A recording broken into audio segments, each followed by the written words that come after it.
A bizarre dismemberment case unravels a secret hidden for a decade.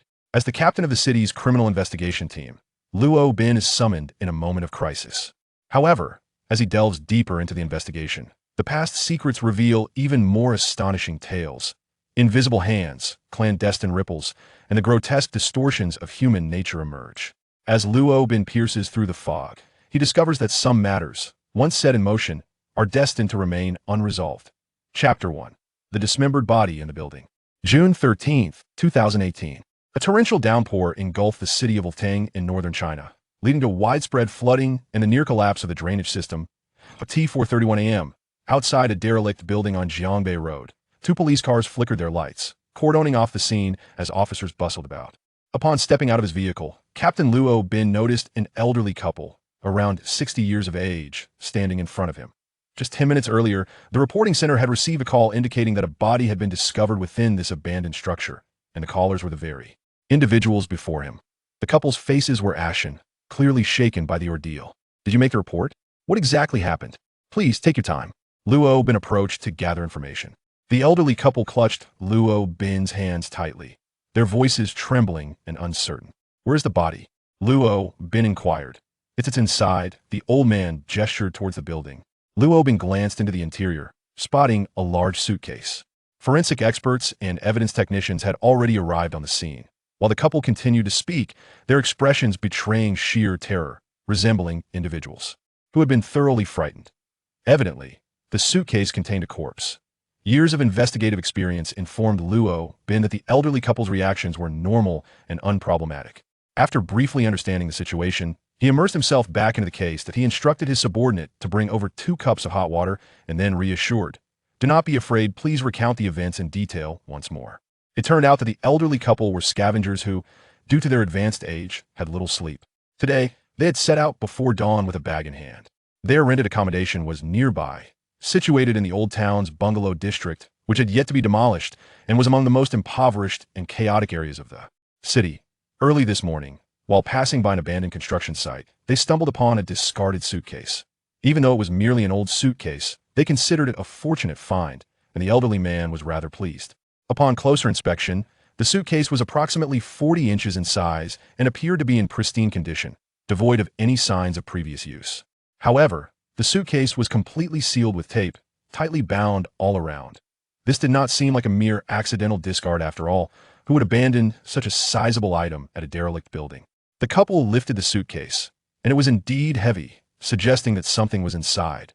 The elderly man expressed their desire to return it to its rightful owner, but they felt compelled to ascertain its contents first. What he thought at that moment was no longer relevant, so driven by curiosity, they decided to cut the tape with a knife. Yet upon opening the suitcase, they were left utterly dumbfounded. Inside, there were neither clothes nor even a single coin. They found only an overwhelming sense of dread. Inside the suitcase lay a dismembered torso. The elderly couple, upon witnessing this ghastly scene, were paralyzed with terror and hastily contacted the authorities. Upon grasping the situation, Officer Luo Bin summoned several officers along with forensic expert Lu Jia and entered the dilapidated structure. This building had been abandoned for many years, its interiors in a state of utter decay, with a large suitcase positioned ominously at the stairway. The lid of the suitcase was ajar, and it was evident that the elderly couple had been so horrified by the sight that they fled in panic. Luo Bin donned a pair of gloves and approached the suitcase. With over a decade of experience in criminal investigations, he had encountered numerous gruesome crime scenes. He had witnessed everything from submerged giants to decomposing corpses infested with maggots, and even the haunting sight of a woman who had hanged herself, her tongue grotesquely elongated. A mere dismembered torso hardly fazed him like a tea that moment. The interned police officer, Lin Xia, curiously glanced over, only to turn pale and vomit violently. Her retching was both chaotic and harrowing. Luo Bin calmly pulled her back, lowering his voice to reprimand her.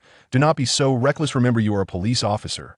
Lin Xia, her eyes wide with astonishment, pointed at the suitcase, exclaiming, "That half a corpse is utterly bizarre."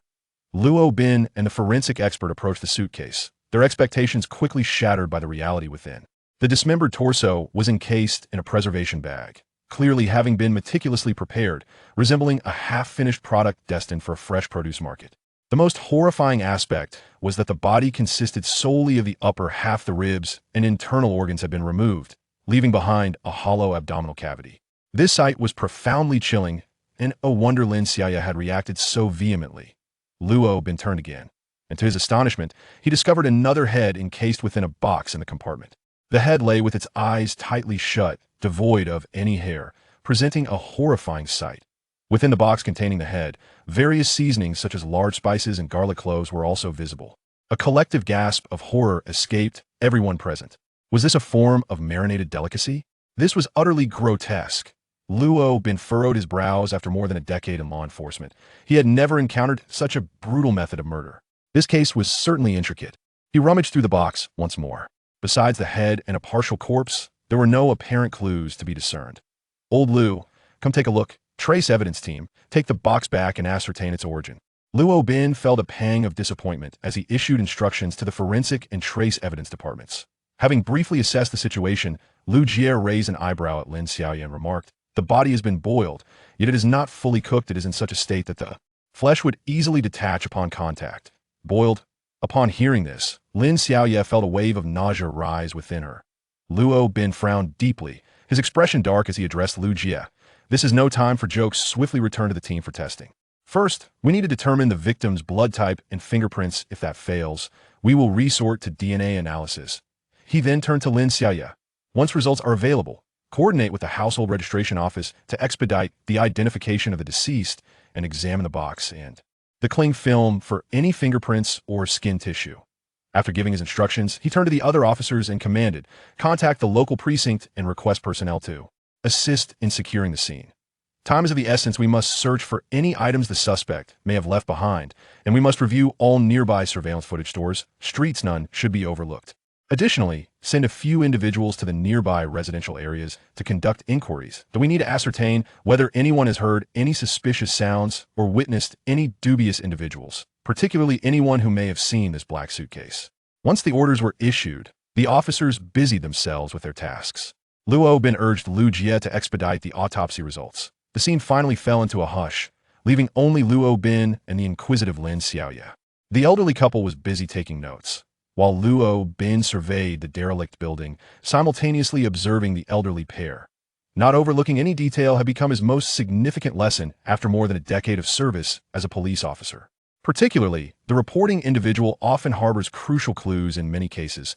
They might even be the perpetrator themselves. After thoroughly inspecting the abandoned building, Lin Xiaoya gently shook her head at Luo Bin, indicating that nothing had been discovered. As the investigation concluded, daylight fully broke and the rain ceased. With little to show for their efforts, Luo Bin had no choice but to temporarily call off the search. Chapter 2. The mystery of a decade ago. Although Luo Bin's instructions to his subordinates appeared flawless at first glance, he was acutely aware that their efficacy was likely minimal. The presence of a suitcase containing dismembered remains is not uncommon, particularly when discarded in an abandoned building, devoid of any footprints at the scene. It was evident that the perpetrator had a clear objective and had meticulously planned their actions. It seemed plausible that they had driven by and hastily disposed of the suitcase. If that were the case, the heavy rainfall from the previous night would have washed away any tire tracks. Moreover, deploying police forces to canvass the community would likely yield little result, as murder scenes typically do not occur in proximity. Furthermore, individuals tend to avoid engaging with such deranged criminals, as no one wishes to attract danger. The average citizen often prefers to remain uninvolved and indifferent. Thus, the two most promising leads now lay in the DNA from the body parts and the surveillance footage from the vicinity. Luo Bin understood that he was contending with a formidable adversary, as their investigation of the scene and the statements from the informant revealed no viable clues. However, he remained undeterred, for technology had advanced significantly. The police's surveillance systems were now pervasive throughout the city. Presently, the leadership of the Provincial Public Security Department ardently supported technological advancements in criminal investigations, with annual investments in this realm amounting to hundreds of millions. Under such substantial funding, the surveillance system had become highly sophisticated. The city alone boasted over 38,000 surveillance cameras, the majority of which were high definition and equipped with night vision capabilities. In the heart of the city, one finds surveillance cameras at every corner, not to mention those installed by businesses and private individuals. The police cameras are generally located on the roads, constituting only a small fraction. The majority are owned by various enterprises and individuals. Due to the SkyEye system, virtually all of these cameras are now interconnected with the public security system, allowing access to private surveillance footage when necessary. After all, The technical department of the Ministry of Public Security is among the finest in the nation. As long as the footage is recorded, the ministry can monitor it continuously and even retrieve past records. This widespread adoption has significantly enhanced case-solving efficiency in recent years, leading to a sharp decline in crime rates, an undeniable testament to the deterrent power of advanced technology. As the captain of the criminal investigation team, the Sky Eye system has also provided immense assistance to Luo Bin, allowing him to achieve notable successes. However, upon encountering the greenish visage of a severed head and dismembered remains, he instinctively deduced that this case was far from ordinary. Departing from the crime scene, Luo Bin strolled leisurely along Jiangbei Road, his mind weaving a web of criminality. Most offenders tend to establish a zone of safety around their crime scenes, with a ripple effect emanating outward, where they are often apprehended. Using the dilapidated building as a focal point, Luo Bin formed a rough estimate of the area of interest. Glancing at the time, he noted that the police station was now operational and hurried to report to the chief. Chief Zhao, we received a report of a dismemberment case in the early hours. The specific autopsy report has yet to be released. I sense that this case is rather peculiar and may require your direct involvement. Luo Bin exhibited an unusual hesitation. Zhao Ju, his mentor, was the one he would typically contact during such moments of unease. How peculiar it was. Upon hearing his disciple express such sentiments, Zhao Taijun found himself intrigued. After all, Luo Bin was a seasoned detective, and whatever troubled him was undoubtedly significant. I shall retrieve a few images from the crime scene. You will understand then. He called the forensic department to request several photographs and promptly sent them to Zhao Taijun via WeChat. Master, have you seen them? I believe they bear a striking resemblance. Luo Bin hesitated, words lingering on the tip of his tongue. Though merely a conjecture, it indeed echoed the infamous teacher's college dismemberment case from years past. For law enforcement, speculation held little weight. Thus, this conversation remained confined to the mentor and his apprentice. Bring all the existing materials and come to my office immediately. Zhao Taijun commanded with unwavering authority, realizing the gravity of the situation. Wait, you should still be at the scene, correct? Head to the monitoring center and find me there. The city's thousands of cameras are all visible from the monitoring center. Understood. Luo Bin did not dare to delay, recalling the details of that case. The teacher's college dismemberment case had once captured widespread attention, marked as the 313 dismemberment case. The victim was a first-year female university student, and it transpired at a normal university in Jiangnan province. This incident occurred on March 13, 2008, and the body was discovered by a passerby during their morning jog. Forensic examination revealed that the victim had already been deceased for over a week by that time.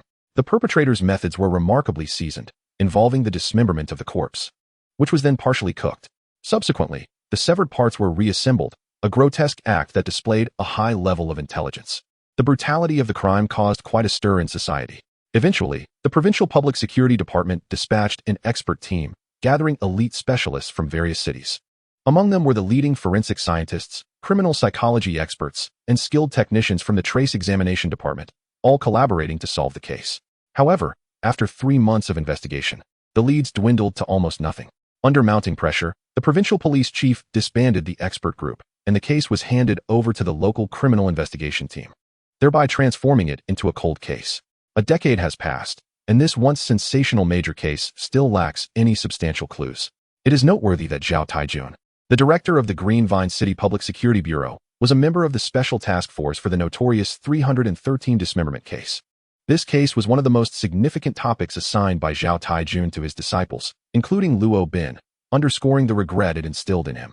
Many years later, several members of the task force have entered middle age. Throughout those subsequent years, Zhao Taijun refrained from mentioning the 313 dismemberment case. Yet for every member of the task force, it remains an indelible shadow. Now, the current dismemberment case bears an alarming resemblance to the methods employed in the past, occurring in the distant north and south, with the previous case having surpassed the statute of limitations. Is this merely a coincidence, or a deliberate provocation? Could it truly be that the highly intelligent and deranged killer has succumbed to the temptation to strike once more? If this is indeed the case, it may prove advantageous for the resolution of that case from years past, as contemporary forensic techniques have undergone remarkable advancements. Zhao Taijun felt a surge of excitement. The dismemberment case from a decade ago had haunted him, and now that the perpetrator had resurfaced, it presented a long-awaited opportunity. Having concluded his call, Luo Bin promptly proceeded to the 110 Surveillance Dispatch Center, following his mentor's directives. Zhao Taijun urgently announced the establishment of the 613 Special Investigation Team through their WeChat group, with himself appointed as the leader. Luo Bin was designated as the deputy leader, alongside forensic expert Lu Jia. And included in the roster were the political commissar of the municipal bureau and key personnel from various teams. In essence, the members selected for this special task force were the most capable elites within the bureau. Curiously, the recently joined young female intern officer, Lin Xiaoya, was also summoned. Fresh out of the police academy, she possessed no practical experience whatsoever, her inclusion solely attributable to her advantageous connection through her brother-in-law. Chapter 3. Case analysis with a mere directive from Secretary Bai, the chief of the city. His sister-in-law was granted entry into the coveted criminal investigation team of the Green Vine Municipal Bureau, a position envied by many. Zhao Taijun chose to turn a blind eye to this nepotism. Although he was known for his meticulousness, he recognized the value of interpersonal connections and preferred not to make a fuss over such matters. Moreover, with Lin Xiaoya's influence, it would facilitate future collaboration between the bureau and relevant government departments. Zhao Taijun decisively established the Special Investigation Team at the 110 Monitoring and Dispatch Command Center. At this moment, the entire Municipal Public Security Bureau had sprung into action. The initial wave of officers arrived at the monitoring center to commence their duties, and all equipment in the conference room was activated. Soon, surveillance footage from the vicinity of the crime scene was methodically retrieved. With personnel in the monitoring center prepared at their respective stations, everyone worked diligently, readying themselves for a protracted engagement. Zhao Taijun and Luo Bin entered the conference room together, and the former issued directives to the technical team to extract recent surveillance footage from the abandoned buildings. In no time, several video feeds from cameras situated near the derelict site were displayed on the large screen, precisely aligned with the main thoroughfare of the body disposal location. The footage was of high definition, allowing for the clarity needed to discern license plates and the occupants of vehicles. However, it was the peak of morning rush hour, resulting in a constant flow of traffic along the dual lanes. Nevertheless, Zhao Taijun felt a sense of satisfaction at this stage of the investigation. Luo Bin instructed the technical team to display footage from the crime scene last night.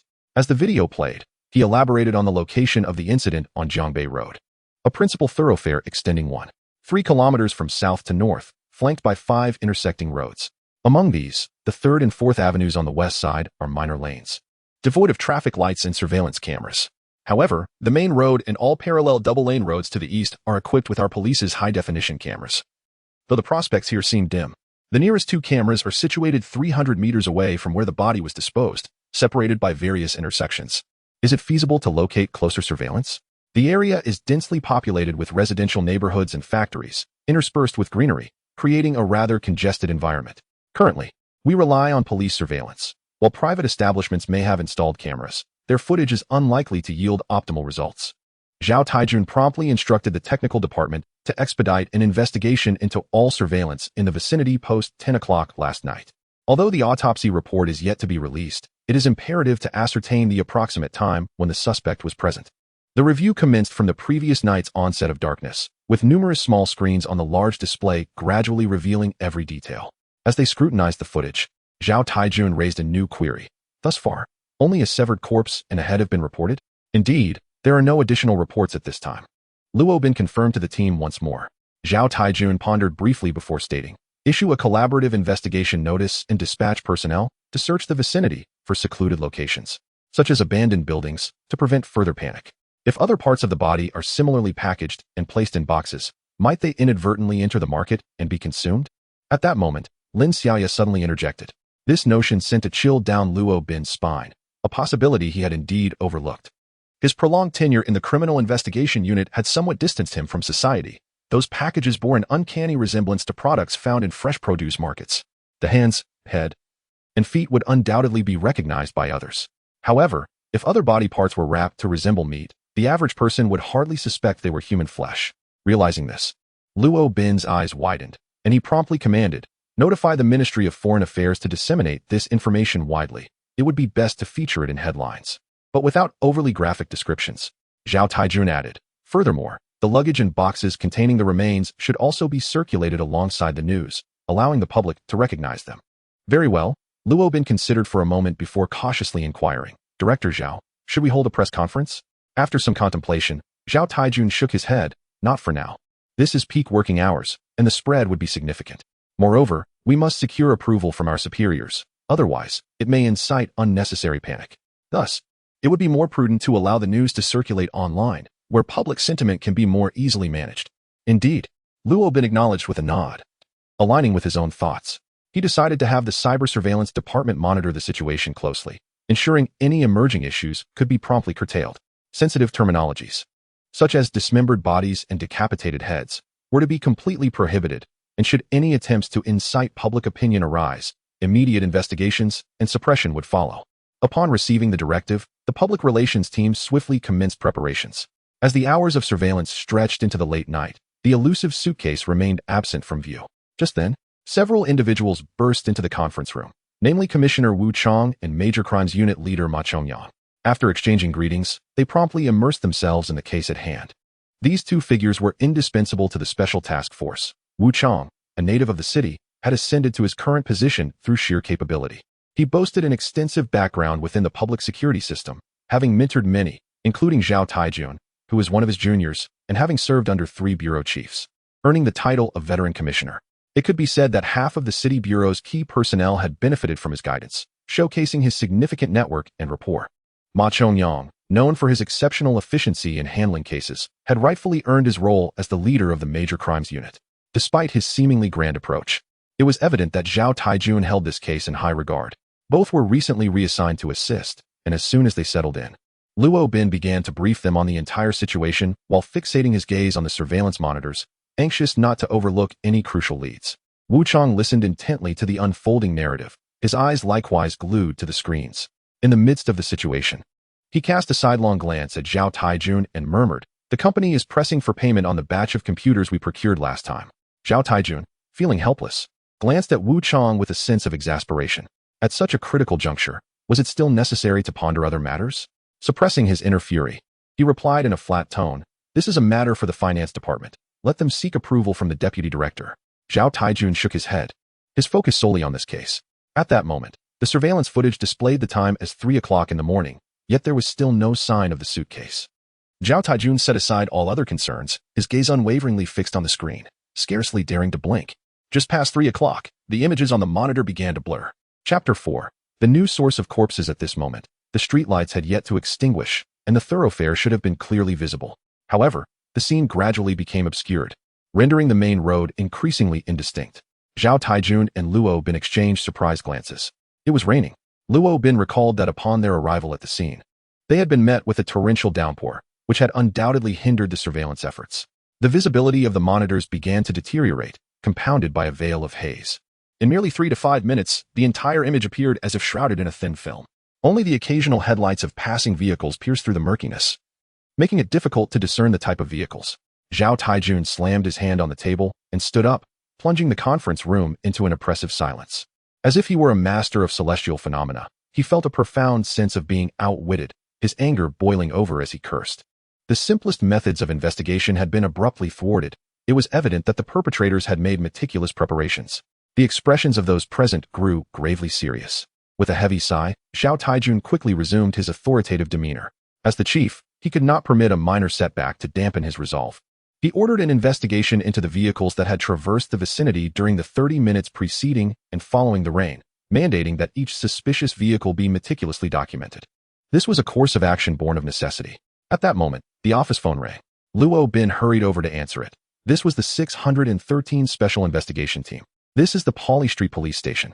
We have just received a significant lead regarding a new body discovery." Upon hearing this, the expressions of everyone in the Special Investigation Team shifted subtly. "Provide us with the address. We shall proceed immediately." Luo Bin relayed the situation to the team, promptly donning his hat and rushing out of the office. Approximately 20 minutes later, Luo Bin and Lin Xiaoya followed a police officer from the Pauli Street Police Station to a rental apartment. This residence was situated in an urban village and was inhabited by a young single woman in her 20s. "Please recount in detail how you discovered the dismembered body." Luo Bin endeavored to maintain a gentle tone, cognizant of the girl's palpable fear, which was not dissimilar to that of the elderly couple he had encountered earlier. The girl trembled uncontrollably, her lips pale and her face devoid of color. Although she was naturally quite attractive, her recent vomiting had left her looking somewhat frail. "This morning, I went to the fresh produce supermarket, the one just downstairs, to buy a box of meat." As she spoke, her face reflected sheer terror, and her stomach churned as if she might be on the verge of vomiting again. Observing this, Lin Xiaoya hurriedly stepped forward to support her. With a quivering voice, the girl said through tears, "When I returned, I made steamed pork with rice flour." Upon hearing this, both Luo Bin and Lin Xiaoya felt a jolt of alarm. Did you eat it? Later, I saw the news and felt an uncanny resemblance, so I quickly reported it to the police. The girl retched a couple of times, prompting Lin Xiaoye to swiftly offer her a tissue. Fortunately, there remains half a box. We have conducted an investigation at the fresh produce supermarket, uncovering a total of 3 boxes, all of which have now been delivered to the forensic experts. The police officer who arrived first explained. These dismembered remains have been processed and appear indistinguishable from ordinary frozen meat, yet we now possess DNA evidence.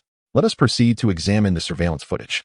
Luo Bin decisively declared his intention to review the supermarket's monitoring system. However, upon our arrival after receiving the report, we learned that, regrettably, the supermarket surveillance system was malfunctioning and under repair for the past couple of days. Furthermore, the establishment closes its doors promptly at 9 o'clock each evening. The officer from the precinct informed us with a shake of his head. Upon hearing this, Luo Bin and Lin Xiaoye exchanged a glance of disbelief. Could it truly be that the supermarket surveillance was out of order? What an extraordinary coincidence. Luo Bin shook his head, realizing yet another lead had gone cold. He fell into deep contemplation. The first crime scene was situated over 10 kilometers away, and this was merely a small fraction of the evidence. How could the perpetrator have managed such a distance? This case is fraught with enigmas, and it appears the assailant has meticulously orchestrated their actions. An hour later, another report came in. The third set of remains had been discovered. This time, the report was made by a proprietor of a breakfast stall, who, at 4 o'clock in the morning, was preparing to set up when he stumbled upon a suitcase. A passerby was present to corroborate his find. Preliminary assessments indicated that the remains contained within the suitcase belonged to the same individual as those discovered by the elderly couple and the solitary young woman. By 3 o'clock p.m., a total of 3 locations for body disposal had been discovered, along with 4 individuals reporting the incidents. We have identified 3 sites of body abandonment, and it is imperative that we convene to discuss and analyze this matter. Everyone is requested to gather in my office immediately. Zhao Taijun initiated a recall of various personnel in the Special Investigation Group's WeChat group.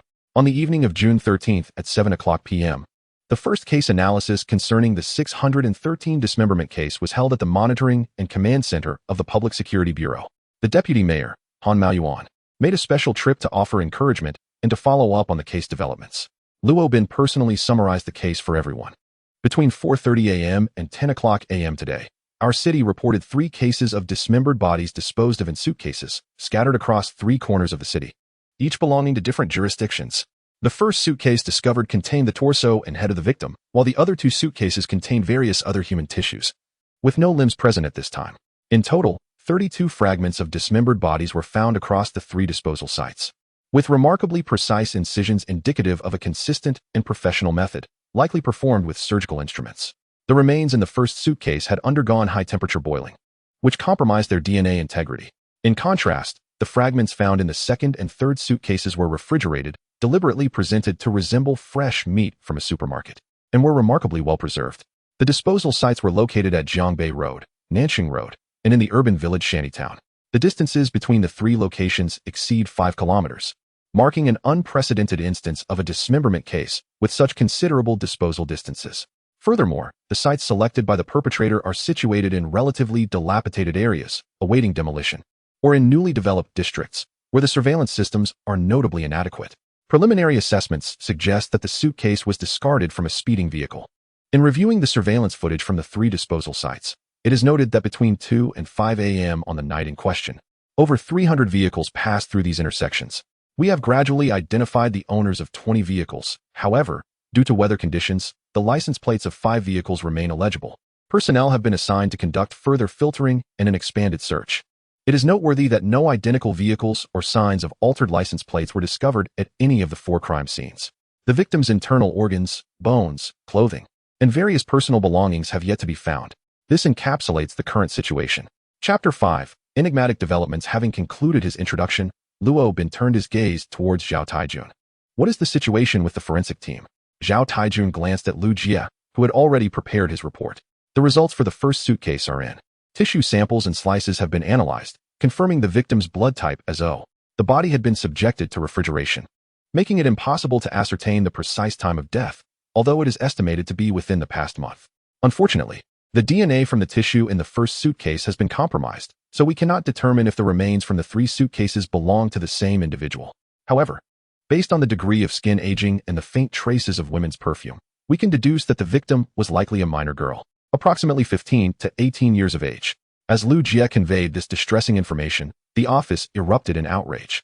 The perpetrator was utterly depraved, exhibiting such cruelty towards a young girl. Truly a monster. The death penalty would be too lenient. Zhao Taijun raised his hand to quell the noise, then addressed the group, asking if anyone had further contributions. Indeed, there is another crucial piece of information, spoke Zhou Yang from the technical department. With a smile of pride, he produced a USB drive and connected it to the laptop linked to the large screen. As the image of a young girl materialized, the room fell into a hushed silence, filled with sorrow. Once the atmosphere had somewhat settled, Zhao Taijun turned his attention to the table and asked solemnly, "Is there anything to report from the Trace Evidence Department?" The leader of the Trace Evidence team, Li Hao, did not dare to be negligent and promptly stood up to respond. "We conducted a thorough search and examination at the body disposal site, extracting 10 suspicious tire tread impressions, over 30 footprints, as well as 3 cigarette butts, along with more than 10 other suspicious items. I will send out the information sheet to everyone shortly." There were no fingerprints or skin tissues found on the first suitcase, while the second suitcase showed slight abrasions. The skin tissues on the third suitcase all belonged to the complainant. After the Trace Evidence team concluded their report, Luo Bin added that the testimonies from several complainants did not significantly deviate from the information we had gathered. Furthermore, the models of the 3 suitcases and the cling film inside them were essentially from the same batch, allowing for a joint investigation. Although the outcome had been anticipated, the atmosphere remained somewhat somber. Once everyone had grasped the fundamental details, Zhao Taijun turned to inquire, "What about the cyber monitoring department?" The leader in charge of the online information for this case promptly rose to reply, "Major official media and social platforms have broadly reported on the dismemberment case, with views exceeding 100 million, generating considerable buzz. There are various opinions circulating, which have led to some societal panic, and several versions have emerged. Some have even drawn parallels to the teachers' college dismemberment case, casting doubt on our police's actions. Why isn't there more control over this? We must urgently urge major official media to manage the hype. Any posts that should be deleted must not remain." Han Maoyuan, upon hearing this, expressed his displeasure and furrowed his brow as he instructed, "We will manage this matter. Our official media will continue to issue statements to follow the progress of the case and impose certain sanctions on the rumor mongers, ensuring that panic does not continue to spread." Wu Chang, well versed in the mindset of leadership, promptly stood up and addressed the situation with a few words. However, the specific resolution must still hinge on the evolving circumstances and the perspectives of the information team. Indeed, we absolutely cannot allow external panic to exert excessive pressure on our investigation. Let us continue discussing the case details. Han Maoyuan was thus satisfied. With a leader present to provide guidance, Zhao Taijun felt a degree of discomfort. Online public opinion could indeed yield significant assistance. As the more individuals who are aware of the details, the greater the potential for uncovering crucial leads. The power of the populace is boundless, as evidenced in numerous cases. To suppress this would be to forfeit many opportunities. Each individual holds their own opinions. Wu Chang believed firmly that the expertise of the police must be relied upon to solve the case, for the title of People's Police carries immense weight. Conversely, Zhao Taijun felt that all available resources should be utilized. Subsequently, Zhao Taijun cleared his throat and clapped his hands to summarize his remarks. Currently, this is the situation. I will first share a few thoughts. Firstly, we must visit the household registration office to compare the facial reconstruction images and swiftly ascertain the identity of the deceased. Additionally, we should contact the transportation department to meticulously investigate all vehicles that were present at the scene, leaving no stone unturned. Furthermore, we need to monitor the comments from netizens, filtering through to identify any potentially valuable leads. The crowd responded affirmatively, each assuming their respective duties. Meanwhile, Lin Xiaoya wore a grave expression, murmuring to herself in disbelief, questioning the extent of hatred that could lead to such a brutal act against a young girl. It was utterly perverse, deserving of dismemberment. The more possibilities arose, the more she resolved to send her comrades to investigate further. The speaker, Wang Dong, hailed from the Serious Crimes Unit, personally mentored by Ma Chongyang. This young man possessed some underground connections, which he adeptly utilized to solve numerous cases. 3 years prior, he had taken the initiative to crack a serial murder case. With his companions playing indispensable roles in the endeavor, Zhao Taijun chose to overlook their methods, acknowledging their efficacy.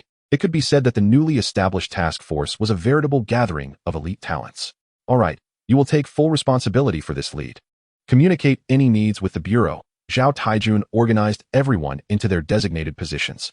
Finally, Political Commissar Wu Chang was called upon to deliver a concluding address.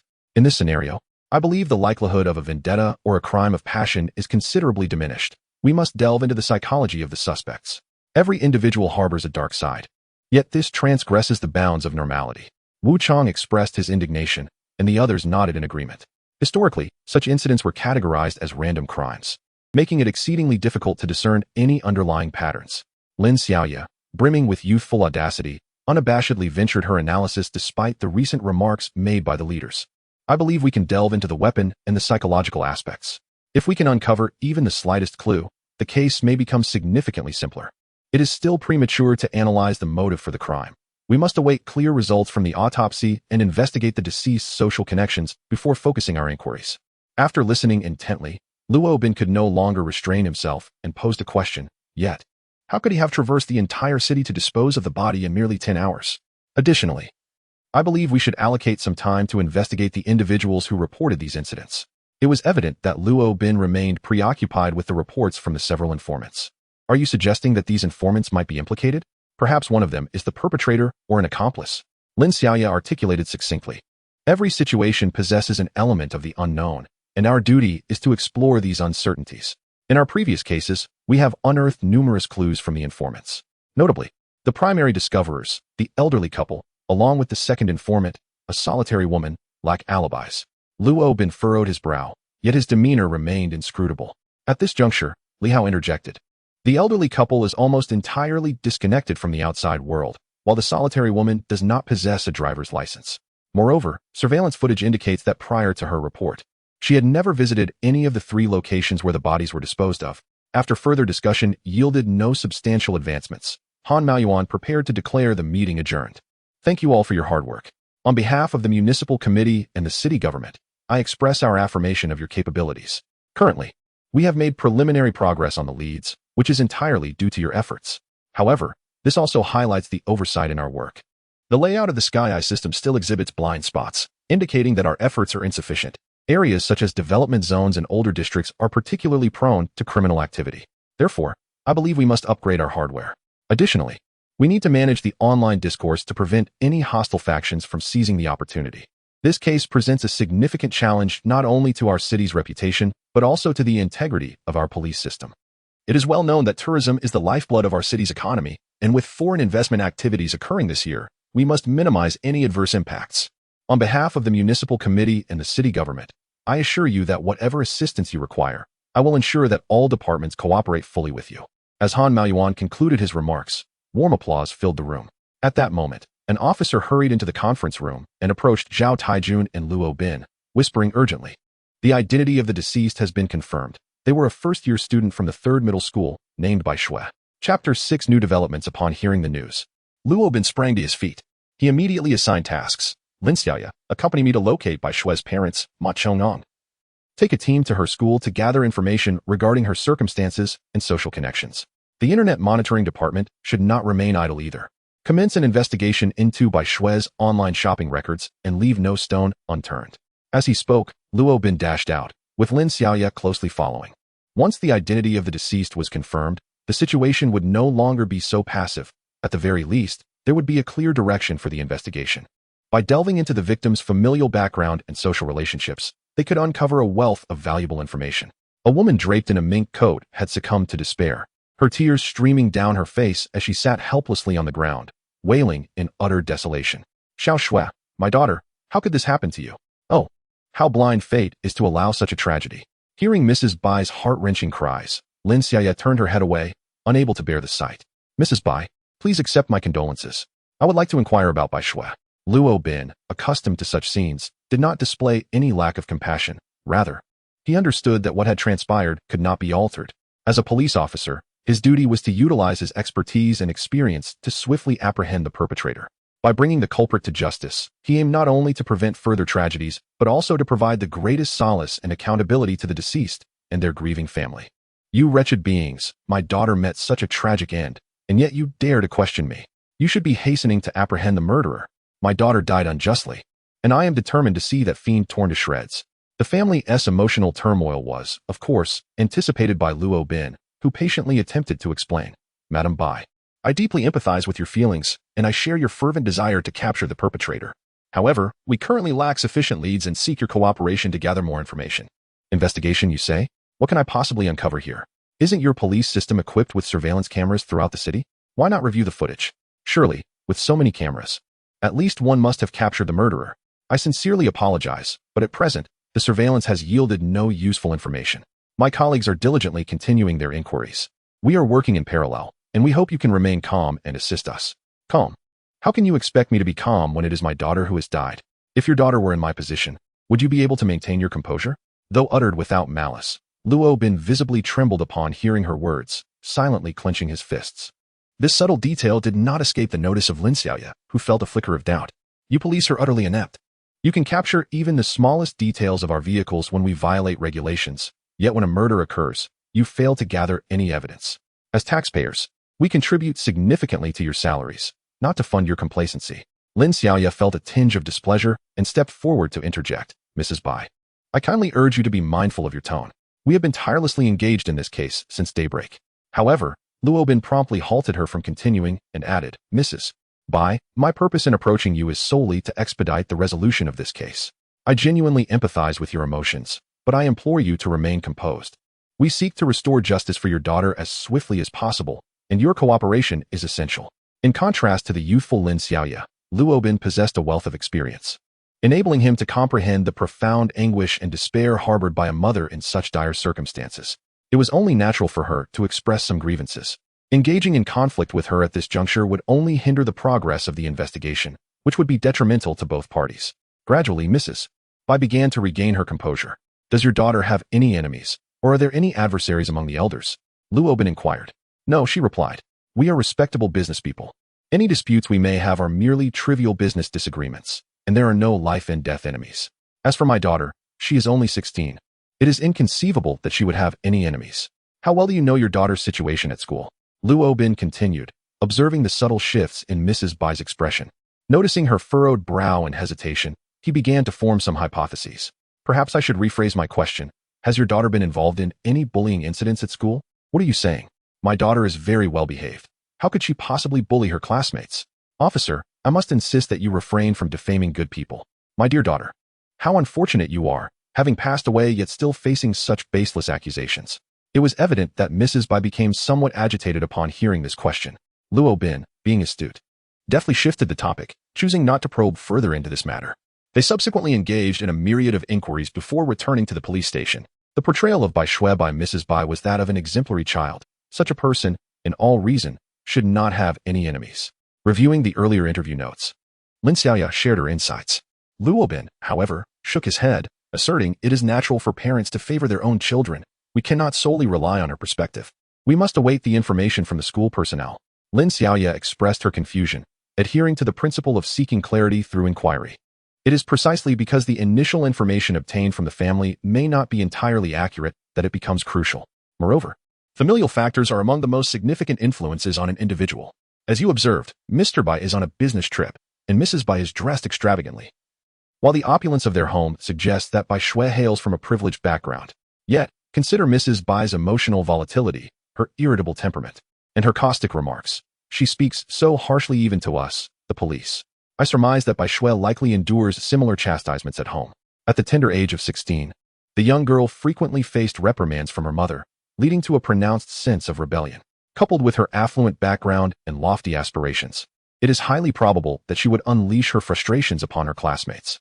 This raises the question you posed regarding Mrs. Bai and whether Bai Shui has engaged in bullying behavior. Lin Xiaoya, possessing keen intellect, immediately comprehended Luo Bin's implication. Nodding in agreement, Luo Bin remarked that Mrs.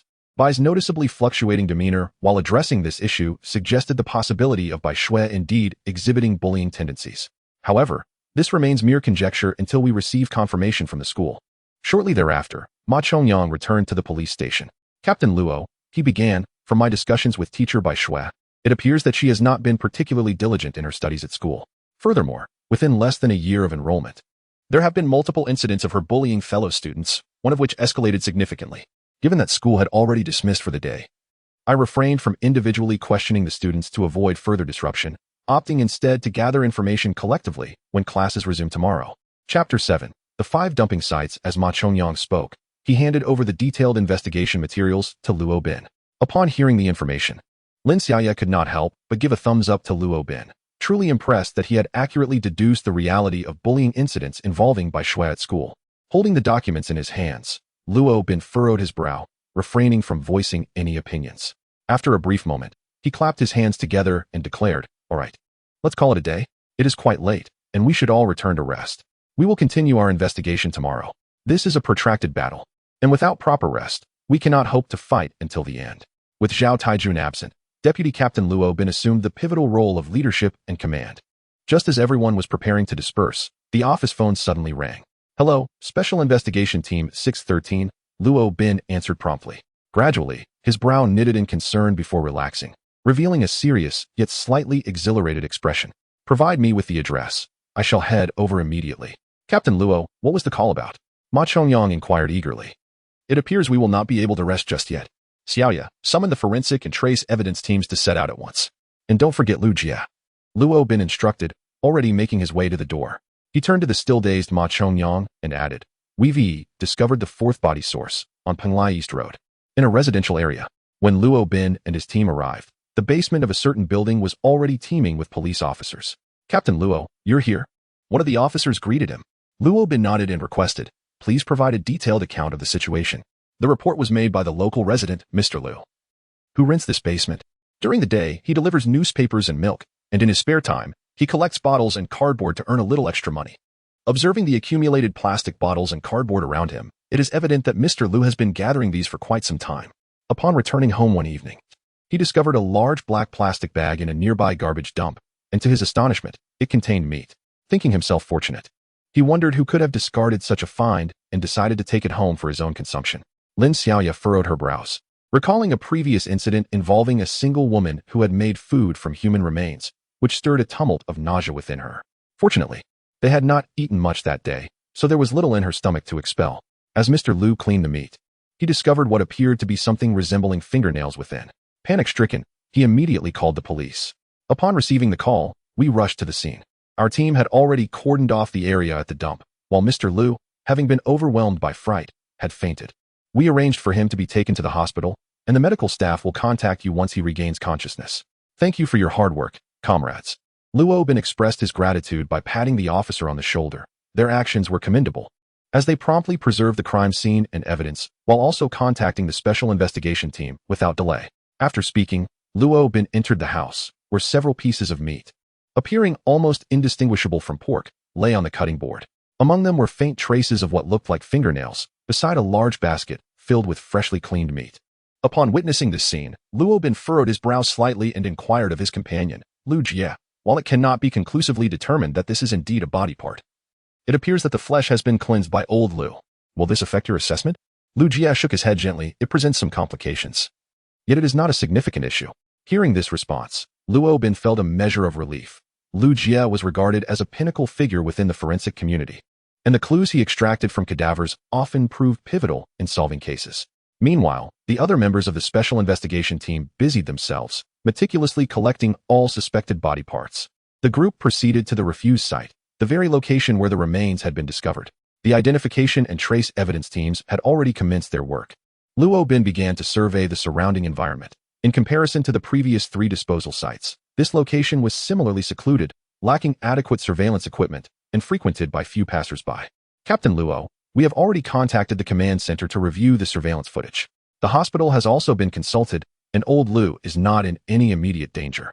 He should regain consciousness shortly," reported Lin Xiaoya as she approached Luo Bin. He nodded in acknowledgement, muttering to himself. Now we have the 4th disposal site and the 5th discoverer. Although it remained uncertain whether the flesh constituted body parts, Luo Bin's intuition suggested otherwise.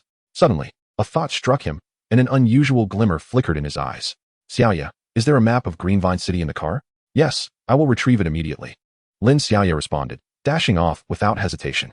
Luo Bin spread the map on the ground, crouching down to trace its contours with his fingers, muttering softly to himself. After a few minutes, he took out his phone and made a call. He instructed the local police station in the Logwood district to closely monitor any unusual reports within their jurisdiction today, and to dispatch officers to patrol the more secluded areas of the district to investigate any anomalies. After hanging up, Lin Xiaoya, puzzled, inquired, "Captain Luo, is there an issue in the Logwood district?" Luo Bin glanced at his junior companion, feeling quite pleased with her performance throughout the day. The brutality of the case was severe, and the images encountered during the investigation were rather grotesque. Yet, despite such grim circumstances, this young woman had consistently taken the lead, demonstrating a commendable level of dedication to her work. With the intention of nurturing new talent within the police force, Luo Bin tentatively asked, "Do you recall the previous 3 body disposal locations?" "Yes, they were Jiangbei Road, Nanxing Road, and the urban village," she replied. "Your memory serves you well. Come take a look." Luo Bin crouched down, pointing at the map. "These 3 sites are located here, here, and here in Lufting City. We are currently situated at Penglai East Road, which is right here. Can you identify any connections?" As Lin Xiaoya studied the marked locations on the map, a realization dawned upon her. Including Penglai East Road, the previous 3 body disposal sites are positioned to the east, west, north, and directly at the center of Lufting City. "I understand now. The Logwood district lies to the south of Lufting City. Captain Luo, are you suspecting there could be another disposal site to the south?" Luo Bin nodded with satisfaction. In less than a minute, Lin Xiaoya grasped his meaning. It appeared that this young individual not only possessed a proactive work ethic, but also exhibited excellent memory and quick reflexes, making him a promising candidate for criminal investigation. "Wow. Team Leader Luo, you are truly remarkable. How were you able to discern the connections based on geographical locations? What exactly is in that brilliant mind of yours?" Lin Xiaoya gazed at Luo Bin with admiration, her every expression revealing her deep respect for him. Chapter 8. The perverse killer. Luo Bin let out a bitter smile.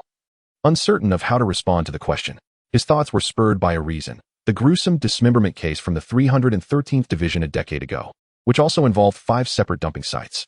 20 minutes later, Luo's team completed the evidence collection at the scene. Just then, his phone rang abruptly. Glancing at the caller ID, he muttered to himself before answering. Could it truly be this coincidental? At Lingshun South Road, adjacent to the abandoned waterworks. The 3rd suitcase identical to the previous ones had been discovered. This time, it was the police from the Lumber District Precinct who made the find. Upon receiving Luo Bin's notification, the precinct chief wasted no time dispatching officers for an investigation. Indeed, they uncovered a highly suspicious suitcase beside the dilapidated old water treatment facility. After gathering all pertinent evidence and returning to the station, it was already 11 p.m. "Everyone has worked hard today. Let's all head home and rest. We shall continue tomorrow," Luo Bin said, rubbing his face as he instructed the team to return for the night. They had been laboring for nearly 20 hours since early morning. In the task force office, Luo Bin inscribed each clue on a small blackboard, sitting alone in contemplation. Eventually, fatigue overcame him, and he dozed off at his desk. On the morning of June 14th, at 7 o'clock, Lin Xiaoya was the first to arrive at the task force office. "Captain Luo, what are you doing here? Did you not return last night?" Awakened, Luo Bin rubbed his eyes and washed his face. Upon returning to the office, he was surprised to find Zhao Taijun already present. "Director Zhao, what brings you here so early?" Zhao Taijun, engrossed in the clues on the blackboard, replied without turning his head, "You still think you're in your 20s? You're nearly 40. You ought to take better care of yourself. If you collapse, who will take your place?" Luo Bin managed a wry smile, fully aware that Zhao Tiejuan's obsession with this case was no less than his own. Otherwise, he wouldn't have arrived at the office so early, driven by the haunting memories of the 313 case from 10 years ago. Although the results from Lu Jia's side had yet to surface, it was almost certain that the modus operandi and the dumping sites bore a striking resemblance to those of the long unsolved case. Luo Bin clenched his fists. A decade ago, he had been a novice officer. The inadequate surveillance equipment and forensic technologies of that time had ultimately allowed the perpetrator to evade justice. For a police officer, such a failure was an everlasting agony. "I shall not commit the same mistake again," Zhao Taijun silently vowed, gritting his teeth. Once everyone had arrived, Zhao Taijun personally presided over a meeting, meticulously analyzing all the clues once more.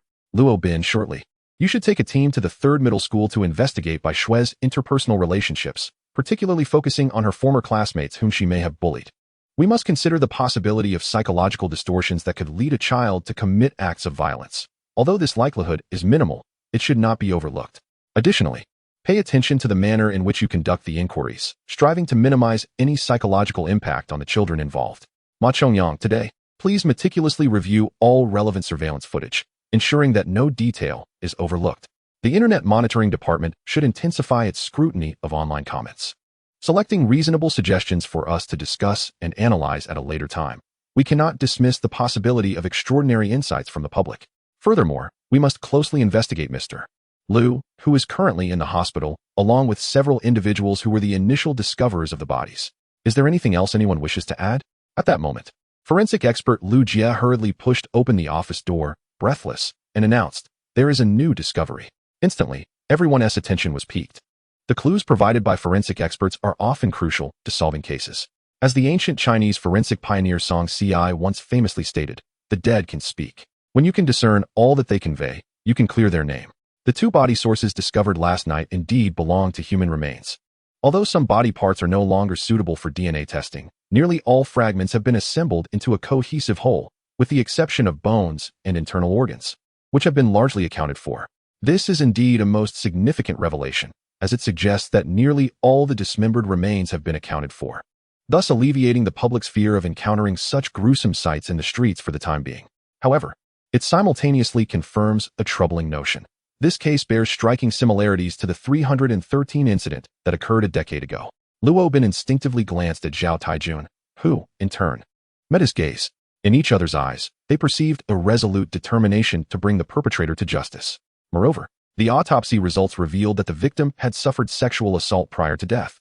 Yet, the assailant exhibited a high level of counter-investigative awareness and skill, leaving no trace of bodily fluids or other evidence. A collective gasp echoed through the room. Beast. This was merely a 16-year-old child. Ma Chongyang clenched his fists in anger, unable to contain his outrage despite being a seasoned officer. What could possibly drive someone to such depths of hatred? To violate, kill, and then dismember? Lin Xiaoya suddenly voiced her perspective. Senior Lu, does this not suggest we can eliminate the possibility of a female perpetrator? If it can be established that the assailant is male, it would effectively reduce the pool of suspects by nearly half. Lu Jie shook his head. I am merely conveying information. The pursuit of truth lies beyond my capabilities. While your reasoning holds some merit, we cannot entirely dismiss the possibility of a female suspect. It is conceivable that a deviant might seek to mislead the investigation or possess perverse inclinations, employing tools to inflict harm upon the victim. The forensic and appraisal departments will continue their research, striving to uncover new discoveries. Everyone, mobilize according to my earlier instructions. I will remain here as a point of command. Feel free to reach out to me with any questions or new findings. In the third middle school, within the teacher's office, Officer Luo pointed to a frail female student, Gao Yuhui, who had previously endured severe bullying by Bai Shui. Had it not been for a fellow student informing me of the situation, it could have ended in disaster. Thank you, Teacher Wang, Officer Luo said, leading Gao Yuhui to a secluded corridor. Dear Gao Yuhui, please do not be afraid. Could you share with us the details of the bullying you faced from Bai Shui? It is crucial for us to understand why she targeted you and how she did so. This information is vital for the authorities. The young girl took a hesitant step back, her head bowed low, revealing her evident anxiety as her fingers nervously fidgeted with the hem of her garment. Chapter 9. I know who the murderer is. Noticing her prolonged silence, Lin Xiaoya gestured for Luo Bin to step aside, allowing her to converse privately with the female classmate. Luo Bin nodded in agreement and wandered downstairs in the office building. At this moment, the school was enveloped in the laughter and vibrant energy of students enjoying their break.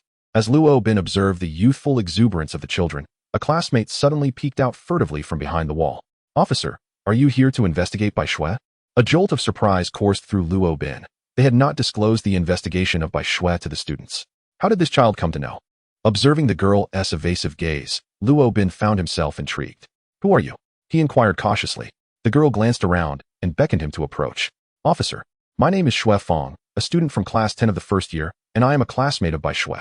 May I ask if something has happened to her? Shui Fong's eyes darted around, and Luo Bin's extensive experience in handling cases informed him that this girl undoubtedly possessed some crucial information. Why do you ask? Luo Bin responded with a gentle smile. The news of Bai Shui's tragic fate was known only to the principal and a few teachers. The police had instructed them to keep the matter under wraps to prevent panic among the students. She hasn't attended school for several days, and now the police have arrived. Something must have happened to her. Something must have happened. In an instant, a flicker of fear manifested in Shui Fong's eyes as she shook her head repeatedly. Luo Bin furrowed his brow, noting that this classmate's mental state appeared somewhat unstable, her gaze unmistakably betraying her terror. What could have instilled such dread in her? Did she possess knowledge of something?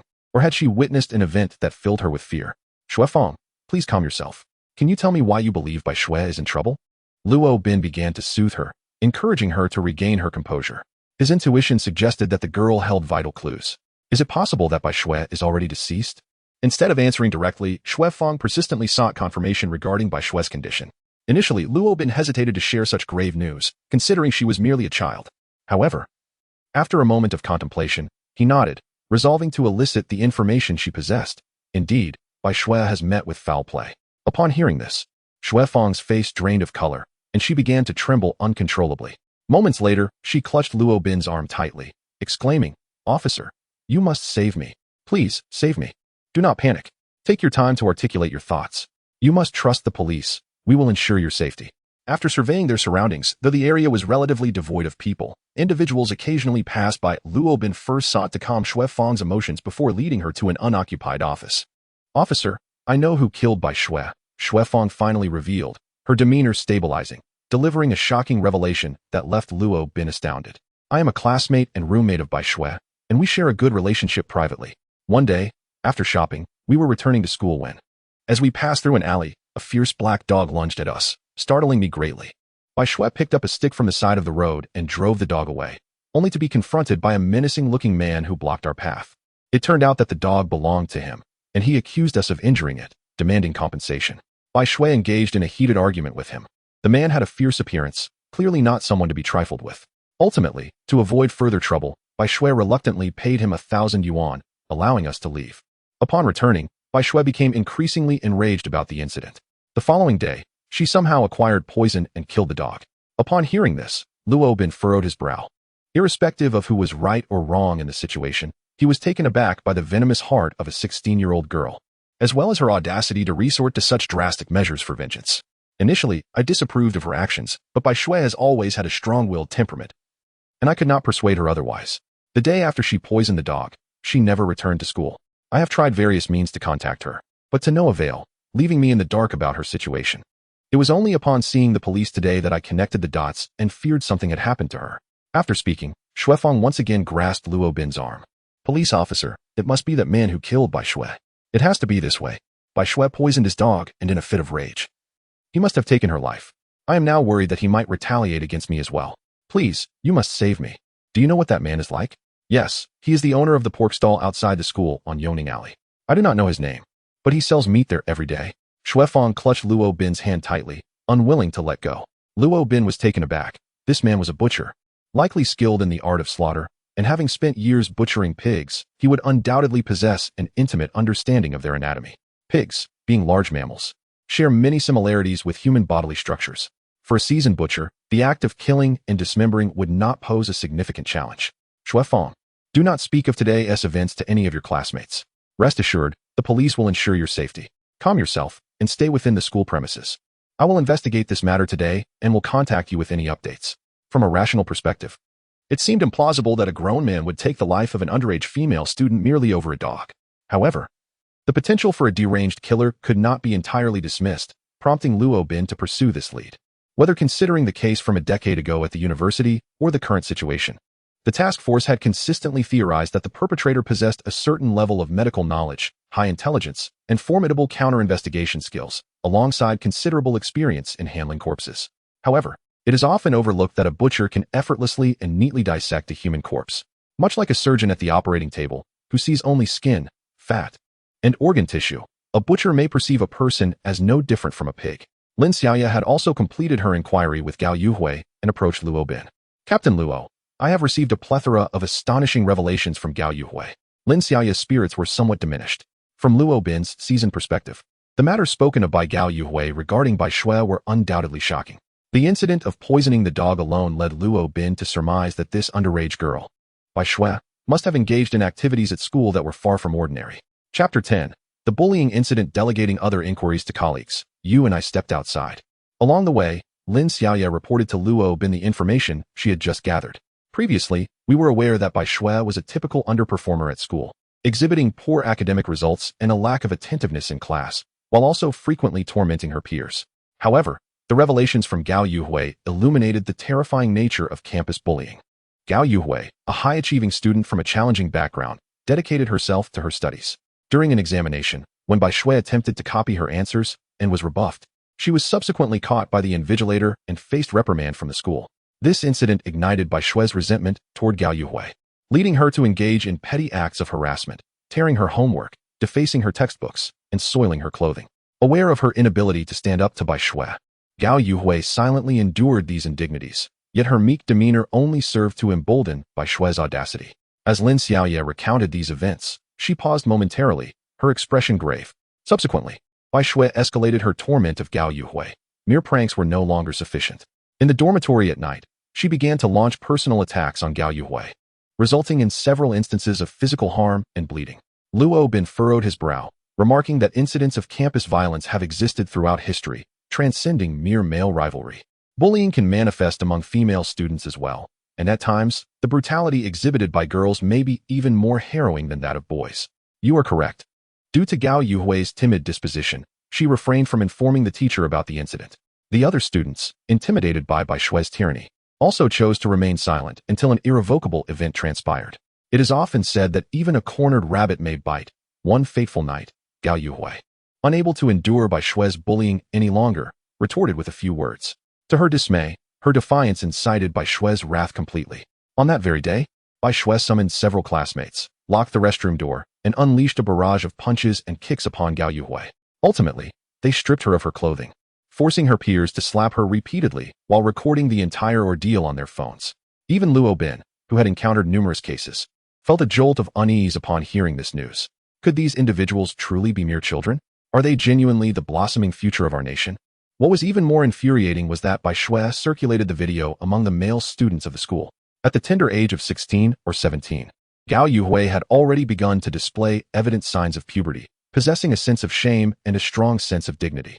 While she could endure Bai Shui's humiliation, she could no longer withstand the ridicule and peculiar gazes from her classmates. On a quiet, late-night hour, she chose to end her life by cutting her wrist. Fortunately, she was discovered by the dormitory supervisor during her nightly rounds, who swiftly took her to the hospital, rescuing her from the brink of death. Subsequently, the school learned of this incident and how it was addressed. At this moment, the teacher realized the severity of the bullying incident involving Bai Shui. The situation had escalated significantly at the time, and subsequently, Bai Shui's parents intervened to apologize to Gao Yuhui and offered compensation to her family. Since the video had circulated only within the school and did not reach the internet, the matter eventually fizzled out, with Bai Shui merely receiving a reprimand from the school. Both children, though similar in age, were products of vastly different family backgrounds, leading to two entirely divergent destinies. After the teacher's intervention, Bai Shui exhibited much more restraint at school. However, instances of bullying still occurred, albeit with less impunity than before. Following this discussion, a profound silence enveloped them, as the gravity of the situation left a lasting impression. In Yongning Alley, not far from the entrance, there stood a butcher shop. The proprietor lounged in a chair, half-closed eyes, with a radio beside him, emitting the melodious strains of traditional opera. "Boss," Luo Bin called out. The owner promptly opened his eyes and rose from his seat. "Oh, a police officer. What can I assist you with?" True to Shui Fang's description, the owner's countenance was quite menacing. He appeared to be in his 40s or 50s. Portly, bald, with a scar across his face and tattoos visible on his arms. His intimidating appearance would undoubtedly cast him as a villain in a television drama. "I am not here to make a purchase. I wish to consult you regarding some matters." As he spoke, Luo Bin displayed his police badge and produced a photograph. "Do you recognize the individual in this picture?" Upon seeing the photograph, the proprietor's pupils constricted slightly before returning to their normal size. With an impatient wave of his hand, he declared, "I do not recognize him. There are numerous customers who come here daily to purchase meat. How could I possibly know them all?" Luo Bin and Lin Xiaoye exchanged glances, both discerning the falsehood in the proprietor's words. "Please be forthcoming. We are conducting official duties, and you have an obligation to assist us as law enforcement officers." "Assist? I am merely a butcher," he retorted. At that moment, a customer entered the shop. "Boss, I would like 2 pounds of ribs and 2 pounds of pure lean meat." "Certainly." The bald proprietor immediately busied himself. "Please chop the ribs into pieces." "Of course. No problem." Luo Bin refrained from interrupting the proprietor's business, and the two watched as the bald butcher skillfully sliced off a portion of meat, deftly trimming away the fat with a small knife, then expertly cleaving the ribs into pieces with a larger knife. Each cut was precise and fluid, executed with seamless proficiency. Once the customer departed, the bald proprietor lamented, "Comrade police, I am merely a butcher selling meat. What could you possibly want to ask me? I have no understanding of national affairs and am not involved in any criminal activities. I am just an ordinary citizen. There's no need to be anxious. We are not accusing you of any wrongdoing. We merely seek to inquire about certain matters. We hope you will speak truthfully. Do you recognize the individual in the photograph?" "I do not know him. I have already stated that I do not know him. Honestly, the police think so highly of themselves that they can disturb my business." The boss's demeanor immediately shifted to one of impatience, his gaze evasive as he casually picked up a nearby newspaper, feigning interest in its contents. We now suspect your involvement in a homicide case, should you choose not to cooperate with our investigation. We will have no choice but to escort you to the precinct for further questioning.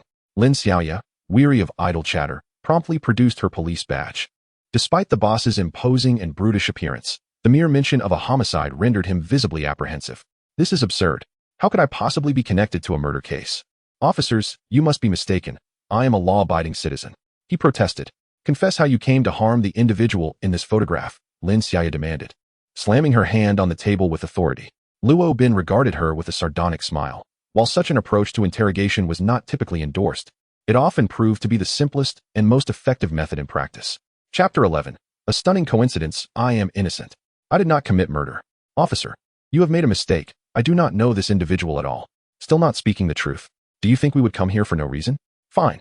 I admit I have seen this person, but the bald proprietor sighed deeply and began to recount the events. The tale aligned closely with what Xue Fong had shared. On that fateful day, Bai Xue had harmed his dog, and the proprietor, driven by avarice, extorted 1,000 yuan from her. Why did you not tell the truth earlier? Lin Xiaoya demanded sternly. Despite the proprietor's fearsome demeanor, he trembled before Lin Xiaoya's unwavering sense of justice. I feared you would accuse me of extortion. How was I to know this individual was deceased?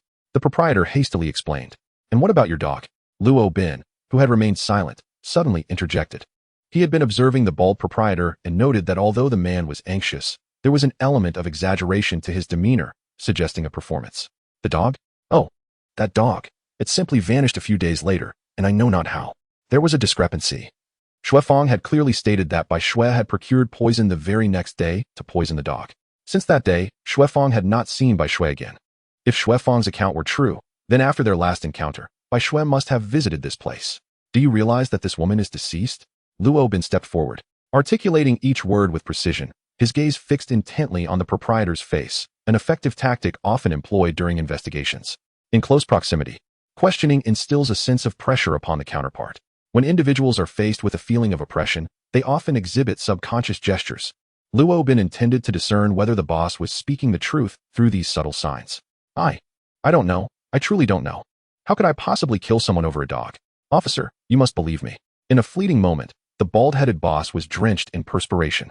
All right, I understand now. Luo Bin suddenly shifted the tone of the conversation, adopting a gentler demeanor. Apologies for the disturbance, boss. We shall take our leave now. Remember, we will be checking in on you over the next few days, so please refrain from traveling far, ensuring we can reach you at any time. After speaking, he waved to Lin Xiaoya and departed directly. Not long after they left, Luo Bin called Zhao Taijun. Director Zhao, there is a bald-headed boss selling meat in Yoning Alley. Please arrange for someone to monitor him immediately and also investigate his detailed background and family situation. Luo, do you suspect this boss? He appears to be an ordinary individual, albeit quite large in stature. Yet he seems timid, not the type to commit murder, Lin Xiaoya teased. Luo Bin shook his head. This person is likely lying. We must keep him under surveillance. Since you suspect him, why not bring him directly to the precinct for questioning? Let us not startle the snake in the grass just yet. Moreover, I am merely suspicious. I possess no direct evidence. On the evening of June 14th, at 8 p.m., the Special Investigation Team reconvened in the office to analyze the case further. New clues have emerged on the corpse. The remains at the wrists of the deceased exhibit distinct ligature marks, indicative of struggle prior to death. According to the pieced-together evidence, it appears that the victim fought against their bindings. Lu Jie commenced sharing today's discoveries. Wrist restraints are a common occurrence, suggesting that the perpetrator had subdued the victim before committing the act.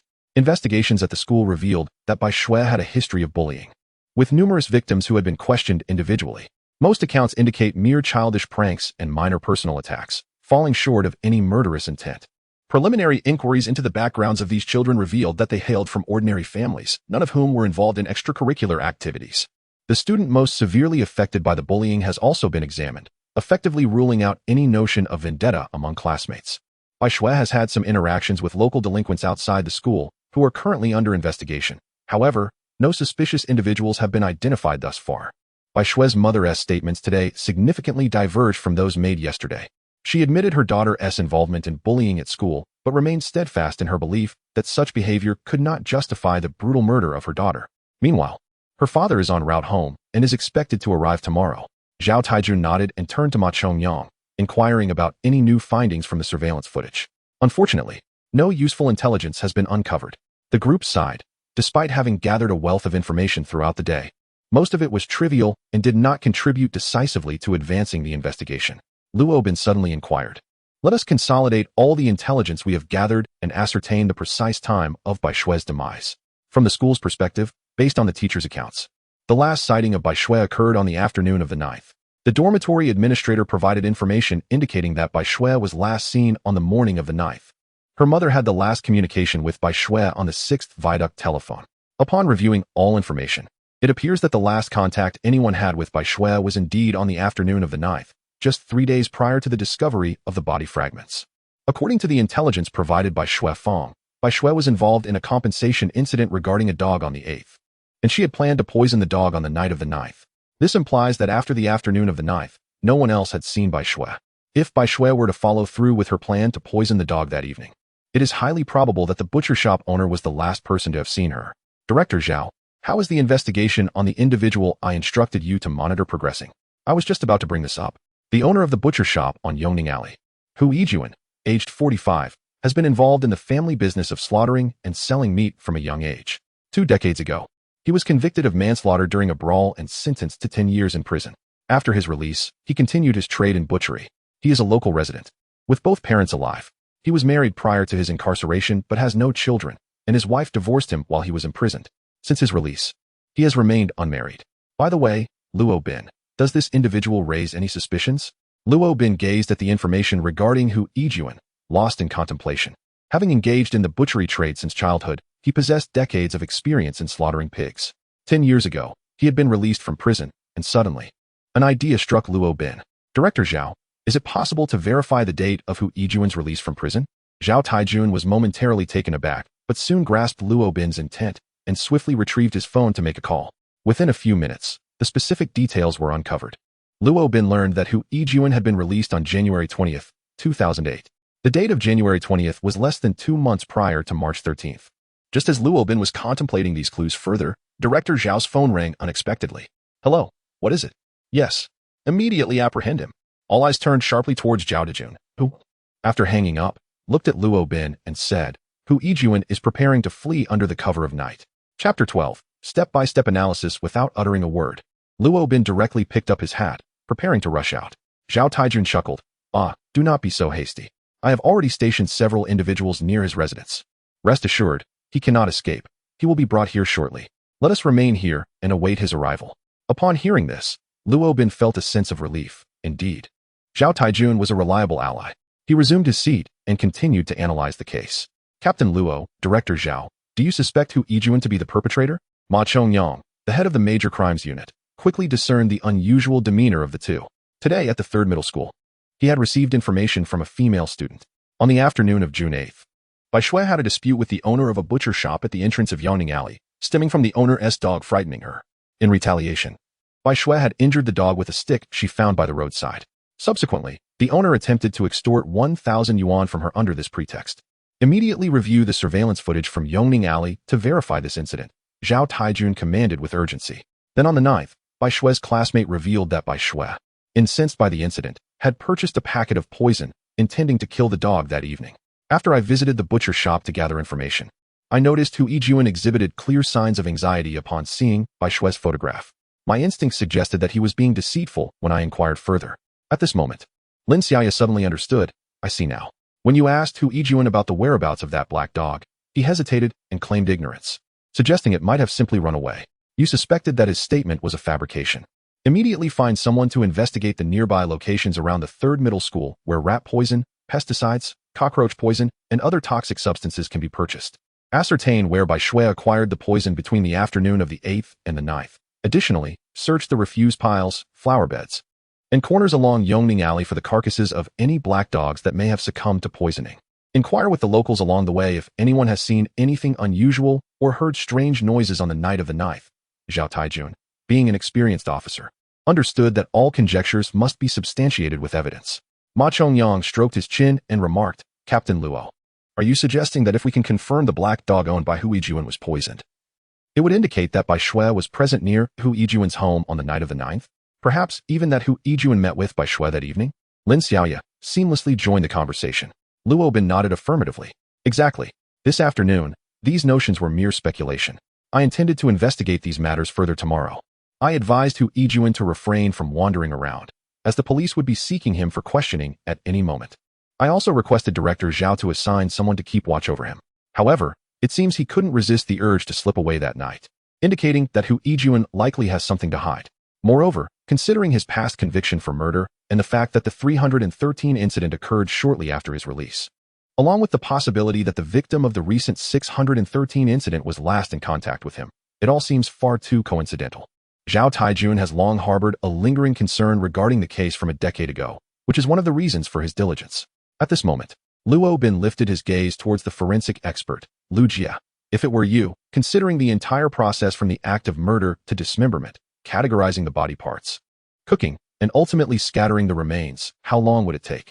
Absent external factors, accomplishing all of this, including the cleanup of the scene, would take at least 2 days.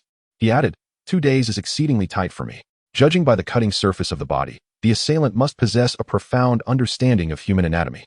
If it were an ordinary person, not only would they struggle to muster the courage to commit such an act, but they would also undoubtedly fail to dismember the body into such numerous fragments.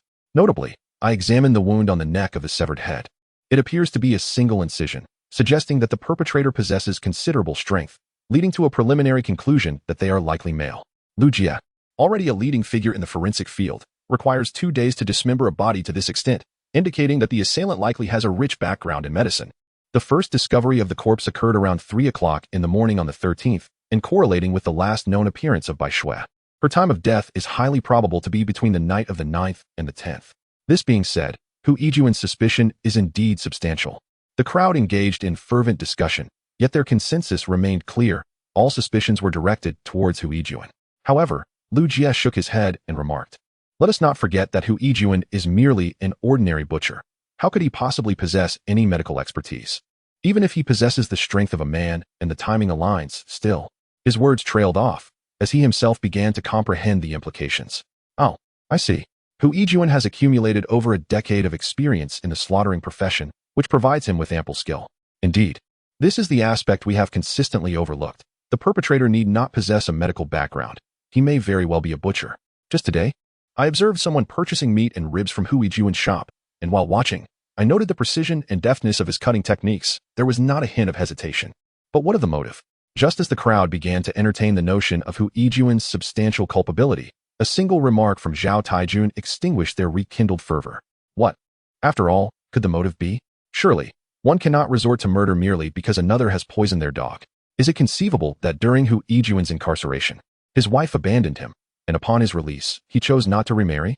Perhaps he has come to see love as a mere illusion, opting instead for the companionship of a dog, which, in his heart, holds the same significance as family. When Bai Shui poisoned his dog, he happened upon the act and, unable to contain his rage, took her life. Once he regained his composure, he recognized the gravity of his mistake. Having served time, he wished to avoid imprisonment again. Thus, he took a moment to smoke a cigarette and reflect, ultimately deciding to employ his adept skills and professional experience to dismember Bai Shui's body and dispose of it thereafter. Lin Xiaoya rested her chin on her hand, delivering her analysis with remarkable clarity. To the uninitiated, it might have seemed as though she were present at the scene, even detailing the act of smoking a cigarette. The crowd regarded her with a hint of disdain, and the young Shou Yang rolled his eyes, remarking, "Do you think this is a detective drama? Next, will you say someone brewed a pot of tea? Killing for a dog, and yet the bond remains unbroken. While it is commendable for those in criminal investigations to possess a rich imagination, your earlier analysis, though not entirely implausible, is overly idealistic. If it were truly as you suggest, this case would be exceedingly simple." Yet, Luo Bin still acknowledged Lin Xiaoya's bold imagination. However, he privately harbored doubts. Based solely on the Bai Shui case, Hu Yijuan certainly appeared highly suspicious, but the connection between the 313 case and Hu Yijuan seemed non-existent. Chapter 13. Expert in criminal psychology in Luo Bin's mind, he had firmly concluded that this case bore striking similarities to one from a decade ago. Even if the perpetrator was not the same individual as in the past, they surely emulated the methods of that earlier assailant. At that moment, Zhao Taijun received a phone call. The monitoring center had just informed him that on the 8th, Bai Shui had a conflict with Hu Yijuan in Yongning Alley. Hu Yijuan resided in a house located at the end of the alley, where there were no surveillance cameras. Thus it remained uncertain whether Bai Shui had visited there on the 9th. Let us refrain from speculation for now. The leads we currently possess have been shared among us. The case has been meticulously reviewed and analyzed. We shall await Hu Yijuan's arrival for questioning. Zhao Taijun remarked, glancing at the clock. It's nearly 9 o'clock. I suggest everyone return home to rest. Should any urgent matters arise, I will notify you. The group tidied their belongings and departed. Xiaoya, why haven't you left yet? With a cheerful laugh, Lin Xiaoya replied, I wish to observe your interrogation of Hu Yijuan and learn from you all. Zhao Taijun couldn't help but commend her spirit. This young lady possesses the vigorous enthusiasm reminiscent of Luo Bin in his youth. Over the past few days, Lin Xiaoya had demonstrated to the task force that her entry into the team was not merely due to connections. Despite her limited experience, her tenacity and eagerness for advancement earned her the respect of her colleagues. Thank you for the praise, Director Xia. Hu Yijuan will not arrive for a while longer. I will go fetch some late-night snacks. As the saying goes, one must be well-fed to work with vigor. After finishing her words, Lin Xiaoya dashed out. This child possesses great potential, Zhao Taijun praised, then turned to Luo Bin. What about you? Why haven't you returned yet? You didn't come back at all yesterday, and now you wish to linger until what hour? Do you truly believe yourself to be a young lad? Luo Bin refrained from answering his inquiry, countering with a question. Director Zhao, what do you think are the chances that Hu Yijuan is the murderer? The situation is far from straightforward. Zhao Taijun rose from his chair, moving to a more spacious area, stretching his limbs as he spoke. There are still numerous unanswered questions. The campus bullying experienced by Bai Shui bears a striking resemblance to the girl who was murdered a decade ago. And the location where the body was discarded follows a similar pattern to that of 10 years prior. At first glance, these two aspects appear to have no connection to Hu Yijuan. It seems Zhao Taijun shares the same perspective as Luo Bin. Regardless of whether the current perpetrator is the same as the one from a decade ago, one thing is certain, this individual is challenging the police. The events of 10 years ago must never be allowed to repeat themselves. Currently, Hu Yijuan represents the primary avenue of investigation. By determining the last known whereabouts of Bai Shui, it may be possible to uncover vital clues at the crime scene. And Hu Yijuan is the individual most likely to possess knowledge of Bai Shui's final moments. In the interrogation room, Hu Yijuan sat there, visibly anxious. Zhao Taijun and his two colleagues entered the room. This was a significant lead, and the two captains of the 613 Special Investigation Team had decided to conduct the questioning themselves. Officer, why have you arrested me? I haven't committed any crime. Hu Yijuan exclaimed as soon as he noticed their presence. Hu Yijuan, I have previously warned you against wandering about recklessly. On a night such as this, carrying such a considerable amount of money, where do you intend to go? Are you attempting to flee because you fear the discovery of your actions? Luo Bin, without further ado, swiftly delivered a decisive blow. No, officer, I have no intention of running away. I merely wish to take a stroll this evening. Why must you scale walls to take a walk? Are there no paths available to you? I am merely climbing the walls of my own home. That cannot be illegal. Can it? Officers, you cannot apprehend me for this. Zhao Taijun tilted his head towards Luo Bin and whispered, this one is quite the slippery character. Luo Bin smiled faintly. After years of solving countless cases, he had encountered many such seasoned individuals. Moreover, as a psychological expert, he was not to be trifled with. If he could not manage Hu Yijuan, how could he expect to navigate his career moving forward? With a sudden clap of his hands upon the table, Luo Bin startled Lin Xiaoya, who was seated nearby. Hu Yijuan, in this context, it would be wise for you to be forthcoming. Where have you concealed Bai Shui's organs? This inquiry left Hu Yijuan utterly flustered. No, I do not comprehend what you are insinuating. What organs? What are you implying I have hidden? Still unwilling to confess. I see. You must have witnessed the recent news online. A gruesome murder and dismemberment incident has occurred, and the victim is none other than Miss Bai Shui. Do you still wish to feign ignorance? Luo Bin's voice was resolute, each word resonating with authority, reverberating throughout the room. This is an egregious misunderstanding. I assure you. I did not kill her. How could it possibly be me? I. At this moment, Hu Yijuan found himself utterly at a loss for words. His defenses crumbling under the weight of the confrontation. Since entering, Luo Bin had uttered but 3 sentences, yet they had completely dismantled Hu Yijuan's resolve. Speak, I implore you, he urged. Hu Yijuan appeared anxious, eager to provide an explanation for himself. Deep down, Luo Bin understood that while numerous suspicions surrounded Hu Yijuan, it was unlikely he was the perpetrator of the current case. However, as the last person to have seen Bai Shui, Luo Bin felt compelled to uncover the events of the night of the 9th, as this was essential for progressing with the investigation. Hu Yijuan's demeanor indicated his reluctance to disclose the truth. Otherwise, he would not have lied to Luo Bin earlier that day in the shop. The nature of his concealment was precisely what Luo Bin sought to unveil. On the night of the 9th, as I was preparing for bed, I suddenly heard commotion outside and went to investigate. There, I found a hay lying on the ground, emitting muffled sounds and frothing at the mouth, clearly in great distress. In the yard, a shadow caught my attention, and my immediate instinct was that someone was attempting to steal my dog. Dahe had been my companion for several years, and I felt a deep connection to him. I swiftly grabbed a stick nearby and rushed toward the scene, ready to strike. A woman's piercing scream halted my advance. It turned out that the figure was not a thief, but the very university student who had injured Dahe the day before. Indeed, on the night of the 9th, Bai Shui had stealthily ventured to Hu Yijuan's home to poison the dog. What transpired thereafter remains to be uncovered. What then? I suppose I can only teach her a lesson before letting her go. Dahe has already succumbed to the poison, no matter how heartbroken I am. It is inconceivable to take the life of a living person to avenge a dog, let alone dismember them. Even now, she refuses to speak the truth. The more she conceals, the more significant the matter at hand becomes. If you maintain this attitude, then there is no need for further discussion, Director Zhao. Let us conclude this matter. Zhao Taijun understood the implication and nodded. Very well, the evidence is irrefutable. The confession of the perpetrator is unnecessary. The two of them rose in unison, feigning an intent to leave, and Lin Xiaoya, understanding the situation, followed suit. Alas, gentlemen, I assure you, I did not commit the murder. Yet, no one paid him any heed. Wait, I say, I will tell you everything. Chapter 14, The Furious Lin Xiaoya at this moment. Within the confines of an abandoned factory in Luftang City, a woman lay upon the ground, her hands and feet bound by ropes, her mouth sealed with tape. A towering figure approached her, a knife glinting ominously in his grasp. Fear radiated from her eyes, muffled cries escaping her lips as her limbs, tightly restrained, rendered her utterly motionless. 20 minutes later, the imposing figure emerged from the factory, dragging a black bag behind him. He opened the trunk of a vehicle, unceremoniously tossing the bag inside before driving away into the night.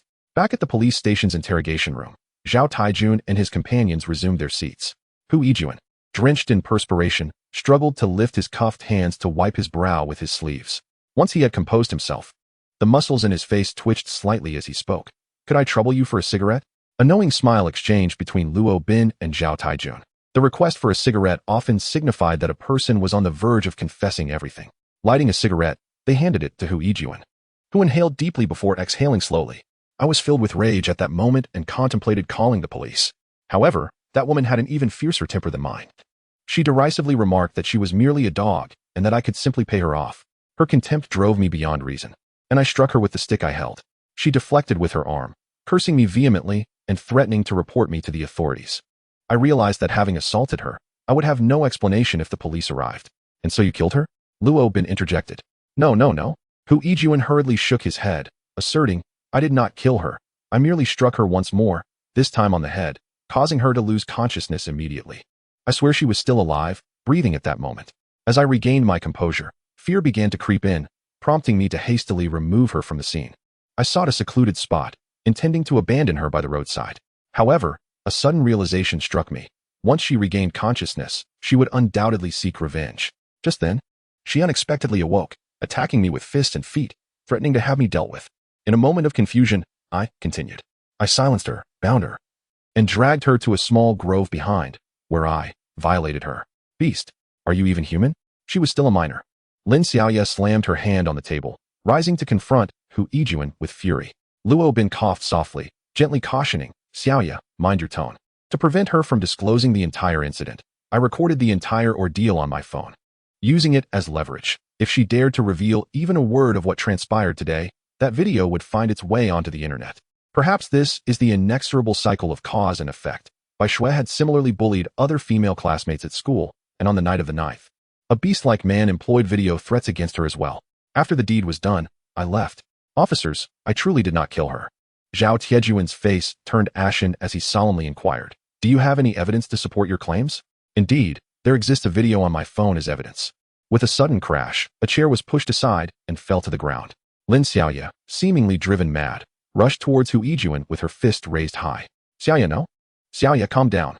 Both Luo Bin and Zhao Taijun shouted in unison, desperate to intervene, but their words fell on deaf ears. You despicable creature, you deserve to die. With a fierce roar, she landed a solid punch on his face. Handcuffed and restrained to the chair, Hu Yijuan could not retaliate. And the blow sent stars spinning before his eyes. They're beating someone. Police are assaulting someone. Help! Someone, save me. Luo Bin hastened over to stop Lin Xiaoya, who was intent on continuing her assault. Xiaoya, remember your identity. You are a police officer. And so what? Does being a police officer mean I cannot have emotions? Does it mean I cannot mete out justice to this beast? Xiaoya, enough. The duty of a police officer is to protect the populace, not to assault them. Zhao Taijun bellowed in anger. The interrogation was being conducted under video surveillance, and given the circumstances, as the chief, he had to respond appropriately. Lin Xiaoya scoffed. Does such a beast deserve our protection? Is he even human? Bai Shui was merely a minor.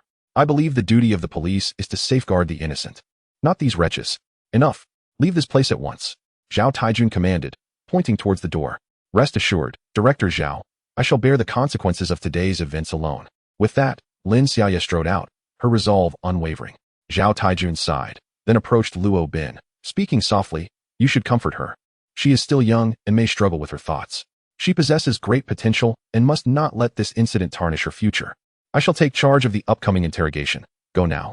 Luo Bin nodded, knowing that the subsequent inquiries regarding specific locations would be well managed with Director Zhao present. Outside the interrogation building, Lin Xiaoya stood alone beneath a large tree by the flower bed, gazing at the moon above, occasionally brushing her eyes. She felt an overwhelming sense of injustice. Suddenly, a pack of tissues appeared before her. Do you feel wronged? Are you beginning to doubt your initial beliefs? Lin Xiaoya remained silent, steadfastly refusing to take the tissues, her stubbornness evident. Luo Bin smiled gently and pointed to the national emblem on his uniform. Do you recall the oath we took on the day you became a police officer? I remember, she replied, to be loyal to the country, to be loyal to the people. She wiped away a tear, her voice trembling. But how can I reconcile that with the existence of someone like Hu Yijuan? I understand. We are enforcers of the law, and thus must adhere to it even more stringently. Remember, we possess the authority to enforce the law, but we do not have the right to punish any individual, even if that person is deemed a villain. Noticing Lin Xiaoya's continued silence, Luo Bin recognized her lingering discontent. Through their interactions over the past couple of days, he discerned that Lin Xiaoya harbored a profound passion for her role as a police officer, coupled with exceptional qualities that undoubtedly mark her as a future pillar of the nation. However, she currently grapples with her own emotional turmoil. Should she fail to resolve this inner conflict, her journey on the path of law enforcement may be hindered. Xiaoya, come sit down. I wish to share a story with you. Luo Bin settled himself upon the flower bed, wiping the nearby marble surface before gesturing towards the freshly cleaned area. Captain Luo Lin Xiaoya hesitated momentarily, feeling somewhat perplexed. Nevertheless, her admiration and respect for Captain Luo compelled her to approach and take a seat beside him. Once upon a time, there were some little girls. Chapter 15. The tale of Captain Luo. Once upon a time, there was a charming little girl, beloved by all who encountered her. However, fate played a cruel jest on this innocent child. She suffered from a debilitating illness, diagnosed with a peculiar malady, and the doctors foretold that she would not survive beyond 6 months. At that time, the girl was merely 4 years old. Luo Bin raised his head and began to narrate the tale, his eyes reflecting a complex tapestry of emotions. Lin Xiaoya listened intently, feeling a profound sense of sympathy for the girl in the story. This little girl adored her father, yet her condition continued to deteriorate. One fateful day, her illness took a grave turn, and the doctors warned that she could depart from this world at any moment. In her final hours, she repeatedly called for her father, yearning for one last glimpse of him. Alas, after enduring 20 agonizing hours, the girl could no longer hold on and ultimately ascended to heaven. Even in her last moments, her father, due to work commitments, failed to appear. The story was brief, yet Lin Xiaoya felt an intense connection to it. Confused, she expressed her thoughts. What could possibly justify a father's absence when his child's life hung in the balance? What work could be more important than the life of his own child, preventing him from being there for one final farewell? Surely, in the span of 20 hours, he could have returned, no matter how distant he was. It seemed utterly irresponsible.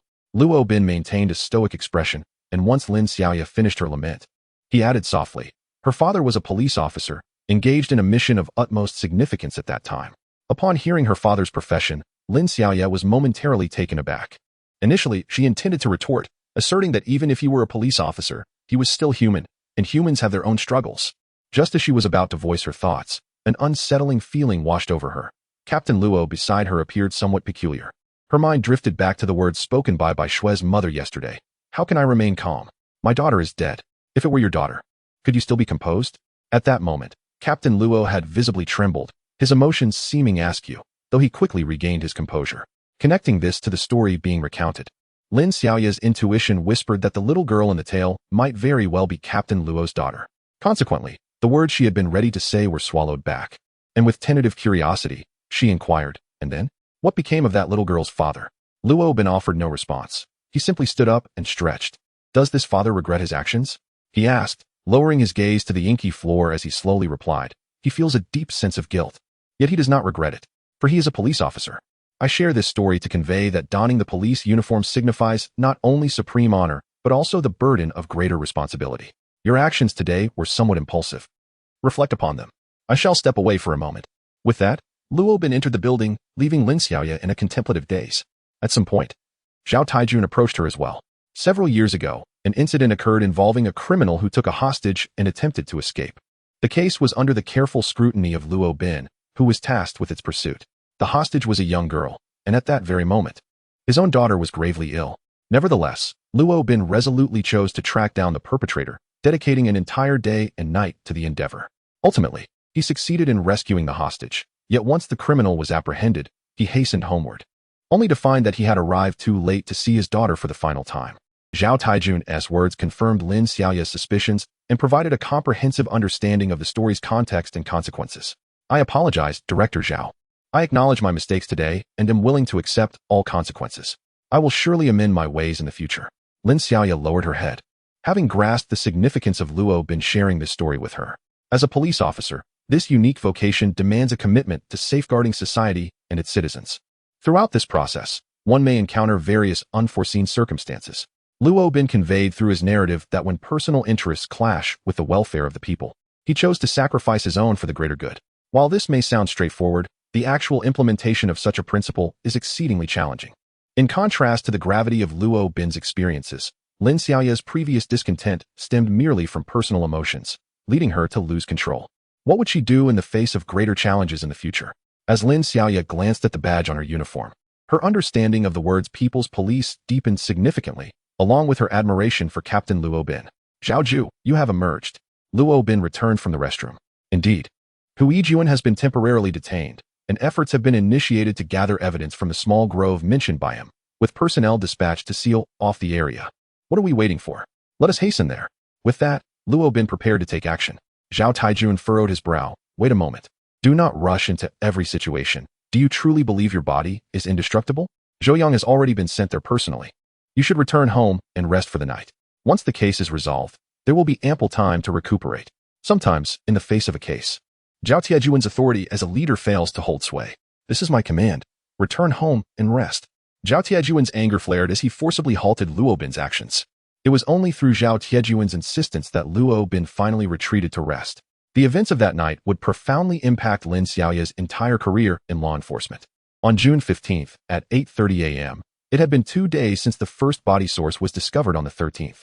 In the Special Investigation Team's office, a summary was presented. On the night of the 9th, around 10 p.m., Hu Yijuan encountered Bai Shui at home, who was in the act of poisoning his black dog.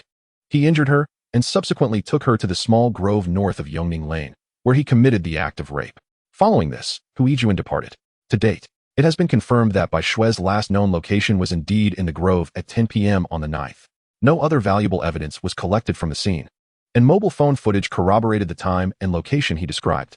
The members of the identification team added that the items brought back from the scene showed no traces of blood upon examination, suggesting that the small grove was likely not the actual crime scene. Furthermore, since the grove is not a confined space, it is impossible to ascertain how many individuals may have visited there. In other words, Hu Yijuan's crime was solely the rape of the victim, Bai Shui, while the true perpetrator remains unidentified. The atmosphere among the group grew somewhat somber. 2 days had elapsed, and despite uncovering numerous leads, most proved to be inconsequential and of little assistance in shaping the overall direction of the investigation. Each new discovery sparked a moment of joy, yet ultimately, they all led to a dead end. Additionally, the victim's family has expressed considerable dissatisfaction with the police, prompting pressure from the Provincial Public Security Department, and various media outlets are now seeking to intervene. Chapter 16. Shuefang's Dilemma. What thoughts does everyone have to discuss? Noticing the group's morale was somewhat diminished, Zhao Taijun clapped his hands to rally them. We can no longer afford to be concerned about societal impact. I believe the media's involvement is not inherently negative. The police can leverage the media to issue bounties for useful leads to the public. Sometimes, the power of the masses should not be underestimated, asserted Ma Chongyang. Luo Bin concurred, stating, I share the same sentiment. The technological advancements of today have progressed significantly compared to a decade ago. Each individual possesses a smartphone, and most neighborhoods, homes, and businesses are equipped with surveillance cameras. The volume of information from these monitoring systems is substantial, making it exceedingly challenging for our surveillance departments to investigate alone. Active cooperation from the public could prove beneficial. I share this perspective, and I will arrange for this matter shortly. What insights do you all have regarding the case? I believe our focus should be on the last known whereabouts of Bai Shui. We must meticulously examine all cameras within a 10-kilometer radius of the small woods, including both road surveillance and private cameras. Bai Shui's estimated time of death falls between the night of the 9th and the 10th. If we can trace her movements after 10 p.m. on the 9th, I feel we would have made substantial progress in solving the case. However, thus far, the clues provided by Hu Yijuan are from the final time frame. As the crowd began to engage in discussion, Ma Chongyang, the head of the Major Crimes Unit with extensive experience in solving cases, shared his conjecture. If the grove was not the site of Bai Shui's demise, then there are only two possibilities. The first is that the assailant was nearby, witnessing Hu Yijuan's assault on Bai Shui in its entirety, and after Hu departed, the assailant abducted Bai Shui. The second possibility is that after Hu's departure, Bai Shui was kidnapped by the assailant on her way home. Indeed, these are the only two plausible scenarios, as a temporal analysis indicates that Bai Shui's time of death was not far off, suggesting that she was targeted by the perpetrator during this critical window. However, despite this understanding, the absence of any evidence or leads remains a significant headache for the police.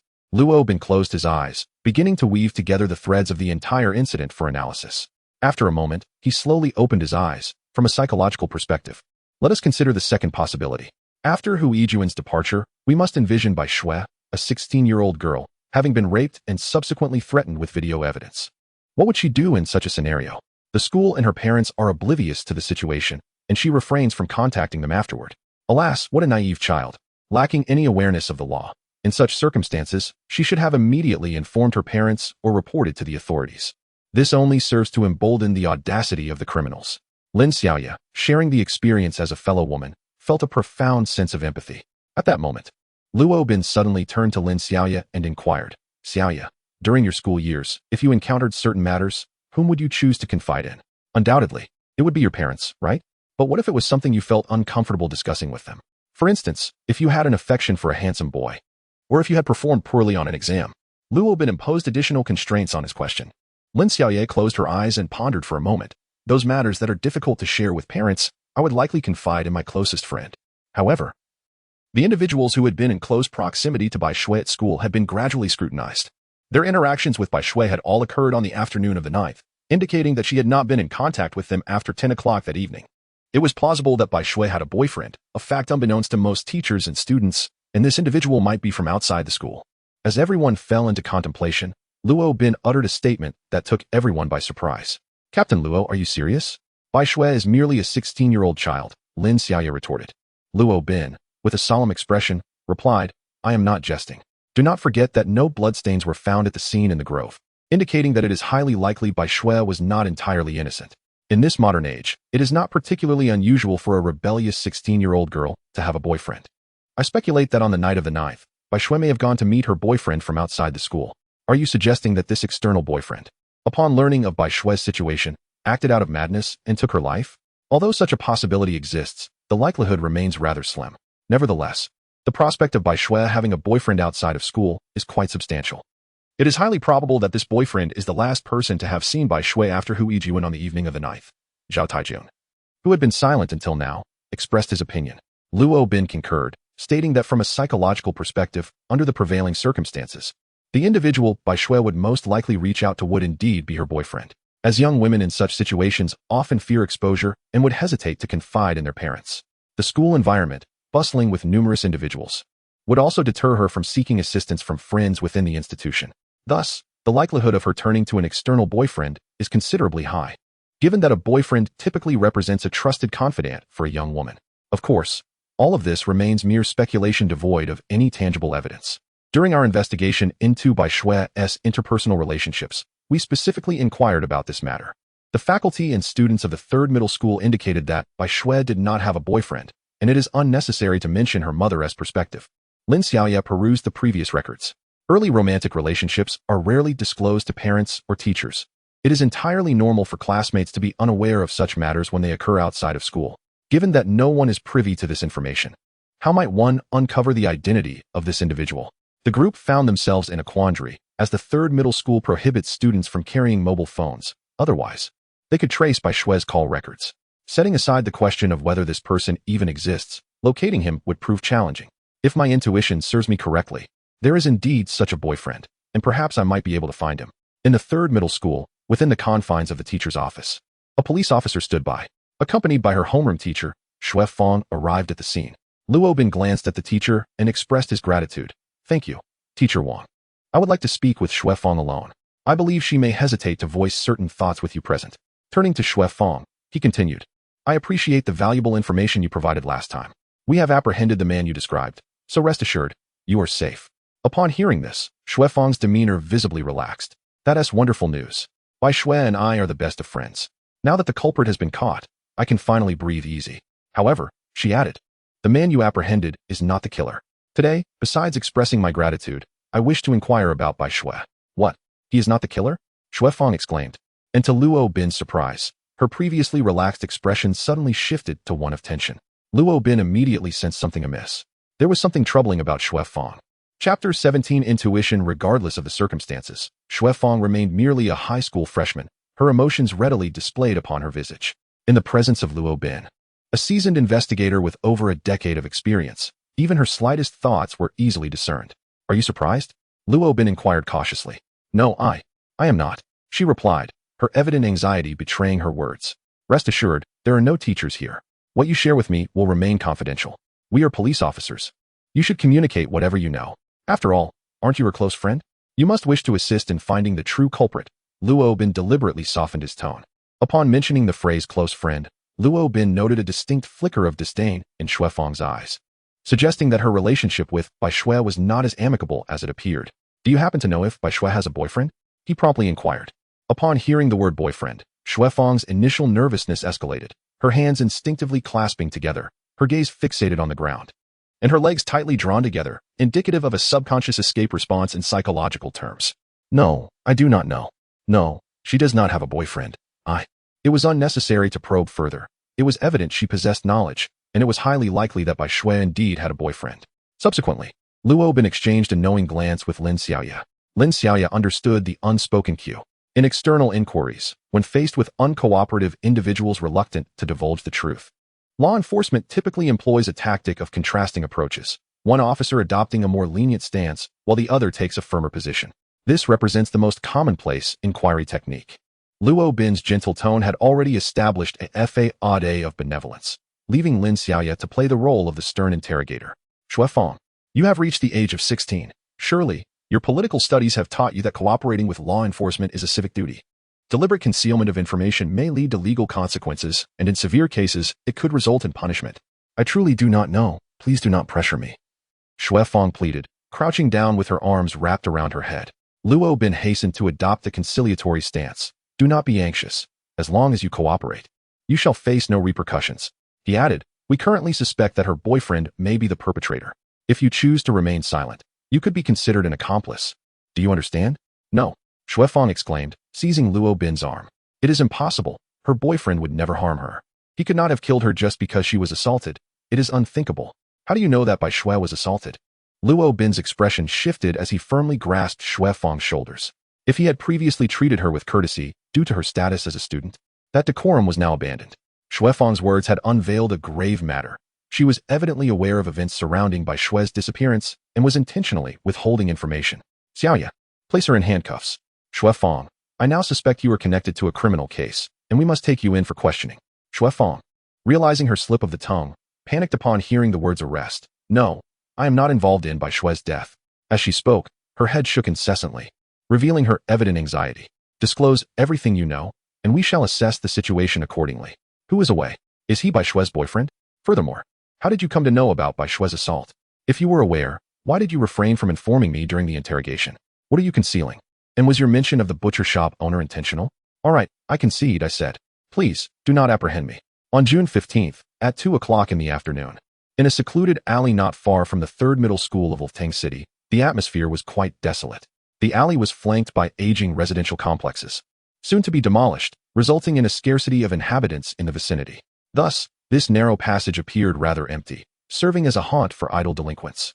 A group of seemingly youthful boys congregated here, their outlandish attire and eclectic hairstyles indicating their unsavory nature. Hey, Where did this beauty come from? How could she possibly be with such an old man? One taunted, "Miss, would you care to join me for some fun? I'm much younger and far more appealing than the old man beside you."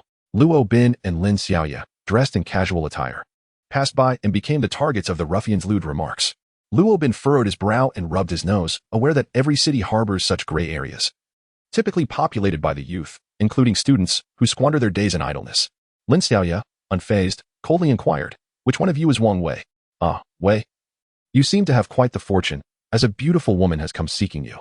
What mischief have you stirred up this time, surrounded by so many women? Indeed, it appears that the wealthy young lady from the third high school has not visited you lately. Perhaps she has grown weary of the chase." Amidst these rather distasteful remarks, a remarkably slender and delicate-looking young man emerged. It was evident that he was quite young, likely around 20, perhaps even younger, yet one could not deny his striking appearance, which aligns with the aesthetic preferences of contemporary young women. "Who are you?" Wang Wei inquired, a hint of wariness in his tone. "Come with us," Luo Bin commanded sharply, directing his gaze at Wang Wei. "Hey, who are you? Wei is under my protection. Do you think you can take him away in my presence?" A man with dyed blonde hair began to protest, but his words were abruptly silenced as Luo Bin and Lin Xiaoya produced their police badges. "We are officers of the law. We suspect your involvement in a criminal case. Please accompany us to the police station." At the police station, there were two distinct rooms designated for Wang Wei and Xue Fang. Luo Bin was responsible for the primary interrogation of Wang Wei, while Lin Xiaoya was entrusted with the task of questioning Xue Fang, a decision made to foster her professional development. Luo Bin learned from Wang Wei that Wang Wei was originally Xue Fang's boyfriend, and it was Xue Fang who introduced Bai Xue to him. After their introduction, Bai Xue began to flirt with him and offered him money, quickly capturing his attention. Before long, he abandoned Xue Fang and became involved with Bai Xue, all while secretly maintaining contact with Xue Fang. On the night of the 9th, just before 11, Bai Xue called Wang Wei.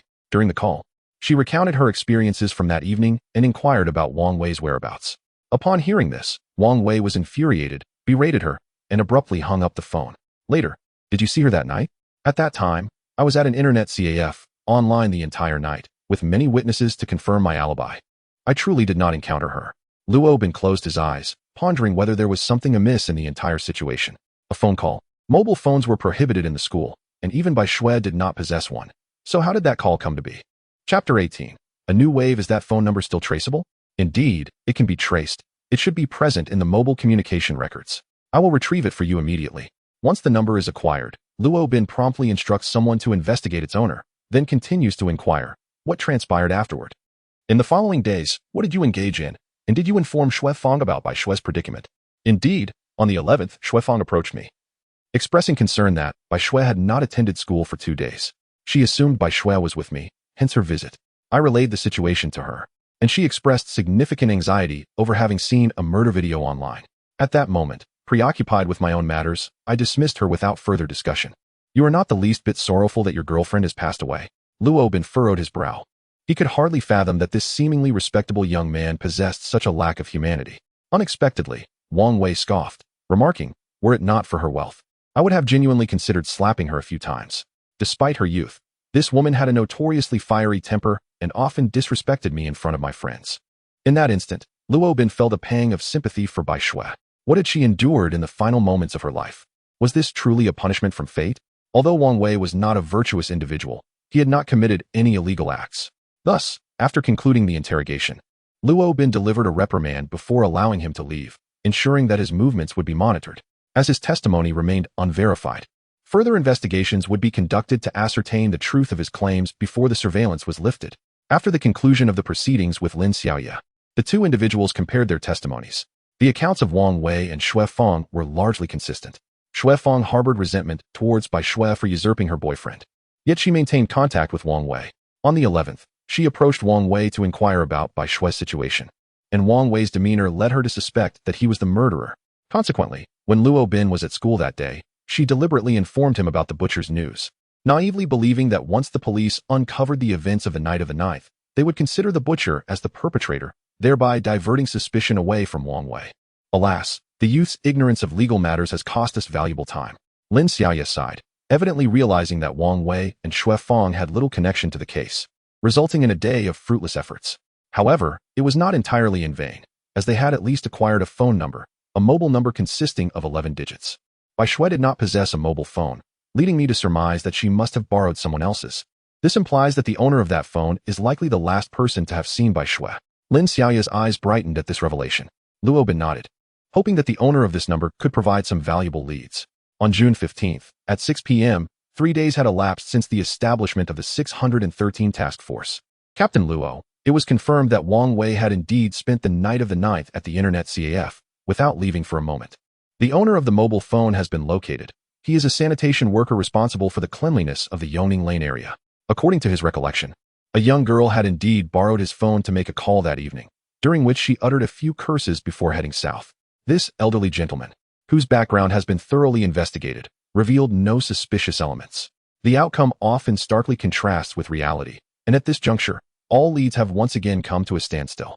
That night, Luo Bin experienced a dream in which he found himself ensnared in a dense forest, perpetually walking yet never reaching an end, transitioning from daylight to darkness and back again in a relentless cycle. In the ensuing days, the members of the 613 Special Investigation Team remained tirelessly engaged. Yet despite their diligent inquiries, they were unable to uncover any useful clues. Reluctantly, they resorted to re-examining the leads previously obtained, but progress remained elusive. As the days slipped by, the pressure on each individual mounted, particularly for Zhao Taijun and Luo Bin, the team leaders bearing the heaviest burdens. Zhao Taijun, in particular, seemed to have been transported back a decade. In the early hours of June 19th, a slumbering Luo Bin was jolted awake by the ringing of his phone. He abruptly sat up in bed, scanning the enveloping darkness around him. Upon retrieving his phone, he noticed it was a call from Zhao Taijun, and glancing at the time, 3 o'clock, instilled within him a foreboding sense of dread. What could compel Director Zhao to call him at such an ungodly hour? The moment he heard those words, Luo Bin's hand trembled, nearly causing him to drop the phone. He knew that the he mentioned by Zhao Taijun referred to none other than the notorious butcher. The pitch-black sky was drizzled with fine rain. In a desolate field in the eastern suburbs, a travel suitcase was discovered by a villager named Wang Dazhuang. Wang, who worked at a nearby factory, was concluding his night shift at 2 in the morning. As he rode his motorcycle home, he noticed a reflective spot in the barren land, which turned out to be a suitcase. Initially, he thought he had stumbled upon something valuable, but upon opening it, even a robust adult man was left utterly horrified. By the time Luo Bin arrived, it was nearing 4 in the morning. A substantial number of police had already cordoned off the area, documenting the scene and collecting evidence. The contents of the suitcase were identical to those found in an abandoned building in the early hours of June 13th, a severed head and the upper torso. Similarly stripped of hair, subjected to high-temperature cooking, and neatly stacked in pieces within the suitcase. Although this was not Luo Bin's first encounter with such a gruesome sight, it still invoked a sense of revulsion. Lin Xiaoya soon arrived at the scene, accompanied by Ma Chongyang, and even Zhao Taijun made a personal appearance. Their spirits were heavy. The case from June 13th remained unresolved, and now, just 6 days later, another dismemberment case had emerged. Investigate. I demand a thorough investigation. We must uncover the truth, even if it means turning Greenvine City upside down. Zhao Taijun clenched his fists and let out a furious roar, unable to tolerate the repeated provocations of the perpetrator any longer. Almost identical events unfolded once more, merely 6 days apart. An identical suitcase, the same dismemberment method, the same secluded disposal site, and even the rain fell in a familiar pattern. This desolate field lacked any surveillance coverage, and the downpour nearly obliterated all traces of evidence. Zhao Taijun personally oversaw the scene investigation and the deployment of police forces, working tirelessly until dawn before calling the team back. Upon returning to the precinct, the officers promptly ventured to the surveillance control center to examine the footage. As various departments commenced their day, Zhao Taijun swiftly issued a notification for assistance and mobilized officers from police stations citywide to scour the sparsely populated areas for remains, particularly focusing on the 3 peripheral locations in the central region of Ulftang City, excluding the eastern side. As midday approached, the special investigation team was engaged in discussions regarding the case when an unexpected visitor entered the office. Chapter 19 Internal Troubles. Director Luo. What brings you here? Zhao Taijun was the first to approach. The unexpected visitor was none other than Luo Zhishan, the director of the Provincial Public Security Department. Given his demeanor, it appeared he had come to demand accountability. Humph.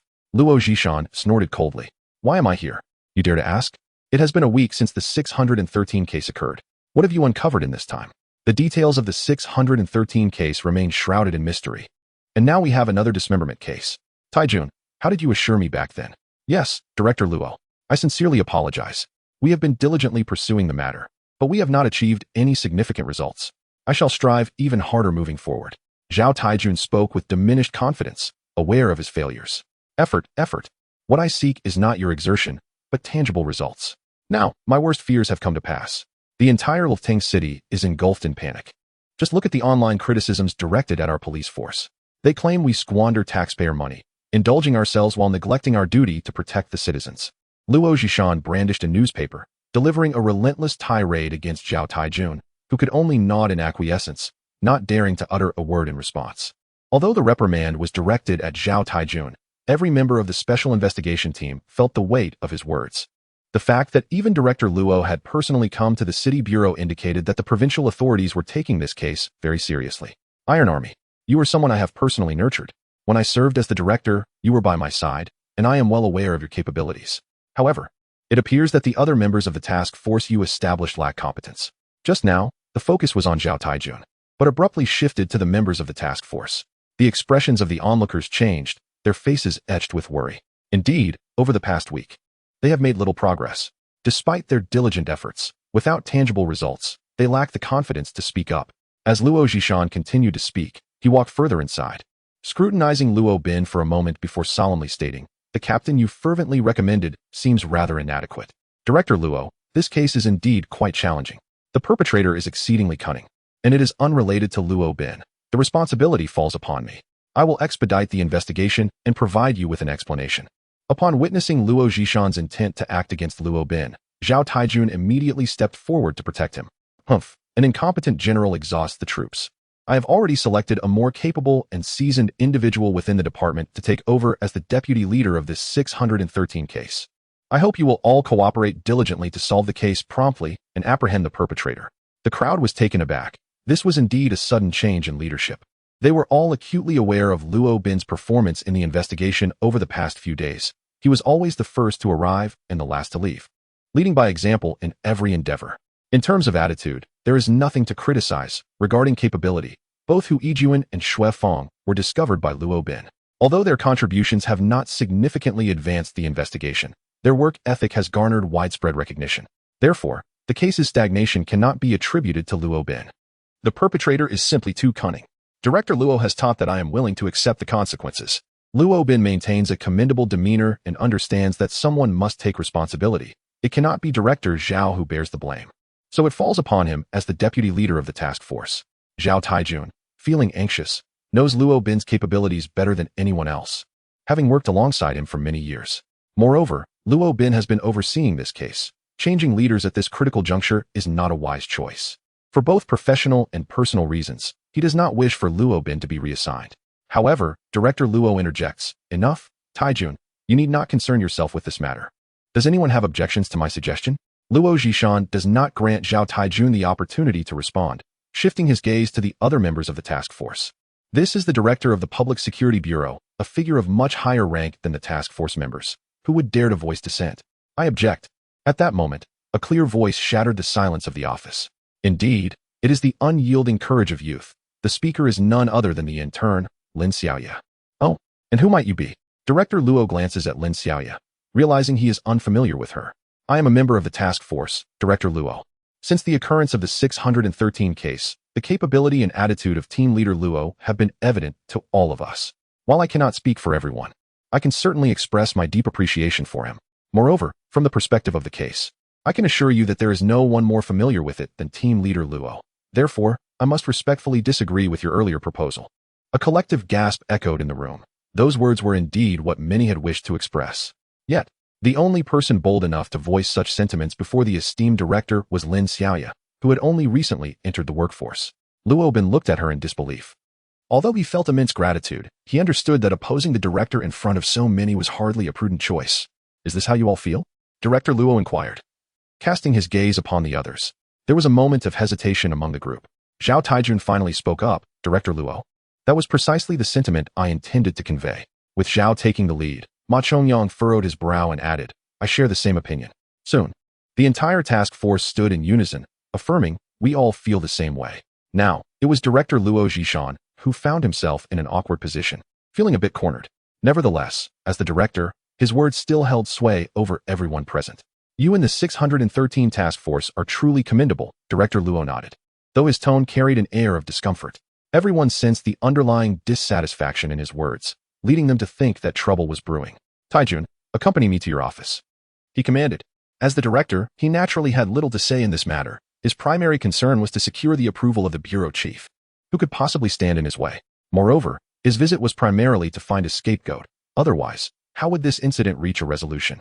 Zhao Taijun felt a cold sweat trickle down his back, realizing that he was unlikely to retain his position as the deputy leader of the Luobin's special investigation team. He wondered if Director Luo might take this opportunity to target him, considering he was indeed his immediate superior. Just as they were about to leave the office, Zhao Taijun collided with someone entering. "Oh, my sincerest apologies, Secretary Bai. I had no idea you would be coming. I truly apologize." Zhao Taijun felt as if he had swallowed a fly. What an unusual day it had been.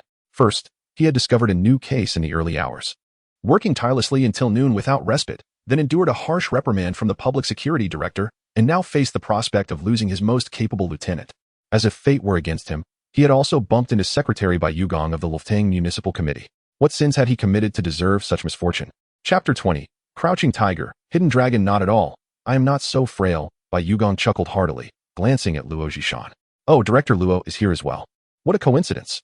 The 613 case has had a severe social impact, and I am under considerable pressure myself. I came to observe the situation of the Special Task Force. How could the Secretary Bai find himself at the Public Security Bureau? Luo Zhishan responded with a welcoming smile. Bai Yugong shrugged lightly. It's not just you, Director Luo, who bears the burden. I too am feeling the strain. The 613 incident has profoundly affected our city. I am aware that the comrades in the Special Task Force have been working diligently during this period, enduring immense pressure.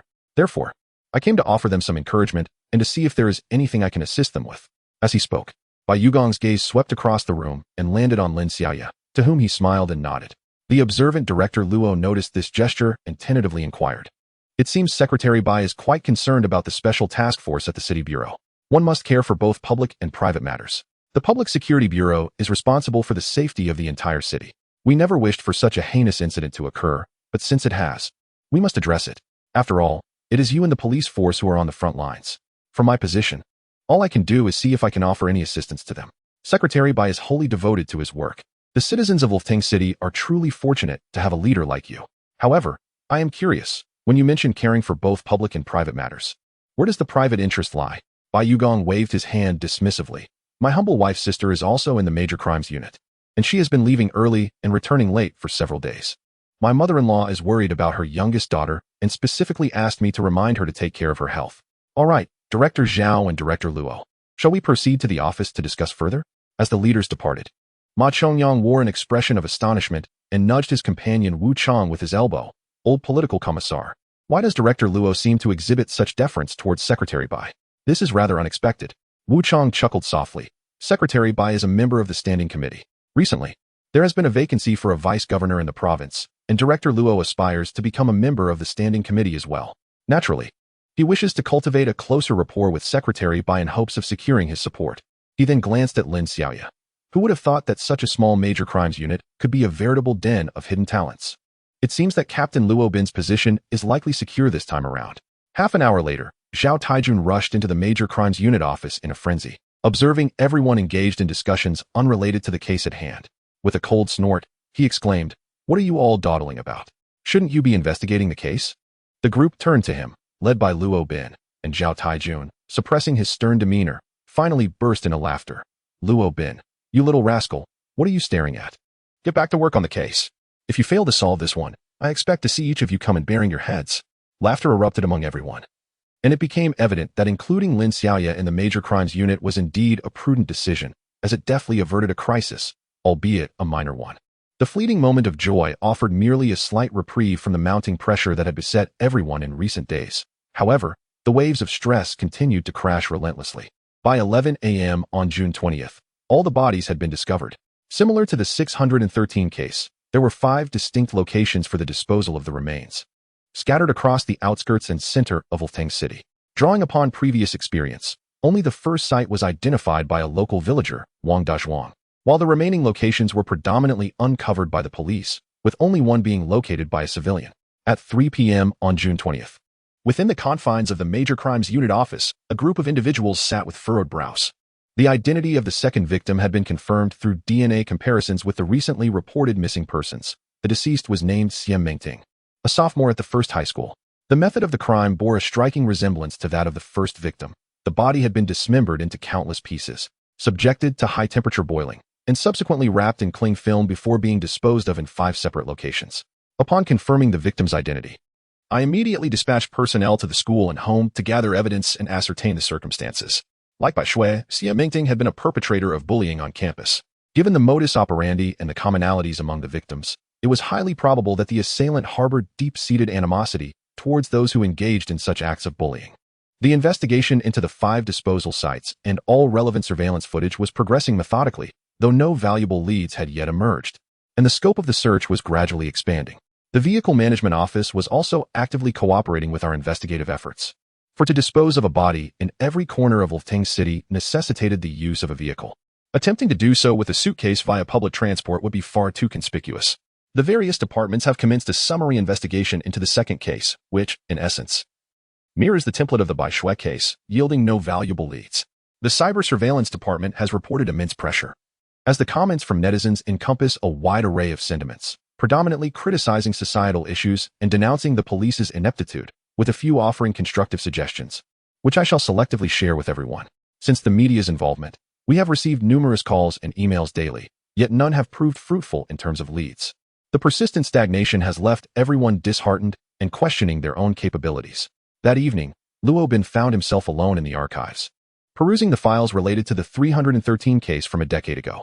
Despite thorough comparisons, the 2 cases revealed no discernible differences, the same dismemberment techniques, identical disposal patterns, and notably, 2 victims in both instances.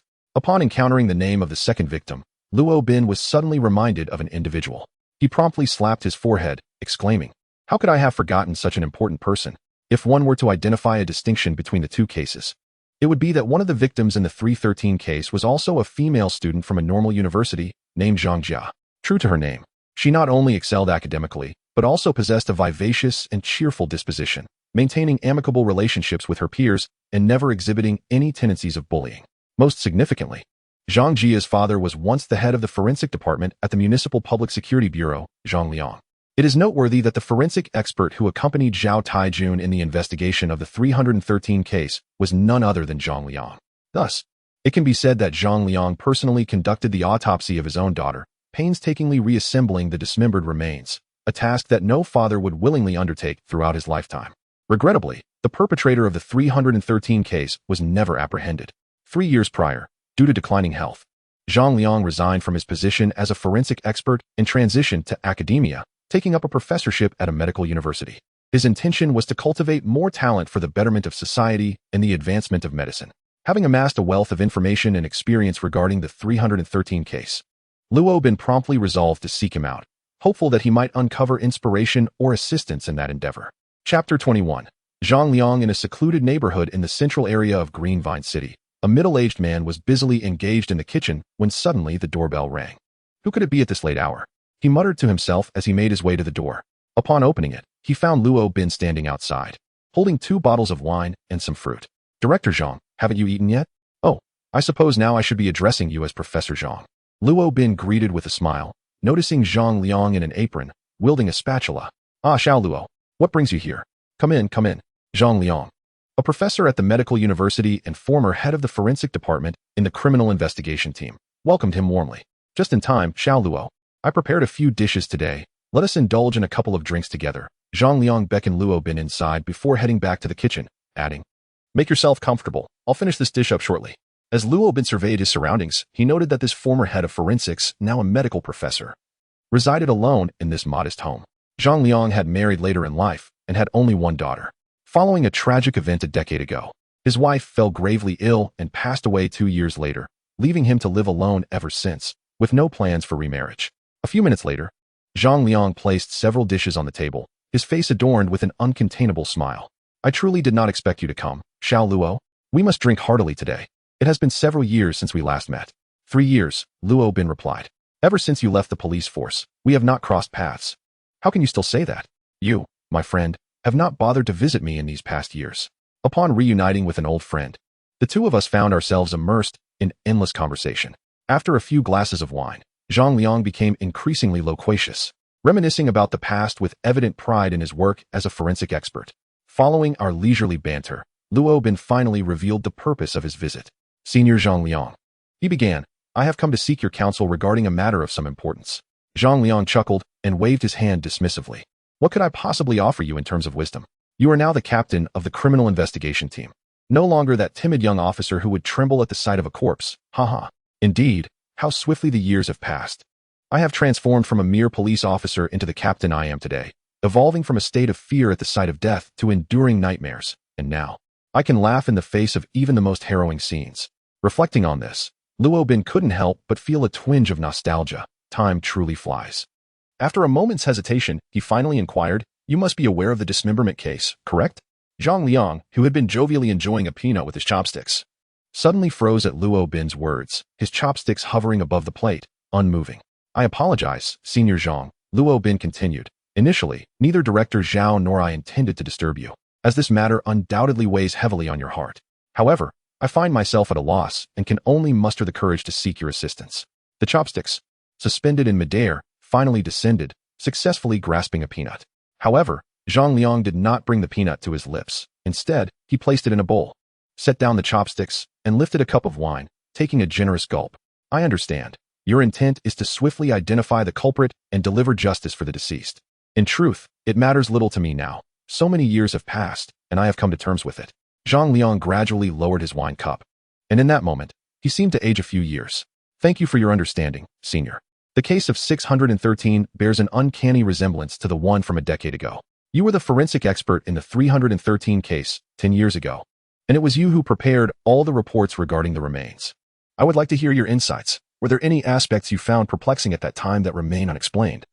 Or do you have any recommendations regarding the direction of the investigation? Zhang Liang sighed deeply. Every fragment of the remains was examined by me, piece by piece, including my own daughter. At that time, I had but one thought, to devote my very life to uncovering the murderer. Alas, after speaking, he poured another glass of wine and downed it in one swift motion. Senior Zhang. Luo Bin intended to advise him to drink less. Yet the words lingered on his lips, unspoken. Having endured the anguish of losing a daughter himself, Luo Bin could empathize, to some extent, with the tumult of emotions Zhang Liang was experiencing. Moreover, Zhang Liang had personally conducted the autopsy on his daughter. It is difficult to fathom how he managed to persevere through such a harrowing ordeal. A decade ago, technology was not as advanced as it is today. I have consistently engaged in the study and research of medicine without interruption. It can be asserted that even if present-day technology were transported back 10 years, it might not have succeeded in solving the case, for the perpetrator was exceedingly cunning and intelligent, possessing an exceptional awareness of counter-surveillance, leaving behind virtually no trace. Luo Bin wholeheartedly concurs with this viewpoint. The current case is no exception, as the assailant has left not a single clue. When I first encountered the news regarding the 613 case, it immediately evoked memories of events from a decade prior.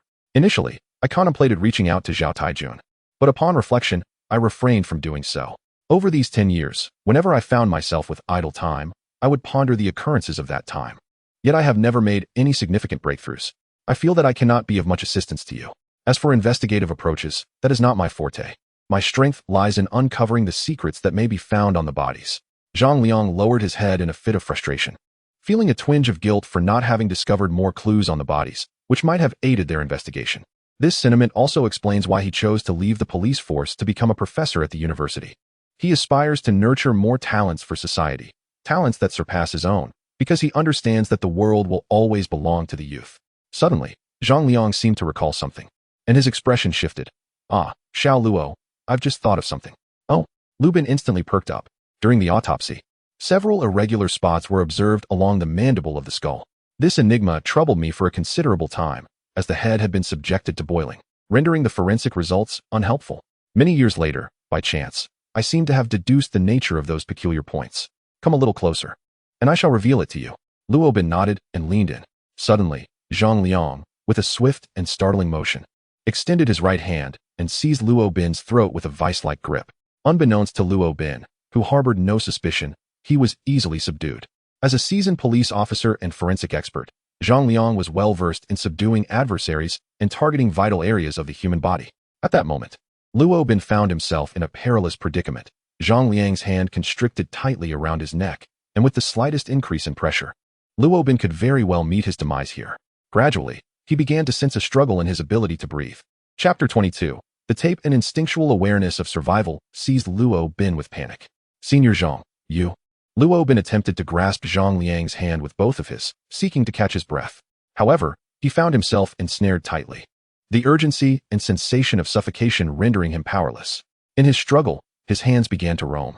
Realizing that the most effective course of action would be to seize an object as a weapon, striking Zhang Liang's head to compel him to release his grip.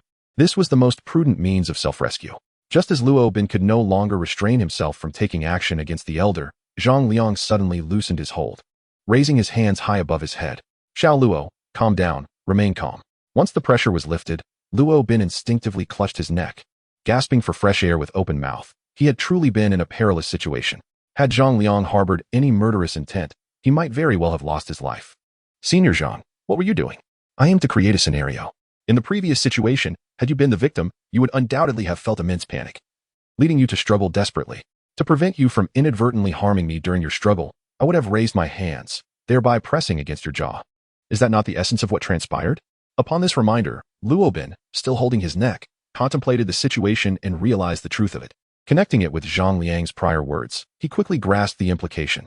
Senior Zhang, do you mean to say that the peculiar sensation on my neck arose from this? Indeed.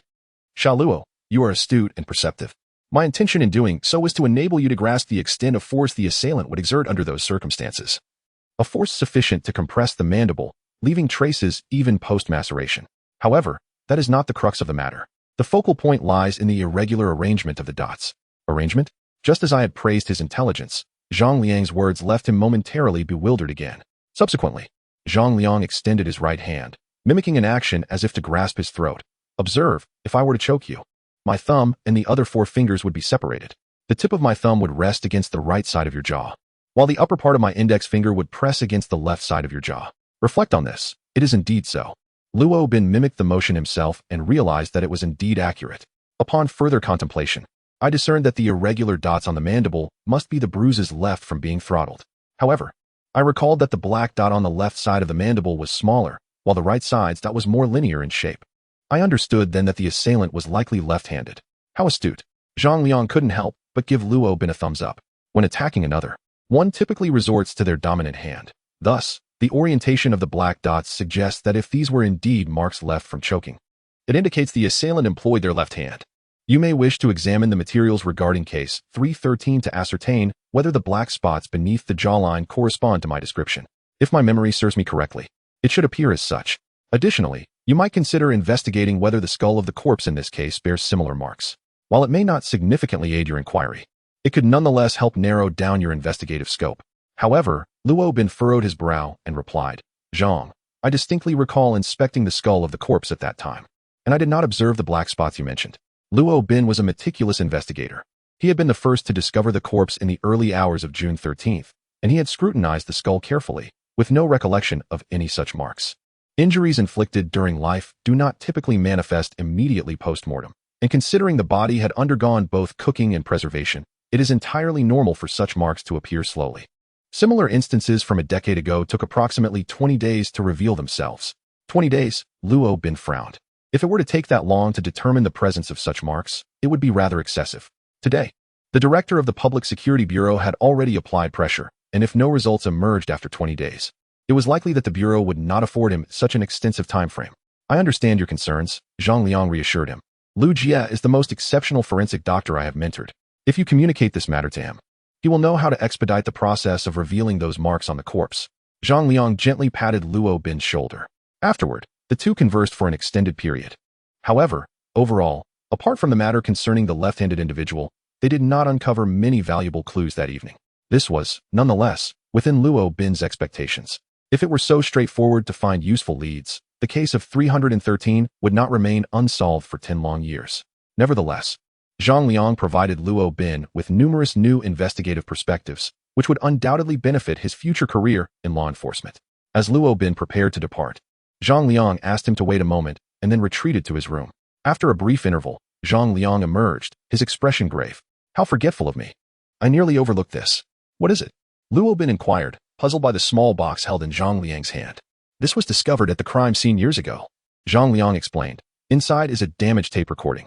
I'm uncertain how helpful it may be to your investigation. He handed the box over, absent-mindedly rubbing his head. resembling someone who had indulged a bit too much. Luo Bin, intrigued, questioned, "Why would you carry something found at the crime scene with you, Zhang? This tape could very well be evidence. Why didn't you hand it over to Director Zhao at the time?"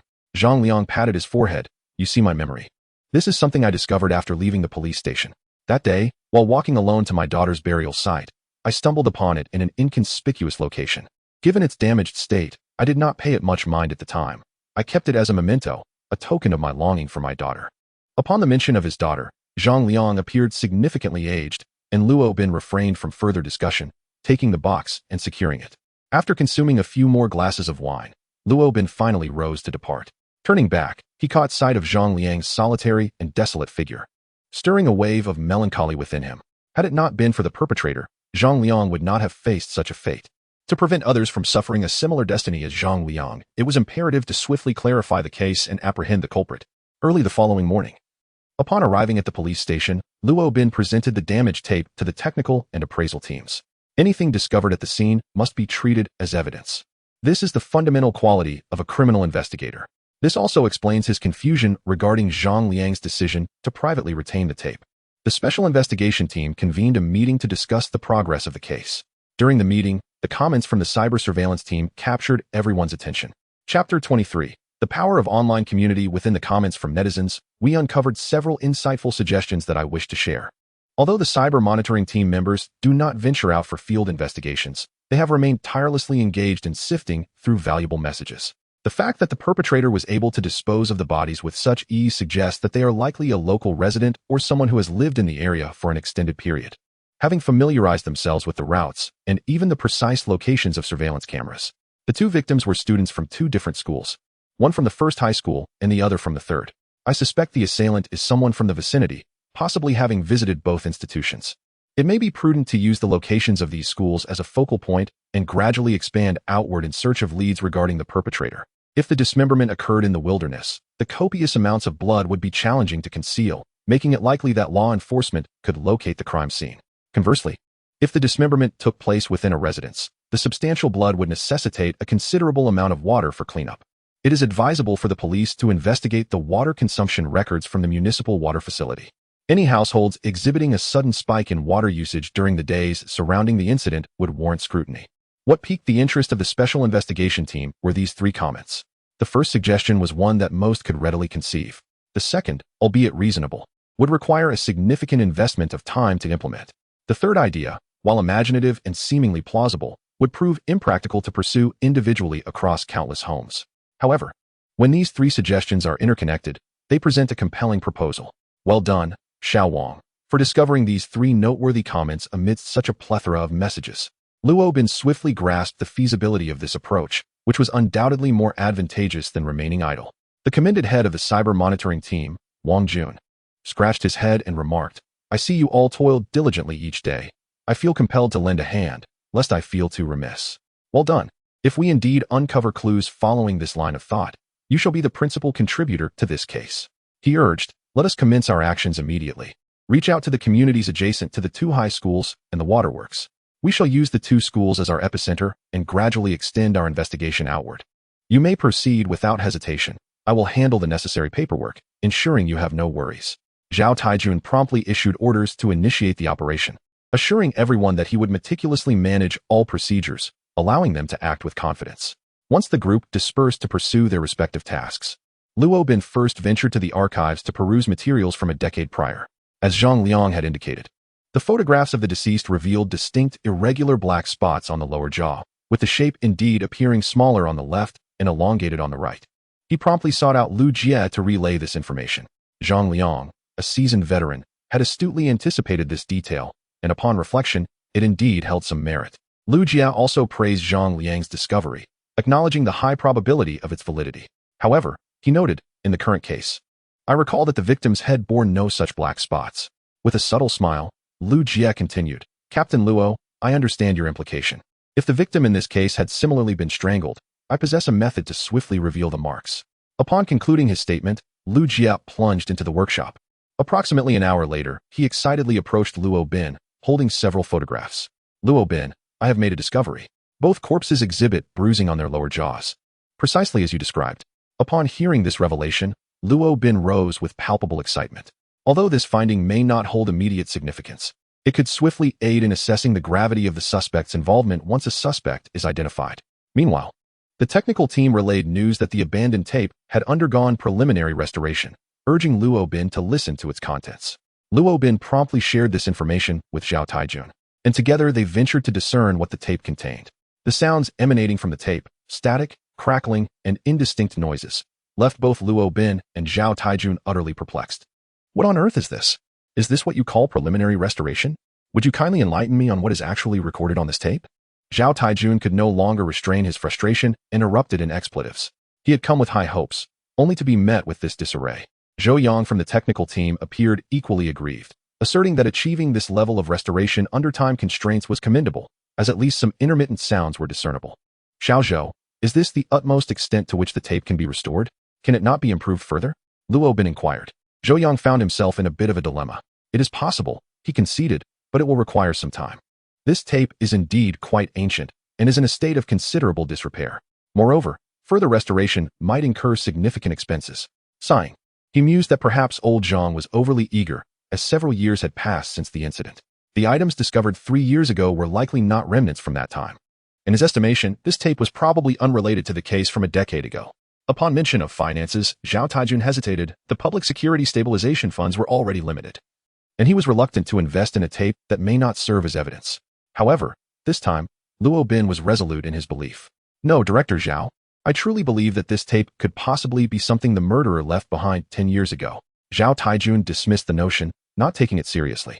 I am not jesting, Luo Bin replied, enunciating each word with conviction.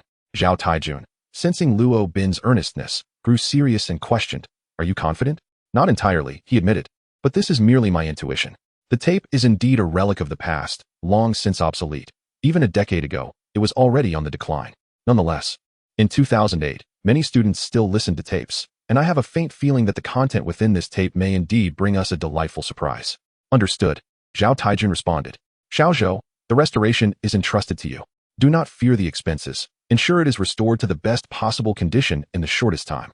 Zhao Taijun held a firm belief in Luo Bin's judgment. In the past, numerous intricate cases had been resolved thanks to Luo Bin's keen intuition and perceptive reasoning, leading him to once again place his trust in him. The reason Luo Bin harbored such high hopes for the tape stemmed from his doubts and speculations regarding the words of Zhang Liang. He was convinced that this former head of the forensic department must possess some knowledge. Otherwise, he would not have inexplicably bestowed upon him such a seemingly useless item. Furthermore, Luo Bin suspected that this tape had been discovered by Zhang Liang at a certain body disposal site, rather than being unearthed 3 years after leaving the police force. Why, then, would Zhang Liang deceive him? Why did Zhang Liang not bring this tape back to the station as evidence when he first found it? After all, his daughter was one of the victims from that time, and logically, Zhang Liang should have been the most eager to uncover the true culprit. What could possibly be the reason behind this? Chapter 24. Unraveling doubts. To seek clarity on these perplexities, one must turn to Zhang Liang for answers. In the medical university where Zhang Liang is enrolled, he was pleasantly surprised to find Luo Bin in his office. What brings you here? He inquired, his expression more joyful than astonished. Luo Bin responded with a smile. I came specifically to express my gratitude to you, Senior Zhang.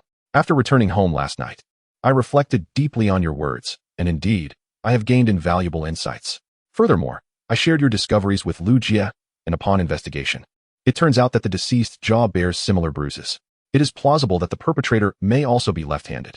Upon hearing this news, Zhang Liang did not exhibit overwhelming joy. Rather, he lowered his head slightly, murmuring, is it the same murderer? It cannot be definitively established yet.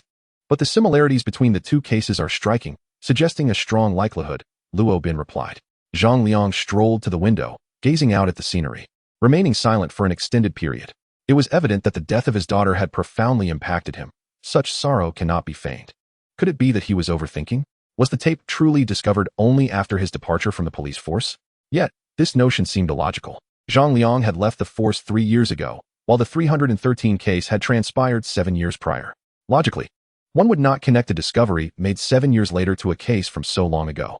Moreover, Zhang Liang, with his extensive experience in the police department, particularly as a forensic expert, would not likely present irrelevant items to himself. Or perhaps there lies a deeper narrative entwined with this recording. If he is convinced that this recording tape pertains to the 313 case, then there is but one possibility. The tape was indeed discovered a decade ago. but something transpired in the interim that prevented its reporting. These are merely Luo Bin's conjectures, and his primary purpose for coming here today is to elucidate this matter. Elder Zhang, I have an ungracious request. I hope you might come out of retirement so that we may collaboratively investigate this case and reclaim the battle we lost 10 years ago. After expressing this, Luo Bin added, this is also the sentiment of Director Zhao. Zhang Liang paused momentarily in surprise before wearily shaking his head. Let it be. I am merely a teacher now. My duty is to impart knowledge and dispel confusion. Besides, my presence would not significantly aid your efforts. With Lu Jie in the forensic department, you are well equipped. In truth, Zhang Liang's resignation years ago took everyone by surprise, as he departed without any prior indication, unexpectedly leaving before reaching retirement age, and without any significant event to warrant such a decision, leaving many baffled. Following this line of thought, Luo Bin continued to inquire, Elder Zhang, I am genuinely curious. Why did you suddenly choose to resign 3 years ago? In just a few more years, you could have retired. Even if the forensic work was physically taxing, you could have requested a transfer to a less demanding position. Not only Luo Bin, but many others were perplexed by his actions at the time. Just a few more years until retirement, tending to flowers and vegetables at home, and reaping a generous pension monthly. What a delightful prospect. Alas, Zhang Liang sighed deeply, refraining from directly addressing the question posed to him. Instead, he called out, Xiao Luo, come and take a look. Luo Bin approached the window, where a basketball court lay just beyond a wire fence. A few classmates were joyfully engaged in a game of basketball, their movements synchronized as they pursued the same ball with fervor, collaboration, and competition. Witnessing their spirited camaraderie, Luo Bin felt an invigorating breath of youth. What do you see in those children? Joy, youth, vitality. Well said. However, one element remains unmentioned. These attributes are unique to this group of children. I have grown old, and though I may be reluctant to admit it verbally, my body incessantly reminds me of this truth. You, too, have transitioned from a boy into a formidable man. This is the essence of nature's cycle and the law of societal evolution. Luo Bin furrowed his brow, perplexed as to why Zhang Liang would share such seemingly profound thoughts, which appeared unrelated to his initial inquiry. Yet, the subsequent words illuminated the underlying meaning. One day, I shall be laid to rest beneath the earth, and you will arrive at my age.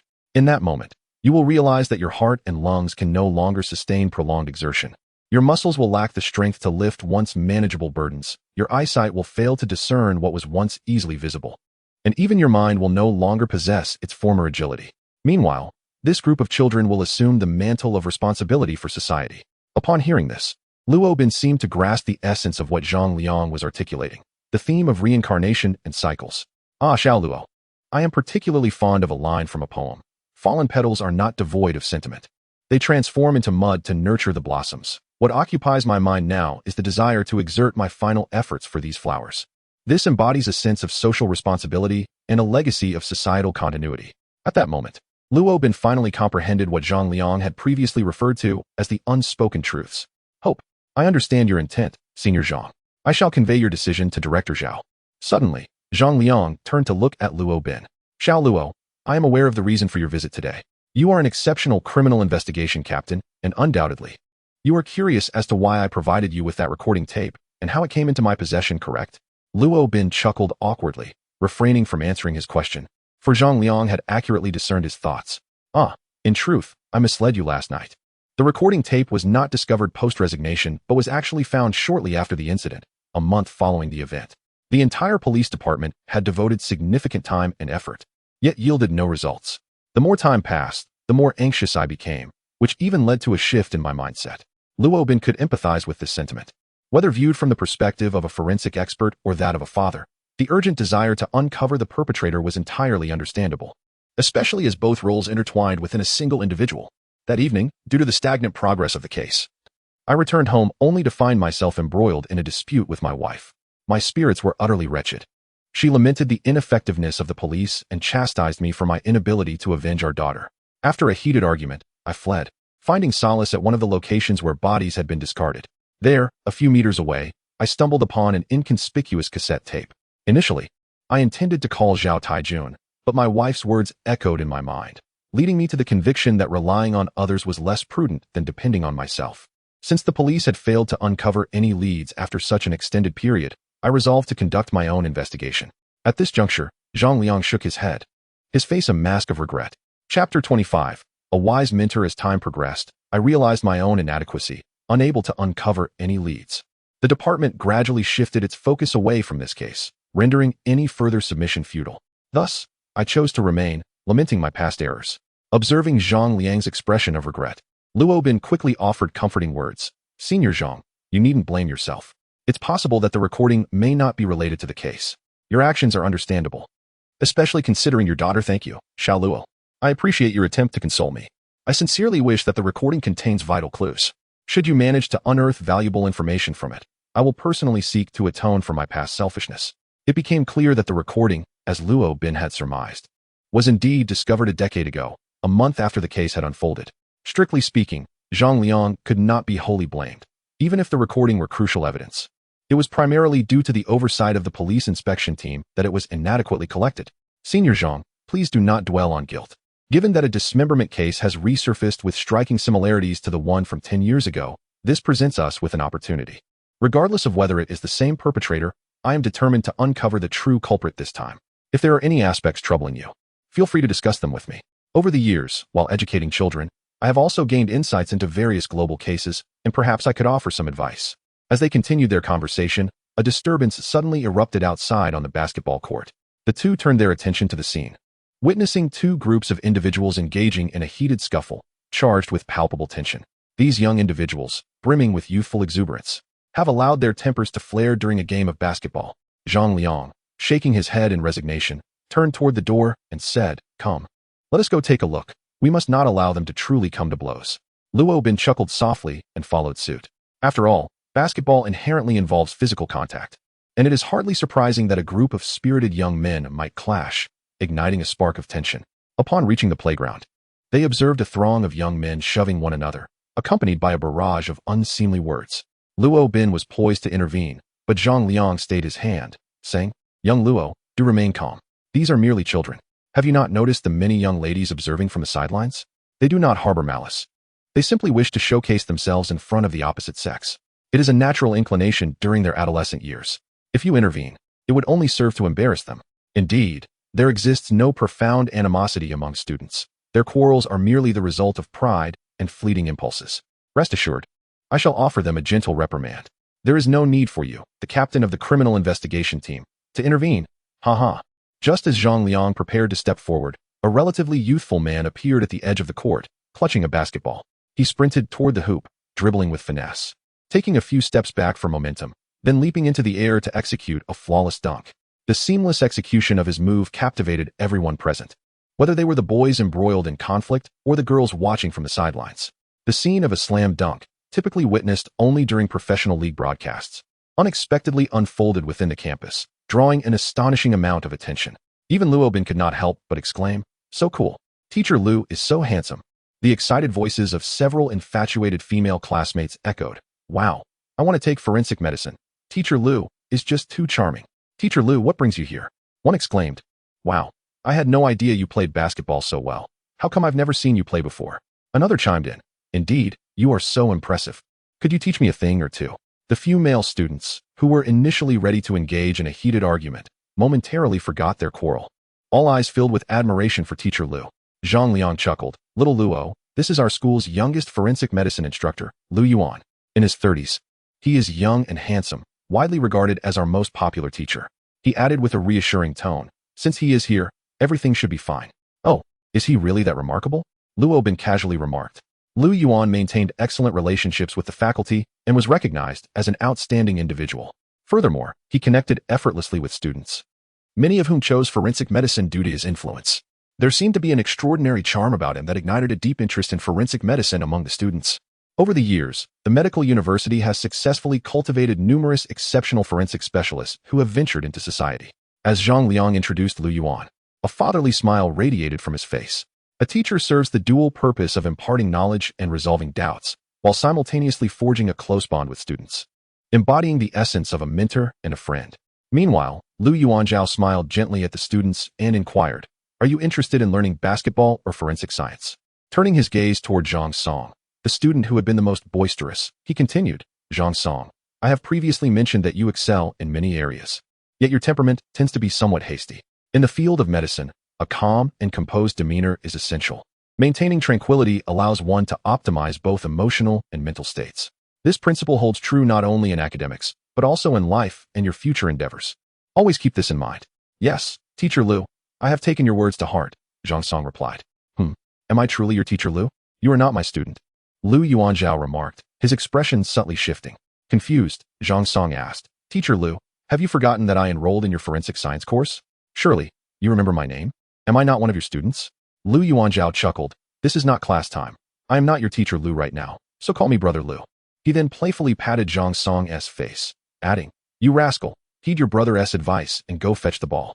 All right, Zhang Song exclaimed, bounding off to retrieve the ball, his joy reminiscent of a child weighing over 100 pounds. Come, there's still plenty of time. Let us play a bit longer.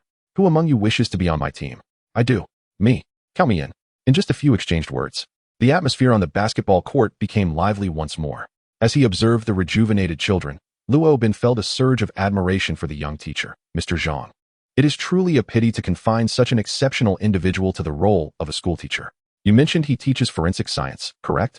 Zhang Liang chuckled softly. Xiao Luo, are you attempting to poach him? In truth, I also believe Liu Yuan is exceedingly well suited for forensic work. Not only is he greatly adored by everyone, but his wealth of knowledge is remarkable, and he possesses an intellect comparable to yours. Once he finishes his game, I shall introduce you. Oh, he sounds impressive. I must certainly meet him. At that moment, Luo Bin's phone rang. Upon checking, he saw it was a call from Zhao Taijun. Luo Bin, hurry back. We have made a new discovery.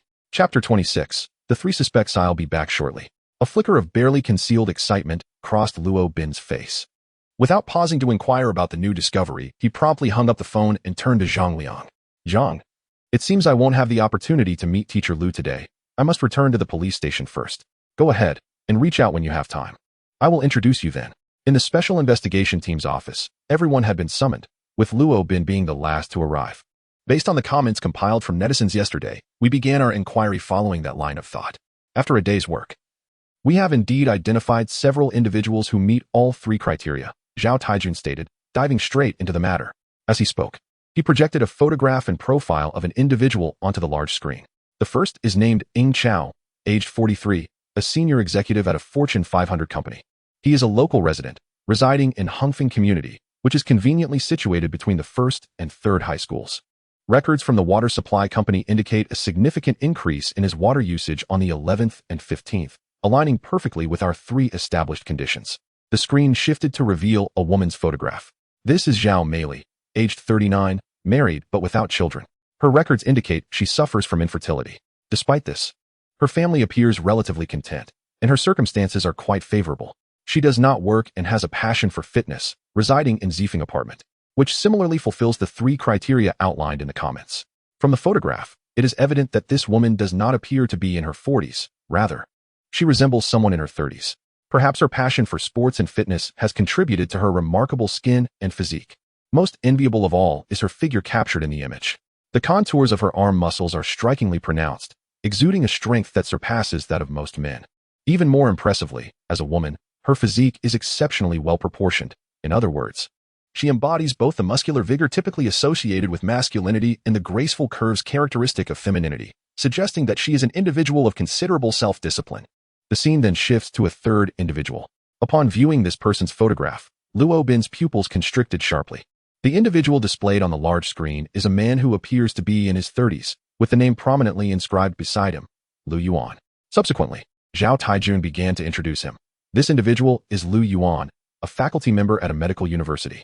Investigations have revealed that he has received several accolades in the medical field over the past few years, making significant contributions to medicine.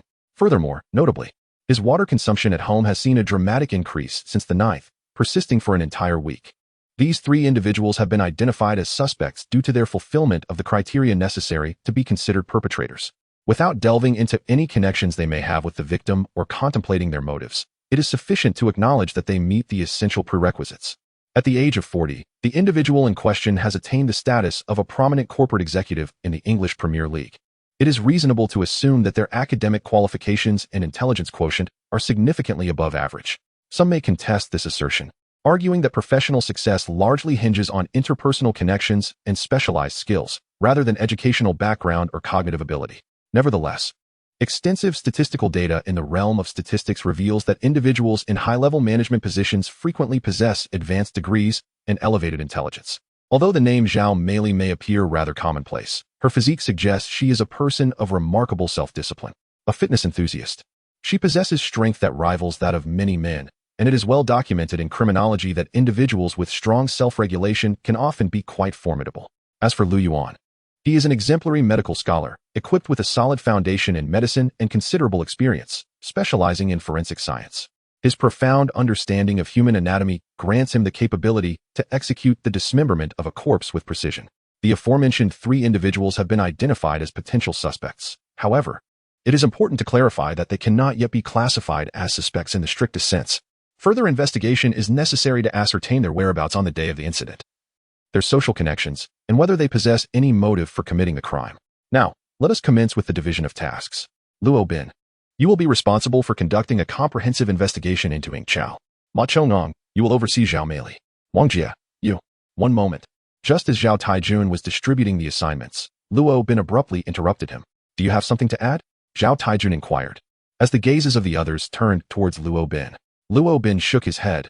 No, but I would like to take charge of the 3rd individual, Lu Yuan. Although Zhao Taijun was unaware of the reason behind Luo Bin's request, he readily acquiesced. All right, Wang Jie, you will oversee the Premier League, and Luo Bin, you shall focus on Lu Yuan. This marks a novel investigative approach, drawing upon the collective wisdom of netizens. Regardless of the outcome, we must treat this matter with utmost seriousness. I must reiterate that, as of now, these 3 individuals cannot be deemed suspects, so please be mindful of your investigative methods. Understood. The group responded in unison. With a newfound direction, everyone was invigorated, even though the efficacy of this approach remained uncertain. However, before proceeding, there was a matter of greater importance. Zhao Tianjuan's expression suddenly shifted, and he regarded Lin Xiaoya with a grave demeanor, calling out her name in a low yet commanding voice. Lin Xiaoya. Yes, Lin Xiaoya replied, her heart racing. Normally, when a leader or a parent addresses someone in such a tone, it seldom bodes well. The atmosphere in the office grew tense, with everyone uncertain of Director Zhao's intent. Yet a collective intuition suggested it was not good news. Lin Xiaoya herself felt beads of sweat forming on her forehead. What on earth has transpired? I have not erred these past few days, nor have I contradicted my superiors. I have already faced repercussions for the incident involving Xiong Hujuan. What could this possibly be? Director Zhao appeared quite irate. Could it be that he discovered my alleged cheating during the sticker game with the children downstairs last night? That seems implausible. Such trivial matters would hardly warrant his attention. This is the inner monologue of Lin Xiaoya at this moment. As she was lost in her thoughts, Zhao Taijun suddenly changed his expression and broke into a smile. Xiaoya, the expenses for the repair team have recently been quite substantial, and the public security's stability maintenance funds are already limited. I have applied for additional funding from above. Please convey to Secretary to expedite the approval for us. Everyone was taken aback. This was clearly an attempt to exploit Lin Xiaoya's connections for personal gain. Lin Xiaoya widened her mouth, at a loss for words, while Wuchang cast a contemptuous glance at Zhao Taijun.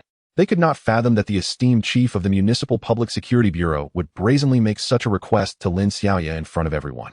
Where has your integrity gone? What about your impartiality? Sensing the unusual gazes directed at him, Zhao Taijun cleared his throat. Ahem. My intention is to resolve the case as swiftly as possible. The technical team requires funding to restore a crucial piece of evidence. Without financial support, progress will be delayed, and such delays would be irresponsible towards the public. As the chief, I cannot allow this to happen. Well said. Absolutely right. For the people. Zhao, you are remarkable.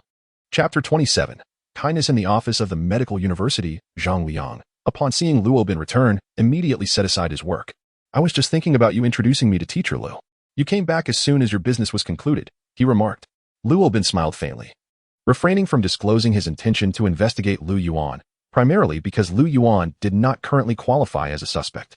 Moreover, Luo Bin was genuinely eager to meet Lu Yuan, a brilliant forensic student who had always been a valuable asset to the criminal investigation team. It could be said that in contemporary criminal cases, unless surveillance footage provided crucial evidence, the most pivotal factor in solving a case was the forensic expert. Zhang Liang was well aware of Luo Bin's aspirations and certainly did not wish to miss the opportunity to connect with such a talent. Under Zhang Liang's guidance, the two approached Lu Yuan's office. The door was ajar, and as they reached the threshold, they overheard a conversation within. Classmate Lu Hui, I have noticed that your demeanor has been somewhat off lately. You have never missed my classes before, yet you have been absent for the past 2 sessions. I also checked your attendance in other subjects and found that you have not attended class for 3 consecutive days. Could you please share with me what has transpired? Peering through the crack of the door, they observed Lu Yuan seated at his desk, with a female student standing before him. She was of modest height, her head bowed, hands clasped nervously at her sides, exuding an air of unease. "Teacher Lu, I." The female student stammered, struggling to articulate a complete thought. "Do not be anxious. I am not your advisor, merely someone who has noticed your recent issues and wishes to understand the situation. Your academic performance has been commendable across all subjects. However, there has been a peculiar change lately. If you are facing any difficulties, you may confide in me." After a pause, I added reassuringly, "Rest assured. I have called you here privately, and I shall not disclose this matter to your advisor. Otherwise, I would have reported it directly to him. What are your thoughts on this?" Lu Hui gritted her teeth, hesitating for a moment before finally speaking. "Teacher Lu, Actually, I have been working part-time these past few days. I found a company offering temporary work, initially intending to only intern on weekends. However, they insisted on a full week of continuous internship before I could proceed, which is why I have been unable to attend classes. Now it becomes clear. Part-time work is indeed a commendable endeavor, worthy of encouragement. Yet, as a student, your primary obligation is to your studies, and any work should not interfere with your learning. Do you understand this?" Lu Hui nodded in silence. "You are an exemplary student. I have reviewed your performance over the past 2 years. Your grades have been outstanding, and you have not missed a single class, nor have you engaged in part-time work on weekends. Why, then, the sudden urgency to seek employment, even at the cost of missing classes? Is there a particular hardship you are facing?" Outside the door, Luo Bin nodded slowly, recognizing that Teacher Lu's thoughts were clear. He understood that the crux of the issue lay not in Lu Hui's truancy, but rather in the underlying reasons for it. The pursuit of part-time work naturally raises concerns about financial needs. Seeing Lu Hui hesitating for quite some time, yet still unwilling to speak, Lu Yuan smiled gently. "I assure you that I shall not divulge this matter to your counselor, nor to anyone else." She still seemed disinclined to share, prompting Lu Yuan to add, "I recognize that you are a good child. Your actions surely stem from your own reasoning. Moreover, your desire to keep this from others undoubtedly has its own justification. I have no authority to compel you to reveal anything. I simply wish for you to understand that I am not just your teacher, but also your friend." These words touched Lu Hui deeply. Bowing her head, she spoke softly. "Teacher Lu, I need money. My family's circumstances are not favorable, which is why I have always strived diligently in my studies, hoping to alter my fate in the future. However, last week I learned that my father has just undergone surgery, and we have already borrowed a considerable amount for his medical care. I have 2 younger sisters who are still quite small, and I wish to earn some money to send back to my mother." As she spoke, tears streamed down Lu Hui's face. Outside the door, Zhang Liang silently shook his head. It was evident that the children of impoverished families mature quickly, and Lu Hui's understanding was truly heart-wrenching. "You are indeed a good child, and exceptionally filial," Lu Yuan remarked, reaffirming his initial judgment. "Yet, you mentioned a desire to change your destiny through education. However, the course of action you are currently pursuing seems to contradict your aspirations, does it not?" "I understand. But Teacher Lu, I truly need the money. My mother is working so hard, and my father has his own struggles. I am aware that missing classes is not right, and I recognize that my foremost responsibility is to focus on my studies. However, I find myself in a difficult position as the eldest daughter in my family. I genuinely wish to contribute in some way." Lu Hui's voice trembled with emotion. "I comprehend your feelings. It is enough that you acknowledge your duty to your education." Lu Yuan offered some words of comfort, then contemplated for a moment before proposing, "How about this? My office is quite disorganized, and it causes me daily distress. I will hire you to assist in tidying it up. You may rise half an hour earlier each day and clean my office before I arrive for work. Consider it your part-time job." After speaking, he rummaged through his bag and retrieved some money, saying, "This is an advance on your salary. Take it for now." No, Teacher Lu. I appreciate your intention to help me, but I cannot accept it. I simply wish to earn money through my own efforts." Lu Hui hurriedly declined. From the crack in the door, Luo Bin observed that the thickness of the money in Lu Yuan's hand was substantial, likely amounting to several thousand. "This is compensation for work rendered. By assisting me in cleaning my office, you will receive the salary you rightfully deserve. Our relationship is one of employer and employee, which is entirely reasonable and lawful," Lu Yuan explained. But I haven't done anything yet. I shouldn't take your money. Look at you. It seems that due to your internship, you have not adequately reviewed your studies in recent days. Advancing your salary is entirely legitimate. It is your performance over the past 2 years in school that has led me to regard you as exceptionally capable and trustworthy. Therefore, I have placed my trust in you, believing that your efforts will yield satisfactory results, which is why I have chosen to advance your salary. It is rightfully yours. Do you understand?" Lu Hui found herself at a loss for words. Clearly, Lu Yuan was devising methods to assist her, yet it came across as a mere exchange for her labor. Enough hesitation. Take the money and send it home while there is still time. Furthermore, refrain from seeking other part-time jobs. Focus solely on your duties here. Do not assume that my role as a teacher implies a lack of responsibility. I will be checking daily. This little episode left Luo Bin with a profound impression of Lu Yuan. He not only aided a student while preserving her dignity, but also imparted a valuable lesson, ensuring that she did not receive anything without effort. In handling this matter, the only words that can describe it are simply perfect. Chapter 28. A familiar encounter. How are you? Are you growing fonder of him? Zhang Liang held a deep admiration for Lu Yuan's actions. Luo Bin smiled gently, suggesting, let us take a stroll outside first. Lu Yuan has promised to keep this female student secret. Sometimes, feigning ignorance is the greatest respect one can show to another. Once Lu Hui left the office, the two returned to Lu Yuan's workspace. Upon entering, Lu Yuan immediately stood up upon seeing Zhang Liang and hurried forward to greet him. Professor Zhang, what brings you here? Zhang Liang regarded him with satisfaction. Young Lu, I am here to introduce you to a friend. He gestured towards Luo Bin, stating, this is Captain Luo Bin from the Criminal Investigation Division. Oh, Captain Luo, it is a pleasure to meet you, Lu Yuan said courteously as he extended his hand. Luo Bin reciprocated with a smile, delighted to make your acquaintance. From the moment he entered, Luo Bin keenly observed Lu Yuan, the respect shown in welcoming Zhang Liang, along with the hospitality extended towards himself, raised no concerns. Particularly notable was Lu Yuan's composure when Zhang Liang introduced his identity. There was not a hint of trepidation in his eyes, only a genuine sense of it is a pleasure to meet you. His demeanor, facial expressions, and body language exhibited no signs of distress or astonishment upon recognizing that he was in the presence of a police officer. As the saying goes, those who have committed wrongdoings often feel guilty when confronted by the police, yet Lu Yuan displayed none of that sentiment. Previously, when Luo Bin witnessed him skillfully resolving conflicts among classmates on the basketball court, he was convinced that a person with such high emotional intelligence could not possibly be malevolent. Coupled with what he had just inadvertently observed, along with their initial encounter, he had almost entirely ruled out Lu Yuan as a suspect in his mind. He felt a sense of relief. A talent of such caliber was someone he genuinely wished to recruit into the police force, and thus he did not wish for Lu Yuan to be connected to this case. This was also the reason why Luo Bin took the initiative to propose an investigation into Lu Yuan. He sought to personally verify his convictions. Professor Zhang is my senior. He was previously a forensic expert in the criminal investigation team. He spoke highly of you, Mr. Lu, stating that you are exceedingly exceptional. I am in search of talent. Hence my visit, Luo Bin introduced with a smile. Haha, this kid has a penchant for beating around the bush. Allow me to clarify. He is interested in recruiting you and is inquiring whether you would consider working in the Criminal Investigation Division. Zhang Liang interjected with a hearty laugh. Getting straight to the point. With a smile on his face, Lu Yuan responded, Captain Luo, I am honored by your high regard for me. To be candid, I have a keen interest in analyzing cases and often delve into psychology. My former aspiration was to become a police officer. Haha, that is splendid. We truly resonate with each other. Since you have studied psychology, we can exchange ideas together. Luo Bin laughed heartily, genuinely feeling a connection with Lu Yuan. The two individuals engaged in a lively conversation, seemingly as if they were old acquaintances. Observing their joyful exchange, Zhang Liang excused himself, claiming he had matters to attend to, leaving the two to converse in solitude. I have also encountered the dismemberment case in the media. Captain Luo, I can offer you some suggestions. After a brief discussion, Lu Yuan unexpectedly steered the conversation towards the case.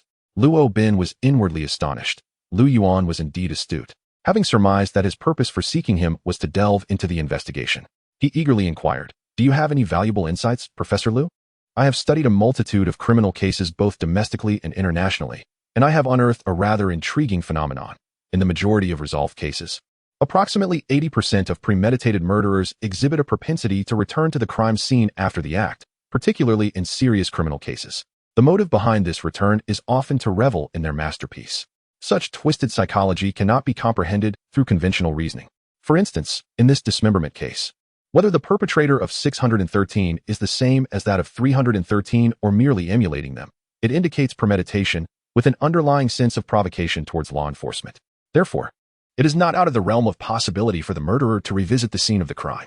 However, we have yet to uncover the locations where the two victims met their tragic fates. Luo Bin furrowed his brow. The crime scene may also serve as a site for body disposal. I suggest that the police revisit the surveillance footage, examining the moments before and after each disposal incident to identify any recurring individuals. If such figures emerge, the investigation can proceed from there. This proposal illuminated Luo Bin's perspective. Previously, the police had concentrated on the moments surrounding the crime, inadvertently neglecting the aftermath, as it was commonly assumed that the perpetrator would not return after disposing of the body. Thank you for your insightful reminder, Professor Liu. I believe this presents an excellent investigative direction and thought process. Indeed, Professor Liu is a remarkable talent, possessing a wealth of knowledge and innovative thinking.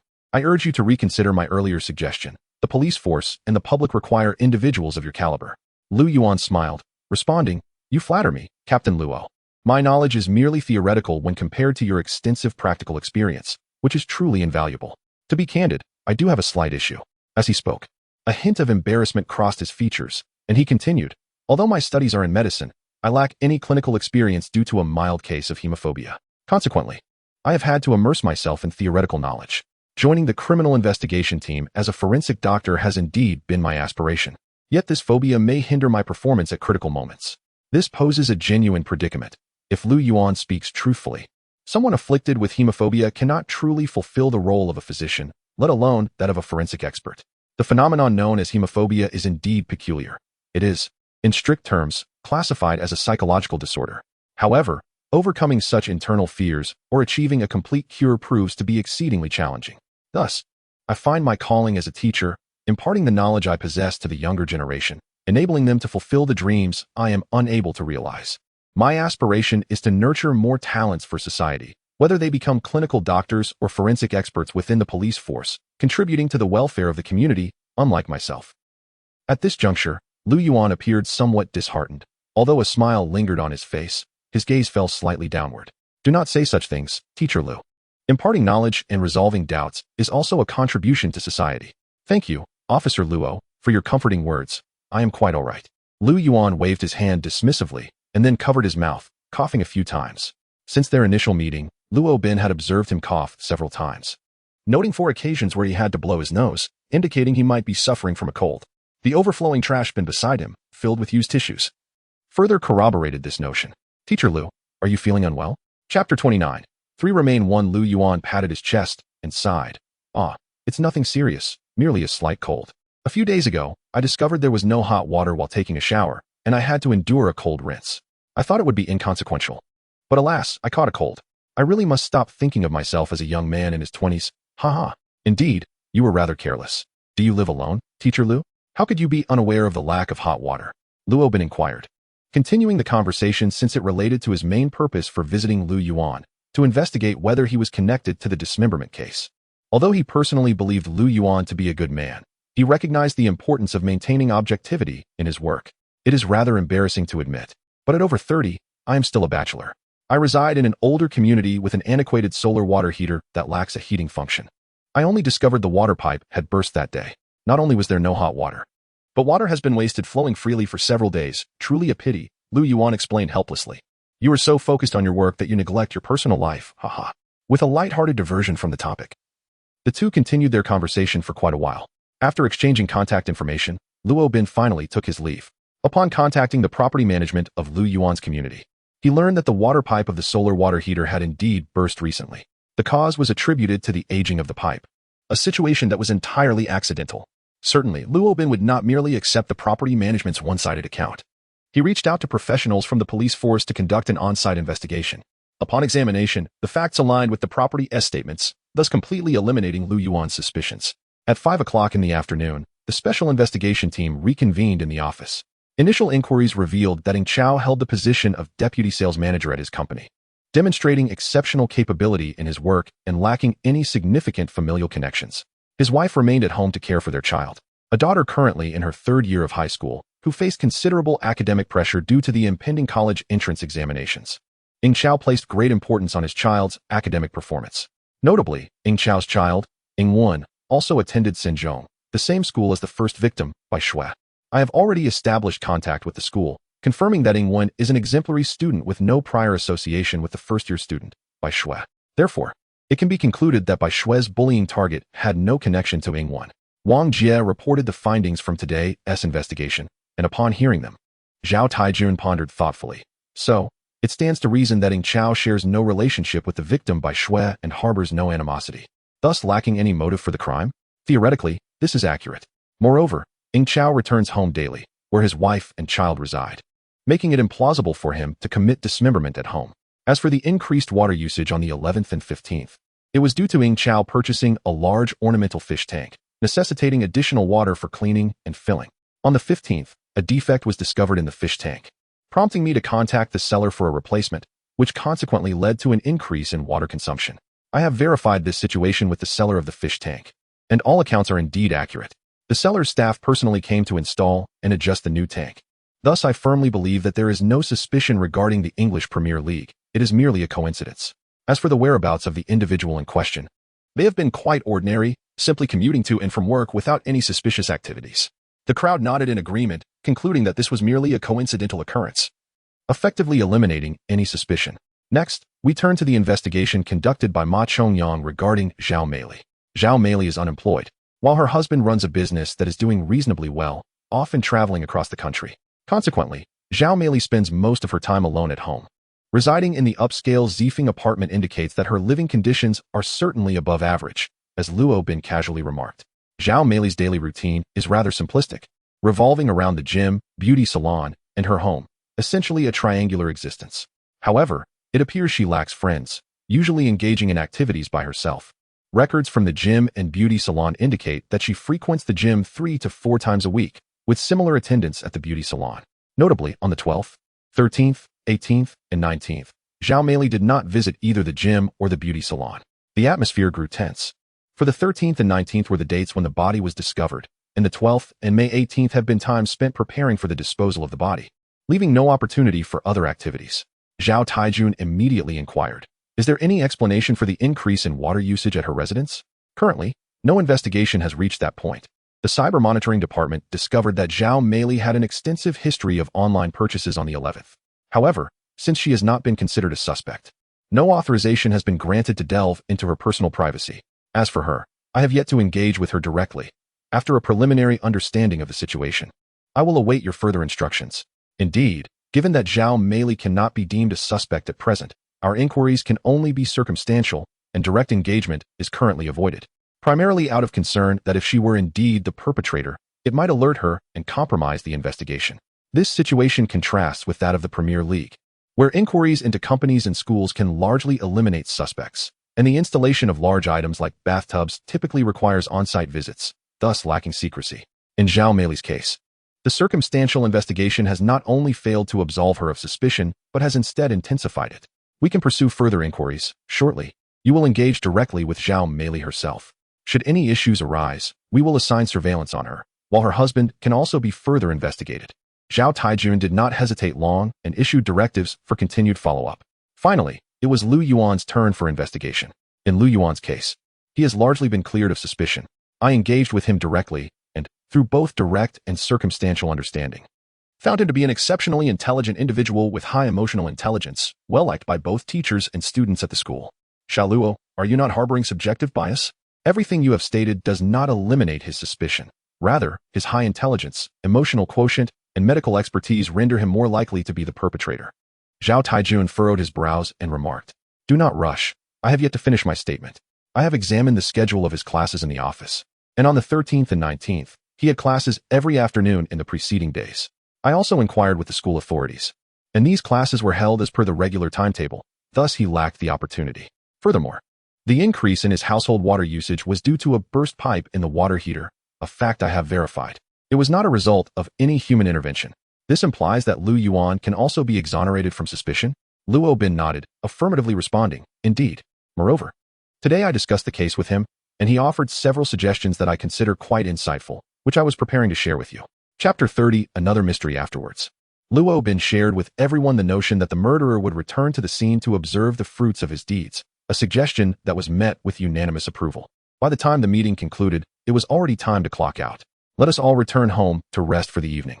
Each department has been diligently working, and our special task force must not lag behind. I will personally oversee the monitoring investigations. You all shall fulfill your respective duties and strive to solve the case at the earliest opportunity. Zhao Taijun rallied the spirits of the team before dismissing the meeting. That night, Luo Bin sat alone at home, meticulously re-examining the case. 2 victims, their bodies dismembered into hundreds of pieces, with a total of 10 disposal sites. The victims' interpersonal relationships had been thoroughly traced, Yet all leads had gone cold. The surveillance footage yielded no useful information, there were no eyewitnesses, and the murder scene remained undiscovered. This was the most challenging case Luo Bin had faced since his appointment as the head of the criminal investigation team. The only remaining suspect was Zhao Meili, pending further investigation, while the only other clue was the damage tape that Zhang Liang had entrusted to him, which the technical team was currently striving to restore comprehensively. The situation had grown exceedingly passive. Upon reflection, it seemed that from the very beginning, the task force had never seized the initiative, as if the murderer were guiding everything with an invisible thread. Several hours later, still without any breakthroughs, Luo Bin took a shower and returned to his room, preparing to sleep, when he discovered 5 missed calls on his phone. Upon inspection, he found that all were from Wang Xiao. Wang Xiao is a young man in his 20s, working at the police station. After graduating from school, he began his career under the mentorship of Luo Bin. Wang Xiao is intelligent and diligent, and with Luo Bin's guidance, he has become a capable police officer over the years. Luo Bin holds a favorable impression of him, calm, astute, and resourceful. He intends to cultivate Wang Xiao as his successor. The reason Wang Xiao is not included in the newly formed task force is that aside from the gruesome 613 dismemberment case, there are numerous other cases in Luteng City that require investigation and follow-up tasks entrusted to Wang Xiao. The 6th call came through. What could have happened? Luo Bin immediately answered the phone. Given his understanding of Wang Xiao, the flurry of calls within such a short span signified an urgent matter. Captain Luo, there's a rather peculiar corpse here, and I would like to seek your counsel. Glancing at the time, it was already 10:30 in the evening.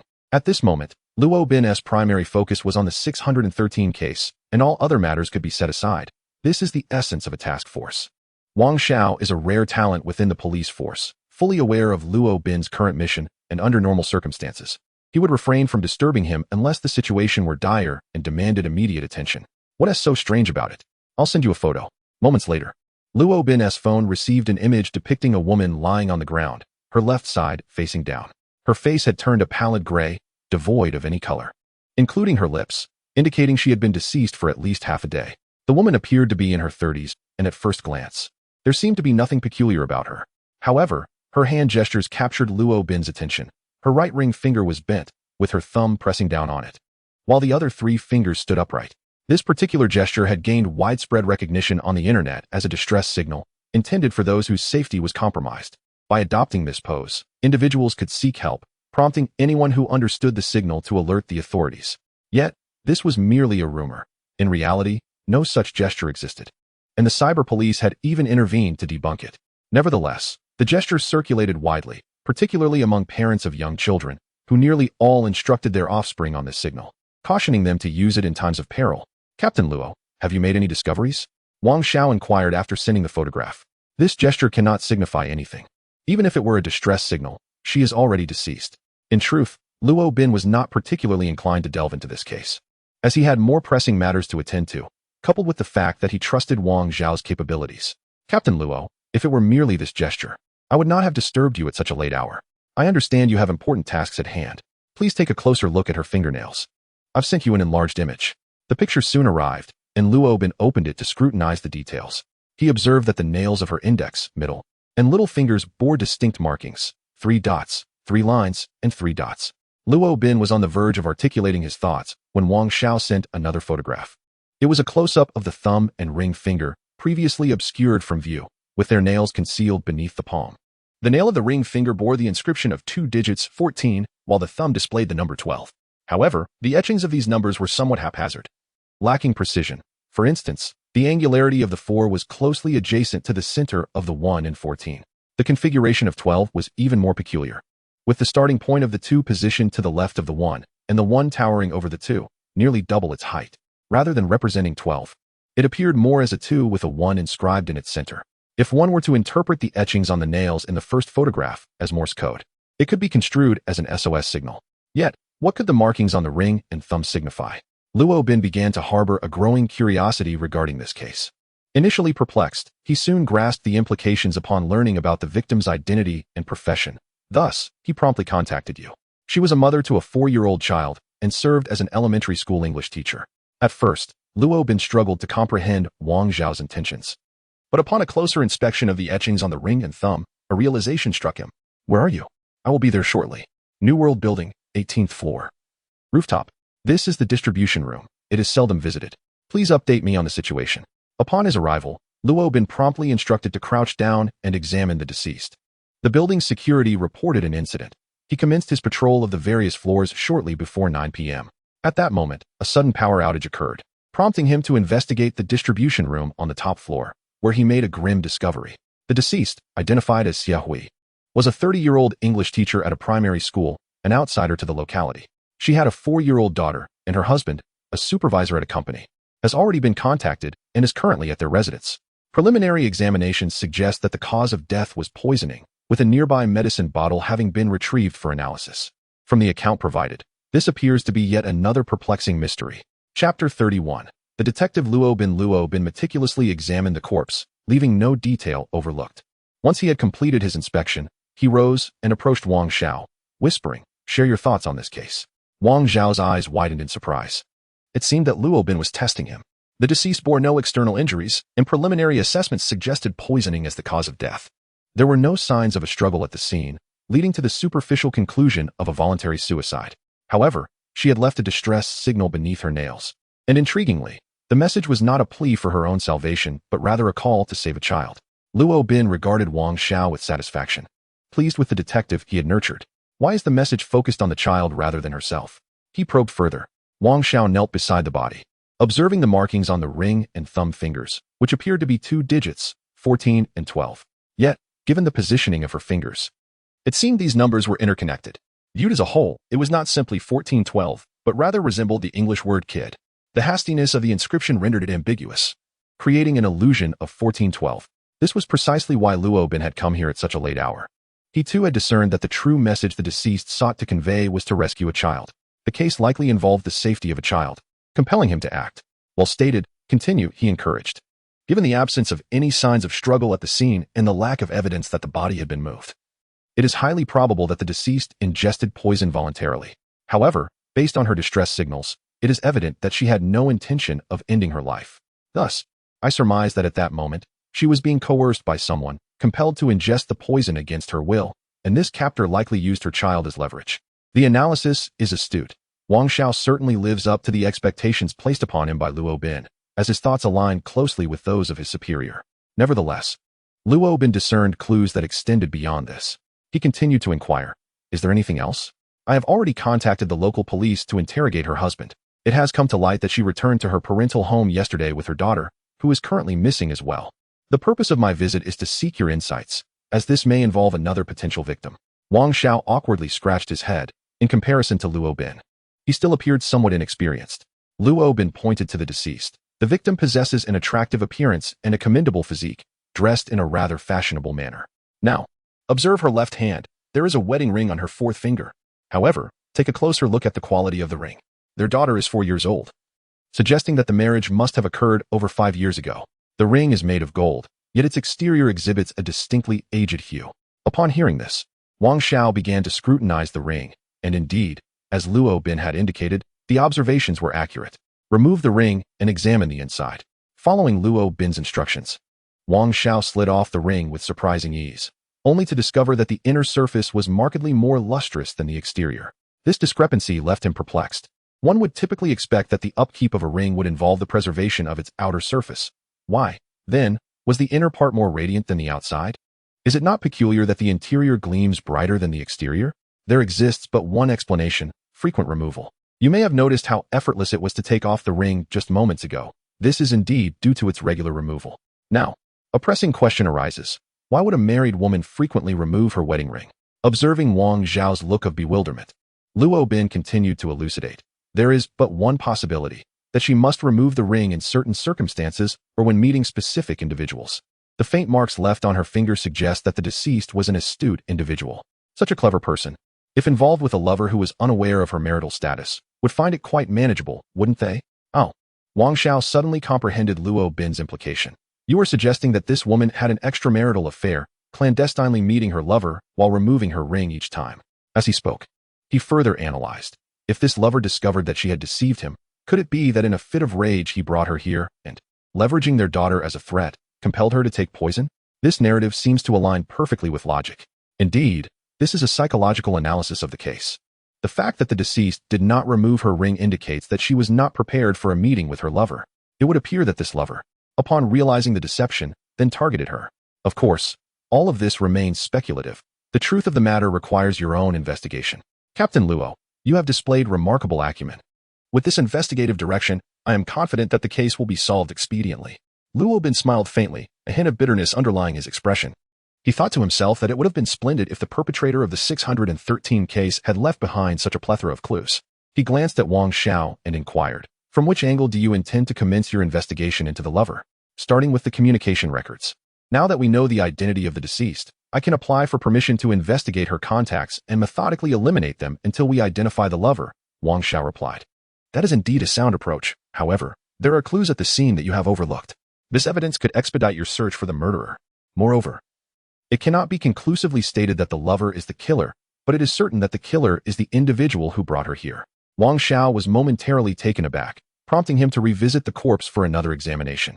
Regrettably, he failed to uncover any new clues. "Ah, young Wang, you must hone your skills further. Did you not notice the receipt in the deceased's pocket?" "I did see it. It is a restaurant receipt." "I plan to investigate the restaurant tomorrow," Wang Xiao responded. Luo Bin shook his head. "That is not the crux of the matter. The focal point is the timestamp on the receipt, which indicates it was issued at 8:10 p.m. last night. A torrential downpour swept through Luftang City shortly after 8 o'clock, brief yet intense.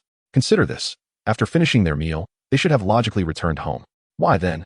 Were they found in this location?" He gestured toward the collar of the deceased's garment. "Look here, the fabric is pure cotton, and there are significant wet marks on the collar in the right corner of the clothing. Imagine, as she walked alongside her daughter after dinner, a sudden downpour ensued. She would have instinctively pulled up her garment to shield herself from the rain, while simultaneously using the corner of her clothing to protect her child. Indeed, Captain Luo, you are truly remarkable." Wang Xiao is utterly in awe of Luo Bin. Consider this. Under such circumstances, she must have been eager to return to her family, yet found herself unable to do so. This indicates that thereafter, she was taken here by the perpetrator. Reflect further. On that stormy night, a mother sought to shield herself and her child from the rain with her clothing, desperately yearning to return home. In such a scenario, what would be her utmost priority? As Luo Bin meticulously guided her thoughts, a sudden epiphany struck Wang Xiao. A taxi. Luo Bin nodded in satisfaction. Only a taxi would leave no room for suspicion. And indeed, under those circumstances, it was precisely what she needed most. Chapter 32. Doubt on Zhang Liang under the guidance of Luo Bin. Wang Xiao had discerned the specific direction for the investigation. Although these were merely Luo Bin's conjectures, they were all grounded in reason and logic, showcasing Luo Bin's exceptional investigative skills. While absolute certainty could not be guaranteed, there was at least a 70% assurance, a remarkably high probability in the realm of criminal cases, especially considering the safety of a child was at stake. Hence, Luo Bin offered his assistance. The subsequent proceedings were entrusted to Wang Xiao, for this was not his case to oversee. On his way back, Luo Bin could not help but recall his daughter, a sorrow that would remain etched in his memory for a lifetime. Consequently, whenever cases involving children arose, he would invariably endeavor to resolve them expeditiously. The following morning, upon arriving at the police station, Wang Xiao was met with accolades from his colleagues. From the moment the body was discovered to the resolution of the case, it had taken merely a few hours. By 2 o'clock that morning, Wang Xiao had identified the victim, Xia Hui's lover, and without hesitation, opted to make an arrest. When they forcibly entered the premises and discovered the victim's daughter, the situation required no further elaboration. Luo Bin refrained from seeking recognition, wishing instead to provide the young officer with ample opportunities to shine. The words of Zhang Liang echoed in his mind. This world operates in cycles, and the lifeblood of society is perpetually entrusted to the hands of the youth. Wang Xiao expressed his profound gratitude to Luo Bin, acknowledging that without his intervention, the resolution of the case could have been significantly delayed, potentially placing a child in peril. Captain Luo, there is something about this case that piques my curiosity. Given the intelligence of the deceased, Xia Hui, why did she not choose to resist in her final moments? I believe that with her cleverness, escaping the clutches of danger was not an impossibility. Luo Bin simply smiled and replied, Xiao Wang, you are yet to marry and have not become a parent. There are certain aspects you may not fully comprehend. The instinct to protect one's offspring is inherent in human nature, particularly among women. I believe that when Xia Hui realized she was in peril, she certainly considered escape, but ultimately she relinquished that thought. She must have uttered something that prevented the murderer from harming her child. This is the formidable strength of parenthood, even at the cost of their own lives. Parents strive to ensure their children's safety. At this juncture, Luo Bin suddenly recalled something and immediately abandoned Xiao Wang, hurrying to the archives. In the archives, Luo Bin meticulously sifted through the case files of the 313 incident, seemingly searching for a specific detail. After nearly an hour of diligent examination, he murmured a few words to himself before departing the archives. As for what he muttered, no one was privy to that information. As the workday approached its end, Ma Chongyang returned to the police station from his investigations, his expression laden with disappointment. Upon witnessing his demeanor, Luo Bin could surmise the outcome. Zhao Meili had likely been exonerated from suspicion. During the evening meeting, Ma Chongyang recounted the details of his investigation from that day. Zhao Meili had conducted a thorough cleaning of her home during the days surrounding the incident. Given the size of her residence, she enlisted the help of her neighbors, which accounted for her absence from the outside world during that period. Numerous witnesses could attest to this, and the water usage corroborated the cleaning efforts. At this point, all leads had once again come to a standstill. Meanwhile, Zhao Tianjun meticulously reviewed the surveillance footage from all the disposal sites, yet he still found no progress. In the office, a sense of despondency permeated the atmosphere. It had been over 10 days since the grisly 613 dismemberment case occurred, and the task force found itself ensnared in a cul-de-sac once more. On this day, Luo Bin visited the medical university to consult with Zhang Liang. During this period, he frequently sought Zhang Liang's insights regarding the case. Zhang Liang, a figure of considerable authority in forensic science, possessed significant expertise in autopsies. Although their discussions often provided Luo Bin with valuable inspiration, the cunning nature of the perpetrator left no trace behind. Xiao Luo, if the task force is currently at an impasse, I have a rather audacious idea, Zhang Liang suggested. Oh, please share your thoughts, Senior Zhang, Luo Bin replied, immediately invigorated by the prospect of new ideas. If the 613 case yields no clues, perhaps we should delve into the 313 case from a decade ago, Zhang Liang proposed. Luo Bin pondered this for a moment and, with a furrowed brow, looked at Zhang Liang in confusion. Are you suggesting? I pondered that. Regardless of whether the perpetrator is imitating the original criminal or is indeed the same individual from years past, one thing is certain. He must have executed his plans with meticulous preparation to commit such audacious acts. Permit me to express an unpalatable truth. It is quite conceivable that this murderer is toying with the police. Upon hearing these words, Officer Luo Bin felt a wave of discomfort, yet upon reflection, he recognized the validity of the statement. Young Luo, Zhang Liang commented, this murderer is truly formidable. His intellect, courage, and strategic vision far surpass your own. With a shake of his head and a sigh, he added, if only such a person could contribute positively to society. Thus, Senior Zhang, do you imply that since we cannot outmaneuver this criminal in a conventional sense, we ought to adopt an inverse strategy? Precisely, Zhang affirmed.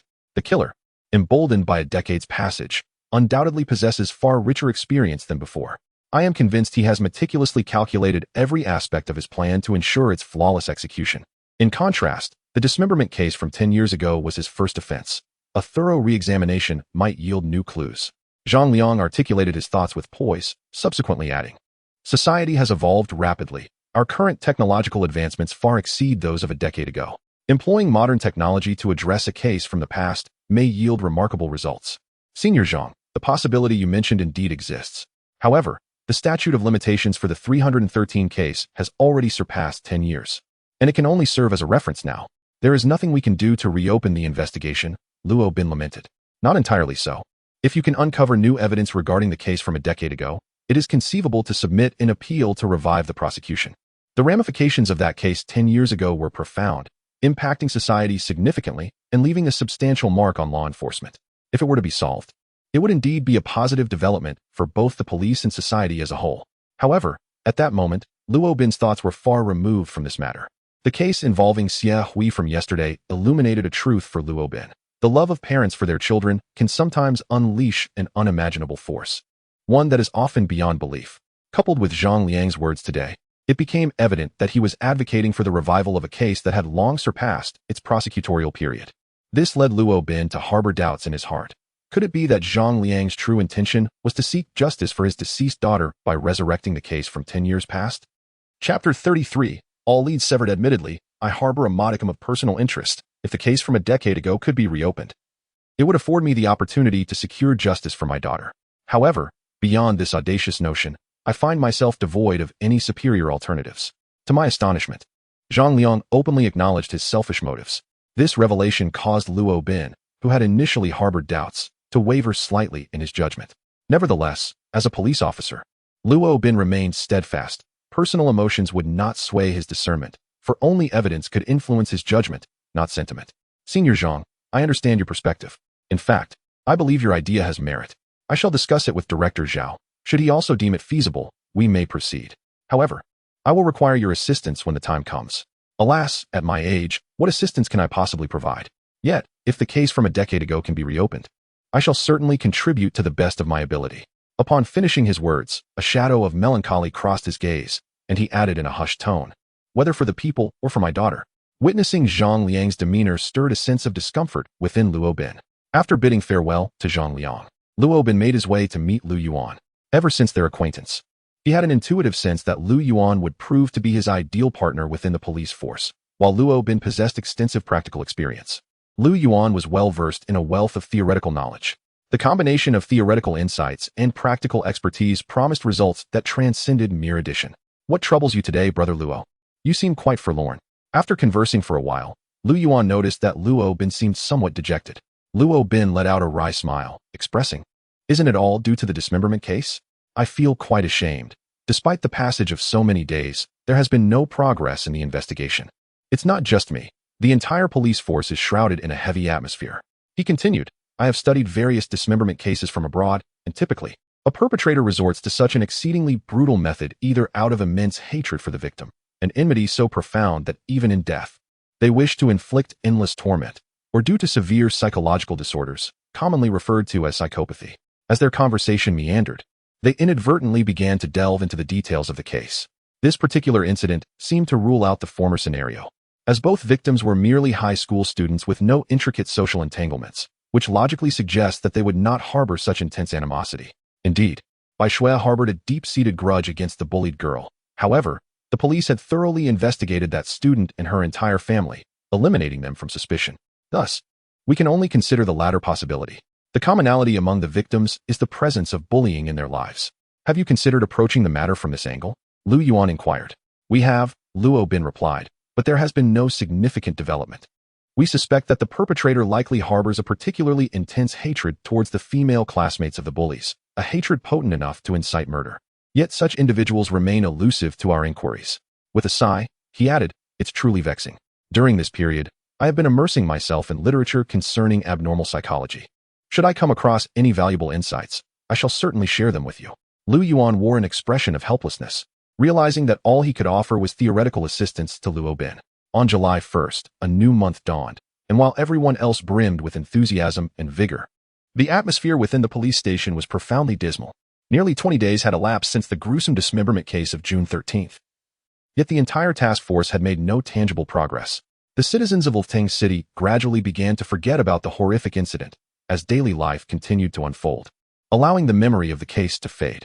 However, it was precisely Luo Bin and his team who wished to keep it alive in the public consciousness. Without a breakthrough, this case risked becoming another unsolved mystery, much like one from a decade prior, destined to remain forever buried in obscurity. Just as despair began to envelop everyone, a glimmer of hope emerged from the technical team. After days of diligent restoration efforts, they had finally managed to salvage the contents of the damaged tape. Upon receiving this news, the members of the Major Crimes Unit hurried to the technical office, for this could potentially be their last ray of hope, and each individual was deeply invested in the outcome. As the computer whirred to life, the sounds from the tape gradually began to emerge. A young boy's voice filled the room, singing a melody that, although somewhat indistinct, hinted at familiar lyrics and a sweet tune.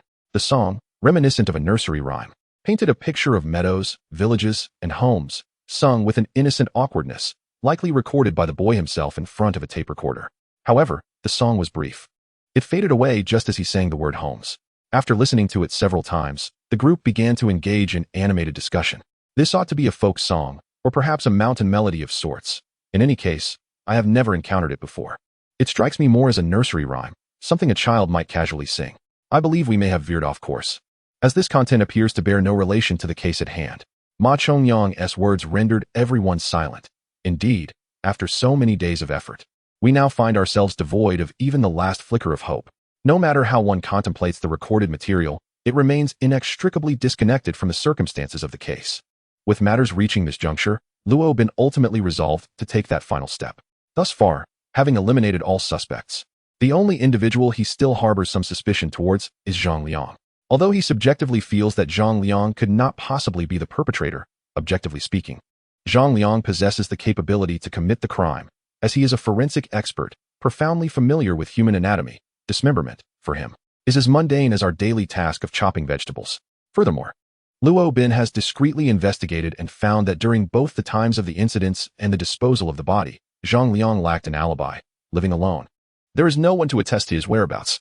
Finally, concerning the motive, Luo Bin had once boldly contemplated a possibility. Could it be that Zhang Liang deliberately orchestrated the 613 case with the intent of bringing the 10-year-old 313 case back into the limelight? In other words, was it an act of imitation? His actions were motivated solely by imitation. Perhaps he sought to provoke the murderer from a decade ago. Or perhaps he wished to redirect the police's attention to the case from 10 years past. While this notion may seem absurd, the involvement of his daughter might compel someone to undertake such a course of action. Nevertheless, all of this remains mere speculation on Luo Bin's part, nothing more. After work, Luo Bin called Zhang Liang. "Xiao Luo, what is the matter?" Zhang Liang's voice was gentle, tinged with warmth. "Senior Zhang, I would like to discuss the case further with you. Are you free tonight? Perhaps we could find a place to have a drink? Why bother finding a place? Just come to my home. I'll whip up a few dishes, and we can chat over drinks." Chapter 34. The Ex-Wife. One evening, Luo Bin arrived at Zhang Liang's residence with a bottle of wine. As he stood at the doorstep, a moment of hesitation washed over him. If Zhang Liang truly aligned with his suspicions, this dinner could very well resemble a treacherous banquet. Despite the absence of tangible evidence, Luo Bin, as a police officer, had prepared himself for the worst. After inhaling deeply, he finally knocked on the door. Zhang Liang greeted him with the same warmth he had always displayed, bustling about to accommodate Luo Bin, preparing an array of dishes. In a short span, several appetizers were ready, and the two men sat across from each other, each pouring a glass of wine. Observing Zhang Liang's enthusiastic demeanor, Luo Bin sincerely hoped his conjectures were unfounded. However, the law, bound by human sentiments, compelled him to set aside his emotions in the line of duty. After indulging in a few sips, just as Luo Bin was poised to broach the matter directly, his phone suddenly rang. He retrieved it to find Fan Xiu illuminated on the caller ID, causing his pupils to constrict momentarily. A lengthy pause ensued as he refrained from answering the call. "You should pick it up. Perhaps she has something important to discuss," Zhang Liang suggested, noticing the incoming call. Fan Xiu, Luo Bin's wife, or more accurately, his ex-wife, had not forgiven him since he had been unable to return home to bid farewell to their daughter during his mission years ago. She believed Luo Bin bore responsibility for their daughter's demise and ultimately chose to file for divorce. It is noteworthy that after their divorce, Luo Bin devoted himself entirely to his work and chose not to remarry, while Fan Xiao has remained alone over the past few years, without seeking companionship. The phone had been ringing for several seconds. If he did not answer soon, it would automatically disconnect. Ultimately, Luo Bin pressed the answer icon. "Hello." As soon as the call connected, a deep male voice resonated from the other end. Luo Bin felt a jolt in his heart and remained silent. "Luo Bin, your wife is in my possession. If you wish for her to live, you must do as I say." A clattering sound echoed as Zhang Liang dropped his chopsticks, staring at Luo Bin in astonishment. This was indeed a kidnapping. Yet the audacity of the caller was remarkable, to kidnap and then call Luo Bin directly, unaware that he was a police officer. "Who are you? What do you mean my wife is in your hands?" Luo Bin queried, casting a discreet glance at Zhang Liang, who promptly understood and began recording the conversation on his phone. "Do not attempt to test me. Listen closely, Luo Bin. If you want your wife to survive, arrive at New Era Square within half an hour. I will call you again once you get there. Who exactly are you? Do you realize what you are doing? Enough with the idle chatter. I know you are a police officer, and you have 29 minutes and 40 seconds left." Upon hearing this, Luo Bin immediately understood that the caller was not after money, but had a specific intention to target him. He took a moment to compose himself and spoke into the phone. "I will do as you say. First, let me hear my Ayao's voice. Humph. Do you wish to ascertain whether she is still alive?" Upon uttering these words, a cacophony erupted from the telephone. "MMM. MMM. Luo Bin. MMM." Merely uttering two syllables, Fan Xiao's mouth was once again silenced. Yet, those two words sufficed for Luo Bin to confirm that this individual was indeed his ex-wife, Fan Xiao. "Very well, there are now 28 minutes remaining. I advise you not to contact the police. Otherwise, you understand the consequences. Hello you." Luo Bin attempted to articulate further, but all that remained was the sound of a disconnection, the caller having hung up. He promptly redialed, but the line was already shut down. "Xiao Luo, is this a prank or is it genuine?" Zhang Liang inquired, his expression grave. "It does not seem to be a prank. I haven't been in touch with Yao for several years. She would not jest in such a manner." "Then what should we do? Call the police?" "No, the circumstances are unclear. To prevent any danger to Yao, I shall proceed as instructed." Luo Bin raised his hand to deter Zhang Liang from alerting the authorities. He found himself bereft of options. Zhang Liang exclaimed, "This is unacceptable. Do not forget that you are a police officer. In situations like this, collaboration with law enforcement is the most prudent course of action. Do not entertain notions of heroism. We still do not know who we are dealing with. What if they are targeting you?" At the moment Zhang Liang spoke, Luo Bin was already making his way towards the door, his coat in hand. As he walked, he said, "Senior Zhang, please refrain from calling the police. Instead, contact Director Zhao and inform him about my situation. My phone is equipped with the police department's location services. Remember to keep this discreet. We cannot put Yao. We must not jeopardize the hostage." After approximately 20 minutes, Luo Bin arrived at the New Era Square. Shortly after entering, his phone indeed rang, displaying an unfamiliar number. "I have arrived. Release Yao. My dear Captain Luo, do not rush. Proceed forward. 10 meters ahead, you will find a bench. Behind the trash bin next to the bench lies a mobile phone. Use that to communicate with me." Reluctantly, Luo Bin complied. Finding an old-fashioned mobile device behind the trash bin. "Do you see the fountain ahead? Jump into the pool beneath it. Hold the phone aloft with your right hand. And immerse yourself completely for at least 20 seconds before resurfacing." "What exactly do you intend to achieve?" Luo Bin retorted angrily.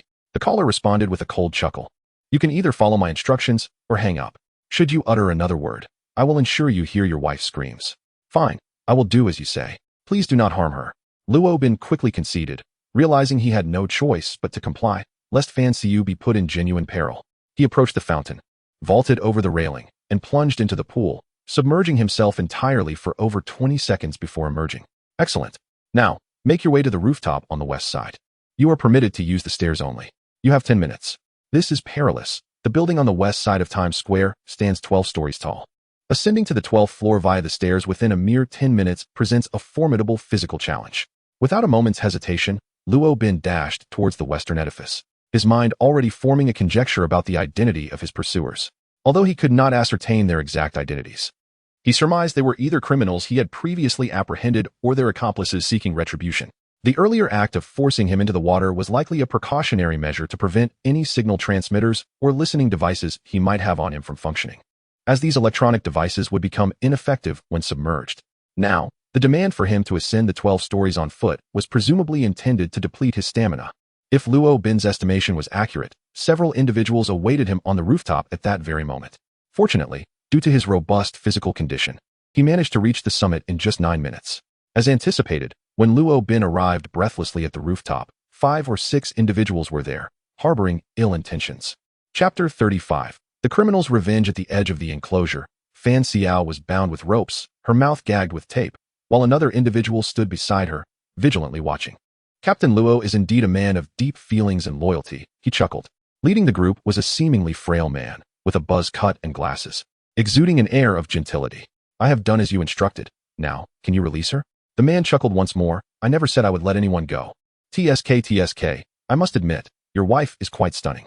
At that, several others joined in with their mocking laughter. Luo Bin's expression darkened.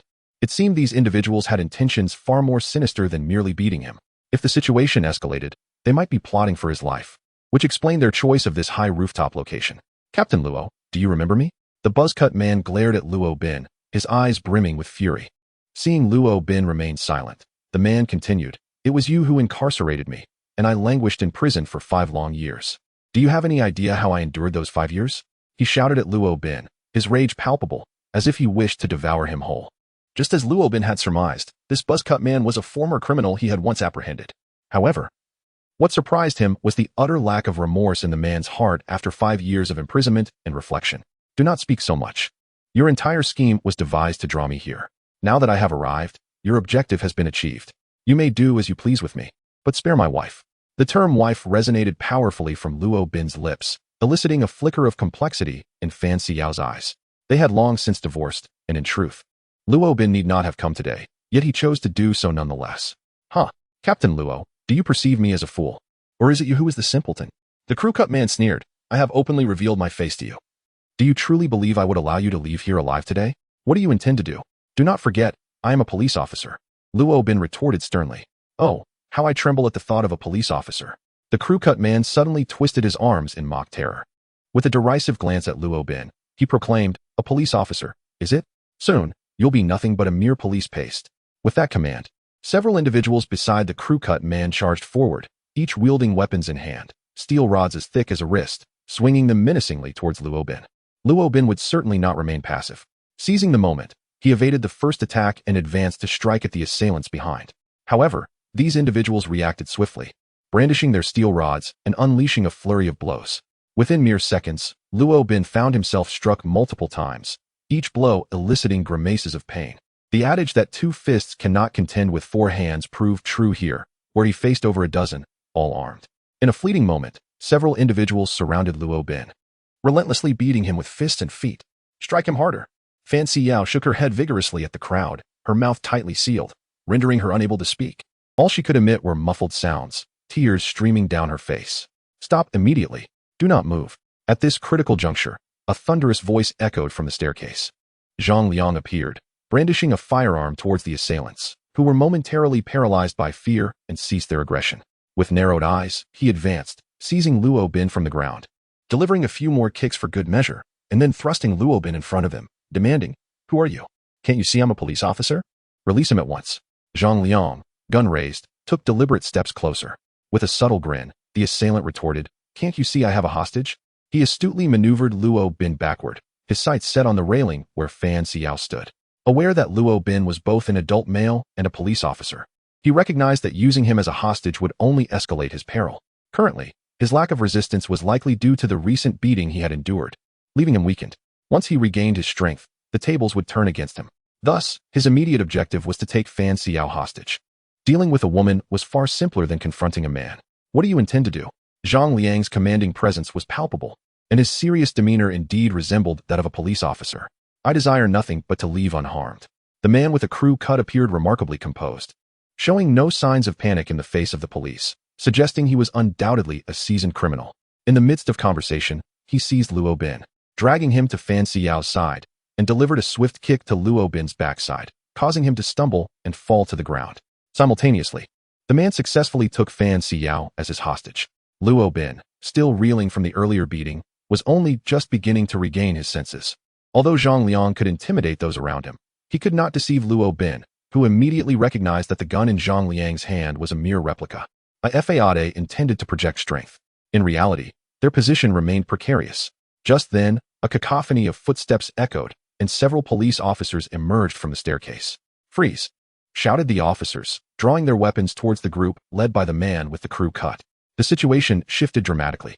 It turned out that after Luo Bin had departed, Zhang Liang returned to the room to retrieve the toy gun, then followed Luo Bin to the New Era Plaza, during which he had also called Zhao Taijun to report the situation. The officers now present were reinforcements dispatched by Zhao Taijun. Had it not been for Zhang Liang's quick decision to follow closely behind Luo Bin and continually update Zhao Taijun on their location, assistance would not have arrived so swiftly.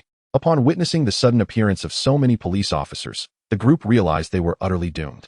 The crew-cut man gritted his teeth and spat, "You despicable little man. How dare you call the police?" To which Zhang Liang replied, "How charming of you. I am a police officer. Would you have preferred that I allow you to beat me to death?" Luo Bin brushed off the dust from his clothes and cast a disdainful glance at the buzz-cut man. "Let us discuss this back at the precinct," he commanded. With a single order, a dozen officers sprang into action. At that moment, the buzz-cut man suddenly flashed a sinister smile. "Ha ha ha, Luo Bin, do you believe you've triumphed? 5 years ago, you personally sent me to prison. Though I cannot kill you now, I shall ensure you endure a life of agony." With that, he forcefully shoved Fan Xiao toward the railing. "Wife." In a moment of desperation, the term slipped from Luo Bin's lips without a second thought, as he instinctively rushed forward. Fan Xiao stumbled backward, ultimately colliding with the already cracked railing, which suddenly gave way. As she lost her balance, just when she thought she would plummet, a hand appeared, gripping hers tightly. Chapter 36. Revenge. Everything felt surreal as Fan Xiao found herself precariously hanging from the edge, teetering on the brink of a fall from a dizzying height of several dozen meters. The only outcome from such a plunge was certain death. Yet, the hand that clutched her tightly, preventing her from plummeting, belonged to Luo Bin. Luo Bin lay on the ground, his right hand firmly grasping Fan Xiao's wrist, while the rest of his body dangled perilously over the edge. His left hand clutched a small fragment of concrete at the wall's edge, serving as his sole support to avoid succumbing to gravity. "Hold on to me," Luo Bin gasped, exerting every ounce of strength to utter those words. His left hand strained against the concrete slab, as it was their last lifeline. He dared not relax his grip for even a moment. Meanwhile, His right hand held onto Fan Xiao's wrist with equal fervor. Any lapse in his strength could spell disaster, sending her into the abyss below. Fan Xiao's mouth was sealed, rendering her voiceless, and she could only emit muffled sounds of distress. As she gazed into Luo Bin's determined eyes, a torrent of emotions surged within her. She longed to convey, "Let go of me. You cannot hold on for much longer. If you release me, your agility will certainly allow you to climb back up. Clinging to me will only hinder you." Yet, the words remained trapped within her, and she could only communicate her sentiments through a complex gaze, shaking her head in silent protest. "Please, hold on tight to me. I can barely hold on." Luo Bin pleaded, realizing that Fan Xiu was not gripping his hand. Relying solely on the strength of his right hand to support both their weights was an impossible task for much longer. At this moment, Fan Xiao grew increasingly anxious. Their divorce stemmed from her inability to come to terms with their daughter's death, which she had unjustly blamed on Luo Bin. In truth, she later realized that Luo Bin bore no responsibility for the tragedy. For reasons unknown, the tape sealing Fan Xiao's mouth seemed to loosen slightly, and she took note of this, managing to spit out whatever had been forced into her mouth. "Luo Bin, let go. You can climb up on your own," she implored.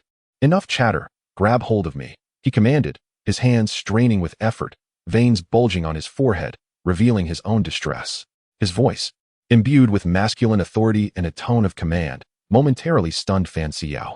She yearned for rescue, yet she understood the reality of their predicament.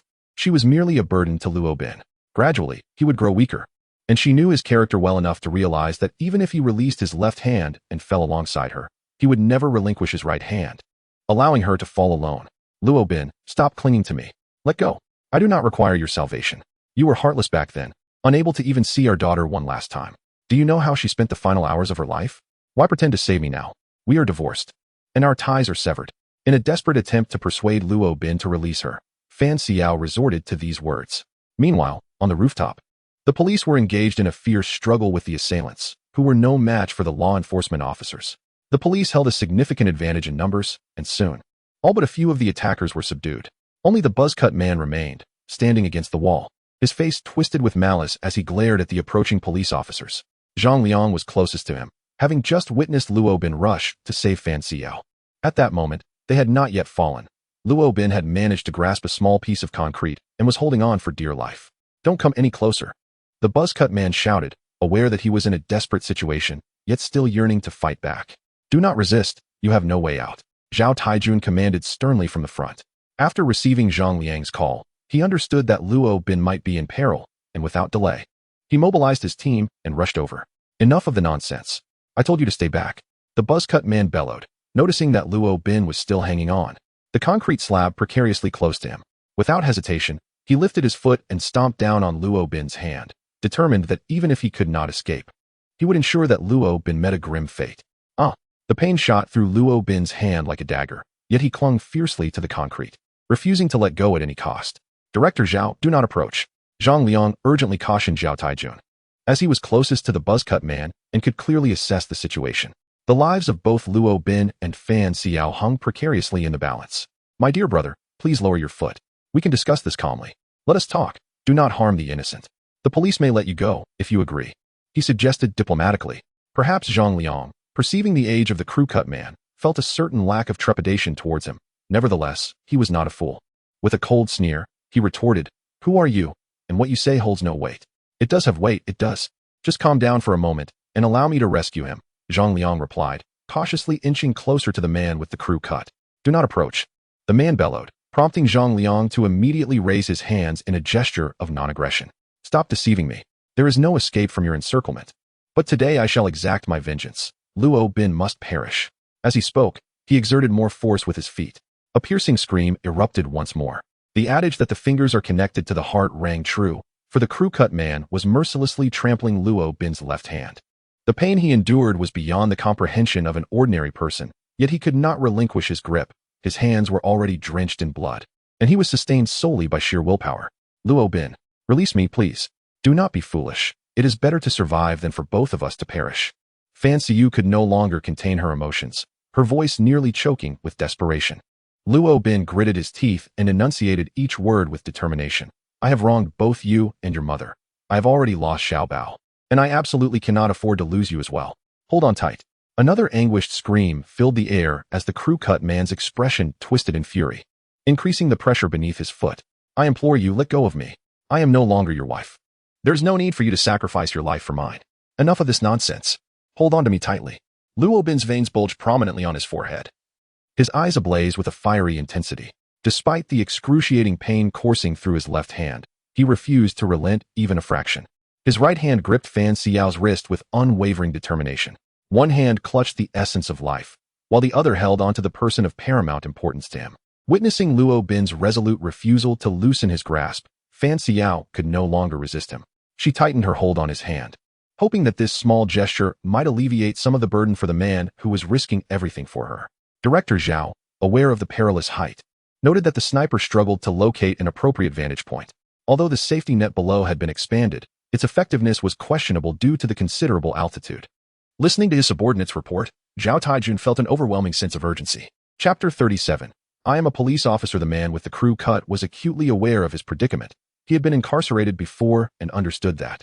Surrounded by such a multitude of officers, he had no escape today. The police would not show him mercy. At this moment, the most sinister aspect of human nature revealed itself, as the crew cut man harbored a singular thought. He must take Luo Bin down with him. It was Luo Bin who had personally arrested him and brought him to the precinct years ago, and today, vengeance must be exacted. With a resounding crack, another brutal kick landed upon Luo Bin's hand, which was now a gruesome mass of flesh and blood. Yet, he clung on, refusing to relinquish his grip. Zhang Liang, positioned closest, could see the dire straits Luo Bin was in, his life hanging by a thread. Luo Bin, you are doomed today. I wonder how much longer you can endure, ha ha ha. The crew cut man reveled in the sight of Luo Bin's suffering, as hatred consumed him completely. Luo Bin's arms began to tremble from prolonged exertion, and his left hand was pierced by excruciating pain. Truth be told, his consciousness was starting to wane. In a desperate bid to remain alert, he bit down hard on his tongue. He was uncertain if salvation was even possible, but he was determined to hold on a little longer, even if only for a few seconds, as new hope might yet arise. For reasons unknown, his mind was resolute at that moment. The woman he held in his right hand was the most significant person in his life. He had already hurt her once before, and this time, even in death, he was resolved to share that fate with her. Bang! Just when Luo Bin could no longer hold on, a sudden gunshot pierced the air, causing the crew cut man to flinch momentarily. Seizing this fleeting opportunity, Zhang Liang dashed to the man's side, shoving him aside with his shoulder. Simultaneously, the police swiftly advanced, intent on subduing the crew cut man without delay. With that gunshot, Luo Bin could endure no longer. He felt his left hand had become entirely numb, devoid of any strength to grasp the concrete slab. Gently, he relinquished his hold with his left hand, suddenly feeling a sense of liberation wash over him. Nevertheless, his right hand remained firmly clasped around the person most dear to him. As their bodies began to plummet, Luo Bin sensed that his life was drawing to a close, with only one regret. He had failed to save Fan Xiao in the end. He started to slowly close his eyes, preparing to embrace death. Just as his eyelids were about to seal shut, he felt his once numb left hand being gripped by a larger hand, as if his descent had halted. With a sudden jolt, he opened his eyes to see Zhang Liang, his upper body hanging precariously, gripping Luo Bin's hand tightly. Unbeknownst to Luo Bin, Zhao Taijun was holding onto Zhang Liang's leg, preventing him from being dragged down by the weight of Luo Bin and Fan Xiao, while behind Zhao Taijun, other officers were pulling him, one after another. Luo Bin. Hold on. We will get you up soon. Zhang Liang gasped heavily. Relief washed over Luo Bin's heart. There was hope. With the collective efforts of everyone, Luo Bin and Fan Xiao were finally pulled to safety. In the hospital, Luo Bin's hand was meticulously bandaged in thick gauze. Why are you so foolish? We are no longer connected. There is no need for you to take such risks. Fan Xiao felt a deep ache for the man before her, who nearly sacrificed his own life to save her. Luo Bin stood there, expressionless, echoing the same words he had uttered years ago. I am a police officer. Time raced through Fan Xiao's mind, and in a fleeting moment, it felt as if she had returned to those years past, when Luo Bin had arrived at the hospital only to find their daughter covered by a white sheet. In that moment of heart-wrenching despair, she had pleaded, "Why didn't you come back to see our daughter one last time?" Back then, Luo Bin had stood there, much like he did now, his face devoid of emotion, and simply stated, I am a police officer.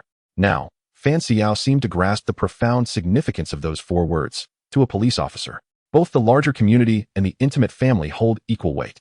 Oh, busy are we? Zhao Taijun approached, noticing the pair together, and offered an awkward smile. Director Zhao, if you have matters to discuss, please carry on. I shall not intrude. After Fan Xiao departed, Zhao Taijun patted Luo Bin on the shoulder. Is this a sign of rekindling old flames? Stop joking, Luo Bin replied with a wry smile. Zhao Tiejuan's demeanor shifted to seriousness, though this time ended without calamity. You must not act impulsively in the future. You are an experienced officer. How could you commit such a fundamental error? Why did you not contact me immediately? It is one thing for the public to lack legal awareness and hesitate to report incidents, but for you to refrain from doing so? Do you truly believe yourself to be a hero? After a round of criticism, Zhao Taijun let out a sigh.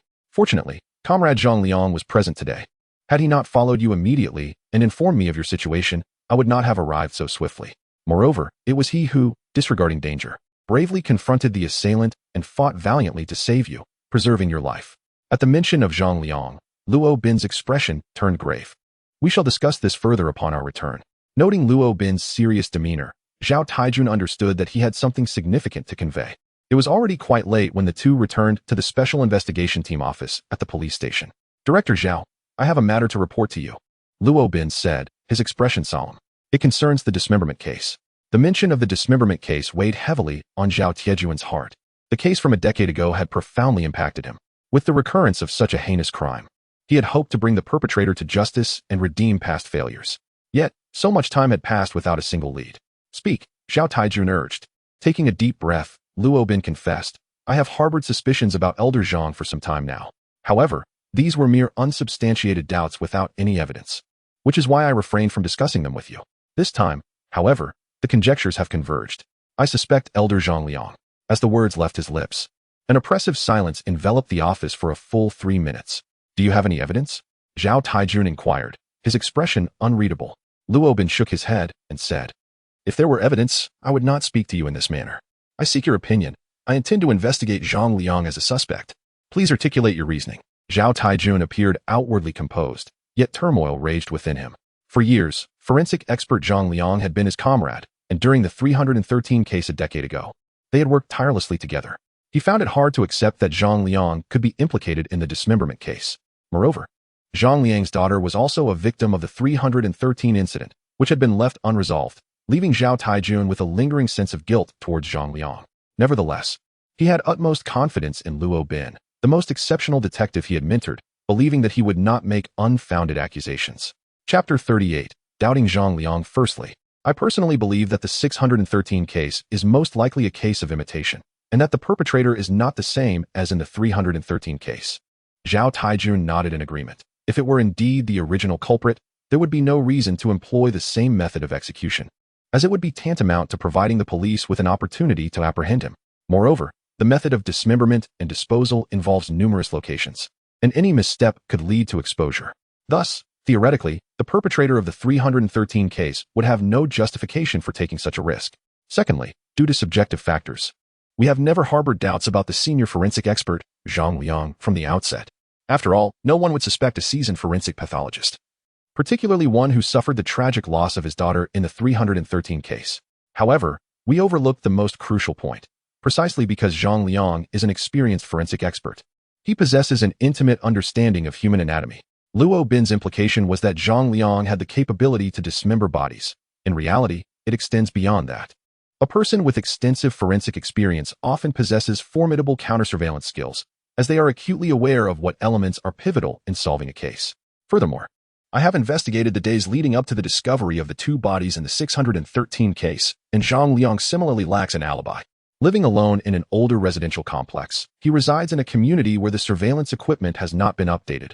Many of the cameras are, in fact, broken and have never been repaired, leaving no one to verify his whereabouts. These 3 points sufficiently elucidate Luo Bin's reasons for suspecting Zhang Liang. Zhang Liang's work experience signifies his potential for criminal capability, and the absence of alibi evidence indicates he had the opportunity to devise a plan. As for the motive behind the crime, Zhao Taijun has also conjectured.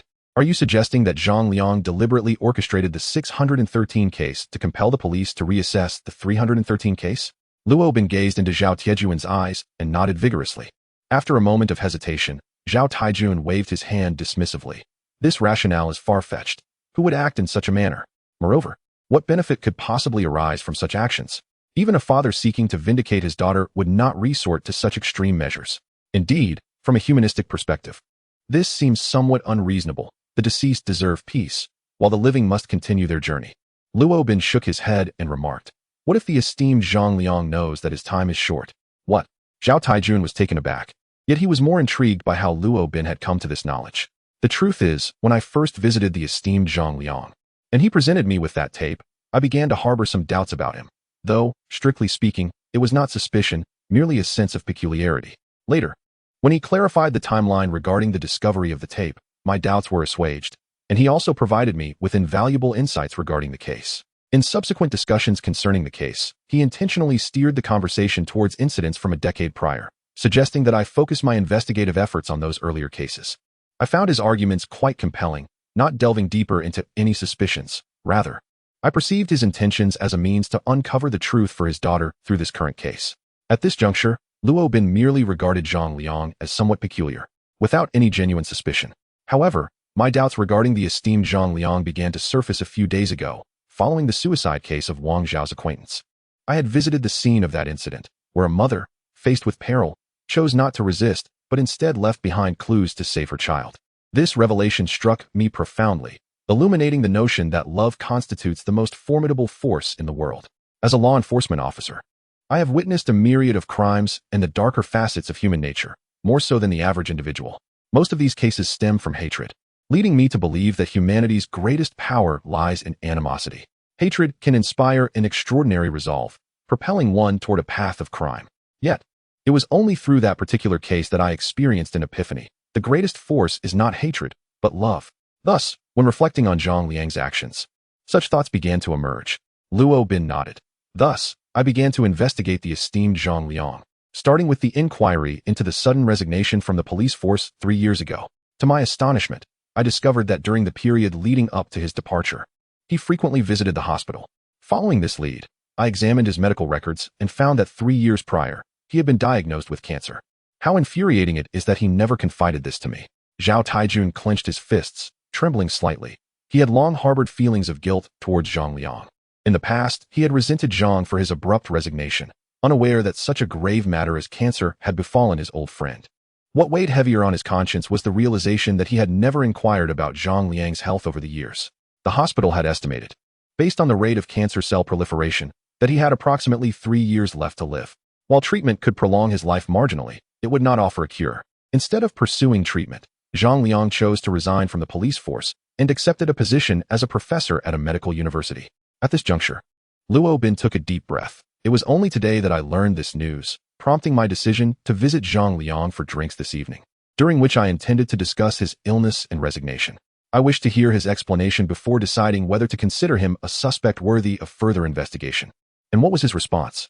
Zhao Taijun asked eagerly, clearly concerned about Zhang Liang. Before I could pose my question, an incident involving Fan Xiao occurred. If you have yet to ask, why now pursue him as a suspect? You must realize that if it were not for him tonight, you might have lost your life. And at the critical moment, he risked everything to save both you and Fan Xiao. It is impossible for a person to be devoid of emotions. Luo Bin is acutely aware that what transpired today was indeed Zhang Liang's act of salvation. Yet, one thing must be distinguished from another. It is precisely because of Zhang Liang's self-sacrificial act that Luo Bin harbors even greater suspicions about him. Director Zhao, do you recall Zhang Liang once telling me that based on the marks on the deceased's skull, the perpetrator of the dismemberment case was likely to be left-handed? Luo Bin suddenly shifted to another matter. Zhao Taijun nodded. Of course, I remember. Later, we even conducted a simulation experiment to validate his hypothesis, which proved to be correct. Indeed, Zhang Liang is not left-handed. After all these years of working together, he has always excelled with his right hand. However, in that moment of peril, it was his left hand that he used to grasp me.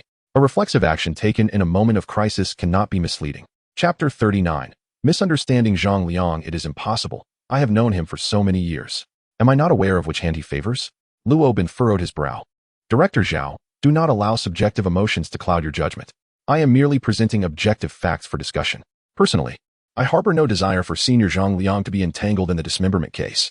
However, you must clearly understand that 3 years is ample time for an individual to deliberately train their left hand to be exceedingly dexterous, perhaps even more so than their right.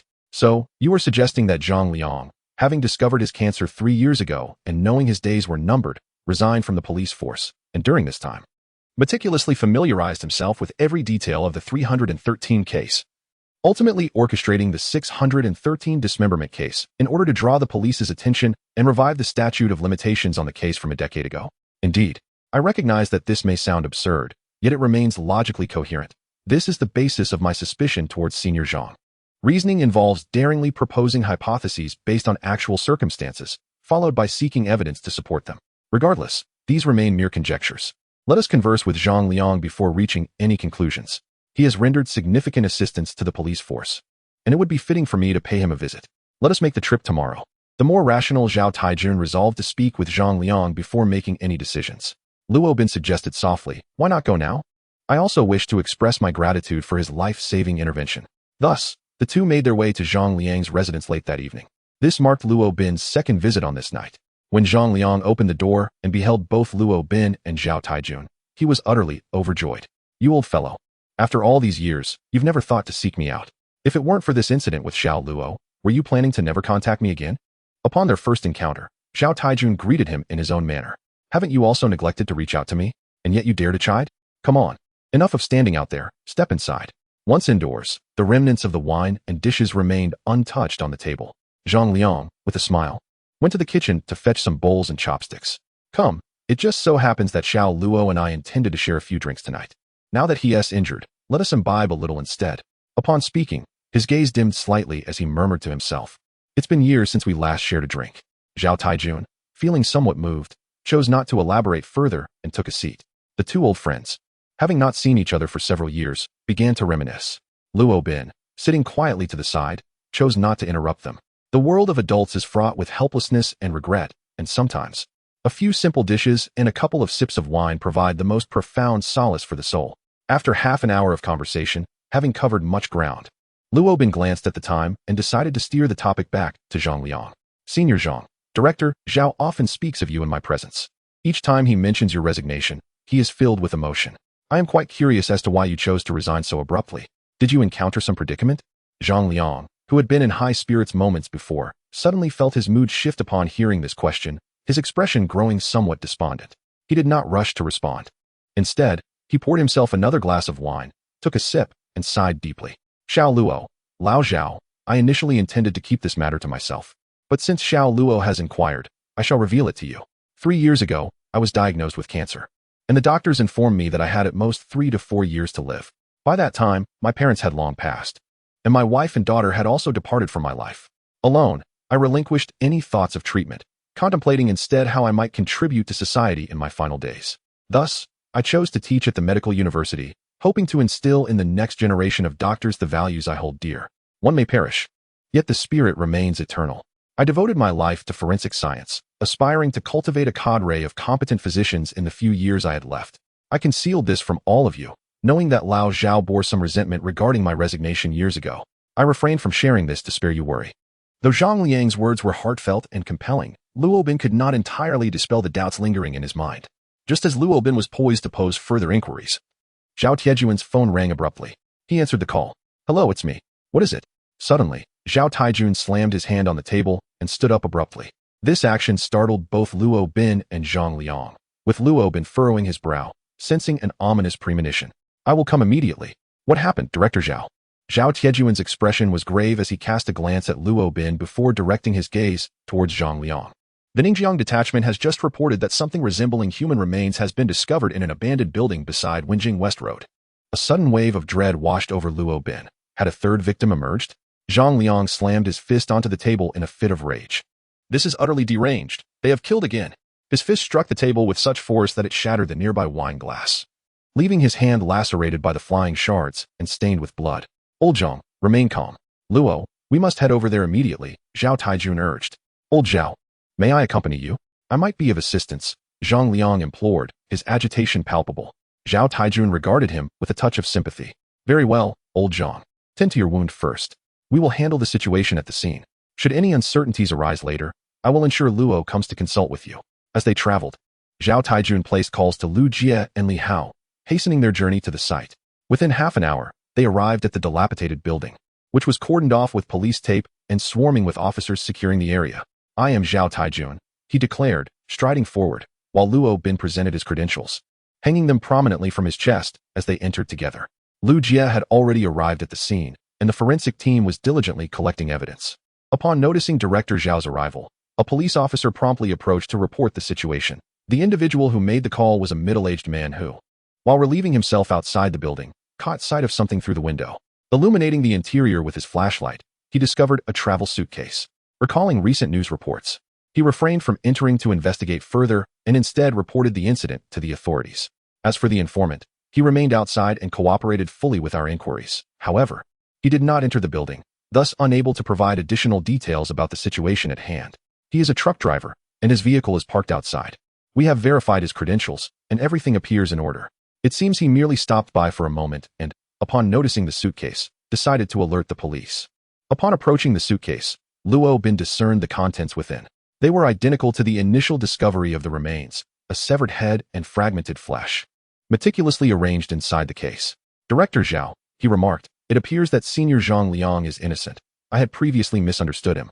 Chapter 40. The third victim. It is evident that the dismembered remains discovered at the scene bear a striking resemblance to the modus operandi of the 616 case.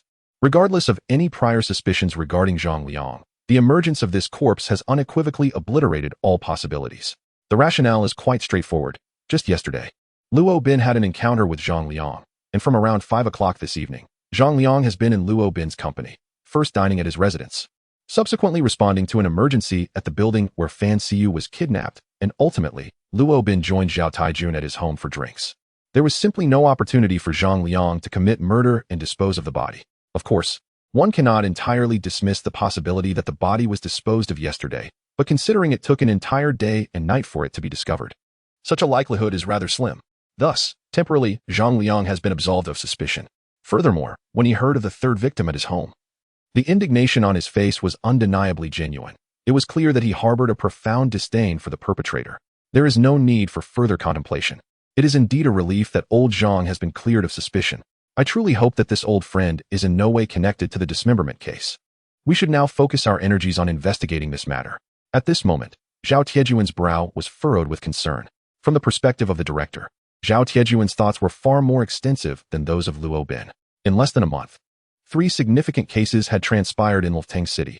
Such occurrences were sufficient to capture national attention. Should this case fail to reach a resolution, it is highly likely that his position as director would be in jeopardy. After Lu Jia examined the corpse, he approached Zhao Ju and Luo Dui, stating that the body found in the suitcase was identical to the previous 2 discovered in the 613 case. The suitcase contained human flesh that had been boiled and frozen, meticulously sliced into countless pieces, with the cuts appearing precise and deliberate. The fragmented flesh was tentatively identified as part of the torso, and the identity of the deceased could not yet be confirmed. You've worked hard. You should return home to rest, he advised. Unbeknownst to them, it was already the early hours of the morning, and the night breeze carried a slight chill, causing some to instinctively wrap their coats tighter around themselves. However, Luo Bin did not do so, for the true chill resided within his heart. Zhao Taijun telephoned all the precinct heads in the administrative districts, commanding them to conduct a thorough search throughout Lufteng City. It was imperative to locate any additional dumping sites before dawn and to keep a vigilant watch over suspicious individuals and vehicles, particularly in remote areas, as it was crucial to minimize societal panic this time. Luo Bin, you should also return home to rest. You've just sustained an injury and need to recuperate, Zhao Taijun instructed, having finalized all arrangements. Upon returning home, Luo Bin felt utterly exhausted. The day had unfolded with an overwhelming series of events, each more shocking than the last. The incident involving Zhang Liang, matters concerning his ex-wife, and the recent discovery of the third victim loomed vividly in his mind. As he flicked on the light, he sensed something amiss. A fragrant aroma lingered in the air, a glass of water was neatly prepared on the table, and the living room was tidily organized. As a single man who spent more time away from home than within it, his living space was usually somewhat disheveled, yet now, it appeared transformed. Upon closer inspection, it appeared that a figure lay upon the couch. You have returned. The illumination stirred the person on the sofa, causing her to awaken. She squinted at the time. It was nearly 1 o'clock. What brings you here? Upon recognizing her, Luo Bin was somewhat taken aback. The individual was none other than Fan Xiao. I intended to seek you out, but you were not home. Thus, I located the spare key beneath the mat outside the shoebox. After all these years, you have yet to alter your habit of hiding the key there, Fan Xiao remarked with a faint smile. Luo Bin merely uttered a sound of acknowledgement, at a loss for words. Fan Xiao proceeded to the kitchen and emerged with a bowl of soup. I have prepared some soup for you. It will aid in your recovery from your injury. Thank you for saving me today. You're welcome. It was nothing, he replied. The two individuals, once intimately familiar with one another, now found their conversation tinged with awkwardness. Fan Xiao tucked a strand of hair behind her ear, feeling the tension in the air. She picked up her bag from the sofa, saying, "By the way, I have already washed your clothes from the bathroom. Since you have returned, I shall take my leave now." As she approached the door, Luo Bin called out to her, "It's quite late. Please do not leave." Realizing the inappropriateness of his words, he added, "Why not rest in the small room for the night? It is unsafe outside." Fan Xiao hesitated for a moment, then nodded and stepped into the small room. Savoring the rich and flavorful soup, he was reminded of the familiar taste. And for the first time since the events of the 613 case, Luo Bin felt a warmth in his heart. The following morning, the special investigation team gathered in the office. By 6 o'clock on the morning of July 2nd, the body of the third victim had been located, bearing an almost identical condition to that of the first two victims. The remains had undergone dismemberment, cooking, and freezing, with 5 separate disposal sites identified. Brothers, this marks the third challenge we have encountered since the establishment of our task force 20 days ago, Zhao Taijun stated solemnly.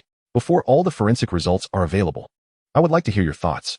He turned to the group, yet everyone instinctively lowered their heads, not daring to speak. You are all among the most exceptional criminal investigators in the entirety of Ultang City. Each of you has solved countless cases, and any individual achievement would evoke envy. Why, then, do we find ourselves at a standstill with this case? For the following 20 minutes, Zhao Taijun delivered a stern admonishment, carefully modulating his tone. As a leader, it is beneficial to apply appropriate pressure on subordinates. However, the primary aim is to inspire rather than undermine confidence. Even so, I firmly believe you are the finest. I shall shoulder all external pressures for you. What you must do is dedicate your utmost energy to this case. We must uncover new breakthroughs in the investigation. Do you understand? Understood. Forensic expert Lu Jia was the first to arrive at the office, holding the autopsy report. The dismembered parts had been reassembled into a complete body. Aside from the bones and internal organs, the remains belonged to a female, her identity currently unknown. DNA samples are being extracted, with results expected to materialize by evening. Evidence of sexual assault was present prior to her death. After speaking, he turned to Luo Bin. I have treated the deceased skull with an acid-based solution and discovered that the marks on the jaw correspond to those previously observed on the first victim. The left side bears a larger dark spot, while the right side displays a longer horizontal line. The perpetrator is likely left-handed, based on the technique. It must be the same individual without a doubt. Suddenly, Luo Bin seemed to sense something amiss and inquired, "Are you suggesting that the deceased suffered sexual assault prior to death?" Lu Jia nodded in affirmation. Indeed. As I recall, the first body discovered also bore signs of sexual violation, though the assailant in that case was Hu Yijuan, not the murderer. Nevertheless, we cannot discount the possibility that the killer may have also assaulted the deceased. And what about the second victim? Chapter 41. Investigating the tape, Lu Jia sifted through the materials and responded, it appears that the second victim had not been assaulted during her lifetime. However, due to technical limitations, we cannot entirely dismiss the possibility of prior violation. This was precisely the perplexing aspect that had caught Luo Bin's attention. During a previous discussion with Zhang Liang regarding the case, Zhang had mentioned a significant issue concerning forensic technology. After a body has undergone washing, dissection, boiling, and freezing, it becomes exceedingly challenging to ascertain whether any sexual relations occurred prior to death. This particular technique has only been mastered in recent years. In other words, in the 313 case from a decade ago, there was no certainty regarding whether the perpetrator had assaulted the victim before the murder. Conversely, in the first incident of the current 613 case, it was unequivocally established that the victim had been raped before being killed.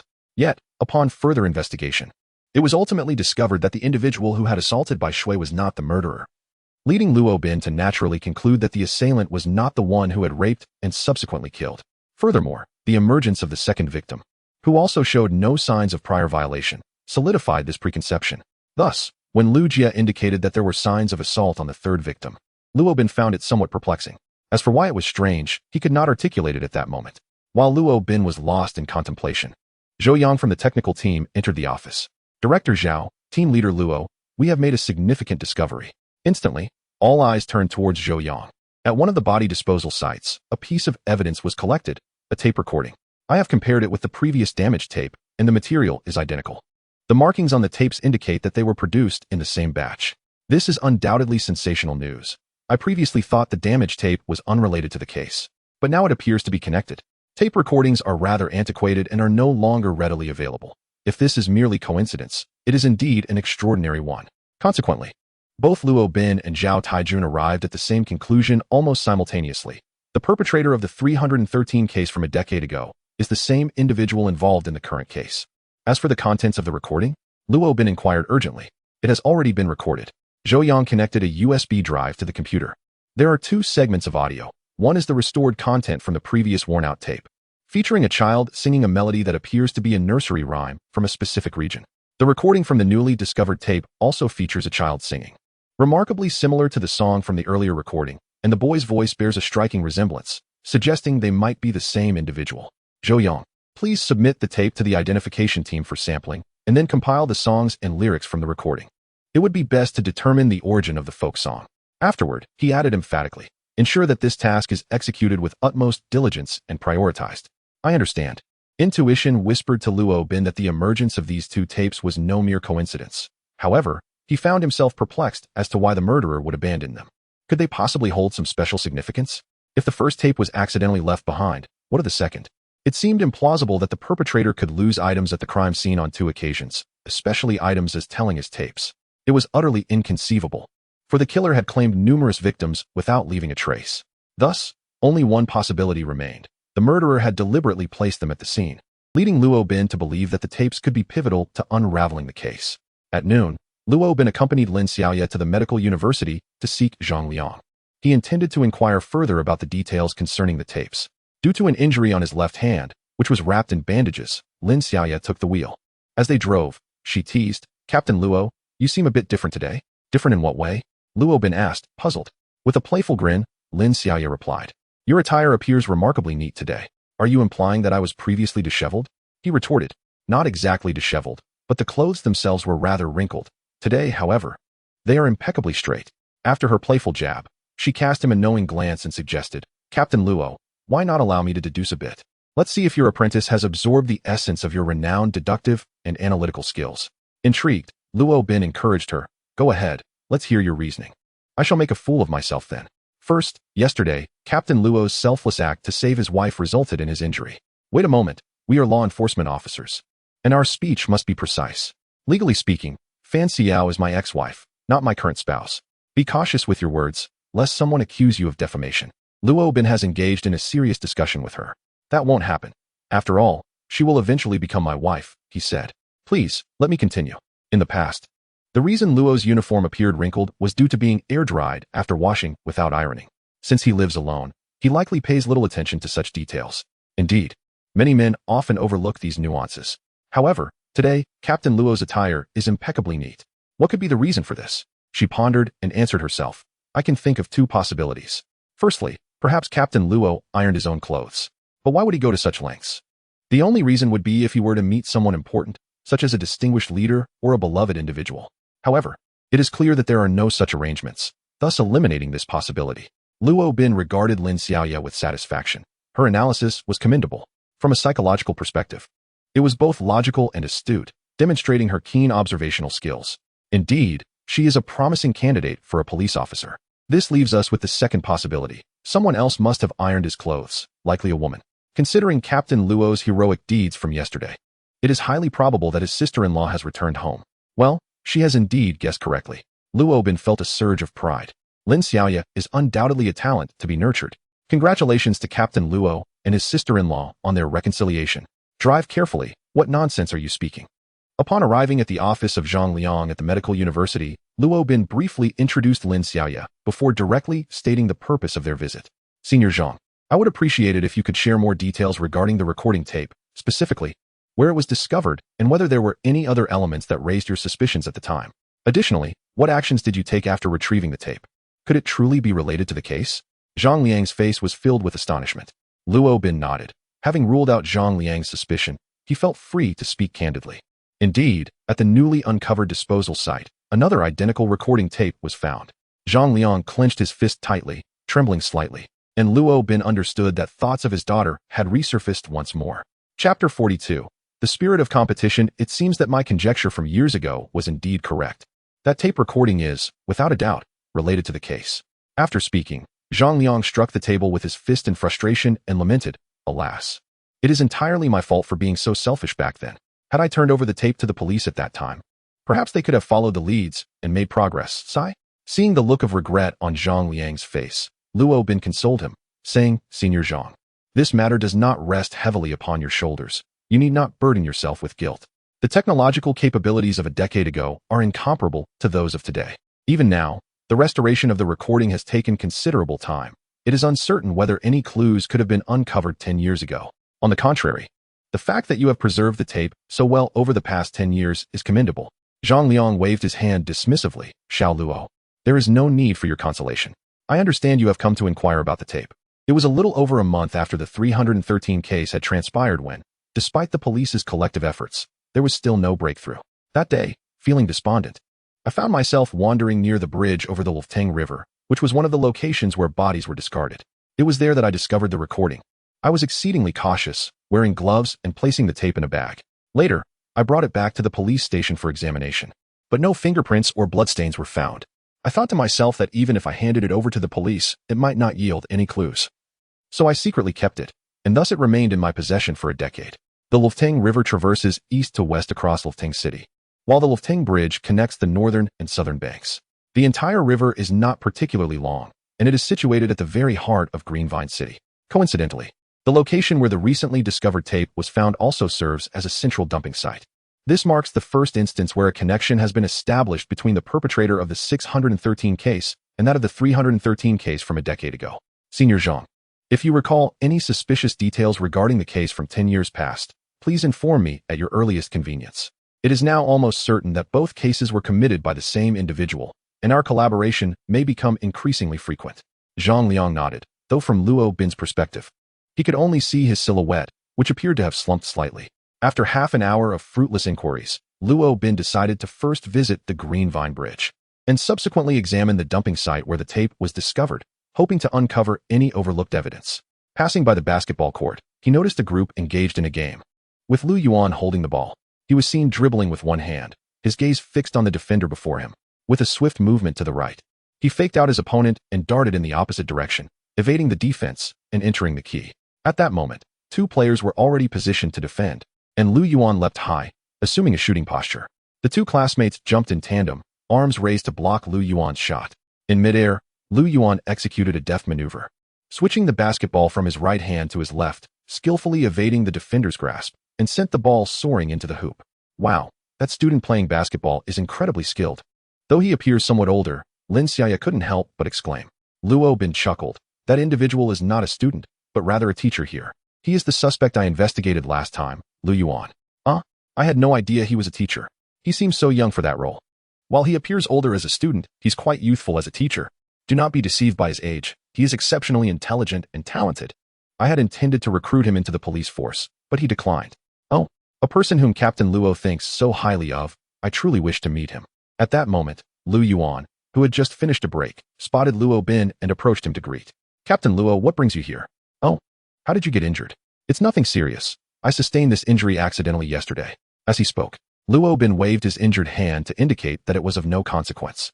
Lin Xiaoya graciously extended her hand. Hello, Teacher Lu. My name is Lin Xiaoya. I was truly impressed by your basketball skills. It's a pleasure to meet you. Lu Yuan wiped his hand on his clothing before extending it in return. Hello, Officer Lin. I am equally pleased to meet you. I must say, I never expected to encounter such a beautiful police officer in the precinct. You have certainly broadened my horizons. His words made Lin Xiaoya feel delighted, for indeed, compliments are universally cherished by women. The reason Lin Xiaoya took the initiative to greet him was due to Luo Bin's exceptionally high praise for Lu Yuan moments ago. Despite being a woman, she possessed a strong competitive spirit. As Luo Bin's apprentice, witnessing her mentor hold someone in such high regard inevitably stirred a sense of discontent within her, prompting her to seek a contest with Lu Yuan. Teacher Lu, you truly have a way with words. I heard from Captain Luo that you possess extensive knowledge in forensic science. He even wishes for you to join the police force. Why does Teacher Lu seem reluctant? Wouldn't contributing more to society be a noble endeavor? Lin Xiaoya inquired with a smile. Beside her, Luo Bin subtly rubbed his forehead, aware that Lin Xiaoya's old habit had resurfaced. She was admirable in many aspects, yet her fierce competitive nature was particularly pronounced. Only in his presence did she exhibit a semblance of humility. Otherwise, she dismissed anyone's opinion without a second thought. Had I known the police force had such a beautiful officer like Officer Lin, perhaps I would have joined much earlier. Lu Yuan chuckled, adding, I jest, of course. In truth, I believe I am better suited for teaching. Moreover, educating others is also a contribution to society, and the knowledge contained within books is undeniably valuable. It is said that teacher Lu is profoundly knowledgeable. Coincidentally, there is something I find perplexing and would like to consult you about, Lin Xiaoya remarked. Consulting me is too kind. Please feel free to ask, Officer Lin, Lu Yuan replied. The essence of learning lies in laying a foundation for future life and work. As the saying goes, the pursuit of knowledge knows no bounds. One can never exhaust the wealth of learning throughout a lifetime. Take, for instance, the illustrious figures who have made significant contributions to the world, such as Liu Ban. It is said that in his youth, he was not particularly fond of studying. Rather, he preferred to indulge in play, often skipping class to engage with wood and clay. Similarly, Newton was not an ardent scholar either, often sneaking away to play. Yet, from their seemingly trivial pursuits, one captivated by wood and branches eventually became a master builder, while the other, distracted by play beneath a tree, was struck by an apple and thus discovered the law of universal gravitation. One wonders if they had merely adhered to the confines of the classroom, they might not have ascended to greatness. What do you think, Teacher Lu? At that moment, Luo Bin felt a chill of anxiety. Lin Xiaoya's competitive spirit was truly overwhelming. Under the guise of posing a question, she recounted the tales of two great men, subtly challenging Lu Yuan. She implied that remaining ensconced within the walls of academia, without engaging with the broader world, could lead to the forfeiture of numerous opportunities. However, Lin Xiaoya had somewhat conflated concepts, capturing a fragment while neglecting the whole. Nonetheless, Luo Bin was keen to hear Lu Yuan's response, so he remained silent, withholding his thoughts. Chapter 43. Submission. Upon noticing that Lu Yuan did not respond immediately, Lin Xiaoya displayed a hint of satisfaction on her face. She was not the type to harbor jealousy. Rather, she sought the affirmation of Luo Bin. Additionally, she believed that should she manage to persuade Lu Yuan, it would constitute a significant achievement. She held a firm belief in Luo Bin's discerning judgment. Officer Lin, I must express my disagreement with your earlier viewpoint. The examples you presented suggest that one cannot solely focus on studying and theoretical knowledge. It is through diverse experiences and contemplation that one achieves greater advancement. Lin Xiaoya nodded, encouraging him to continue. However, he continued, I contend that learning encompasses not only the acquisition of knowledge, but, more importantly, the cultivation of wisdom, which is fundamentally rooted in knowledge. Furthermore, the reason individuals pursue education is that our predecessors have distilled a wealth of insights throughout their lives, insights that have been accumulated over generations. If we neglect to study these findings, how can we hope to progress? Though his words were succinct, they left both Luo Bin and Lin Xiaoya momentarily speechless, for his response was nothing short of impeccable. Indeed, Teacher Lu is profoundly knowledgeable. I am truly impressed, Lin Xiaoya remarked with a smile. Luo Bin chuckled. Please do not take offense, Teacher Lu. She is merely competitive, and upon hearing my praise for you, she felt compelled to challenge you. It is not an issue. Officer Lin's forthright nature is quite endearing, Lu Yuan replied. At that moment, a classmate rushed over, breathless, exclaiming, Teacher Lu, something terrible has happened. Han Ting is attempting to jump from the building over there. Upon hearing this, Lu Yuan immediately dashed towards the teaching building without uttering a word. Luo Bin and Lin Xiaoya exchanged worried glances, perplexed by the notion that there could be a suicide occurring within the university campus. Fellow student, we are police officers. Could you guide us there and share the details with us? Luo Bin inquired, presenting his badge for verification. You are police officers? That's splendid. Follow me. The student responded eagerly as they proceeded towards the teaching building. Along the way, they learned that Han Ting was an exemplary student, yet had fallen afoul of a fellow dormitory mate, though the specifics of the conflict remained unknown to the guiding student. This student, named Tao Xin, had incessantly bullied Han Ting. Coming from a well-off family, Tao Xin, a privileged individual, would frequently seek out opportunities to trouble her. Yet the details of the harassment eluded their guide. As these revelations unfolded, a plethora of thoughts raced through Luo Bin's mind. Campus, female student, bullying, affluent background. These elements inevitably conjured associations with the dismemberment case. Shortly thereafter, they arrived at the teaching building, where a large crowd had already gathered, predominantly composed of students. Luo Bin turned to the guiding student and said, Could you do me a favor? Please find a few individuals to quickly gather bed sheets and blankets, and spread them over areas where a fall might occur. The more, the better. Additionally, please evacuate those nearby from potentially dangerous positions. Understood, I will attend to it immediately. The student replied. Xiaoya, please call the police. We require professional safety nets as well. After issuing these instructions, Luo Bin hurried towards the staircase. On the rooftop, Lu Yuan had arrived and was confronting Han Ting. Han Ting was one of Lu Yuan's students, who greatly admired his classes and held him in high regard. She was diligent and intelligent, qualities that endeared her to Lu Yuan. Han Ting, please remain calm. Whatever troubles you have, share them with your teacher. Do not resort to despair. I understand the pain you are feeling. Please, talk to me, Lu Yuan said, extending his hand in a gesture of reassurance as he cautiously approached her. Teacher Lu, please don't come any closer. None of you should pressure me. I am still in a state of indecision, and if you continue to push me, I might truly take that step, Han Ting replied, her eyes brimming with desolation and devoid of hope for survival. Luo Bin stepped beside Lu Yuan, positioning himself slightly behind, ensuring that Han Ting would not feel threatened while also preventing her from becoming overly agitated. Upon seeing Luo Bin's presence, Lu Yuan refrained from saying anything further. Dear student, please do not be agitated. As a medical student, you should understand the preciousness of life. No matter the circumstances, do not entertain thoughts of ending it. Such actions will only leave your loved ones heartbroken. Think of your parents and the sorrow it would bring them, Luo Bin spoke earnestly, having experienced similar anguish in the past, which lent his words a profound sincerity. Upon hearing these words, Han Ting felt a profound impact. Lu Yuan, noticing the effect of his words, continued, Indeed, Han Ting, you are such a wonderful child in the eyes of your teachers. When faced with challenges, it's essential to seek counsel. If family is not an option, your classmates are there for you. If they too are unavailable, you can always turn to your teachers.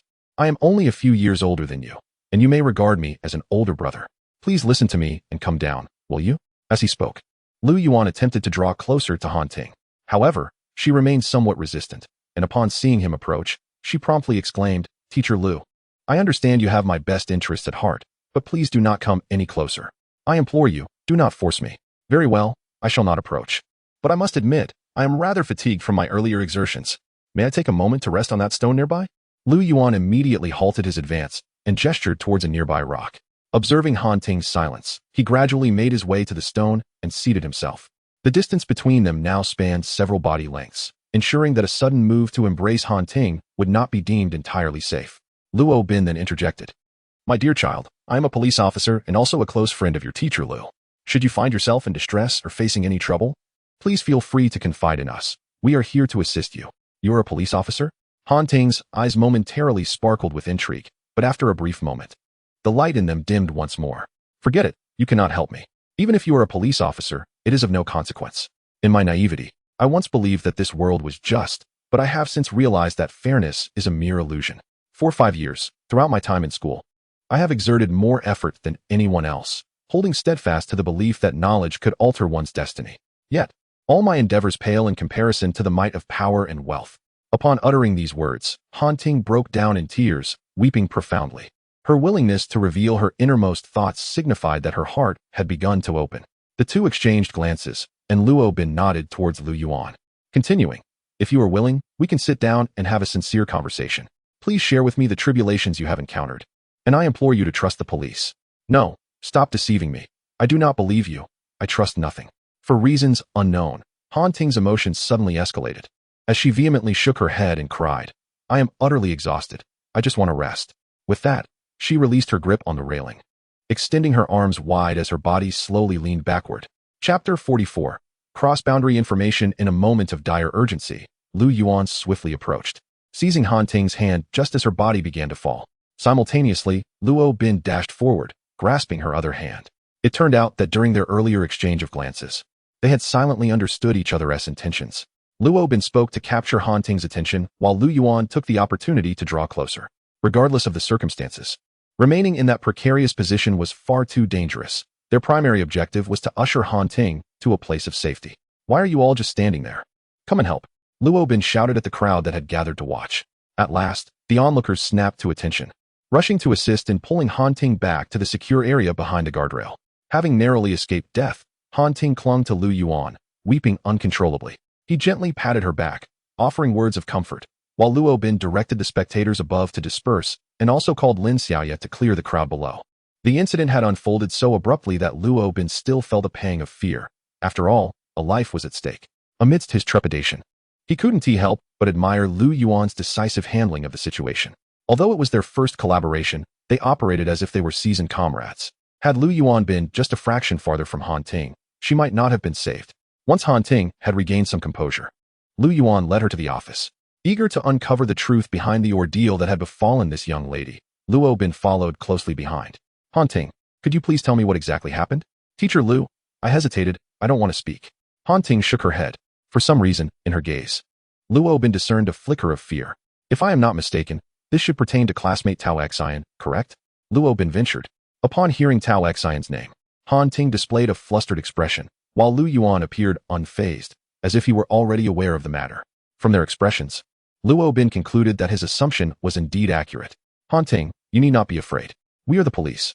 If you have anything inconvenient to share, please feel free to tell us.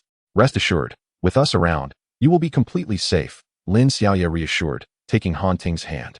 Lu Yuan added, Han Ting, you can trust them. It was at this moment that Han Ting finally opened her heart to them. Tao Xian is my roommate. During our freshman year, due to a trivial misunderstanding, she harbored resentment towards me. Now, as I approach graduation, it has been 5 long years. She has bullied me for a full 5 years. 5 years. How many 5-year spans can one endure? What form did this bullying take? She continued. At first, it consisted of petty acts in daily life, such as discarding my clothes, soiling freshly laundered garments, deleting my meticulously prepared study materials, and enlisting other dorm mates to deliberately ostracize me, leaving trash on my desk or bed. While these may seem like minor incidents, they undeniably amount to a form of bullying on campus. Why did you not report these matters to your counselor or teacher? I did, and the counselor spoke with her, yet subsequently, her bullying intensified, and she threatened me against informing the teachers again. She comes from a wealthy background, possessing only the finest of belongings, and most of our classmates sided with her. Eventually, I decided that it was better to avoid conflict, so I ceased to confront her. I thought that over time she would cease her harassment, but for several years, she continued to torment me in various ways. Although she never physically assaulted me, her actions significantly disrupted my life.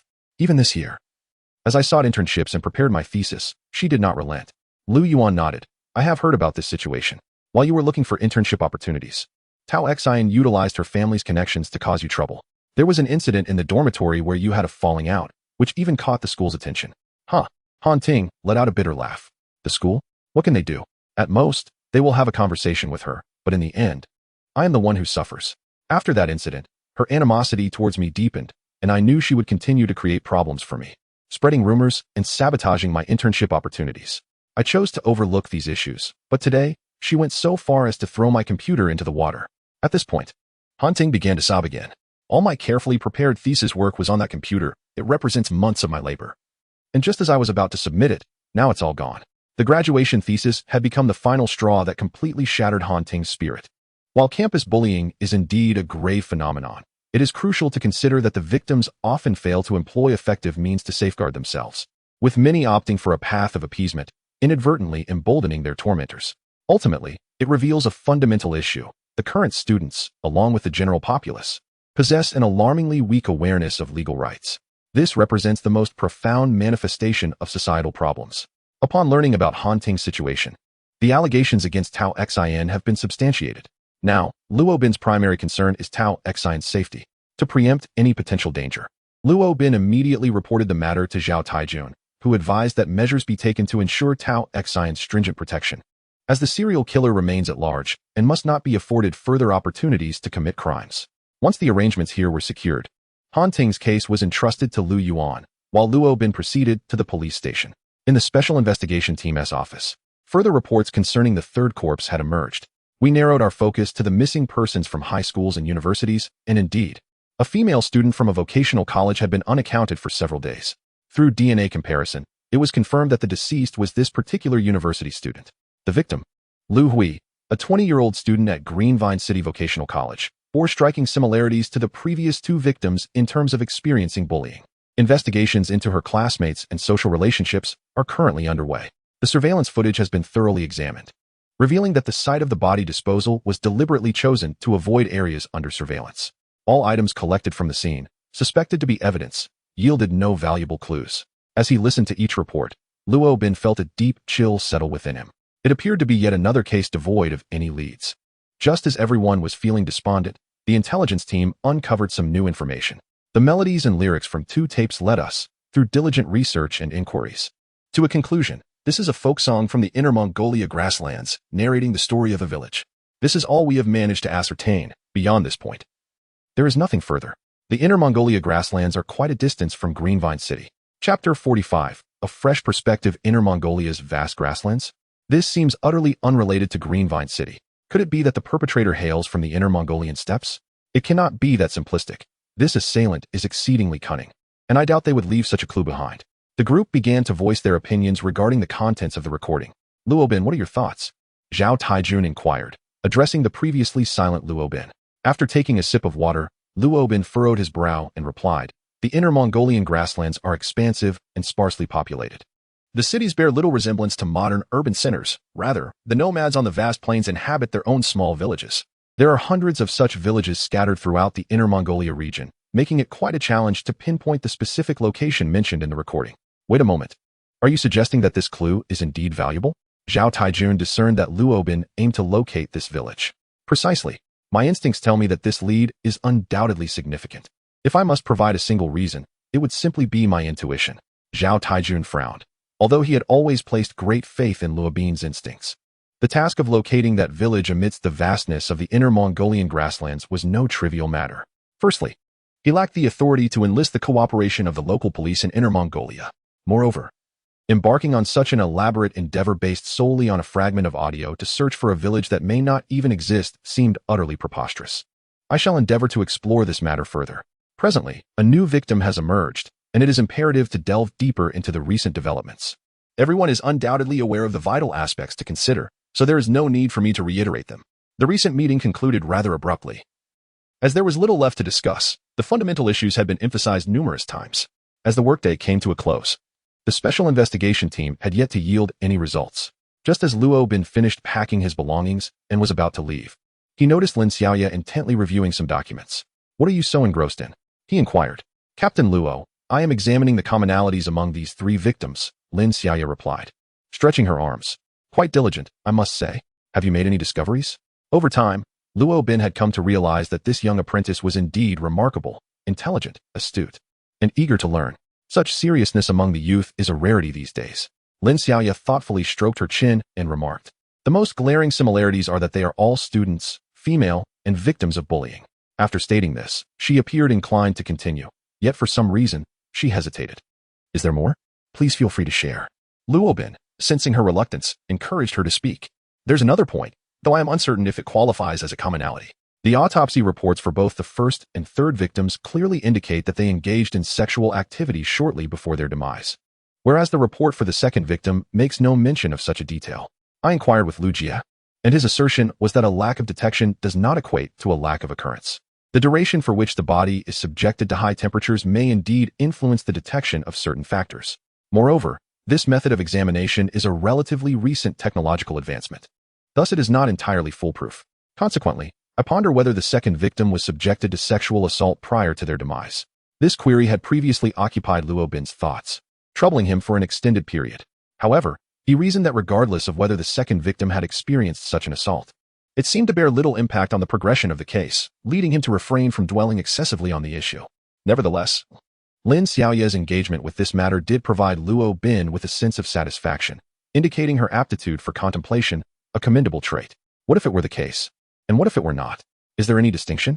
Luobin remarked with a smile, hoping to use this opportunity to guide Lin Xiaoya, emphasizing that the essence of investigation lies in having a clear purpose. If the answer to this question bears significance for subsequent developments, it warrants further exploration. If not, there is no need for continued fixation. Initially, he presumed Lin Xiaoya would struggle to articulate a conclusive response, yet he was unexpectedly enlightened by her insights. Certainly, there is a distinction. The three victims had no intersecting relationships, which effectively rules out the possibility of a vendetta. As previously analyzed, the perpetrator exhibits traits of a psychopathic killer, engaging in acts of societal retribution. However, the commonalities among these victims suggest that the assailant actively selects their targets rather than committing random acts of violence. Luobin nodded, explaining that the reason for the covert protection of Tao Xian from the medical university today stemmed precisely from this concern. Luo, have you noticed that the perpetrator exhibits a strong sense of ritual? Setting aside his heinous acts, do you not find it rather intricate that he meticulously handled the corpse, categorizing and arranging it in disparate locations, ultimately reconstructing a complete body? This entire process is undeniably elaborate. It is somewhat convoluted. However, given that the murderer is a deranged individual, it is understandable for him to possess peculiar preferences. Perhaps he derives pleasure from the act of dismemberment, he replied. No, that is not the crux of my argument. What I intend to convey is that the perpetrator, willing to employ such an elaborate method, indicates he is someone who values ritual. If he is so particular about selecting his victims in the dismemberment process, Could it not also be inferred that the act of murder itself is executed with equal meticulousness? Lin Xiaoya elaborated. What do you mean? Luo Bin found himself momentarily perplexed by her reasoning. The youthful mind often leaps ahead. Lin Xiaoya picked up the documents anew, glancing through them as she spoke. I cannot shake the feeling that these 3 victims were not claimed by the same assailant. Upon hearing this, Luo Bin's pupils constricted sharply. He had never contemplated such a possibility. Why do you say that? Returning to my earlier point, the murderer is very particular about form. Thus, I believe the act of killing must also follow a specific format. For instance, does he strangle with a rope or stab with a knife? Should the method remain consistent? Or does he prefer to assault before killing, or vice versa? Or perhaps he only kills without assaulting? It stands to reason that there should be a commonality in method. Upon reaching this point, Luo Bin began to grasp Lin Xiaoya's intentions. His initial belief that the murderer was not the same individual stemmed from the autopsy reports of the 3 victims. The second victim's report left ambiguity regarding the possibility of sexual assault. During the investigation of the first victim, by Shui, it was uncovered that she had been raped by the despicable Hu Yijuan prior to her death. Moreover, considering the timeline, Bai Shui was abducted and murdered shortly after the assault, rendering the question of whether she was sexually violated by the true perpetrator before her demise an enigma. As for the second victim, the lack of conclusive evidence leaves her fate uncertain, and thus it remains unknown whether she endured sexual assault prior to her death. However, the third victim's case clearly indicates that she was indeed sexually assaulted before her demise. It is often said that women's thoughts are intricate, and Lin Xiaoya's analysis this time left Luo Bin profoundly impressed.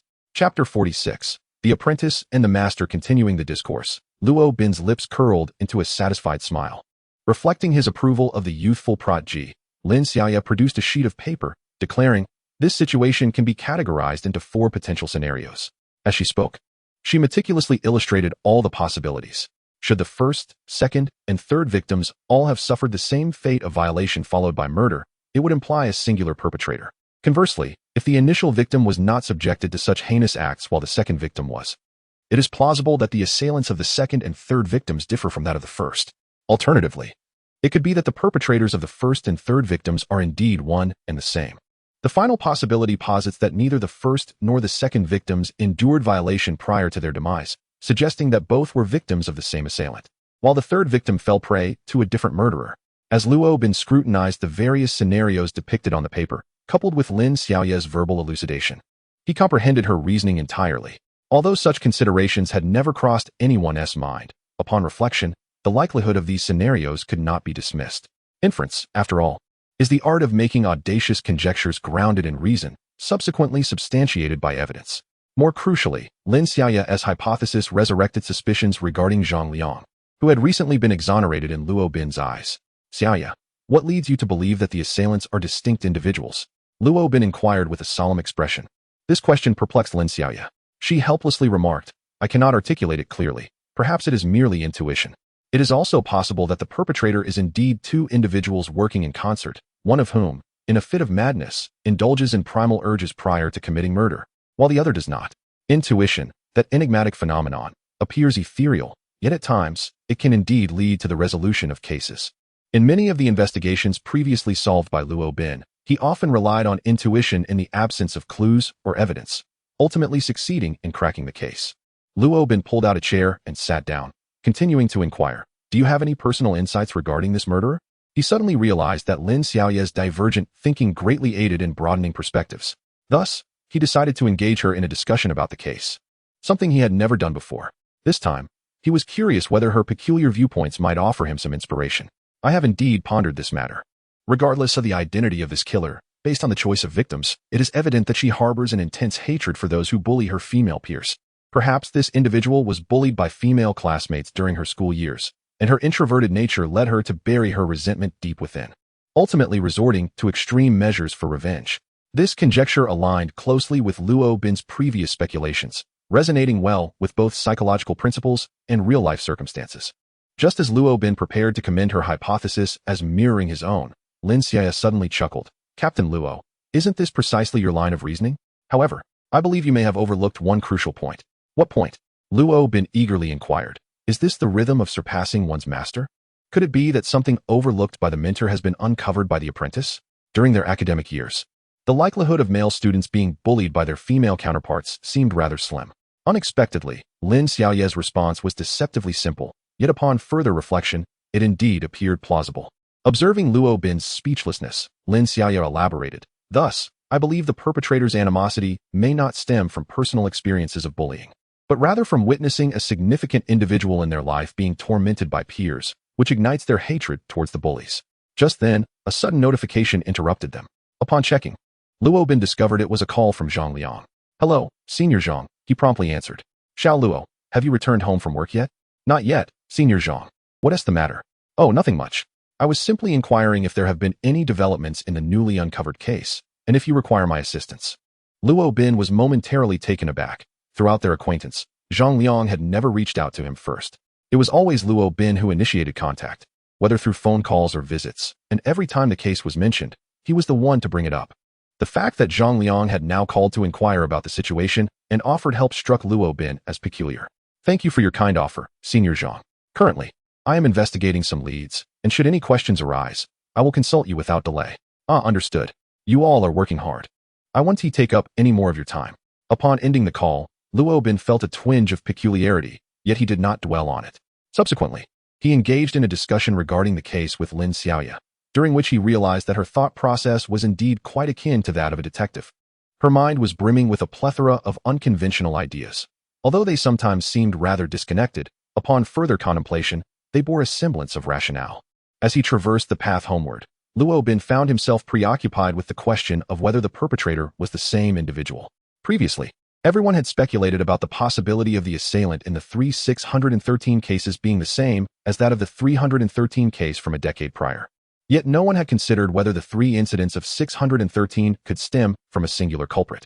The rationale was straightforward. The methods employed in the crimes were nearly identical, leaving little room for doubt that they were executed by different individuals. After all, very few could dismember a body into such numerous pieces and dispose of it in various locations without leaving a trace. If, indeed, there were two distinct offenders in the three cases, then Zhang Liang's suspicion would significantly amplify. As these thoughts swirled in his mind, he found himself, almost unconsciously, at home. Upon opening the door, a delightful aroma wafted from the kitchen. On the table lay a note. "Dinner is prepared. Just heat it up to enjoy." The clothes have been neatly arranged in the cupboard, just as before. Reading the words on the note, Luo Bin felt an unexpected warmth surge within him. The comfort of home was a sensation he had not experienced in a long while. The following morning at 6:30, Luo Bin was roused from his slumber by the insistent ringing of his mobile phone. Upon glancing at the caller ID, he saw it was Zhao Taijun, and an immediate sense of foreboding filled him. Could it be that another case had arisen? For reasons unbeknownst to him, Luo Bin found himself hesitant to press the call button on his mobile screen, gripped by the fear that upon connecting, he would hear Zhao Taijun announce yet another discovery of a corpse. After several moments of indecision, he finally made the call. "Continue west along Zhengfang Road until you reach an abandoned factory building. You need to go there now." As soon as the line connected, Zhao Tiejuan's indifferent voice pierced through, startling Luo Bin. Could it be that the very news he dreaded most had come to fruition? "Do not tell me you found a fourth victim," he inquired cautiously. "No. It's good news. We have uncovered a potential new lead, and the forensic team has already gone to investigate. You should hurry over," Zhao replied. "A new lead?" Luo Bin sprang from his bed with renewed vigor. "I will go immediately." Chapter 47. The crime scene. In haste, they proceeded to their destination. Although there was no opportunity to inquire about the new discovery over the phone, the fact that Zhao Taijun personally called Luo Bin early in the morning indicated a significant breakthrough. The Zhengfang Road extended westward, becoming increasingly desolate. The sides of the road were overgrown with weeds, and few buildings were visible as far as the eye could see. After nearly 10 minutes of driving, they finally arrived at a factory building. Several police cars were parked at the entrance, and a cordon had been established to secure the scene. Captain Luo greeted the officer at the entrance, acknowledging Luo Bin, who was recognized as the head of the special investigation team for the sensational 613 case that had captivated the entire public security bureau of Ulftang City. As they walked, Luo Bin rubbed his face and approached the building. This place had been abandoned for a considerable time, due to the construction of a highway several years ago. The nearby village structures had been demolished. The factory, hampered by land occupation issues, had been bypassed during the road construction. It had closed down approximately 3 years ago, resulting in its current dilapidated state. Earlier this morning, Mr. Liu from the nearby town had been out jogging with his beloved dog. When his pet ran in this direction, Mr. Liu had no choice but to follow. Eventually, he discovered that his dog was barking incessantly at the abandoned factory. As they spoke, they reached Mr. Liu's side. Although he appeared to be in his 50s, he was nearly 70 years old.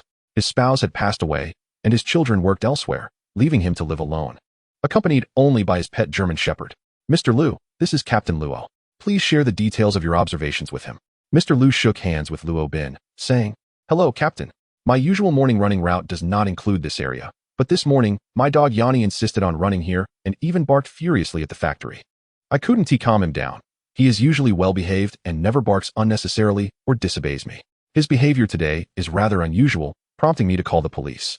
The officer replied, Given the recent 613 cases, the local police station took the report seriously and dispatched officers immediately. They used luminol at the entrance, which revealed the presence of bloodstains, thus escalating the matter to the chief. Luo Bin felt a sense of disbelief. A mere luminol test had led Zhao Taijun to speak in such grand terms about a significant discovery. It seemed that a single phone call could propel one to the forefront of an investigation, making leadership appear deceptively simple. Despite his grievances, after grasping the situation, Luo Bin entered the factory. Upon stepping inside, he was struck by an unsettling chill that pervaded the atmosphere, not merely a result of the ambient temperature, but a profound cold that resonated deep within his soul. Although numerous forensic officers were examining the scene, an overwhelming sense of cold enveloped him. Captain Luo, you've arrived, called the leader of the forensic team, who had just completed his task and turned to face Luo Bin. Nodding, Luo Bin inquired, What have you discovered? This area, as well as this section, shows clear signs of having been cleaned. The luminol test confirms the presence of blood. The team leader pointed to a vacant area and then gestured towards the entrance, stating, This pathway bears marks of something having been dragged along, extending all the way to the door. Currently, we have identified these two anomalies. The status of the others remains uncertain. All right, let's get back to work. Thank you for your efforts. Luo Bin commenced his examination of the surroundings. The factory was a single-story structure, expansive in size, with a ceiling height of approximately 5 to 6 meters. The roof was constructed from a steel framework, featuring glass skylights positioned every 3 or 4 columns. Having been abandoned for a considerable time, several of the skylight glasses were shattered, and the interior was coated with a thick layer of dust. He first approached the area where bloodstains were detected, located near a column. There was little else in the vicinity except for the floor, which exhibited clear signs of having been swept. The marks leading from this column to the entrance distinctly indicated something had been dragged. Aside from this, there were no other peculiarities.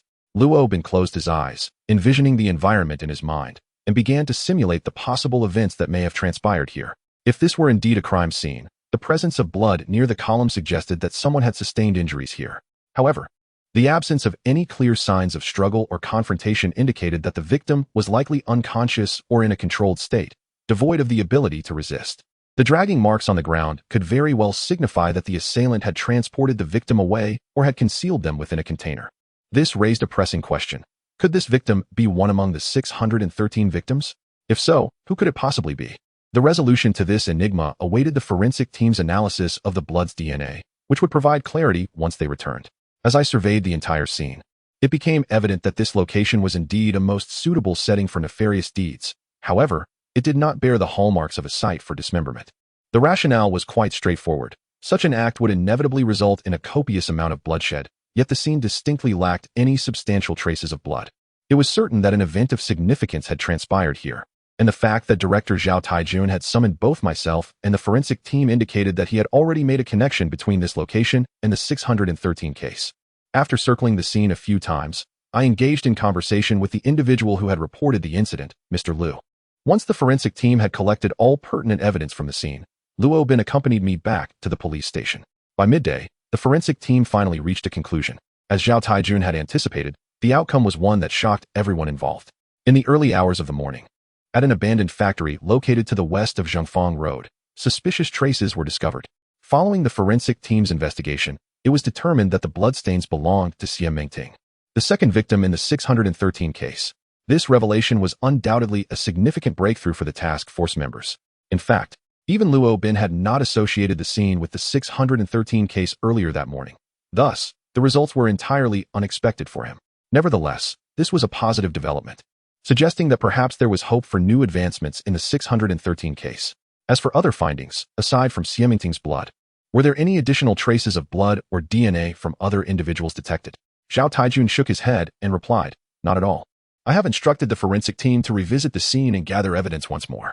Since it has been established that it is connected to the 613 case, we cannot overlook any detail, no matter how minor. This implies that the abandoned factory is likely the primary crime scene where Xian Mengting was victimized. Indeed, however, upon examining the site, it does not resemble a dismemberment location. The preliminary conjecture suggests that the assailant may have either murdered Xian Mengting within the confines of the factory or incapacitated her through violence before transporting her to another site for dismemberment. At this juncture, Lin Xiaoya, who had remained silent until now, suddenly inquired, "Is there truly no sign of struggle at the scene?" "None whatsoever," Zhao Taijun replied.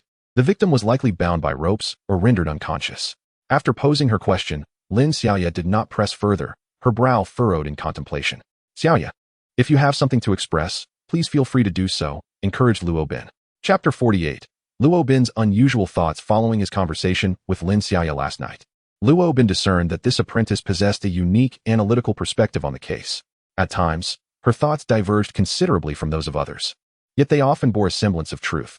Perhaps this disparity stemmed from the differing focal points of men's and women's thought processes. Thus far, she had articulated numerous ideas that had illuminated Luo Bin's understanding. "I harbor no specific thoughts, merely a sense of bewilderment." The second victim, Xian Mengting, was a student from No. 1 High School, which is situated quite far from the abandoned factory on Zhongfang Road. Why would the perpetrator transport Xian Mengting to such a distant location? This indeed poses a pragmatic question. Logically, it seems improbable that Xian Mengting would venture near Zhongfang Road on her own. Thus, the assailant must have brought her there. However, to travel such a distance solely to commit murder seems rather excessive. One could easily have taken her to the dismemberment site before executing the act. Such behavior appears somewhat illogical. That makes sense.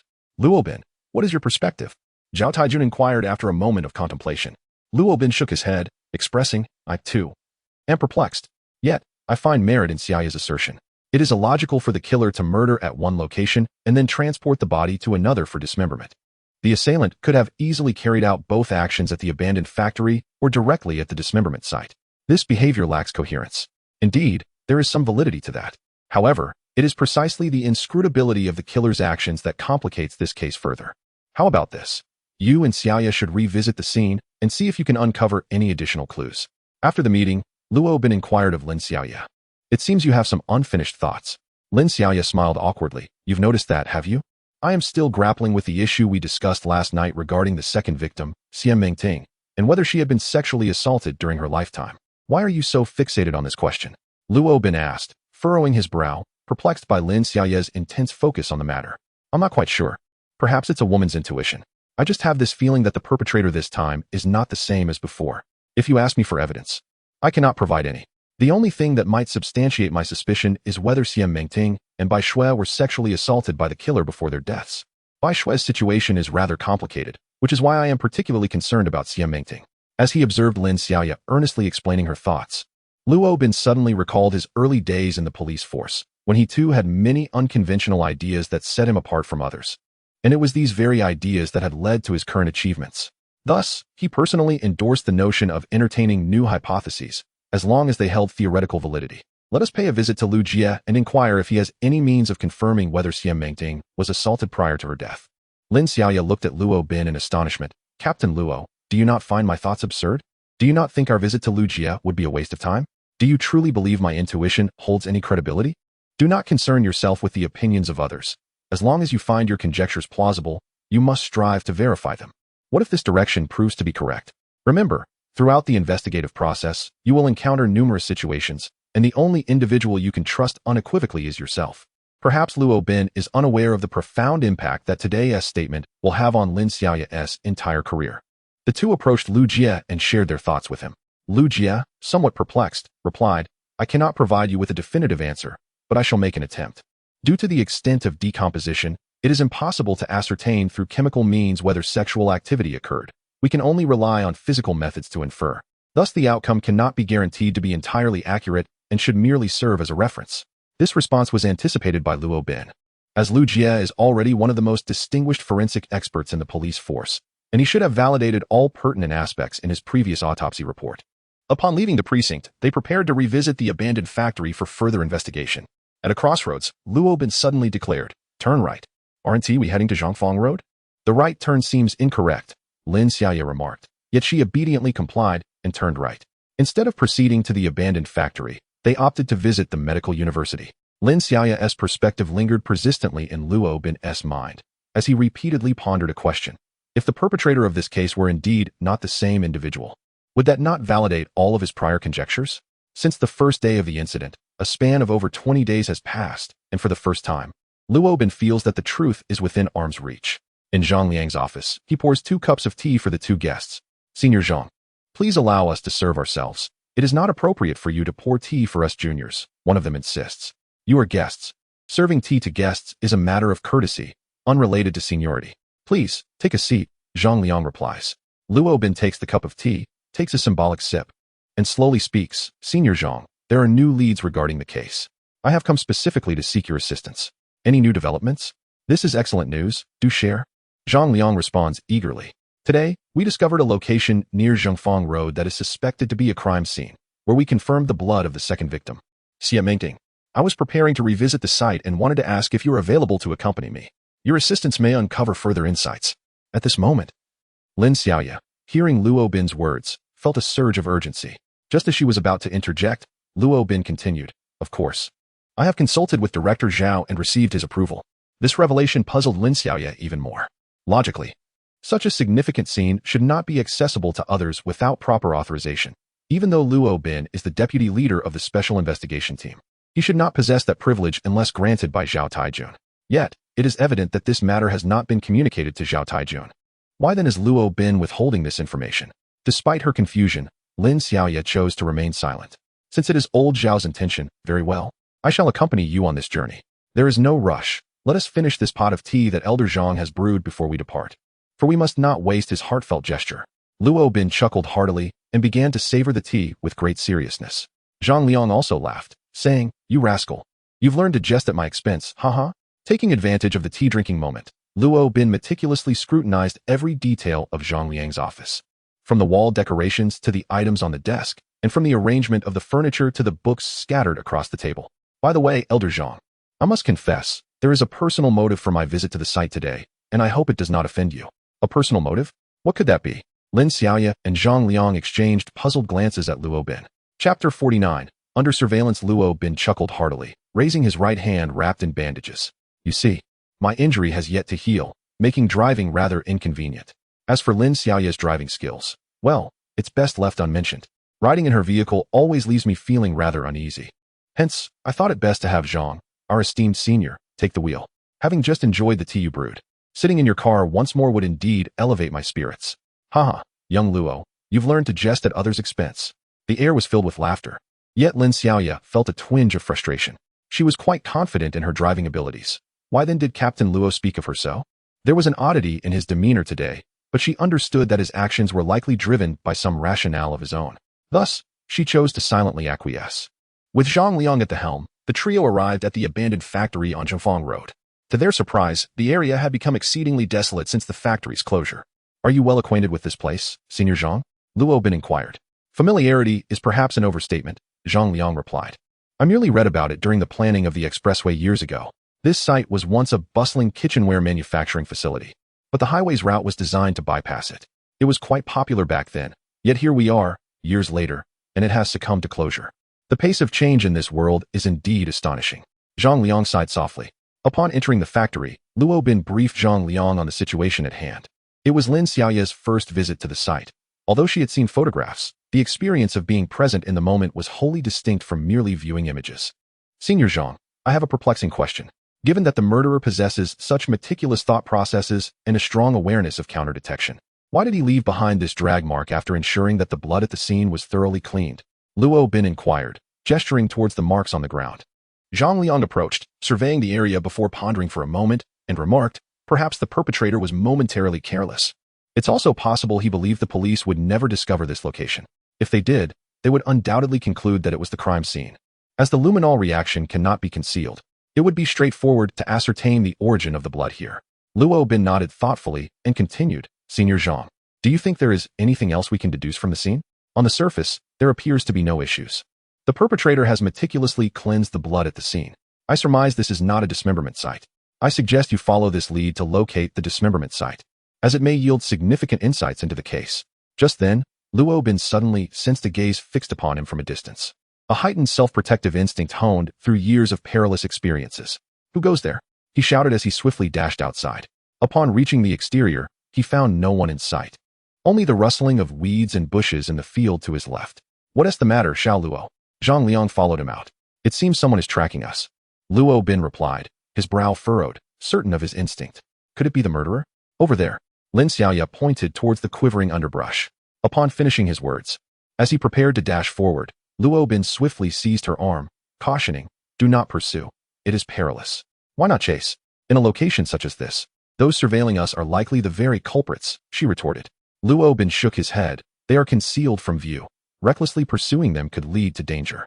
Moreover, it is possible that I am merely overthinking the situation. Perhaps it was just a wild cat or a stray dog that wandered in. Let us set that aside for now and continue our examination of the scene. Despite his words, Luo Bin was acutely aware that what he had witnessed was no mere wild animal. It was undoubtedly human. The oppressive gaze he had encountered was unmistakable and left an indelible impression. Xiao Luo, Xiao Lin, you must exercise caution while investigating. Zhang Liang expressed his concern. Rest assured, Senior Zhang, we shall be vigilant, they replied. Just as they were about to return to the factory for further inquiries, Zhang Liang seemed to notice something. His eyes fixated on the doorframe. What is it, Senior Zhang? Luo Bin inquired, having observed Zhang Liang's peculiar demeanor. Zhang Liang slowly approached the entrance, crouching down. He retrieved a small handkerchief from his pocket and picked up an object from an inconspicuous corner of the doorframe. When Luo Bin approached for a closer look, he saw it was a small clump of reddish substance. What is this? He asked. This is red earth, Zhang Liang murmured to himself, perplexed. How could such a thing be found in this place? Red earth? Luo Bin scrutinized the substance in Zhang Liang's hand, reaching out to touch it. Rubbing it between his fingers, he noted, the texture is slightly damp, yet the surface appears completely dried out, indicating it has been here for some time, though not excessively long.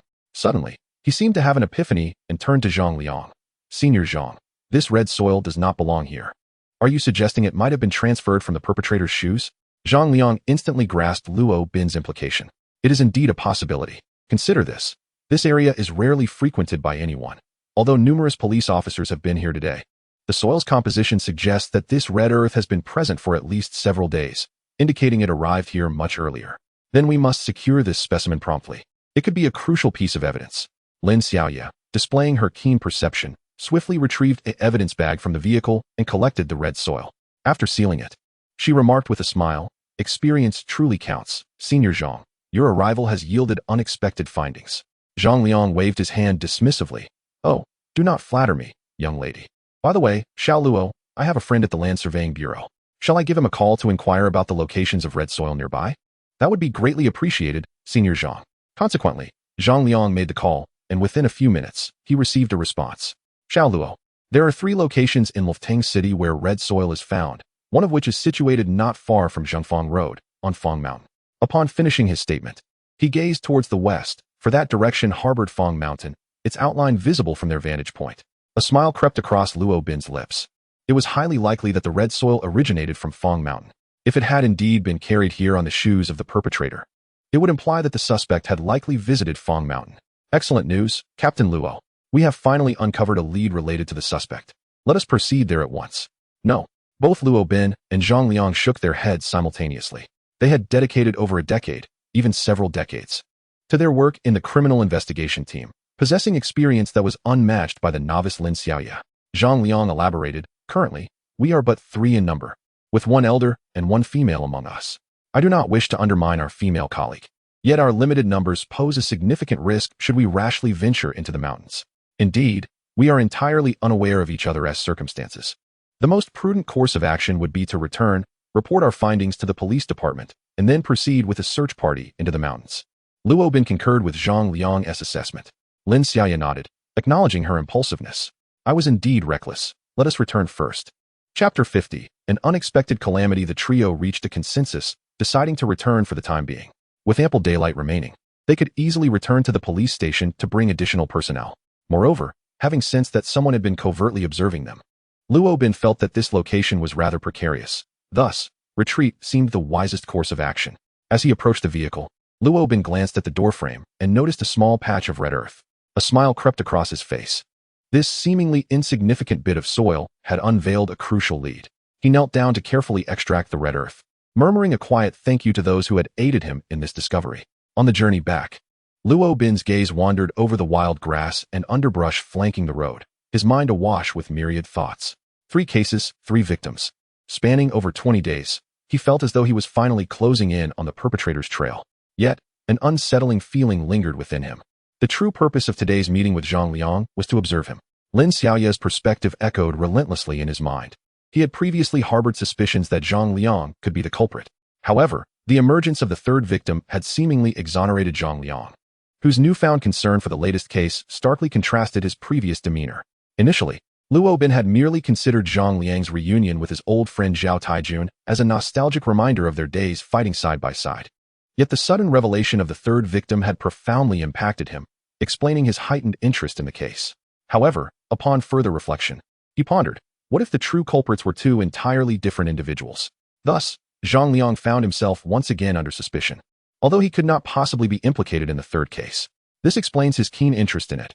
Everything that transpired today was a deliberate ploy by Luo Bin. By observing the arrangement of his office furniture and compelling him to drive, Luo Bin sought to ascertain whether Zhang Liang was left-handed. Moreover, by intentionally enlisting his assistance with the 2nd case, he aimed to gauge Zhang Liang's attitude. After a series of tests, Luo Bin nearly wavered. Zhang Liang's earnestness regarding the 2nd case was striking. Had he not been so diligent, he might not have uncovered such a crucial lead. Was he overthinking the situation? If Zhang Liang were indeed the perpetrator of the first 2 cases, it would be illogical for him to take the 2nd case so seriously. Was he not digging his own grave? As these thoughts swirled in Luo Bin's mind, the car suddenly came to a screeching halt. In an instant, a sedan collided violently with the right side of their vehicle. The impact sent shockwaves through Luo Bin, as a powerful force of inertia threatened to propel him from his seat, nearly separating body from soul. Just as he felt himself being thrown, the seatbelt secured him firmly, causing his heart to race perilously close to his throat. The car began to spin on the road, and Zhang Liang, gritting his teeth, gripped the steering wheel with unwavering determination. His foot maintained a steady pressure on the brake. In that moment of crisis, Zhang Liang executed the most prudent maneuver. He refrained from jerking the steering wheel or slamming on the brakes. It was this decisive action that kept the car merely spinning on the road, avoiding a catastrophic rollover. Due to the safety belts, Luo Bin and Zhang Liang in the front row remained seated, yet Lin Xiaoya in the back row suffered greatly. The immense force of the impact tossed her body violently from side to side, her cries echoing in the confined space. Fortunately, she was seated on the left side of the rear, while the collision occurred from the right. Moments later, the car steadied and came to a halt. Luo Bin swiftly turned his gaze toward the offending vehicle, only to witness it execute a swift U-turn and depart without a moment's pause. Removing his safety belt, Luo Bin dashed outside, but it was too late. The car had already vanished into the distance, the license plate obscured and the make indistinguishable, save for the fact that it was black. Xiaolin, Xiaolin. Zhang Liang's urgent voice pierced through the chaos. Luo Bin snapped back to reality and rushed to the car, where he found Lin Xiaoya lying in the back seat, her eyes closed. Shattered glass littered the floor, with many shards scattered across her body. Blood trickled from her forehead, and there were faint streaks of crimson at her neck. "Xiaoya, are you all right?" he exclaimed, attempting to open the door, but the impact had rendered it inoperable. He hurried to the other side and managed to open the door. Thankfully, Lin Xiaoya was still breathing, but she was injured and required immediate medical attention. "Zhang, you're hurt too?" Upon glancing at Zhang Liang, Luo Bin noticed he bore several bloodstains. "I'm fine, quickly get in the car. We must rush Xiaolin to the hospital, to the First People's Hospital." As Zhao Taijun hurriedly entered, Luo Bin sat outside on a bench, his expression devoid of emotion. "Xiao Luo, what on earth is happening?" Zhao Taijun hastily approached, scanning the surroundings. "Where is old Zhang? Where is Xiao Lin?" "Rest assured, Director Zhao, they are both safe. Senior Zhang is tending to his wounds. It is merely a superficial injury. However, Xiao Yu is in a more precarious state, with a fractured left arm, a contusion on her forehead, and damage to her neck vessels. Fortunately, her life is no longer in danger, though she has lost a considerable amount of blood and remains unconscious." Upon hearing this, Zhao Tiejuan's anxious heart finally found solace, as long as they were unharmed. That was what truly mattered. It is regrettable for the young lady Lin Xiaoya, but a fracture is not insurmountable. It will heal with a few months of rest. Just then, Zhang Liang emerged, having bandaged his wounds. Zhao Taijun and Luo Bin simultaneously approached him. Was it intentional? Zhao Tiejuan's face turned grim as he spoke seriously. Luo Bin sighed, stating, "The vehicle that caused the incident fled immediately after colliding with us, showing no signs of stopping. It seems deliberate. I did not catch the license plate or the make of the car, only that it was a black sedan. I too failed to note the license plate or the model. My speed was moderate, approaching an intersection that was rather secluded, with tall shrubs obscuring the view. I deliberately reduced my speed, and that car suddenly emerged. Neither particularly fast nor slow. After speaking, Zhang Liang's expression turned grave. Xiao Luo, it appears we have stumbled upon something significant, hence, silencing us. Zhao Taijun clenched his fists tightly. The three individuals exchanged glances, and Luo Bin let out a cold laugh. I perceive this as a fortuitous turn of events. The fact that someone wishes for my demise indicates that I am on the right track with my investigation. What have you uncovered today? Just as Luo Bin was poised to respond, a voice rang out from the nurse's station. Family of Lin Xiaoya, where are you? Here. The three rushed over immediately. Lin Xiaoya had awakened. They could visit her in the ward, but they were advised not to disturb her too much and to allow her ample rest. As Lin Xiaoya sat on her hospital bed and saw Luo Bin and the others enter, she could no longer contain her emotions and burst into tears. Captain Luo. Luo Bin hurried over, gently patting her back. It's all right, it's all right. After weeping for a while, Lin Xiaoya wiped her tears and reassured him. I'm fine, Captain Luo. Observing Lin Xiaoya's arm encased in plaster, Zhao Taijun spoke solemnly. You two should refrain from involving yourselves in this case any further. I will assign someone else. Chapter 51. Gossip, who should we replace? Luo Bin retorted. Director Zhao, Captain Luo, what exactly is happening? Lin Xiaoya inquired, still oblivious to the unfolding events. Luo Bin closed his eyes and said, Xiaoya, today's accident was no mere coincidence. It was a deliberate act aimed at silencing us. Silencing us? Lin Xiaoya shuddered, her youthful countenance shifting at the mention of such ominous words. Yet, after a brief moment, her gaze hardened with determination. I understand now. This indicates that we are on the right track. However, Zhao Taijun seemed unperturbed by Lin Xiaoya's declaration, his expression grim as he barked, we must replace personnel. We have finally unearthed the lead. What do you mean by replacing personnel now? Xiaoya is injured, yet my wounds are not severe. I insist on continuing this investigation. How can you expect me to accept being replaced? Luo Bin's agitation was palpable, his voice rising in intensity. Is solving the case more important than your life? The perpetrator is already aware of your involvement. Have you considered the potential consequences of further engagement with this case? Since we have a lead, let others continue the investigation. But you must heed my orders. For reasons unbeknownst to him, Zhao Tiejuan's demeanor was unexpectedly resolute. In his recollection, he had never witnessed such fury from Zhao. Director Zhao, trust me, I must see this case through. I assure you I will prioritize my safety. Absolutely not. When I say no, it is final. I am the director. This is an order. Zhao Taijun roared like a man possessed before storming out of the room. In the hospital room, Luo Bin and Lin Xiaoya were both taken aback, utterly bewildered by the unfolding situation. I don't believe I spoke incorrectly. Why has Director Zhao suddenly erupted with such fury? Luo Bin's expression was one of innocence. Lin Xiaoya had never witnessed such a display of anger from Director Zhao either, and she stammered, I am at a loss. At that moment, Zhang Liang sighed softly and remarked, Xiao Luo, do not hold it against him. There is something you may not be aware of. In Zhao's younger days, an incident transpired that explains his current emotional upheaval. The room fell into a hushed silence as Zhang Liang began to recount the past of Zhao Taijun.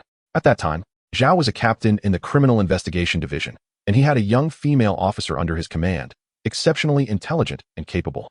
This young officer harbored deep admiration for Zhao, who, in turn, appreciated her work proficiency, albeit in a platonic sense. Lin Xiaoya's excitement surged as she found herself engrossed in the gossip about her superior, momentarily forgetting her own pain.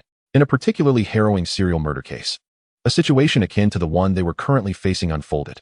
Zhao had obtained crucial leads, but the perpetrator, intent on silencing him, drove directly at Zhao's vehicle with reckless abandon. Upon hearing this, both individuals felt a weight settle in their hearts, as if they were beginning to sense the impending narrative.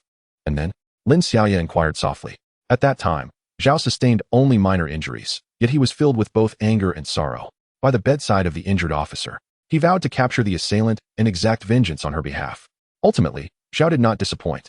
He successfully solved the case and was subsequently promoted to the position of chief.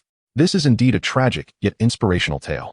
Coupled with Zhang Liang's somber voice and measured pace, Luo Bin could vividly envision the moment when Zhao Taijun vowed to that female officer at her bedside.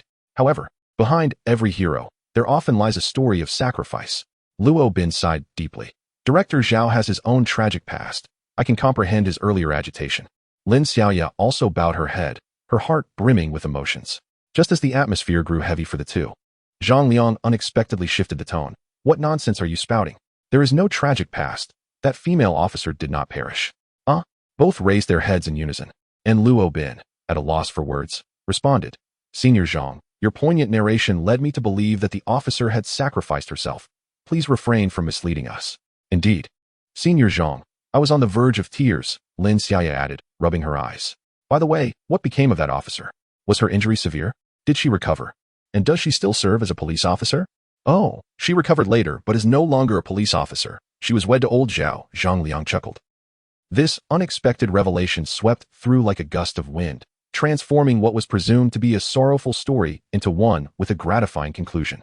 Zhao Taijun entered once more, looking at Zhang Liang. You rascal. Zhang Liang burst into laughter, and Lin Xiaoya and Luo Bin joined in the merriment. Enough with the laughter. I have already arranged for a thorough investigation of all the surveillance cameras near the accident site. Yet it appears that there are none in that vicinity, which diminishes the likelihood of identifying the perpetrator. Luo Bin adopted a serious demeanor. If this were the work of the assailant, given his intelligence and counter-surveillance skills, he would undoubtedly not make such a rudimentary mistake. Therefore, Director Zhao, it is imperative that I take charge of this case. Only I have crossed paths with him, allowing me to remain vigilant against his actions. Observing Zhao Tiejuan's lack of response, Luo Bin added, moreover, since the assailant has targeted me for retribution, do you believe a change in personnel would prevent further retaliation? I will endeavor to safeguard my own security to the utmost. Thus, Director Zhao, I implore you not to replace me. This situation is no longer solely at my discretion. With Xiaoya in such a critical condition, I am at a loss as to how to explain this to Secretary Bai. It is entirely possible that Secretary Bai will personally order your reassignment, Zhao Taijun retorted with a cold snort. Noticing this, Luo Bin turned to Lin Xiaoya, who offered a playful smile. Director Zhao, I will handle matters concerning my brother-in-law. While I too am reluctant for Captain Luo to continue taking risks, he is correct. Does a change in personnel guarantee safety? I have faith that Captain Luo will unravel this case and ensure his own protection. Zhao Tiejuan's expression softened, revealing impatience. Enough of this. I can no longer concern myself with it. Let us discuss the significant events of today. What led to the assailant pursuing you? Upon addressing the matter at hand, Luo Bin immediately adopted a grave expression. Today, we uncovered crucial evidence at the abandoned factory. I reported today's events and handed over the red soil evidence to Zhao Taijun. My intention was to seize the moment and promptly lead a team into Fangshan. If we could locate the area with red soil, we might uncover vital clues related to the perpetrator.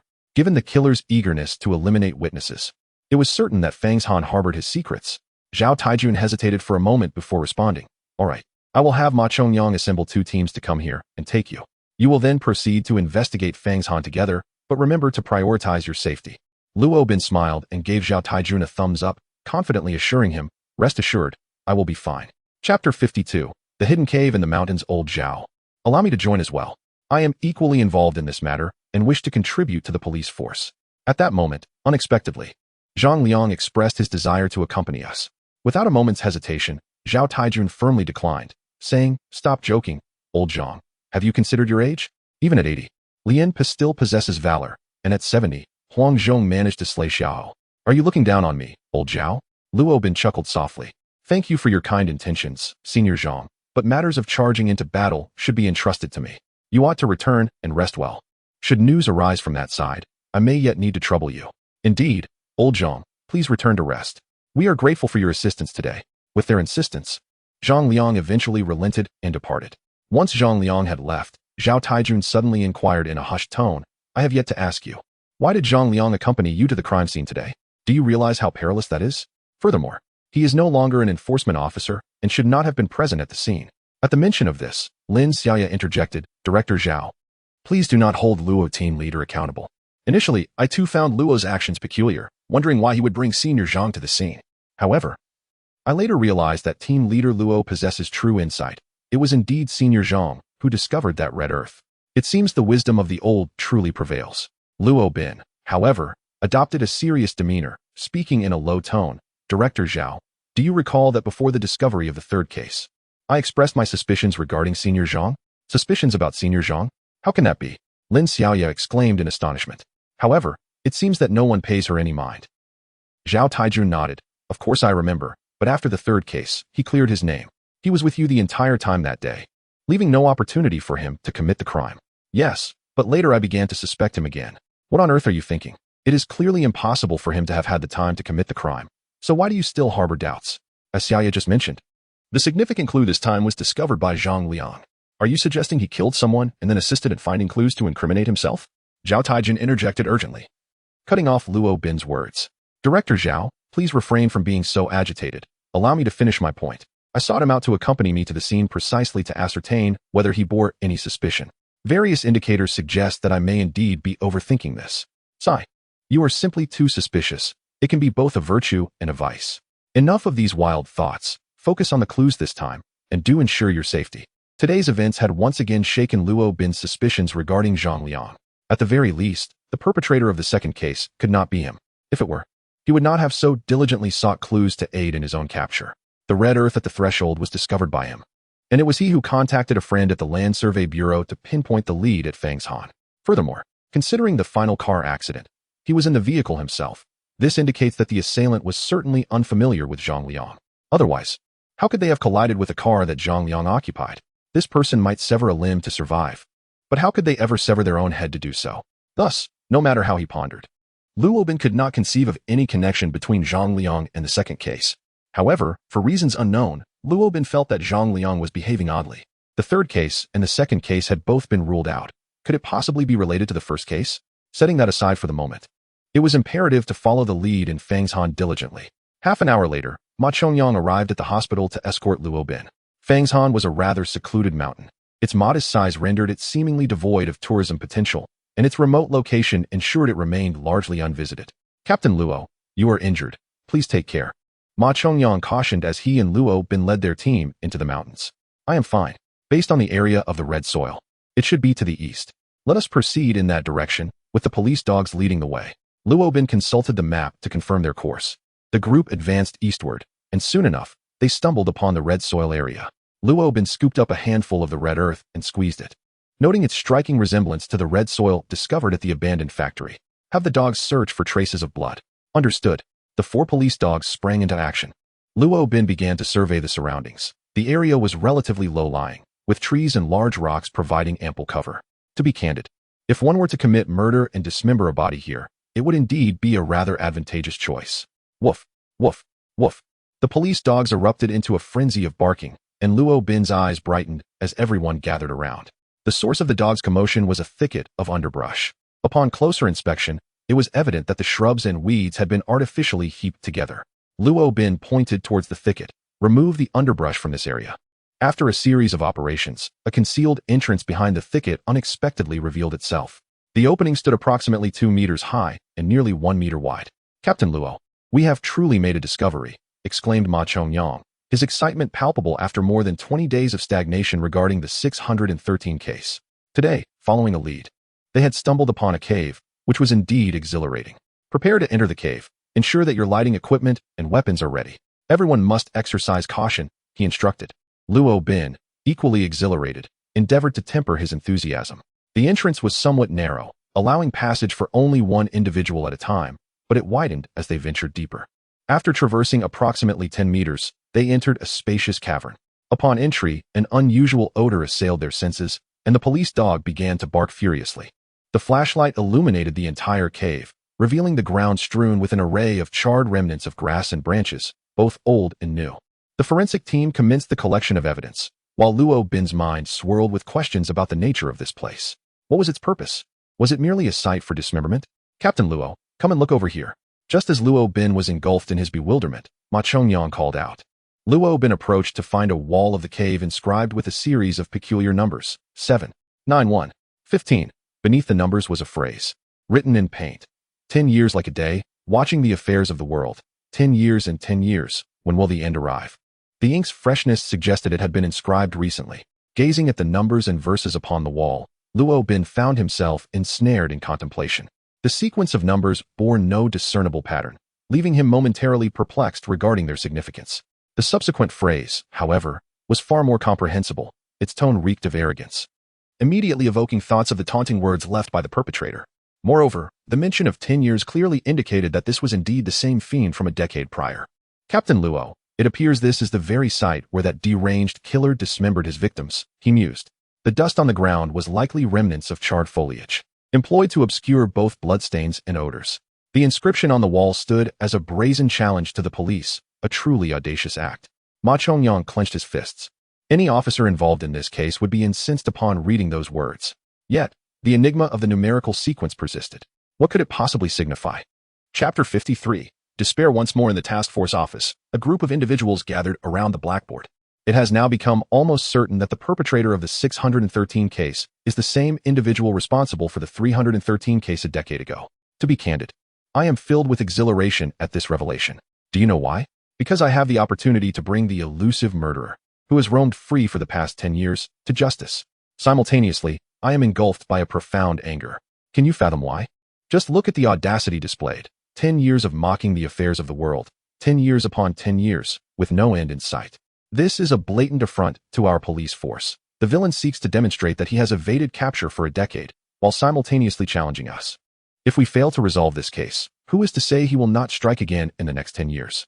Zhao Taijun pointed angrily at the words on the blackboard. When will this end?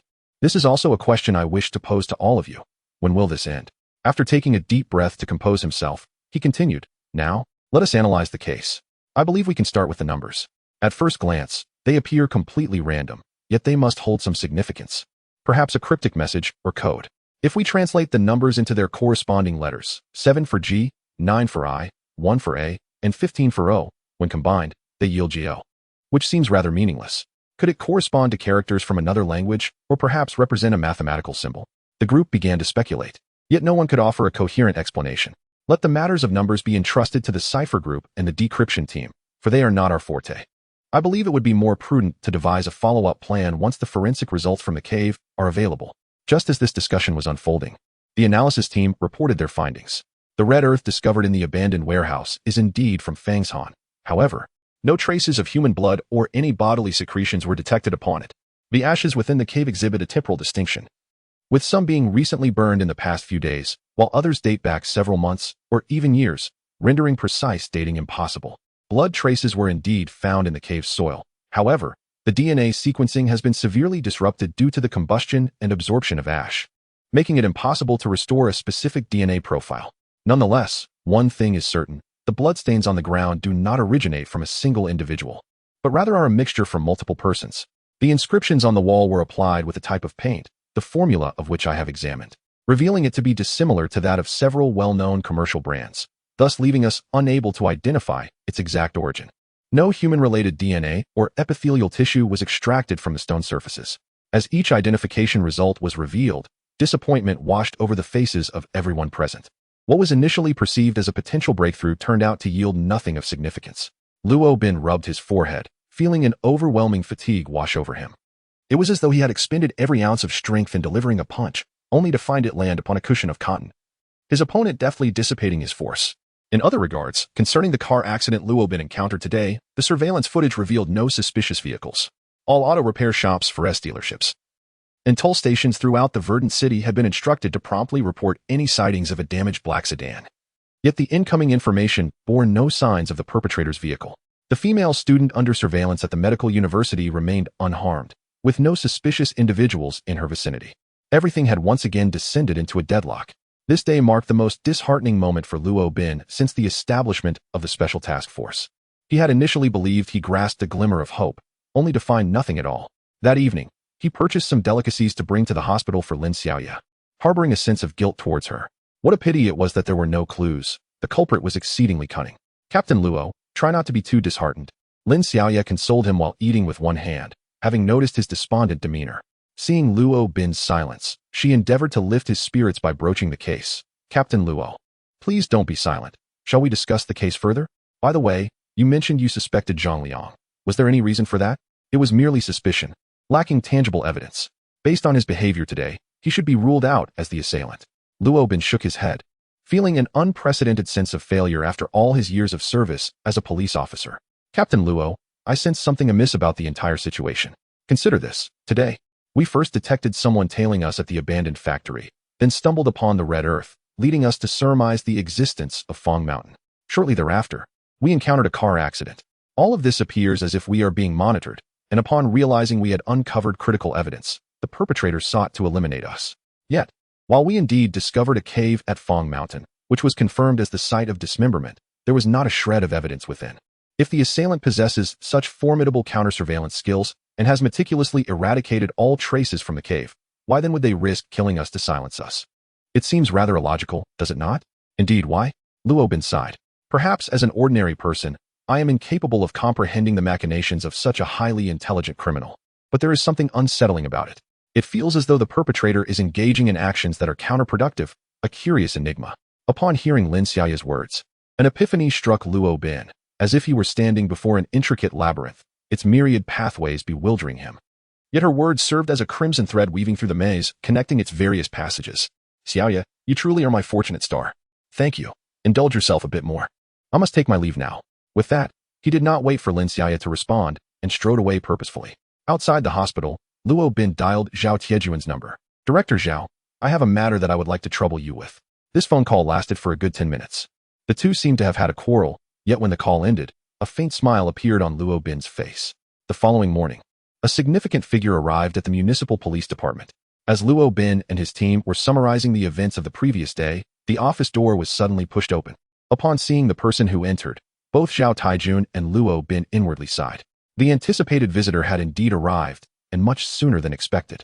Secretary Bai, what brings you here? You could have informed me in advance, so I could have come to greet you. Zhao Taijun greeted with a forced smile. Secretary Bai waved his hand dismissively. I am unworthy of such courtesy. Your task force is so occupied. How could I trouble you to come and fetch me? I merely wish to inquire. It has been almost a month since the establishment of your task force, and I have provided considerable support, have I not? You can select any personnel you require, and I have expedited funding whenever you request it. Have there been any developments in your case? He then cast a sidelong glance at Luo Bin and in a stern voice continued, Captain Luo, what is the current status of the investigation? Chapter 54, the final deadline. Secretary Bai, regarding the case.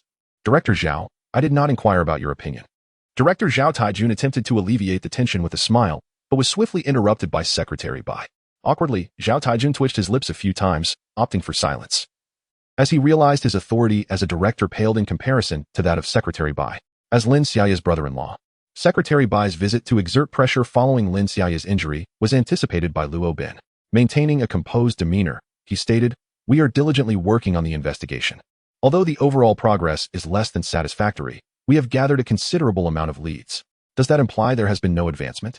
Luo Bin was at a loss for words, and the others in the room recognized the gravity of Secretary Bai's demeanor, refraining from further commentary. Humph. Secretary Bai suddenly scoffed.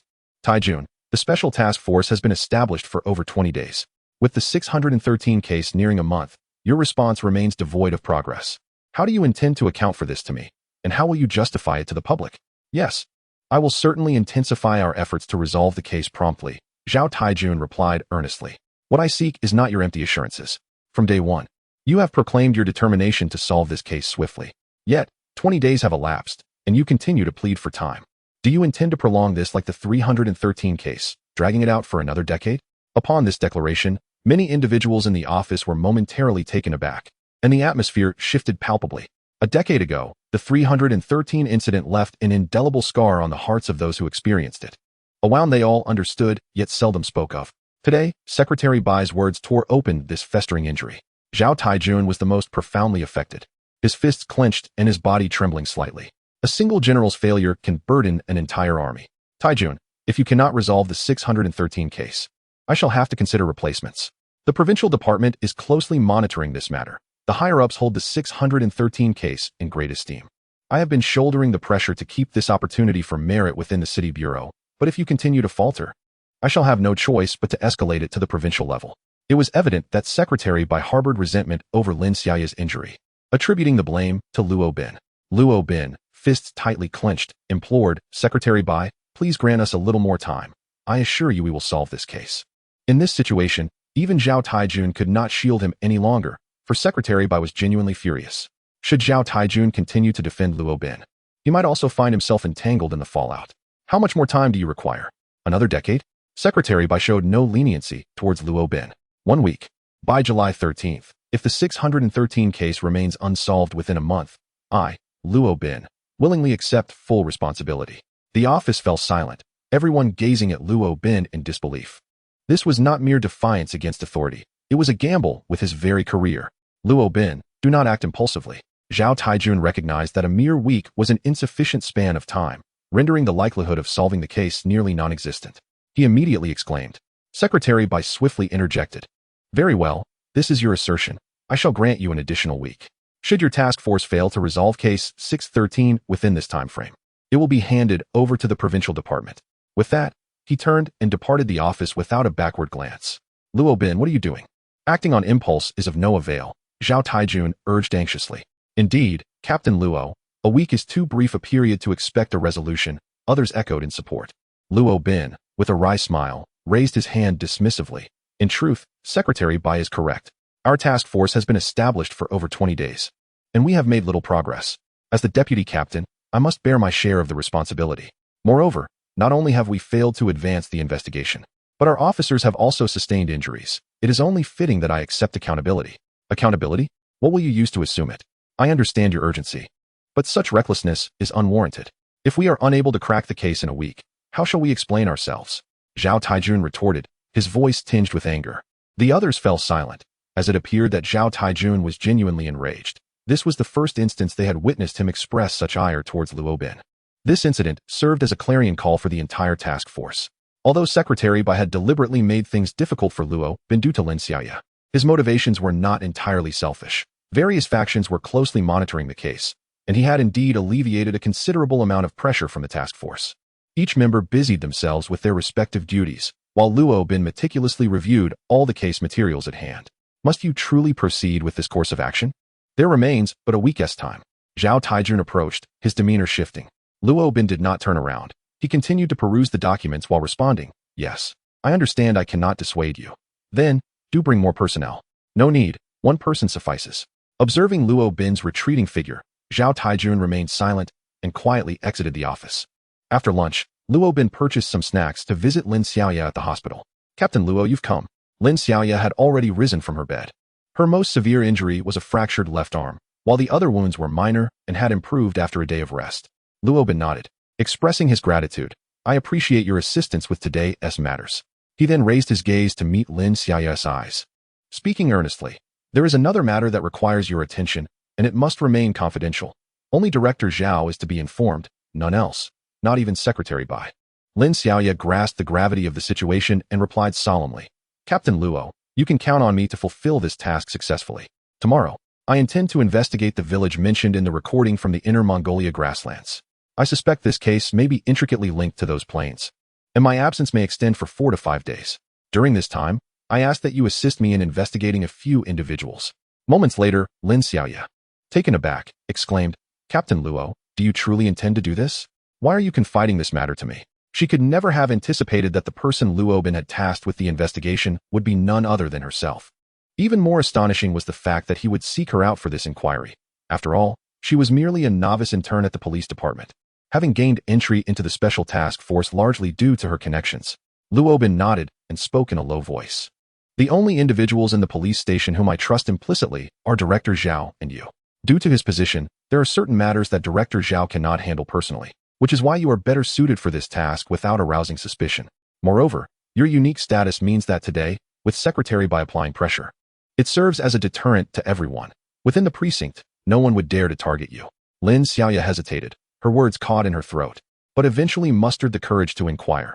Captain Luo, please be honest with me. Among your suspects, is my brother-in-law one of them? Noticing the hint of concern in Lin Xiaoya's gaze, Luo Bin paused briefly before responding with a question of his own. If Secretary Bai is indeed connected to this case, what would you do? Chapter 55. Courage and Hope. Lin Xiaoya did not respond immediately. Instead, she turned and walked to the window, staring blankly at the buildings outside.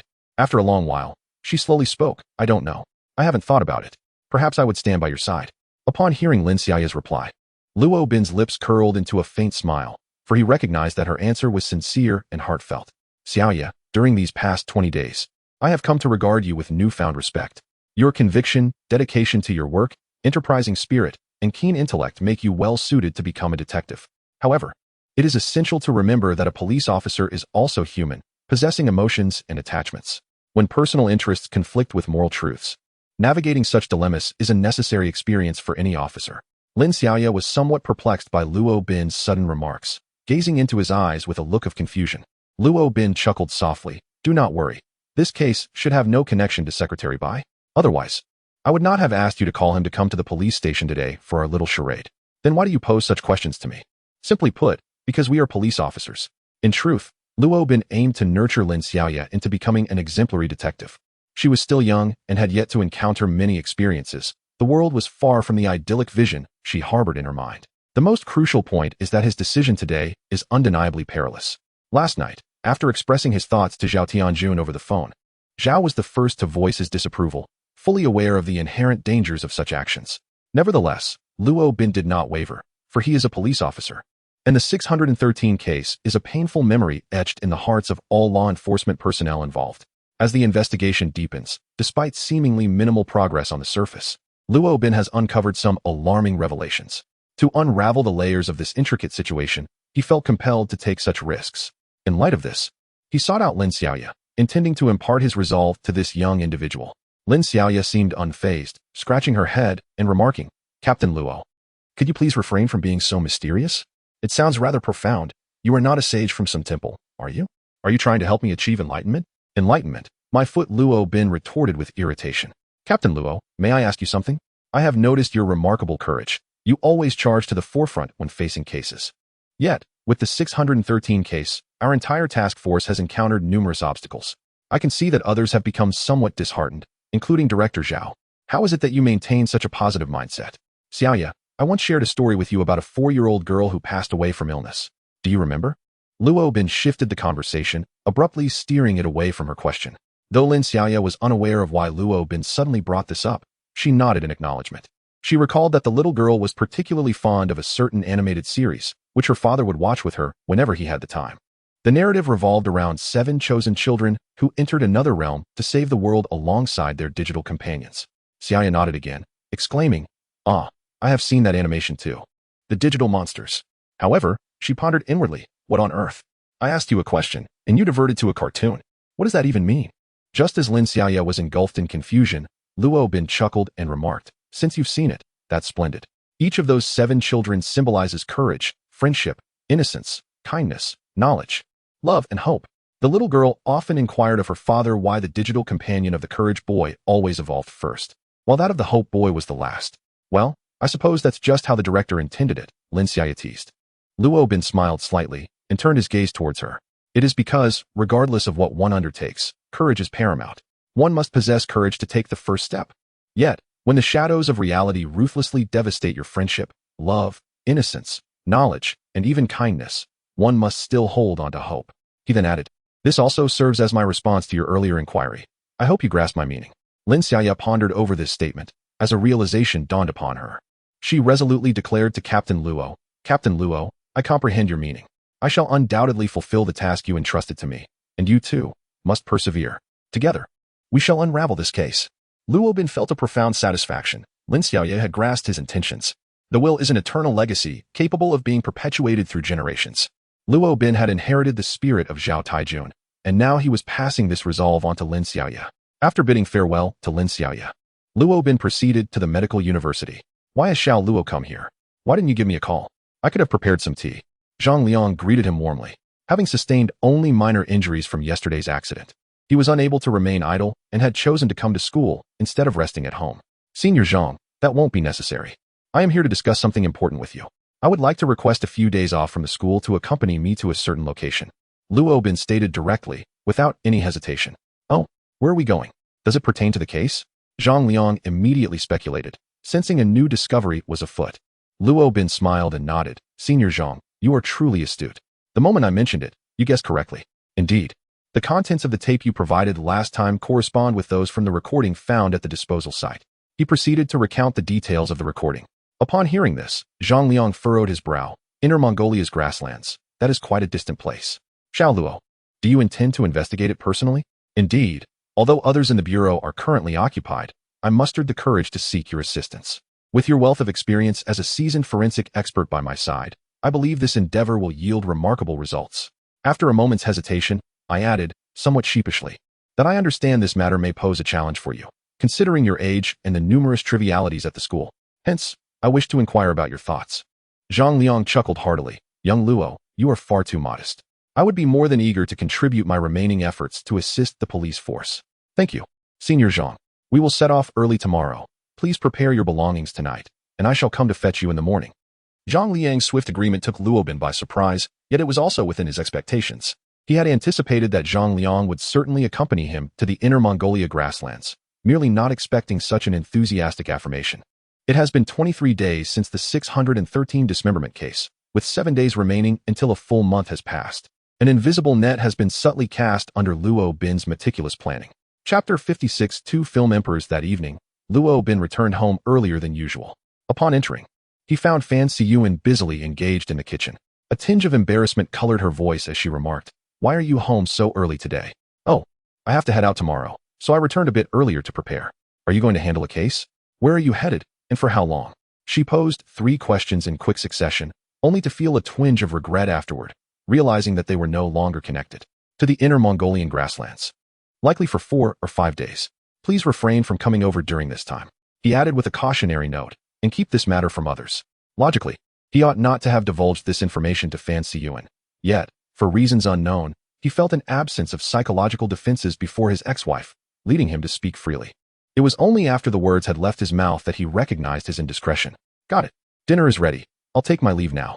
With that, Fan Siyuan washed her hands and prepared to depart. Gazing at the 3 dishes and a soup laid out on the table, Luo Bin felt a tumult of emotions. After a moment's hesitation, he suggested, "Let us eat together." Fan Siyuan, poised at the door, paused momentarily but did not turn back. "Never mind, you eat by yourself. Take care when you go out." As the door clicked shut, Luo Bin found himself alone in the room. On the balcony, he stood lost in thought, gazing at the sky with a half-burnt cigarette in hand. His phone rang. It was Zhao Taijun. "Luo Bin, everything has been arranged. Apart from myself and Lin Xiaoya. No one at the police station is aware of your trip to the Inner Mongolian grasslands. Please exercise caution. Rest assured, Director Zhao, do not forget the tasks you must undertake after my departure." Is this truly advisable? What if, perchance, you have misjudged the situation? Luo Bin refrained from responding, uncertain of how to articulate his thoughts. The following morning, Luo Bin departed from Wolftang City alongside Zhang Liang. In the police station, the entire team assembled in the conference room, and Lin Xiaoya entered with her left arm encased in a cast. Upon seeing her, the crowd exclaimed in unison, "Xiaoya, what brings you here? You ought to rest at home. Indeed, you are pushing yourself too hard, attending work with a cast on. Are you vying for the Outstanding Individual Award?" Their playful banter was laced with genuine concern for her well-being. Lin Xiaoya merely smiled, unfazed, and replied, "It's just a cast on my arm. I am still able to walk." Moments later, Zhao Taijun entered the office, his expression grave, prompting an immediate hush among the attendees. "I have an announcement to make. Ma Chongyang." Upon calling, Ma Chongyang stood up. "Luo Bin has been absent from the station for a few days. You will temporarily assume the role of deputy leader of the 613 murder investigation team." Zhao Tiejuan's abrupt declaration left everyone astonished. "What? Where has Captain Luo gone?" Ma Chongyang appeared bewildered. Others shared his confusion, especially those from the special investigation team, while Lin Xiaoya's displeasure surfaced as she protested, "Director Zhao, what is going on? What has happened to Captain Luo that his deputy responsibilities have been temporarily revoked? This is a command. Simply execute it and refrain from unnecessary inquiries." Zhao Taijun did not offer a direct response, but rather diverted the topic. The others remained silent, while Lin Xiaoya, undeterred, insisted, "At the very least, you ought to clarify the reasons." Within the police department, the only individuals daring enough to address Zhao Taijun in such a manner, aside from the despicable old political commissar Wu Chong from the scoundrel team, were Lin Xiaoya and herself. Everyone was well aware of Lin Xiaoya's disposition. She was known for her forthrightness and candidness. Zhao Taijun cast her a glance and responded, "The reason is quite simple. Luo Bin's personal heroism. Yesterday, before Secretary Bai, he boasted of solving the case within a week, showing no regard for the impact on the task force. Afterward, when I sought to have a heart-to-heart conversation with him, his attitude was exceedingly poor. Thus, I have instructed him to rest at home for a period. Are you satisfied with this answer?" He then turned his gaze to the others, stating, "Comrades, we are the people's police. Our profession is to protect the populace, serve the people, and comply with directives to fulfill our duties. No one possesses any privileges. I am aware that the task force has been under considerable strain during this time, and Luo Bin has also faced immense pressure, yet this does not excuse his errors. I hope everyone will take heed." The group fell silent, and Zhao Taijun commenced the meeting. The members of the task force felt a sense of discomfort, shocked that Captain Luo had been dismissed by Director Zhao. After the meeting, Lin Xiaoya remained somewhat indignant, prompting Ma Chongyang to console her, saying, "Xiaoya, do not dwell on it too much. Focus on your work for now. When you have the opportunity, perhaps you could encourage Captain Luo." During lunchtime, Lin Xiaoya remained alone in the office, choosing not to partake in a meal. The old political commissar, Wu Chang approached her side and inquired, Xiaoya, are you still troubled by the matter concerning Luo Bin? Lin Xiaoya clenched her fists, responding defiantly. I simply cannot comprehend why Director Zhao is being so ruthless. He is fully aware of the hardships Captain Luo has endured in recent days. Yet he still opts to revoke his duties. I genuinely feel unjustly for him. Wu Chang chuckled softly. Xiaoya, can't you see that Director Zhao is, in fact, safeguarding Luo Bin? Safeguarding? What do you mean? Lin Xiaoya abruptly lifted her head, looking at Wu Chang with confusion. Consider this. Luo Bin made a promise to Secretary Bai to solve the case within 7 days. Yet, you are well aware of the progress the Special Investigation Team has made over these days. Do you truly believe there is hope for resolving the case within that time frame? The prospects seem dim. However, if Captain Luo were to be dismissed again, wouldn't that render hope even more elusive? Indeed. But you must acknowledge that even with all of Luo Bin's efforts, the likelihood of solving the case in a week is quite slim. Rather than allowing him to shoulder even greater responsibility when the time comes, it is more prudent to relieve him of his position now. Director Zhao is protecting him. Lin Xiaoya displayed a perplexed expression, and after a moment, she asked, But Commissar, I still do not understand why Director Zhao would take such action. Does he have no confidence in Captain Luo whatsoever? Is this not tantamount to prematurely conceding defeat in the investigation? Perhaps this is Director Zhao's method of mitigating losses. In truth, I do not concur with his approach, yet I can comprehend his rationale. He shares a close friendship with Luo Bin and wishes to safeguard his prized subordinate. However, every situation possesses duality. It is well known that Luo Bin is the finest detective captain in the police department. If he were to be dismissed, the prospects of solving the case would be further diminished. Oh, and regarding this matter, it is best kept to yourself. Please refrain from discussing it with Director Zhao. Some truths are best left unspoken, and do not bring this up with Secretary Bai, as the origin of this issue ultimately traces back to him. With a sigh, Wu Chang departed from the office. Watching the retreating figure of the veteran political commissar, Lin Xiaoya felt a lingering unrest within her. Only Zhao Taijun and Lin Xiaoya were privy to Luo Bin's journey to the Inner Mongolia grasslands. Thus, the events that transpired during the morning meeting were but a performance orchestrated by these two masters of deception. To her astonishment, the unfolding of events mirrored Luo Bin's expectations precisely. Chapter 57. I don't have a boyfriend in Inner Mongolia, within the city. Luo Bin and Zhang Liang were dining at a quaint little restaurant. Senior Zhang, I trust you are acclimating well to this environment. Tomorrow we shall venture into the grasslands. Should you experience any discomfort, please do not hesitate to inform me. Luo Bin inquired amidst his meal. Rest assured, my constitution is quite robust, Zhang replied. That evening, at their hotel, Luo Bin received a call from Zhao Taijun. Everything is proceeding smoothly for now. Xiaoya is cooperating splendidly.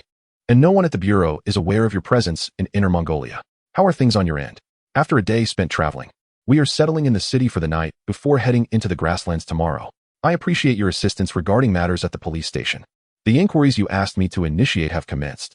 Please ensure your own safety, Zhao cautioned before ending the call. Shortly thereafter, Lin Xiaoya reached out. Captain Luo, I must tell you, after my argument with Director Zhao today, numerous individuals have come to seek me out. Thus, Lin Xiaoya recounted everything that transpired during the day, detailing who had approached her and the nature of their conversations, leaving no stone unturned and employing varied tones for each individual. Upon hearing her recount, Luo Bin was both amused and exasperated. Xiaoya, you could easily pursue a career in acting. Why do you mimic the mannerisms of those you mention? I must admit, your impressions are remarkably accurate. Alas, do not jest with me. In any case, I find the words of the political commissar rather dubious. Among so many, he alone remarked that Director Zhao acts to protect me, cautioning me not to discuss this with Secretary Bai. However, it seems he implied something more. As though he deliberately intended for me to hear this, urging me to relay it to my brother-in-law. Sigh, one must not casually speak of matters concerning leadership. One should maintain a prudent demeanor when conversing with others. Lin Xiaoya cast a disdainful glance at her phone. Spare me your pretense. You were the one who instructed me to investigate the leaders, yet now you utter such words. How had I not noticed your double standards before, Captain Luo? Some matters are best kept to oneself. Maintaining a healthy skepticism towards everyone is the fundamental quality of a law enforcement officer, yet one must refrain from reckless speculation. Luo Bin invested considerable effort in guiding his young apprentice. Very well, I shan't elaborate further. What course of action should I take? Should I confide in my brother-in-law? Moreover, if the political commissar approaches me again with similar topics, how should I respond, and what points must I be mindful of? For the time being, let us remain silent. Allow him to believe you are more receptive to his words. I suspect he will seek you out again within a couple of days. Remember these few words. Regardless of his inquiries, maintain warmth and politeness. yet feigned ignorance. Understood. Lin Xiaoya stifled a yawn. I shall retire for the night. Captain Luo. Do take care of your safety as well. The first day transpired relatively smoothly. With Luo Bin's departure, many matters began to gradually surface. To maintain rigor, the current mobile number of Luo Bin is known only to Zhao Taijun and Lin Xiaoya at the police station. His previous number has been deactivated, rendering these two individuals the sole contacts capable of reaching him. Concurrently, a significant incident has occurred in Luftang City, the mysterious disappearance of Mr. Dai Qinggong, the director of Dafeng Factory. Upon receiving the report, the police promptly commenced an investigation, discovering that Dai Qinggong's actual disappearance transpired last night. However, at the time, it was not deemed concerning. Today, he failed to appear at the factory or at home, prompting his wife to alert the authorities. Dafeng Factory is a large establishment specializing in the production of fishing boats and gear. Given that the director, Dai Qinggong, is a middle-aged man, the city bureau has temporarily dissociated this case from the 613 dismemberment incident, assigning other criminal investigation personnel to look into it. Early the next morning, Luo Bin and Zhang Liang set forth on their journey across the grasslands. Meanwhile, at the police station, Zhao Taijun began to delve into all matters concerning Zhang Liang over the past 3 years. One of the reasons for Luo Bin's reassignment of Zhang Liang was to ensure that Zhao Taijun could conduct a thorough investigation without the latter's immediate presence.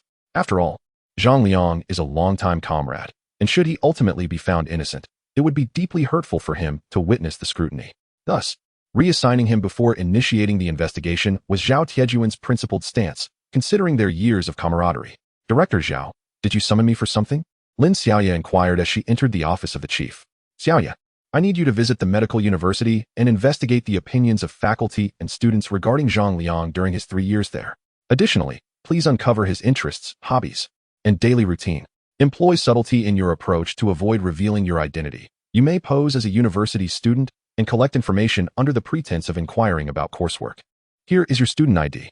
After receiving the instructions, Lin Xiaoya arrived at the medical university, blending into the crowd as a student. However, an unusual event unfolded within the university. A female student with a cast traversed the various lecture halls. Despite her efforts throughout the morning, she gathered little valuable information. When she inquired about Professor Zhang Liang, the majority of students described him as stern, serious, and profoundly knowledgeable, noting that he did not seem particularly close to the students. During lunch, Lin Xiaoya chose to remain on campus and dined at the school cafeteria. Lacking acquaintances, she collected her meal alone and sought a quiet corner to eat. Just as she turned after getting her food, a tall figure obstructed her path. Looking up, she found Lu Yuan smiling down at her. Lin Xiaoya quickly raised her hand to her lips and gestured toward her student ID with her chin. Lu Yuan understood immediately. My dear classmate, you've injured your hand. Allow me to assist you. Having spoken, he took the tray from her hand and settled into an unoccupied seat. Thank you, Teacher Lu. No need for formalities. Are you working on a case? Lu Yuan, noticing the lack of people around, inquired softly.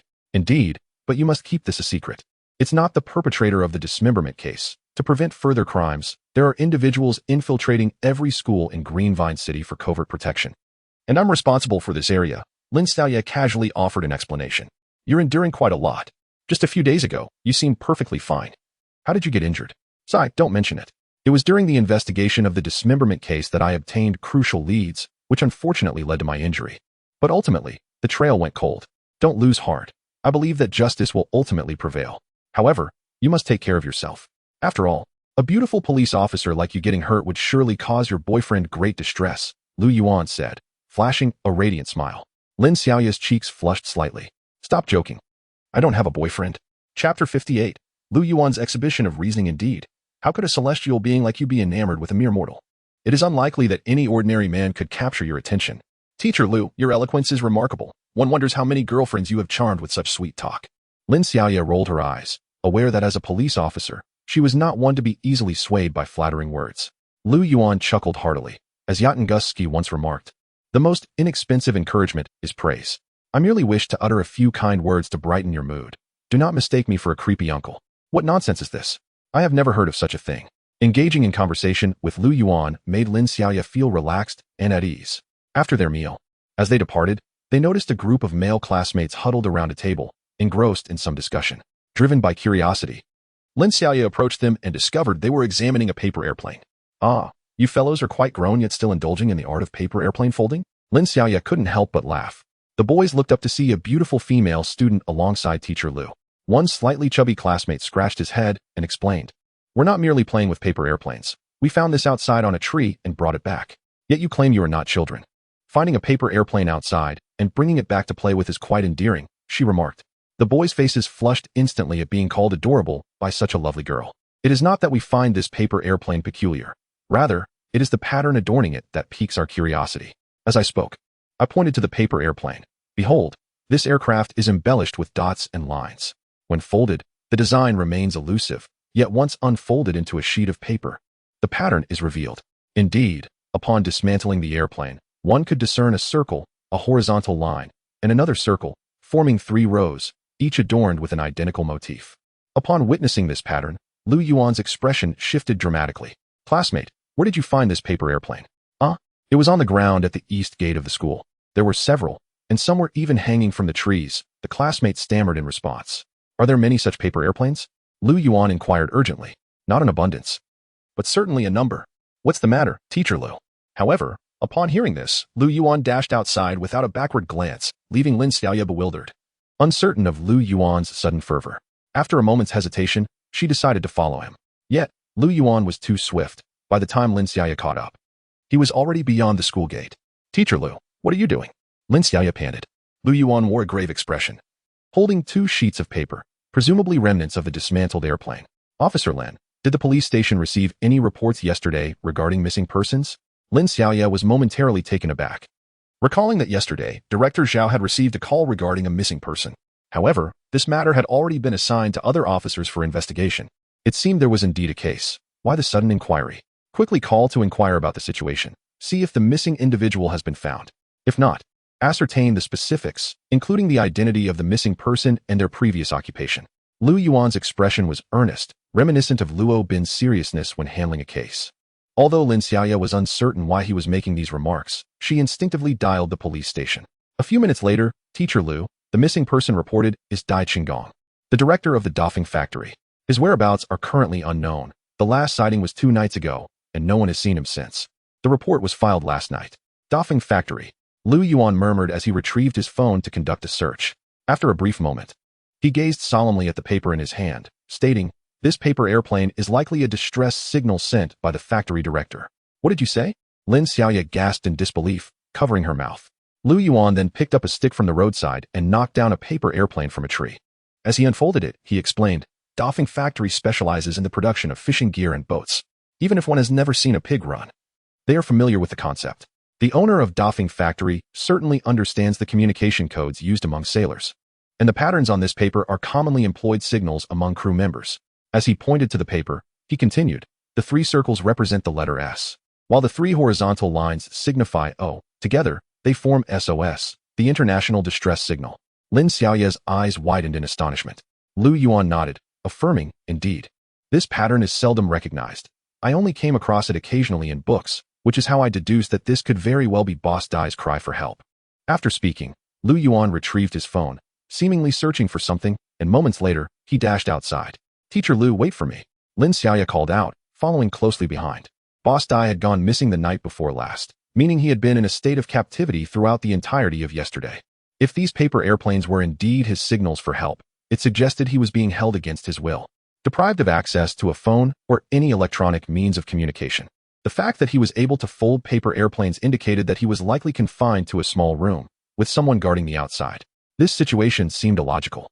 If he could draw and fold paper airplanes, why not simply write down his address or plead for assistance instead of resorting to this abstract form? What if no one could decipher it? Lin Xiaoya voiced her concerns. To ensure Lin Xiaoya could keep pace with him, Lu Yuan deliberately slowed his steps. "No, it's too risky. What if someone is watching? If discovered, or if an accomplice of the kidnappers finds the paper airplane, he would be exposed, putting himself in greater danger. This method, although seemingly indirect, is actually the safest approach." Upon hearing Lu Yuan's words, Lin Xiaoya felt a profound sense of reason in them, and a flicker of admiration for Lu Yuan ignited within her. "So where shall we go now?" she inquired. "I checked earlier. The wind direction the night before last was from the west, and last night it shifted to the east. Since we discovered the paper airplanes at the eastern gate of the school, it stands to reason that those paper airplanes must have been carried there by the westerly winds from the night before last. If we proceed eastward and find similar paper airplanes, we will substantially narrow down the approximate location where Boss Dai is being held captive." The two of them ran several miles, and at last, they spotted paper airplanes ahead. Lu Yuan hurriedly picked one up and found that it indeed bore the same design. Upon unfolding it, he discovered it contained a distress signal. Consequently, Lu Yuan raised his gaze to the north and south, focusing intently on the northern direction. If I am not mistaken, Boss Dai is currently imprisoned in one of those high-rise buildings over there. Chapter 59. Quirks. Wow. Teacher Lu, you are truly remarkable. Just from a paper airplane, you can deduce so much, and everything is well-founded. It would be such a waste if you didn't become a detective. Lin Xiaoya couldn't help but praise. Lu Yuan did not respond, but instead furrowed his brow and took out a pen. Beginning to jot down figures on a piece of paper, Lin Xiaoya glanced over and noticed he was writing various numbers and formulas, none of which she could quite comprehend. Seeing Lu Yuan so engrossed, she refrained from interrupting him. A few moments later, Lu Yuan put away his pen and pointed towards several tall buildings to the north. If my deductions are correct, Dai Qinggong likely sketched the distress signal at night and folded the paper airplane to send for help. Given his ingenuity, he would surely avoid taking such risks in the morning. Moreover, the kidnappers would probably choose a higher floor to confine Dai Qinggong, as a lower floor would necessitate binding his limbs and gagging him. Otherwise, he could potentially escape or call for help. Assuming it is a high-rise building.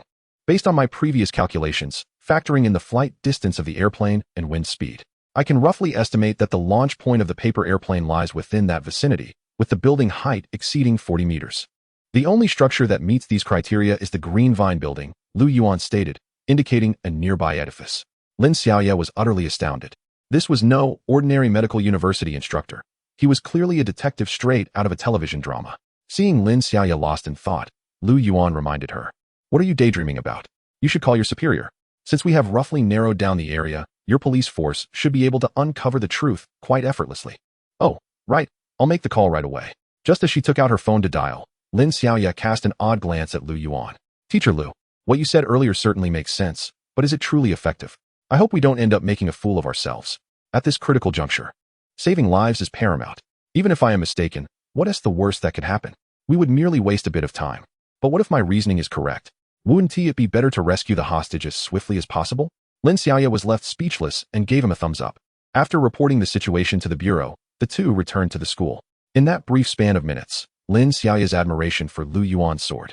The events that had just unfolded felt like a cinematic experience, and she finally comprehended why Luo Bin had held Lu Yuan in such high regard before her. Teacher Lu, since you are so astute, allow me to present you with a set of numbers.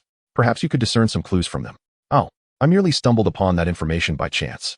I happen to know the signaling code used among the crew members, and coincidentally, one person is missing, which led to my conjecture. Moreover, the results are still pending, so I cannot definitively prove that my guess is correct. That is not true. You are already quite impressive. Are you perhaps hesitant to accept my challenge? Since the beautiful Lin has given her instructions, I shall give it a try. However, do not harbor excessively high hopes. The two shared laughter, and their relationship seemed to deepen slightly. Subsequently, Lin Xiaoya conveyed to Lu Yuan a series of enigmatic digits she had discovered in the cave of Fang's Han. 7, 9, 1, 15 foot. Lu Yuan scrutinized the numbers for quite some time, ultimately shaking his head in resignation. I am sorry, but I fear I may disappoint you. I truly do not comprehend the significance of this sequence. Do think it over again. Your intelligence surely will lead you to the answer, Lin Xiaoya encouraged.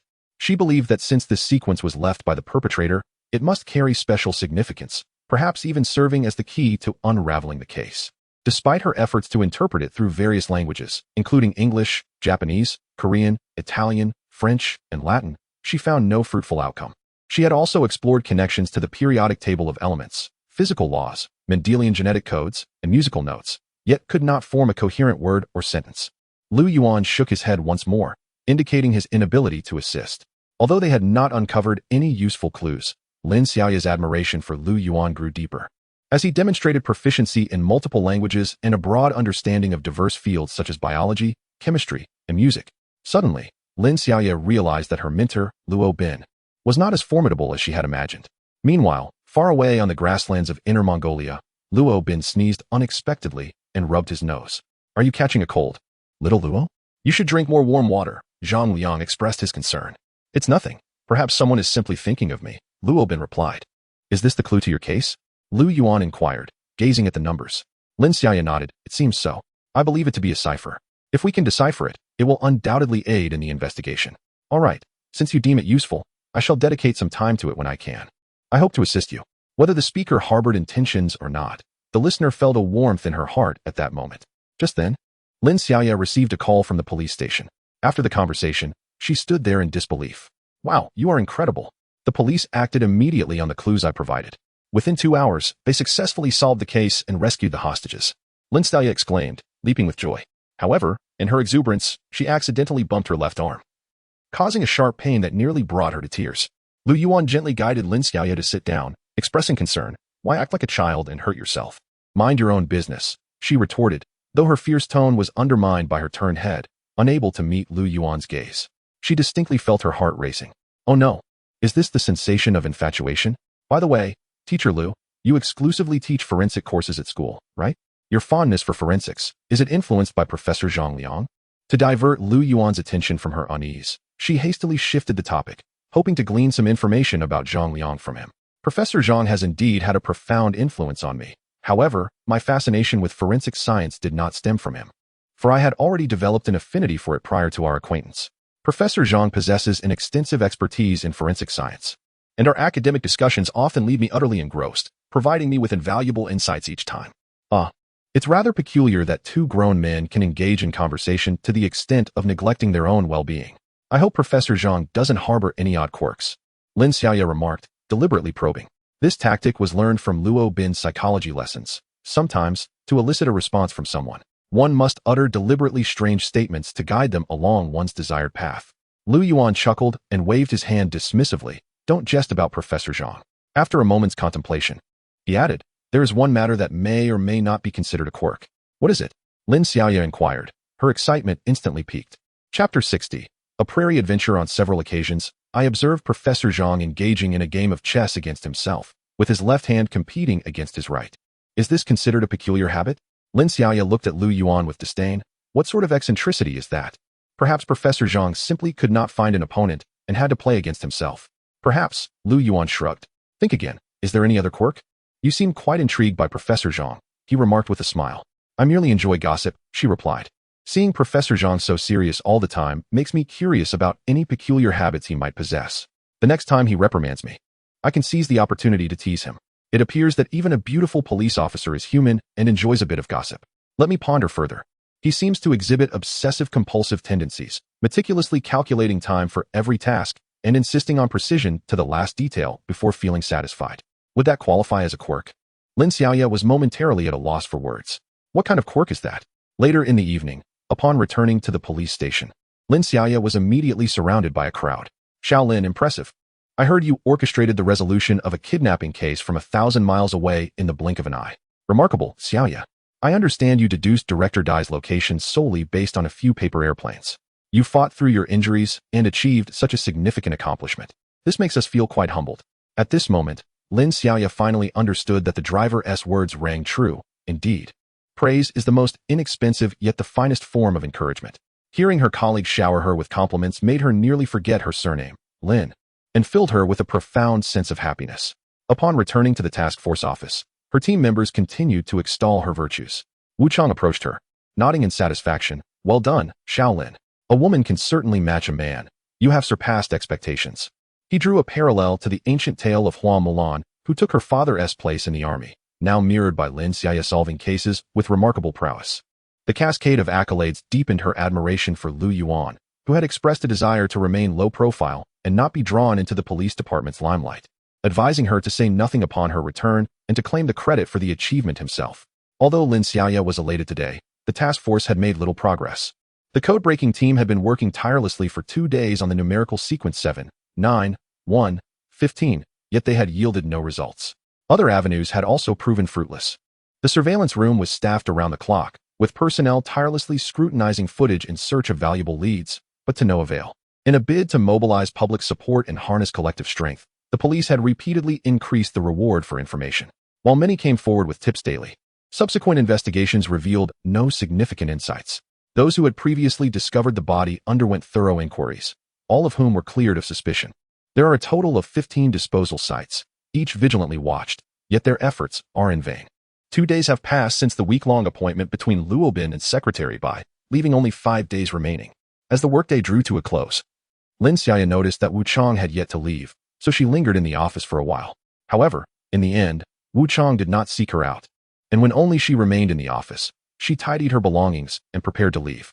On Luo Bin's side, upon entering the grasslands, he encountered several villages, where the local villagers exhibited remarkable warmth and hospitality towards outsiders.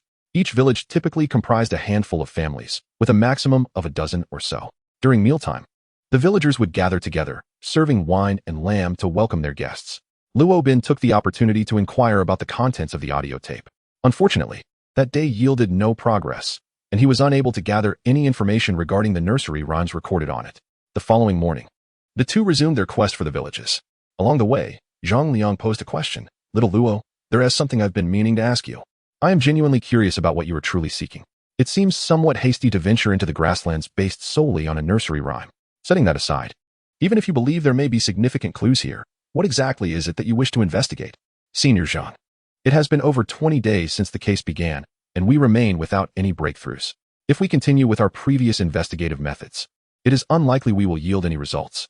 The perpetrator possesses formidable counter-investigation skills and is undoubtedly aware of the police's investigative techniques and direction, which is why they meticulously disposed of all evidence after the crime. Are you attempting to explore a new breakthrough? Luo Bin nodded. Indeed. For the two tapes intertwine a decade-old case with the current one. I have long pondered why the perpetrator would leave such recordings at the crime scene. Everyone believes this was a ruse intended to mislead the police. Initially, I shared that sentiment. However, upon further reflection, I have come to regard the tapes as pivotal. What prompted this shift in perspective? Quite simply, the more one delves into the matter, the more errors one uncovers. Rather than planting a false clue, it would be far wiser to leave nothing at all. Zhang Liang, upon hearing this, nodded thoughtfully. I see, but what exactly do you wish to investigate? The murderer is an astute individual, and intelligent people often share a common flaw. Overconfidence, or perhaps arrogance would be a more precise term. I now suspect that the tape may indeed be the sole clue the killer intentionally provided for the police. In truth, I am uncertain about what I specifically wish to uncover, yet I feel, almost instinctively, that to unveil the truth, this vast grassland is our only lead. With that, he lifted his gaze to the sky, and Zhang Liang followed suit. The following morning, the two set out once more, journeying deeper into the prairie. By noon, they encountered a shepherd from a nearby village. Good day, sir. We are travelers passing through. Might there be a place nearby where we could rest? Luo Bin courteously initiated the conversation. Based on their prior experiences, villagers typically extend a warm invitation to their homes at such times. With the entire village gathering to share a meal together, there was scarcely a place to rest here. So I suggested that the two of them accompany me home to take a break, as I was also preparing to return. Indeed, under the guidance of the elder, they arrived at a new village, which was larger than the one they had encountered the previous day, comprising about a dozen households. This elder was, in fact, the village chief. Under the elder's warm hospitality, Zhang Liang and Luo Bin were once again treated to the culinary delights of the grasslands. After enjoying a hearty meal, Luo Bin was about to inquire about the matters concerning the tape recorder when a young boy's singing from outside captured his attention. Luo Bin quickly exchanged a glance with Zhang Liang, and both wore expressions of astonishment, mingled with a hint of excitement. The song sung by the boy outside was none other than the one featured on the recording. Chapter 61. The Storytelling Test. Village Chief. May I inquire what song the children outside are singing? In a moment of excitement, Luo Bin hastily asked. The village chief responded with an "oh," saying, "Ah, that is our village's nursery rhyme. Everyone knows how to sing it. Typically, the children hum a few lines. Our locale is largely isolated from the outside world, devoid of cultural influences, and this nursery rhyme has been passed down through generations. Surely, you two have never heard it before. Is this song unique to your village? Does everyone know it?" Luo Bin inquired further. The village chief nodded, a hint of a smile gracing his face. Luo Bin and Zhang Liang exchanged glances once more, realizing that Providence had indeed favored them, for they had truly been found. Village chief, would you listen to this song and see if it resembles your village's nursery rhyme? As he spoke, Luo Bin took out his phone and played the recording. However, to their astonishment, the village chief's expression shifted dramatically upon hearing the melody. Not only the village chief, but the other villagers present also appeared somewhat uneasy. Clearing his throat several times, the village chief remarked, "The sound is a bit unclear. It somewhat resembles it, yet seems different. Perhaps it is merely a similarity." This peculiar reaction did not escape Luo Bin's notice. Just as he was about to press for further clarification, Zhang Liang interjected with a chuckle. Indeed, this world is vast, and it is only natural for similarities to exist. Village chief, I must confess, my stomach is a bit unsettled. Is there a convenient place nearby? With that, he discreetly pinched Luo Bin. Luo Bin understood the implication and promptly stowed away his mobile phone. I concur, he remarked. After hearing your words, I too feel a slight discomfort in my stomach. The allure of the culinary delights of the grasslands is simply irresistible, and I may have overindulged. I seek a moment of convenience. Upon hearing their exchange, the village chief's demeanor brightened, and he chuckled. Indeed, the food here is quite meaty. Those from outside may find it difficult to adjust. The latrine is located behind the house. Xiaohu, please escort these two gentlemen there. A 10-year-old boy led them outside to the latrine situated at the back of the house. Luo Bin spoke in a low tone. Elder Zhang, is there something you wish to discuss? Xiao Luo, did you not notice the change in the village chief and the other villagers' expressions just now? Of course I did. It seemed their reactions came only after hearing the recording. I was about to inquire further about it. You were rather reckless, Xiao Luo. Fortunately, I intervened. You must remember, we are in the grasslands, on someone else's territory, and without any signal here. Should anything untoward occur, we would be at a disadvantage. With no means to call for help, Zhang Liang's admonition made Luo Bin realize his earlier impulsiveness. The warmth of the grassland herders had caused him to overlook the darker aspects of human nature. Although the villagers appeared earnest, their simplicity was contingent upon the absence of threats to their interests. Should he inadvertently jeopardize their well-being, the more sinister facets of human nature might manifest. Moreover, in this remote expanse, devoid of surveillance and law enforcement, escape routes would be non-existent in the face of danger. Grateful for Elder Zhang's warning, Luo Bin acknowledged his negligence, which had nearly led them into peril. It is evident that the villagers are likely aware of the identity of the singer. This seemingly peaceful village chief certainly harbors secrets from the past. Our current task is to investigate the events that have transpired here, which are undoubtedly linked to the young boy featured in the recording. After regaining his composure, Luo Bin began to analyze. Indeed, it appears that the boy singing in the recording is from this village. However, he later left the grasslands for the city. Setting aside the question of whether this boy is the perpetrator, our primary concern now is to ascertain his identity and to understand why the villagers reacted so peculiarly to the contents of the tape. What do you intend to do? After a moment of contemplation, Luo Bin replied solemnly, there are no better alternatives. We must appeal to their emotions. Appeal to their emotions? Zhang Liang echoed, subsequently falling into deep thought. Indeed, given their current predicament, they had little choice. Upon returning to the house, before Luo Bin could speak, the village chief inquired, my friends, may I ask where you heard that song? Luo Bin smiled and replied, Chief, let me be frank with you. We came to the grasslands specifically to seek you out. What? The chief's expression changed once again, though this time it was markedly more restrained than before. Seizing the opportunity, Luo Bin observed the other villagers and noticed that their expressions seemed somewhat unnatural as well.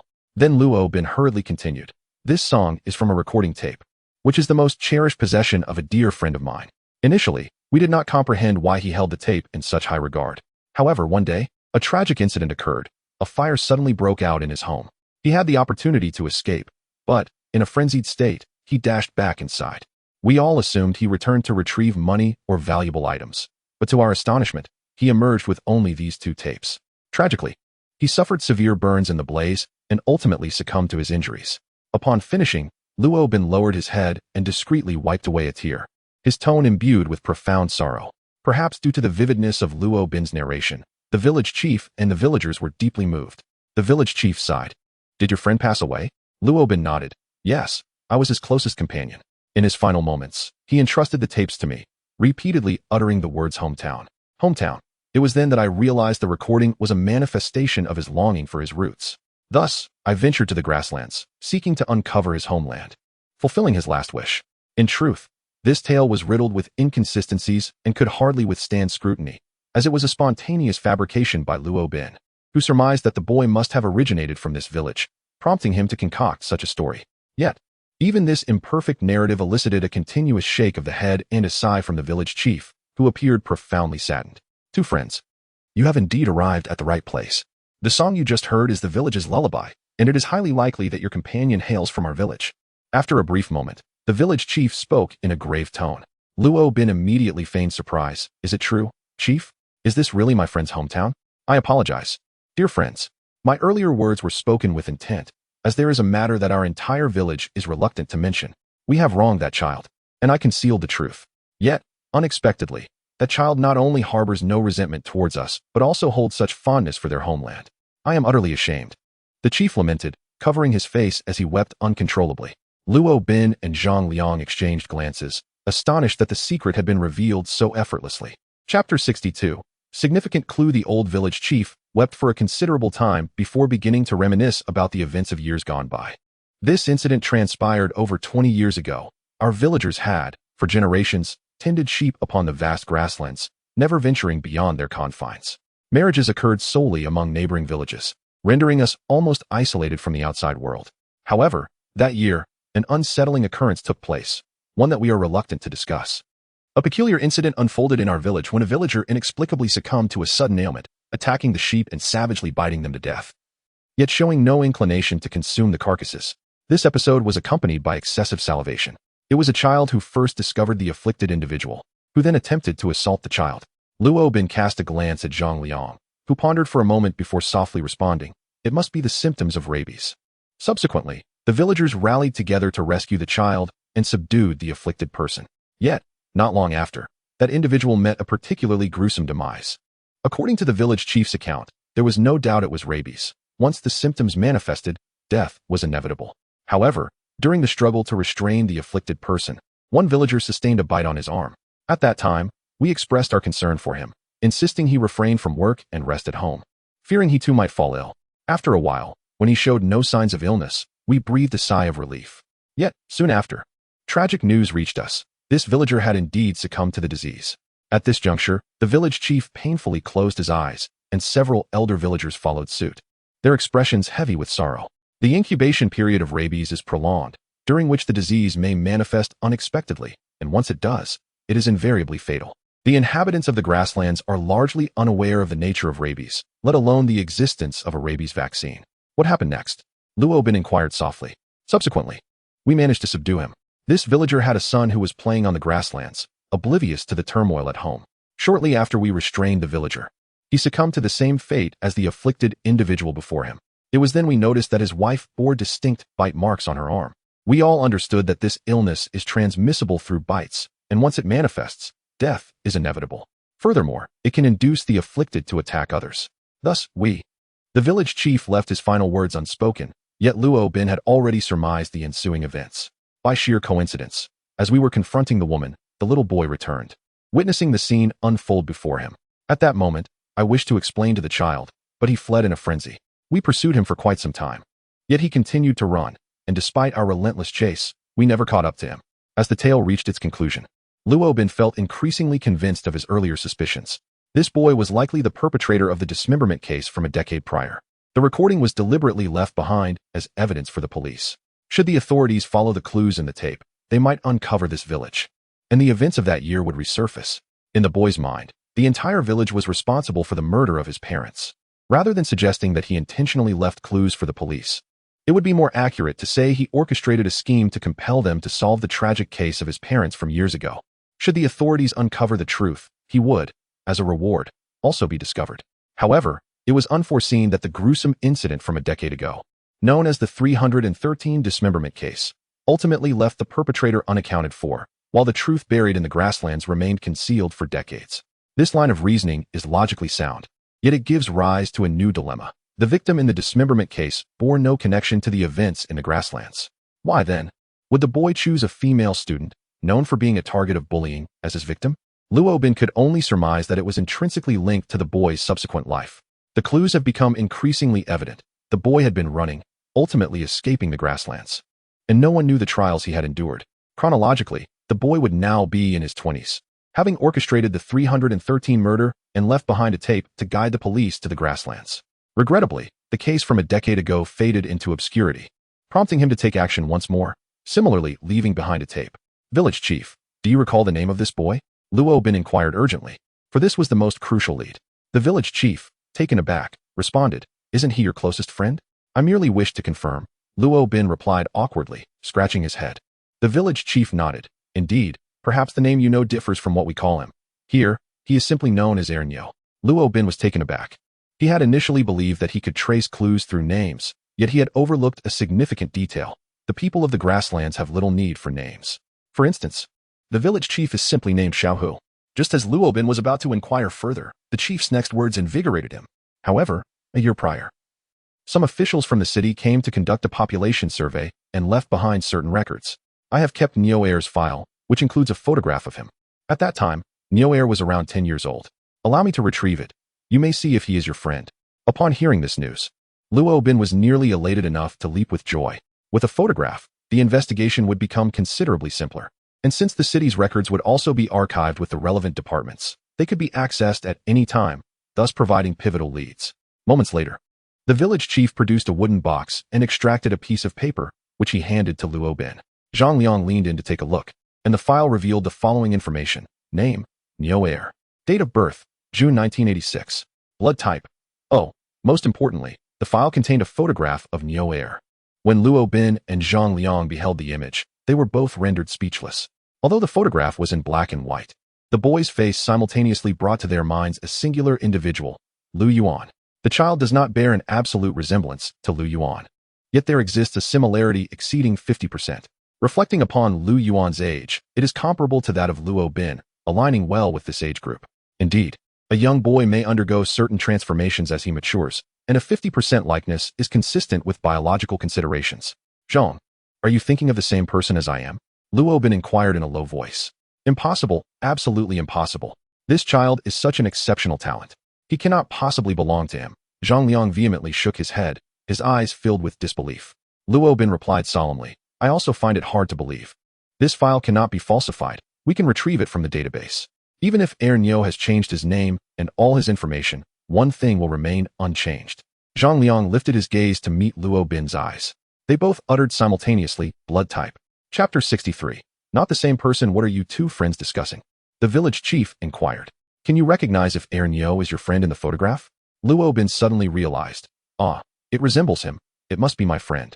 I am truly grateful to you, village chief. At last, I have fulfilled my friend's final wish. I intend to capture some photographs of the village to place at his grave as an offering. Since they were performing a task, it was essential to do it thoroughly. Taking pictures would also serve as evidence. Indeed, we share some responsibility in this matter. We have wronged Air Nio. It was evident that the village chief felt genuine remorse. From Luo Bin's perspective as an enforcement officer, the events that transpired in the village over 20 years ago were undoubtedly unjust. However, from a human standpoint, in such an underdeveloped village lacking medical and legal knowledge, their actions could not be entirely condemned. In conclusion, Luo Bin found himself unable to ascertain right from wrong in this situation. Yet, one fact was irrefutable. The immense psychological trauma inflicted upon a 10-year-old child who witnessed his parents being slain by villagers was profound. Nonetheless, such suffering could not justify any unlawful behavior on his part. Please do not blame yourself, village chief. You acted out of necessity. Ultimately, Luo Bin chose to console the village chief. After capturing the photographs, the village chief wished to extend their stay, but Luo Bin politely declined. Their mission had been accomplished. And now the pressing matter was to investigate Lu Yuan. Although Luo Bin found it hard to believe that Lu Yuan could be such a person, he still placed his trust in the evidence. As there was no signal in the vast grasslands, Luo Bin and Zhang Liang hastened to the city. Upon reaching an area with connectivity, Luo Bin immediately dialed Zhao Taijun's number. After a prolonged ringing, Zhao finally answered. And Luo Bin understood that he must have sought a secluded spot to take the call. Director Zhao, there is a significant lead. Luo Bin exclaimed eagerly as soon as the line connected. I have made new discoveries as well. First, take note and quickly retrieve the records of two individuals for me. The first is Air Nio, born in June 1986. This might be challenging as the records could be outdated. Likely not updated since they were filed around 1998 in Inner Mongolia. Please find a way to obtain this person's information. The second is Lu Yuan, who is currently a professor at the medical university. I need the details of both individuals sent to me post-haste. After completing his request, he inquired whether Zhao had taken note, revealing the excitement coursing through him. I have noted it down. I will attend to it immediately. What I wish to inform you is that, as per your request, I have investigated Zhang Liang's assets and properties. I discovered that aside from his own residence, he possesses no other real estate, and his assets appear entirely reasonable without any issues. However, I unexpectedly found that he has been secretly supporting a struggling student over the past few years. Upon hearing these words, Luo Bin instinctively cast a glance at Zhang Liang, who was nearby, drinking water with his head tilted back, appearing unremarkable. Lowering his voice, he said, I understand. We can continue the investigation. Let us prioritize my matter for now. I'll hang up. Secretly aiding impoverished students is indeed a noble deed, and it aligns perfectly with Zhang Liang's character, as it is reasonable for him to wish to keep such acts discreet, given that many individuals in this world perform good deeds anonymously. After ending the call, the two sought a nearby restaurant for a meal. Their trip to Inner Mongolia had been remarkably fruitful. If all went smoothly, they would uncover the perpetrator and avenge my daughter. Zhang Liang sighed, revealing that he remained burdened by thoughts of his daughter. I, like you, do not believe that Lu Yuan is involved in this matter. However, the law's net is vast and thorough, and we shall await the final outcome. Once the information about the two individuals aligns to reveal the same person, we can issue an arrest warrant. After speaking, he patted Zhang Liang's shoulder, saying, Thank you, Senior Zhang, for your assistance this time. As the two contemplated their thoughts, a call from Zhao Taijun interrupted them. The information has been retrieved, although it took some time. It has been completed and sent to your phone. Simultaneously, two images appeared in Luo Bin's phone. He hurriedly tapped to view them. The first image was indeed the dossier of Niu, identical to the one he had seen at the village chief's residence, which he had anticipated, as there was no reason for the village chief to fabricate a false record to deceive him. Moreover, this file represents the final record registered by Niu with the relevant authorities, and no further information has surfaced thereafter. The second image belongs to Lu Yuan. Name, Lu Yuan. Date of birth, March 1985. Blood type, AB. Upon gazing at this image, Luo Bin's mind became a whirlwind of confusion. How could this be? The two individuals could not possibly be the same person. It was inconceivable. The photographs bore a striking resemblance of 50%. The birth date could easily be altered during submission, yet blood type is an unequivocal truth. Since the two individuals possess differing blood types, it undeniably indicates they are not the same individual. What troubles you, Xiao Luo? Zhang Liang inquired, noticing Luo Bin's despondent demeanor. Luo Bin remained silent, merely presenting the photograph to Zhang Liang. Upon viewing it, Zhang Liang's jaw dropped. They are not the same person. Zhang, could it be possible that there was an error in the registration? Perhaps Niu's blood type is not O? Luo Bin still struggled to believe, finding it hard to accept that two such similar individuals could merely be a coincidence. Zhang Liang contemplated for a moment before resolutely shaking his head. Impossible. Niu's file was registered in 1996, during which our country's blood typing technology was already highly advanced and infallible. I refuse to believe that the personnel responsible for such crucial documentation could have made a mistake. Furthermore, the registration process entails 3 verifications. The likelihood of an error in blood type is virtually zero. Furthermore, Niu's blood type is O, a rare classification often referred to as panda blood. Given the significance of this blood type, it is inconceivable that there could be a mistake in its registration. Zhang Liang's words carried considerable authority, compelling Luo Bin to accept that Niu's blood type was indeed O. Xiao Luo, I understand that you are feeling disheartened. After several days of diligent work, you had hoped for a significant discovery, only to find that the two individuals are not the same. I empathize with your feelings, but the reality remains as it is. Do not despair. From this Niu, you can continue your investigation, and there is still ample hope, Zhang Liang consoled. Luo Bin nodded in resignation, acknowledging the truth of the situation. Nevertheless, he found solace in the fact that the clues had not entirely dwindled, as long as he pursued the lead from Niu. There was still a glimmer of hope. With the realization that the two individuals were not one and the same, Lu Yuan was consequently cleared of suspicion. In truth, Luo Bin did not wish for Lu Yuan to be connected to the dismemberment case. The removal of suspicion brought him a measure of relief. Chapter 64. Information summary. That evening, Luo Bin stood on the hotel balcony, indulging in a contemplative smoke. Since Lu Yuan and Niu were not the same individual, they had to remain there, with plans to visit the local police station the following day to investigate information regarding Niu. Just as he extinguished a cigarette, his phone rang. It was Lin Xiaoye. Captain Luo, I finally managed to reach you. I've been trying for 2 days without success. She lamented as soon as the call connected. I've entered the grasslands, where there is no signal. Is there something urgent you've discovered? With a sigh, she continued. Don't even get me started. You asked me to discreetly investigate the political commissar and relay everything he mentioned to me. However, aside from our initial conversation, he hasn't spoken to me much since. Today at noon, he saw me eating an orange and asked for one. He even gave me some money to buy him a pack of cigarettes, and that was the extent of our interaction. As for the investigation, with my brother-in-law as assistance, I quietly looked into his properties and assets. All financial transactions appear to be legitimate. His daughter-in-law runs a clothing store, which is doing moderately well, generating an annual profit of several thousand. His son is employed, and there seems to be nothing amiss. He owns 1 property, while his son possesses 2, one of which is still under mortgage. Their vehicle is valued at over 200,000, and all these assets are proportionate to the family's income. Their social relationships also appear quite normal. In summary, I found no discrepancies concerning the political commissar. It seems you may have overthought this matter. Lin Xiaoye concluded her report in one breath. Luo Bin nodded thoughtfully, expressing his hope that his concerns were unfounded. Well, since there are no issues on the political commissar's end, I can breathe easier. My greatest worry has always been internal discord, as long as we stand united. Everything else can be addressed. To be honest, after listening to Lin Xiaoya's report, Luo Bin felt a sense of relief. It seemed that the intelligence gathered regarding the esteemed Zhang Liang yielded little of value. In the eyes of the students, Zhang was perceived as erudite, stern, and somewhat pedantic, which naturally discouraged them from engaging with him extensively.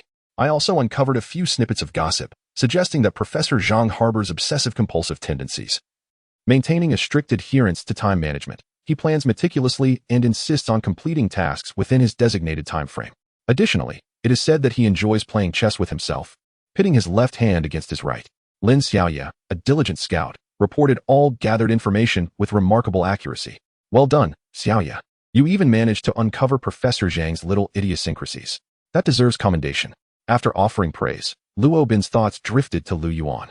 The mention of Zhang Liang inevitably brought to mind the medical university, where Lu Yuan also serves as a faculty member, which is a natural association.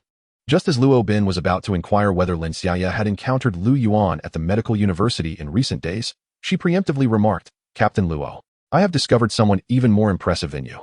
I once believed you to be the most intelligent and capable person in the world, but it appears there is someone even more astute. Oh, such a person exists? Is he as handsome as I? Luo Bin occasionally indulged in a bit of vanity. Come on, he is far more handsome than you. You know him too. It's your teacher Lu Yuan. Luo Bin was taken aback. What?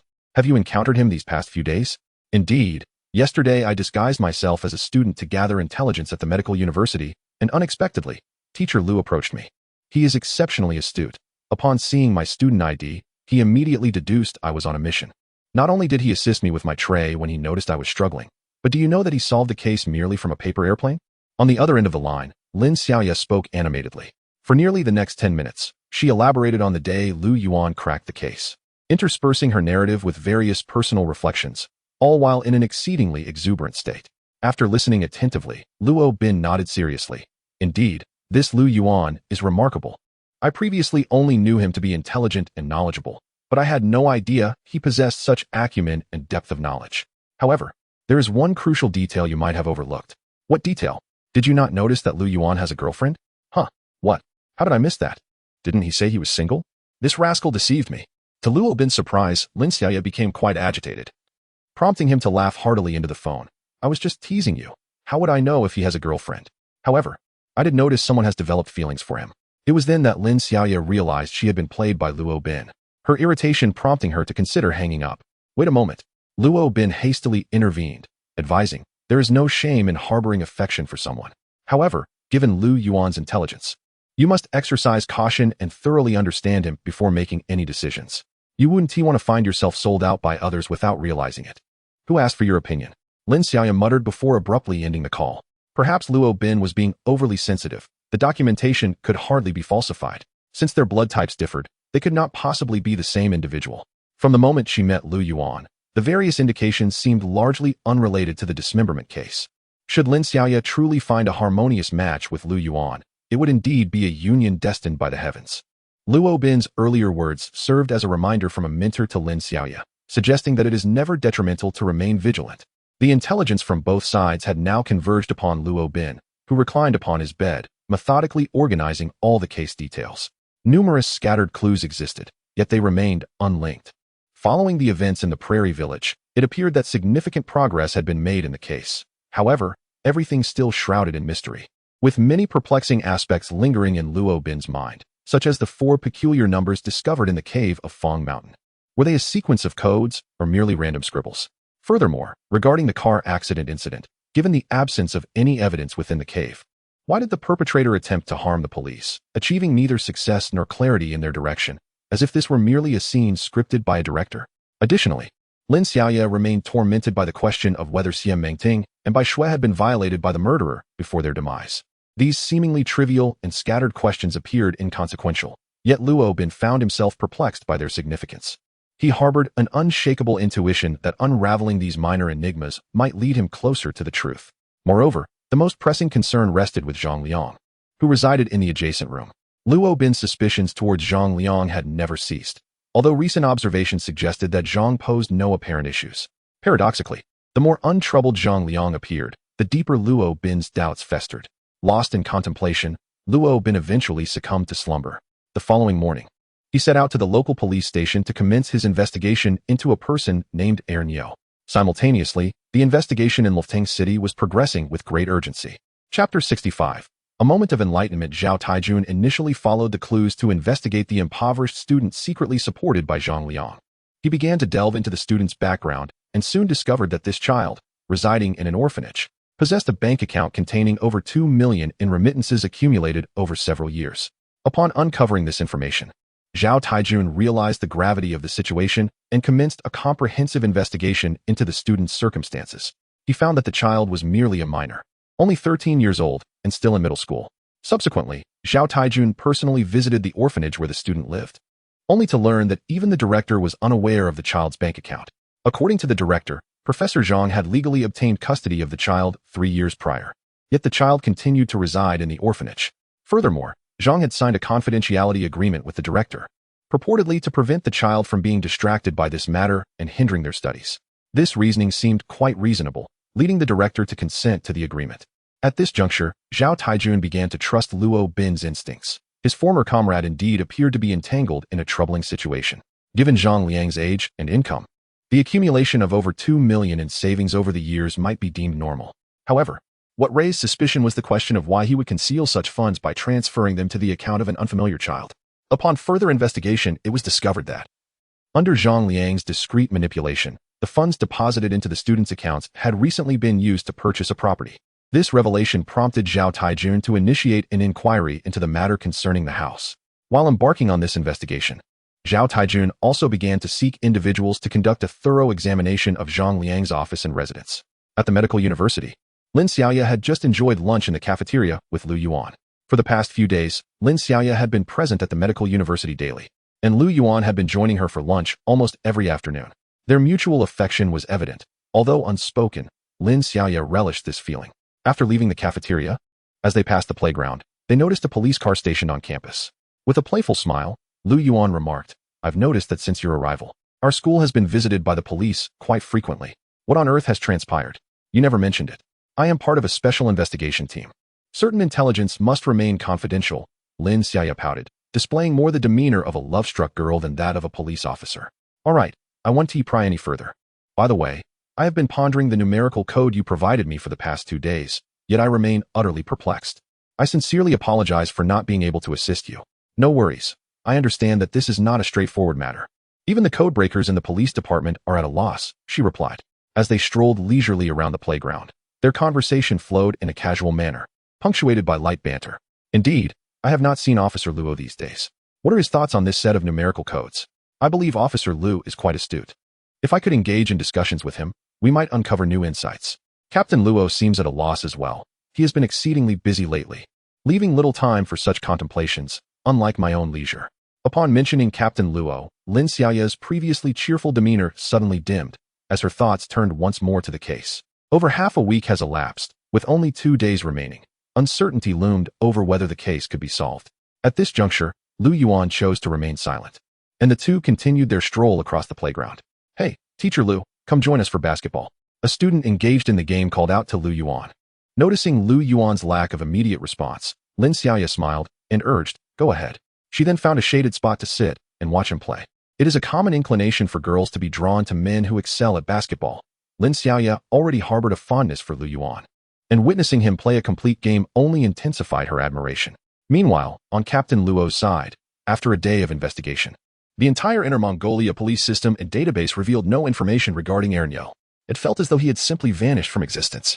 Perhaps Ernyo never truly escaped the prairie. He might be lost to the world, not knowing where he met his end. After a day of inquiries, Zhang Liang too began to feel a sense of disappointment. Luo Bin shook his head, declaring it impossible. The murderer must be connected to Ernyo. If not Ernyo himself, then certainly someone who has interacted with him. Otherwise, it would be inconceivable for them to have left the audio tape at the scene, prompting the police to investigate the grasslands. Zhang Liang sighed, at a loss for words. He had initially believed they had made a significant breakthrough, yet they found themselves once again at an impasse. Even if the truth about the grasslands were uncovered, what difference would it make? Even if they deduced that Ernyo was the perpetrator, what then? Currently, they had no means to track down Ernyo's whereabouts. In the absence of intelligence, searching for him was akin to seeking a needle in a vast ocean.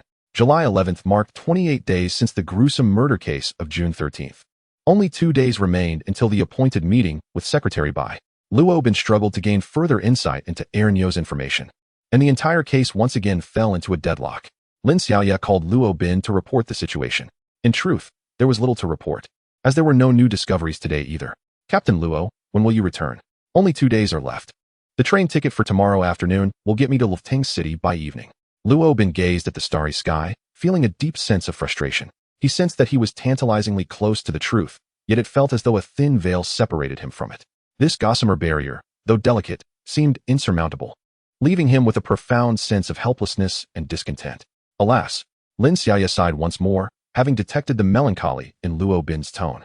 In an effort to lighten the atmosphere, she remarked, "Allow me to share a personal matter with you. Lu Yuan has expressed a desire to invite me to the cinema, and I sense he may be inclined to confess his feelings for me. As my mentor, what are your thoughts on Lu Yuan?" "Such matters are contingent upon your own feelings," he replied absently. "I find him to be quite admirable, humorous, radiant, intelligent, principled, and possessing a wealth of knowledge. A mind as sharp as his naturally suggests athletic prowess. I witnessed him playing basketball, and those young men were no match for him." Luo Bin, however, was preoccupied with his own thoughts and responded with a nonchalant, "That sounds good. Indeed, it is quite commendable. By the way, when he changed after the game, I noticed a scar on his chest. I wonder how he acquired it. I should learn more about him before making any decisions." After saying this, she sighed deeply. "Never mind.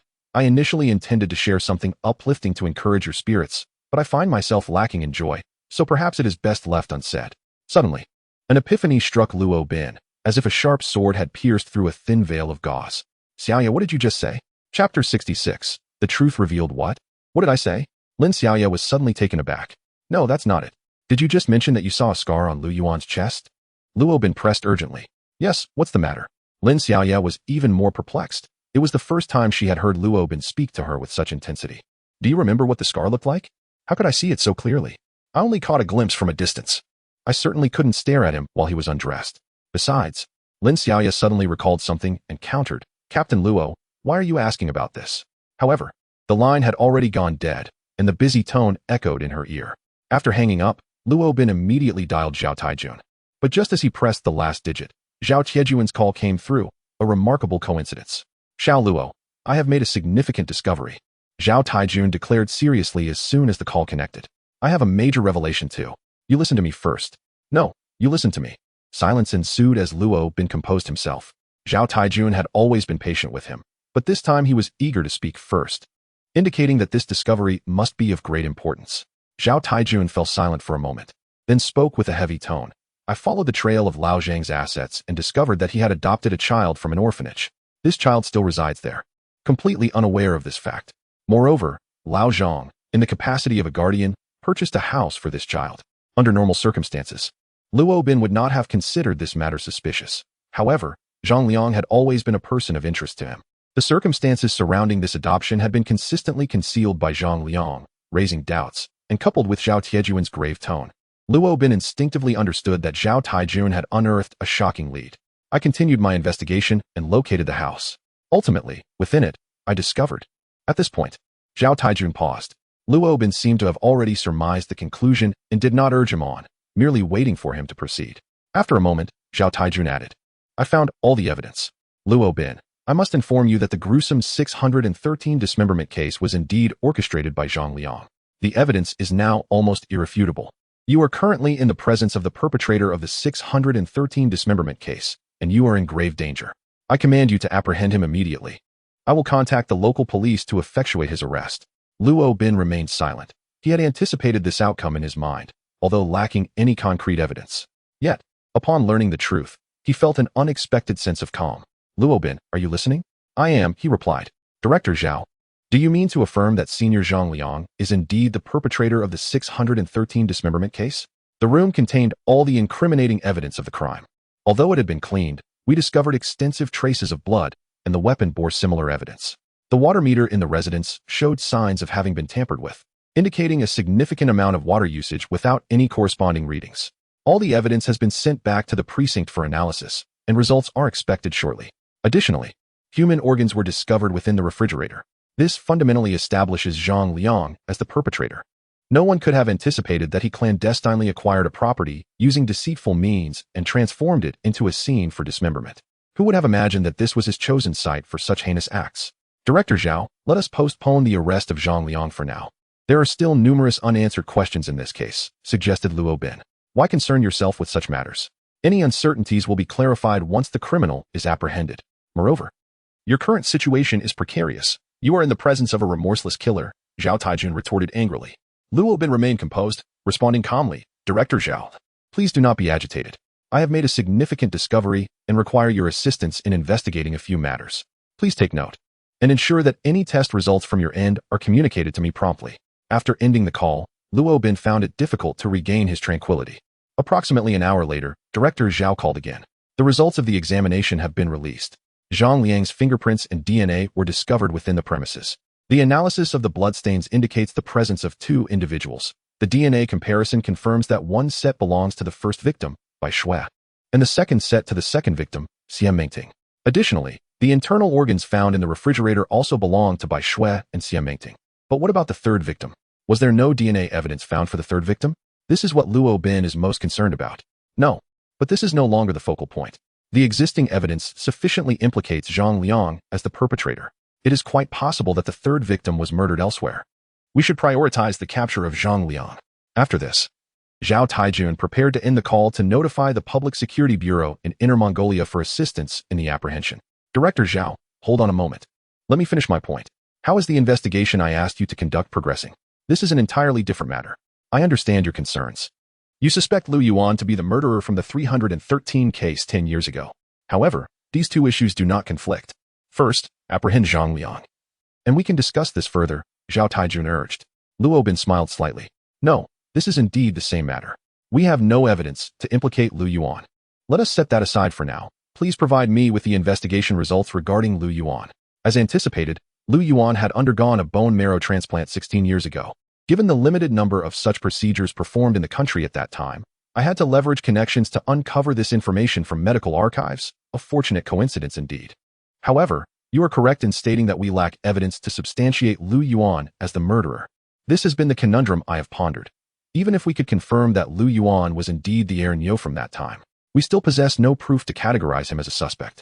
Furthermore, having interacted with Lu Yuan, I can attest to his remarkable intelligence. Just days ago, he adeptly identified the kidnapping location through a few paper airplanes in the recent distress signal incident. Frankly, I find myself overshadowed by his capabilities. Luo Bin remains unervingly composed.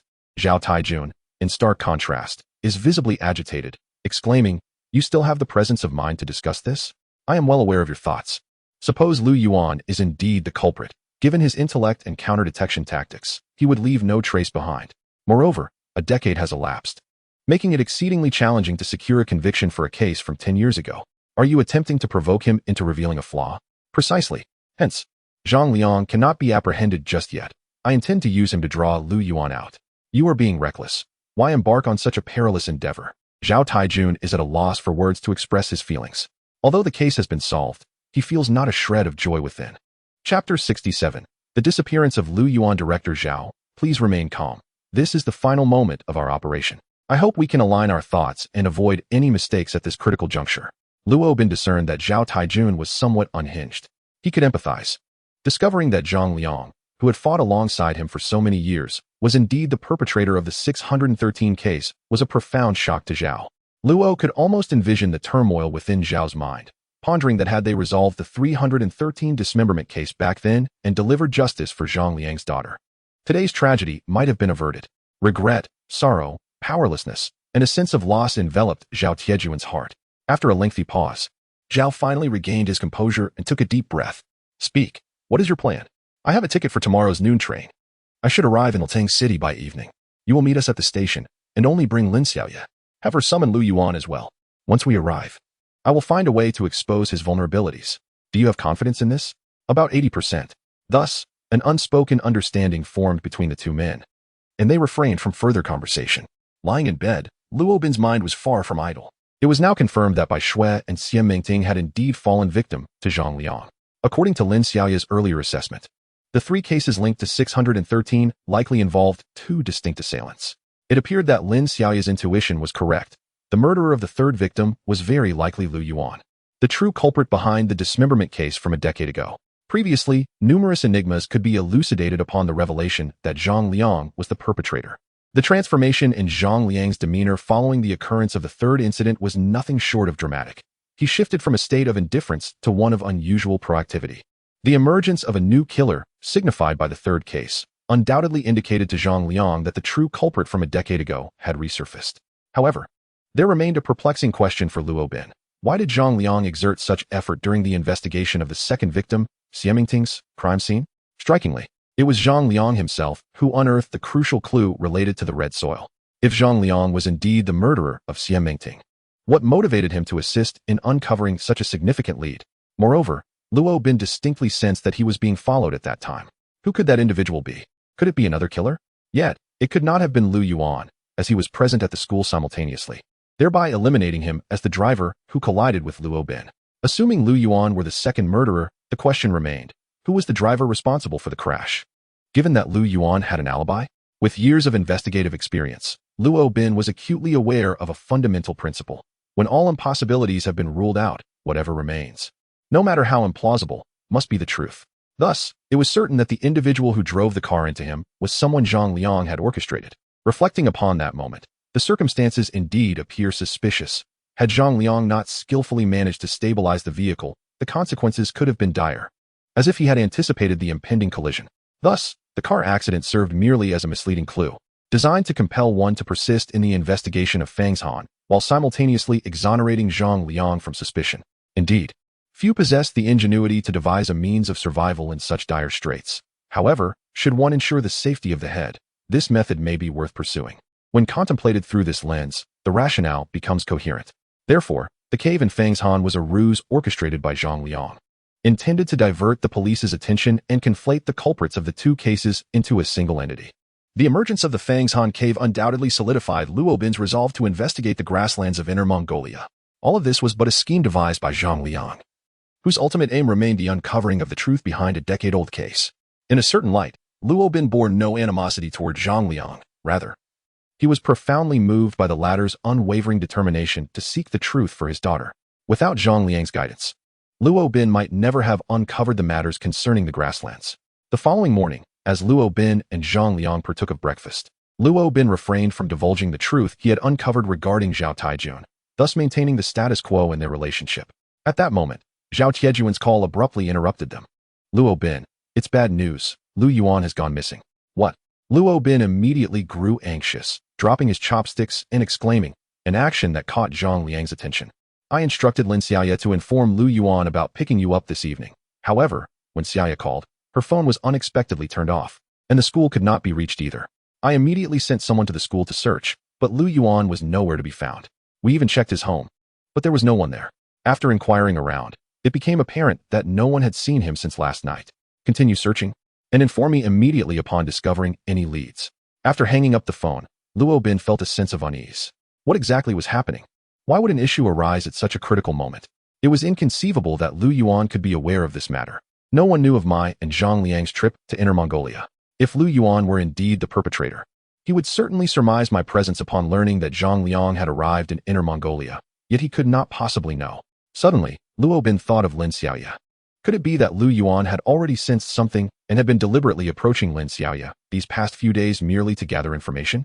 Had Lin Xiaoya inadvertently divulged my arrival in Inner Mongolia? That seemed improbable. Lin Xiaoya was an exceptional police officer and would never leak such crucial information. Despite this reasoning, Luo Bin still felt compelled to call Lin Xiaoya immediately. The phone rang for quite some time before connecting. As soon as it did, Lin Xiaoya inquired, "What's wrong? Captain Luo? Why is Director Zhao looking for Lu Yuan? Are you hiding something from me? What did you mean by your words last night? Xiaoya, please let me explain. In your recent interactions with Lu Yuan, have you mentioned me or the news regarding Senior Zhang Liang's arrival in the Inner Mongolian grasslands? Why do you ask? Please answer my question. It is of utmost importance." Luo Bin urged anxiously. Lin Xiaoya recognized the gravity of the situation and meticulously recalled the details before responding with confidence. "No, I assure you. Are you absolutely certain? Could you have inadvertently let something slip? Think carefully. I am unequivocally certain. I give you my word. Not only have I not mentioned anything to Lu Yuan, but I have also refrained from discussing you with my parents or brother-in-law. You must trust my integrity as a police officer. Lin Xiaoya's voice was remarkably resolute. Luo Bin chose to place his trust in her. Lin Xiaoya had never disappointed him in her endeavors. This time, he believed it was inconceivable that she could have inadvertently revealed anything. Since there had been no breach of confidentiality, it indicated that Lu Yuan remained unaware of his exposure. Should Lu Yuan discover Luo Bin's venture into Inner Mongolia, he would undoubtedly surmise that his cover had been compromised. With his intellect, he would likely take preemptive measures, and once he gained the upper hand, locating him would become exceedingly arduous. Chapter 68. The disappearance of two suspects. What has transpired? Xiao Luo? Zhang Liang inquired, his mouth full of noodles. Luo Bin pondered for a moment before revealing the truth. Senior Zhang, it is now almost certain that Lu Yuan is indeed the Nyonyo from years ago, as he underwent a bone marrow transplant, which may have altered his blood type. Upon hearing this revelation, Zhang Liang's chopsticks froze mid-air, suspended for approximately 3 seconds before he uttered a soft "oh" and resumed his meal. I heard over the phone that you were unable to locate him. Are you concerned he might flee? That possibility cannot be entirely dismissed. At present, he is unaware of my arrival in Inner Mongolia, which implies he is still oblivious to the fact that we have traced him. Therefore, I personally believe the likelihood is minimal, Luo Bin candidly admitted. Although he recognized that the individual beside him was the perpetrator of the 613 dismemberment case, Luo Bin was confident that Senior Zhang would never harm him, for his sole desire was to avenge his daughter. When was the last time you received any news? Zhang Liang continued to inquire, his questions casual yet probing. There has been no word since last night. Oh, once we return, we must expedite the apprehension. We cannot allow him to escape this time. Zhang Liang appeared composed, yet Luo Bin discerned the turmoil within. He understood that Zhang Liang's singular aim was to bring the true culprit to justice, albeit through misguided methods. Throughout the morning, Luo Bin remained in contact with Zhao Taijun, yet there were still no leads on Lu Yuan's whereabouts in Lifting City. As noon swiftly approached, only an hour remained until their train departure. Just as Luo Bin finished packing and set out to find Zhang Liang for their journey to the station, he discovered that Zhang Liang was inexplicably missing. After attempting to call him, inquiring at the hotel front desk, and searching high and low, there was still no trace of him. Luo Bin was left dumbfounded. Just when they were on the verge of wrapping things up, both suspects had vanished. What was happening? In a hurry, Luo Bin dialed Zhao Taijun to inform him of Zhang Liang's disappearance. What was the situation? They had not yet located Lu Yuan, and now Zhang Liang was also untraceable. Could it be that they had received word of impending developments and escaped in advance? This news set Zhao Taijun on edge as well. How could so many unforeseen circumstances arise just before the operation was to culminate? Now it seemed, not a single suspect could be found. This was unlikely. Leaving aside the situation with Lu Yuan, there was no way Zhang Liang could have leaked any information. Luo Bin was certain he had not shown any signs of weakness in front of Zhang Liang, but where had things gone awry?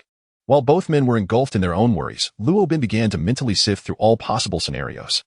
If Lu Yuan had deduced his presence in Inner Mongolia and fled early, that could explain things, but what could possibly account for Zhang Liang's disappearance?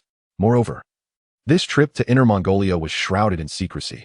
There was no way anyone could have known, as even the train tickets were arranged through the internal police system, making it impossible for anyone to trace his movements.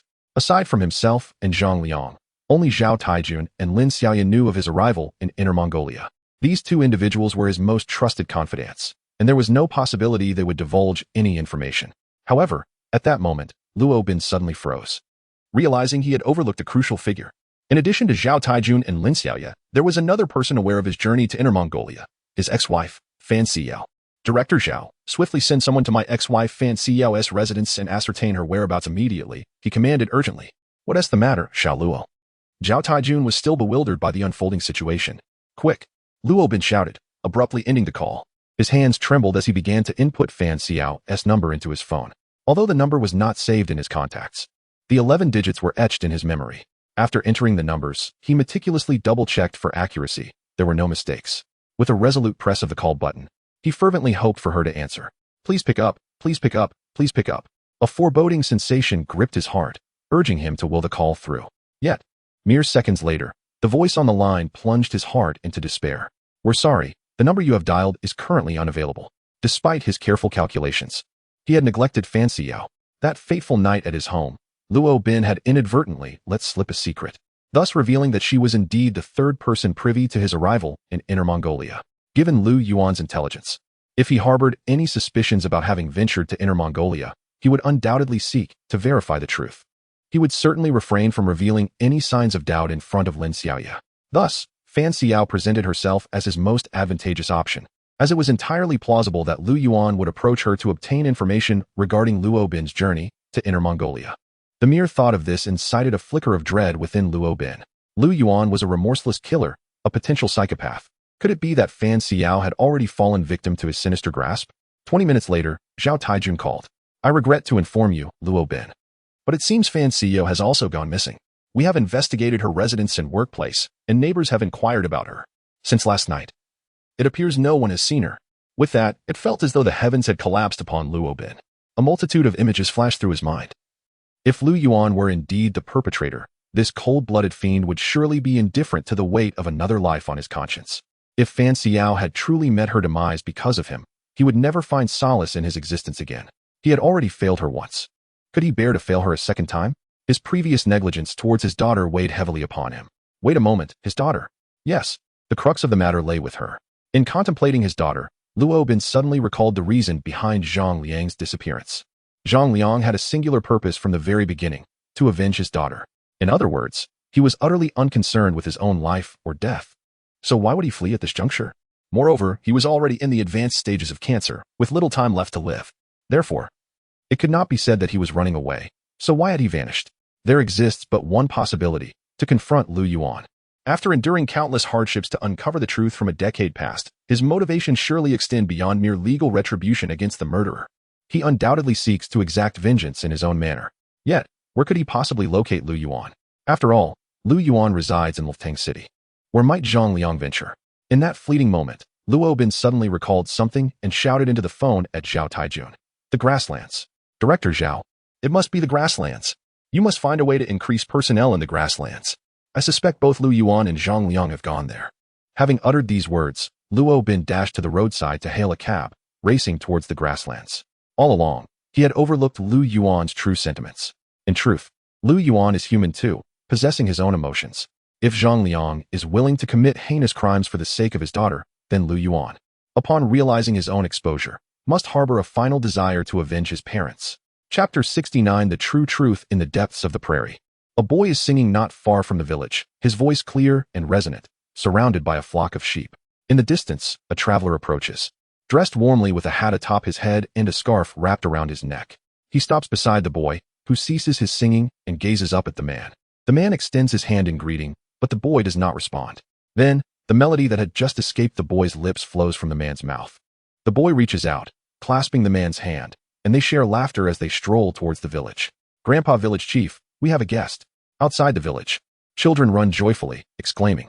Moments later, the village chief emerges from his home, a smile gracing his face. Ah, yet another visitor has arrived, he observes. Clearly still the hospitable host. The man walks up behind the boy. Greetings, my friend. You must be a traveler from the prairie. Please, come inside and take a seat. The wind is quite strong outside. Village chief, I wish to inquire about something. Have any other travelers passed through here recently? The man's face is shrouded in a scarf. His voice slightly muffled. The village chief raises his head, a hint of caution in his gaze. I am uncertain of your meaning. Suddenly, the man chuckles. Village chief. It has been many years since we last met. And you are? Do you not recognize me? The man takes a few steps back, then removes his scarf, followed by his hat. Upon recognizing the man's visage, the village chief's pupils contracted sharply as he stepped back a few paces. Stammering, he pointed at the man and uttered, You are, heir. Heir knows such a remarkable memory the chief possesses, for after all these years, he still recalls me. The man removed his hat, revealing his entire countenance. It was none other than Lu Yuan. The chief's expression grew serious. Initially flustered, he soon regained his composure. Gazing at Lu Yuan with a grave tone, Ernyo, the events of that time were beyond our wishes. What became of you afterward? Are you genuinely concerned for me? Chief, Lu Yuan replied with a light chuckle. Indeed, I had thought you perished back then. Who would have imagined you survived? It seems the heavens have shown mercy. The chief sighed. Suddenly, his expression shifted. An object had appeared in his hand unbeknownst to him. He hurled it to the ground with a resounding crash. Following the noise, several men emerged from other houses in the village, each wielding a weapon. A few positioned themselves behind the chief, confronting Lu Yuan. Ah, still as united as ever. I see, Lu Yuan remarked with a cold smile, betraying no hint of panic as he surveyed the group. Uncle Tai, Uncle Lang, I see you all are still alive. The men, upon hearing their names, scrutinized Lu Yuan closely. Moments later, recognition dawned upon them, and one of them barked. So it's the offspring of Dinyo. You brat are still breathing, quite a resilient life you lead. You aging man, still alive, how could I possibly perish before you? Today, I have come to settle the scores from 20 years ago. With that, Lu Yuan erupted into a hearty laugh. The village chief rebuked sternly, Ernyo. What transpired back then was a misunderstanding. Do not remain so obstinately fixated on it. Misunderstanding? Chief, I was already 10 years old then. Not a mere child of 3 or 4. Do you truly believe I was unaware? My father was the most capable man in the village, tending to the largest and finest flock. He was also the strongest man among you. In a contest of strength, who among you could rival him? Lu Yuan let out a few more maniacal laughs, reminiscing about the past. Chief, you hypocritical charlatan, my mother was the most beautiful woman in the entire village. Back then, you harbored lustful intentions for her. While my father was out tending to the sheep, you, taking advantage of your position as chief, attempted to force yourself upon her. True, I was oblivious to your intentions at the time, only sensing that you sought to bully my mother, but now, I am fully aware. I know everything. Enough, Ernyo. Let us not revisit the past, the chief insisted. Why should I refrain from speaking of it? Are you too ashamed to acknowledge your deeds? Or perhaps you were simply embarrassed. My mother, in her attempt to protect me, clashed with you, and you struck her down. This I witnessed with my own eyes. You claim it was a misunderstanding. You simply pushed her, and she fortuitously struck a stone. A misunderstanding? What of the hunt to take my life? Was that also a misunderstanding? Did you and your cohorts band together to murder my father in a similar fashion? Is this also a misunderstanding? Lu Yuan thundered at the village chief, his voice resonating with profound sorrow and indignation, reaching the heavens. Noticing the silence around him, he continued, You people? After my mother's death, trembled before the village chief. Just when my father returned, you beasts united with him to slay my father. Ask yourselves, one-on-one. Who among you could match my father? Speak up. Lu Yuan was on the brink of madness, roaring like a wild beast. The rage he had harbored for over 2 decades finally erupted this day. Most infuriating of all, you wretches did not spare me either. My father clung to you tightly, shouting at me to run. In that moment, my mind was a void. All I knew was to flee. I ran until I could no longer feel my body collapsing to the ground. Heaven was merciful, and someone rescued me. Today, I return for vengeance. The village chief's expression shifted. You ungrateful wretch. We were able to kill your father back then, and we can just as easily eliminate you, you spawn of evil. Do you think you stand a chance against us? No sooner had he spoken than several men armed with weapons rushed to stand beside the village chief. Indeed, facing 7 or 8 men wielding weapons, Lu Yuan was at a disadvantage. However, the very fact that he dared to come here today meant he was fully prepared. He let out a hearty laugh and drew a gun from his person, aiming it at the village chief. You likely do not know what this is. Allow me to enlighten you. With that, he lowered the gun and fired a shot into the village chief's leg. With a resounding bang, the anguished cry of the village chief echoed as he collapsed to the ground, one leg already soaked in crimson. Village chief, are you all right? Several individuals rushed to assess his condition. Although they lived in isolation on the grasslands, they were certainly familiar with firearms, even if they had never seen one. They had certainly heard tales of them. Everyone, stay still and lower your weapons. Lu Yuan transformed into a demon, raising his pistol and commanding the group. Ernyo, do not presume that just because you wield a gun, we fear you.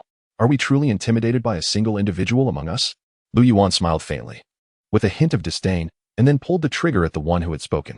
Chapter 70. The Gathering of Killers. Another bullet soared through the air, striking the speaker with precision, this time hitting the leg, causing 2 individuals to instantly lose their combat effectiveness. Lu Yuan, with a mocking grin, taunted. Is there anyone else who wishes to speak? Ernyo, you.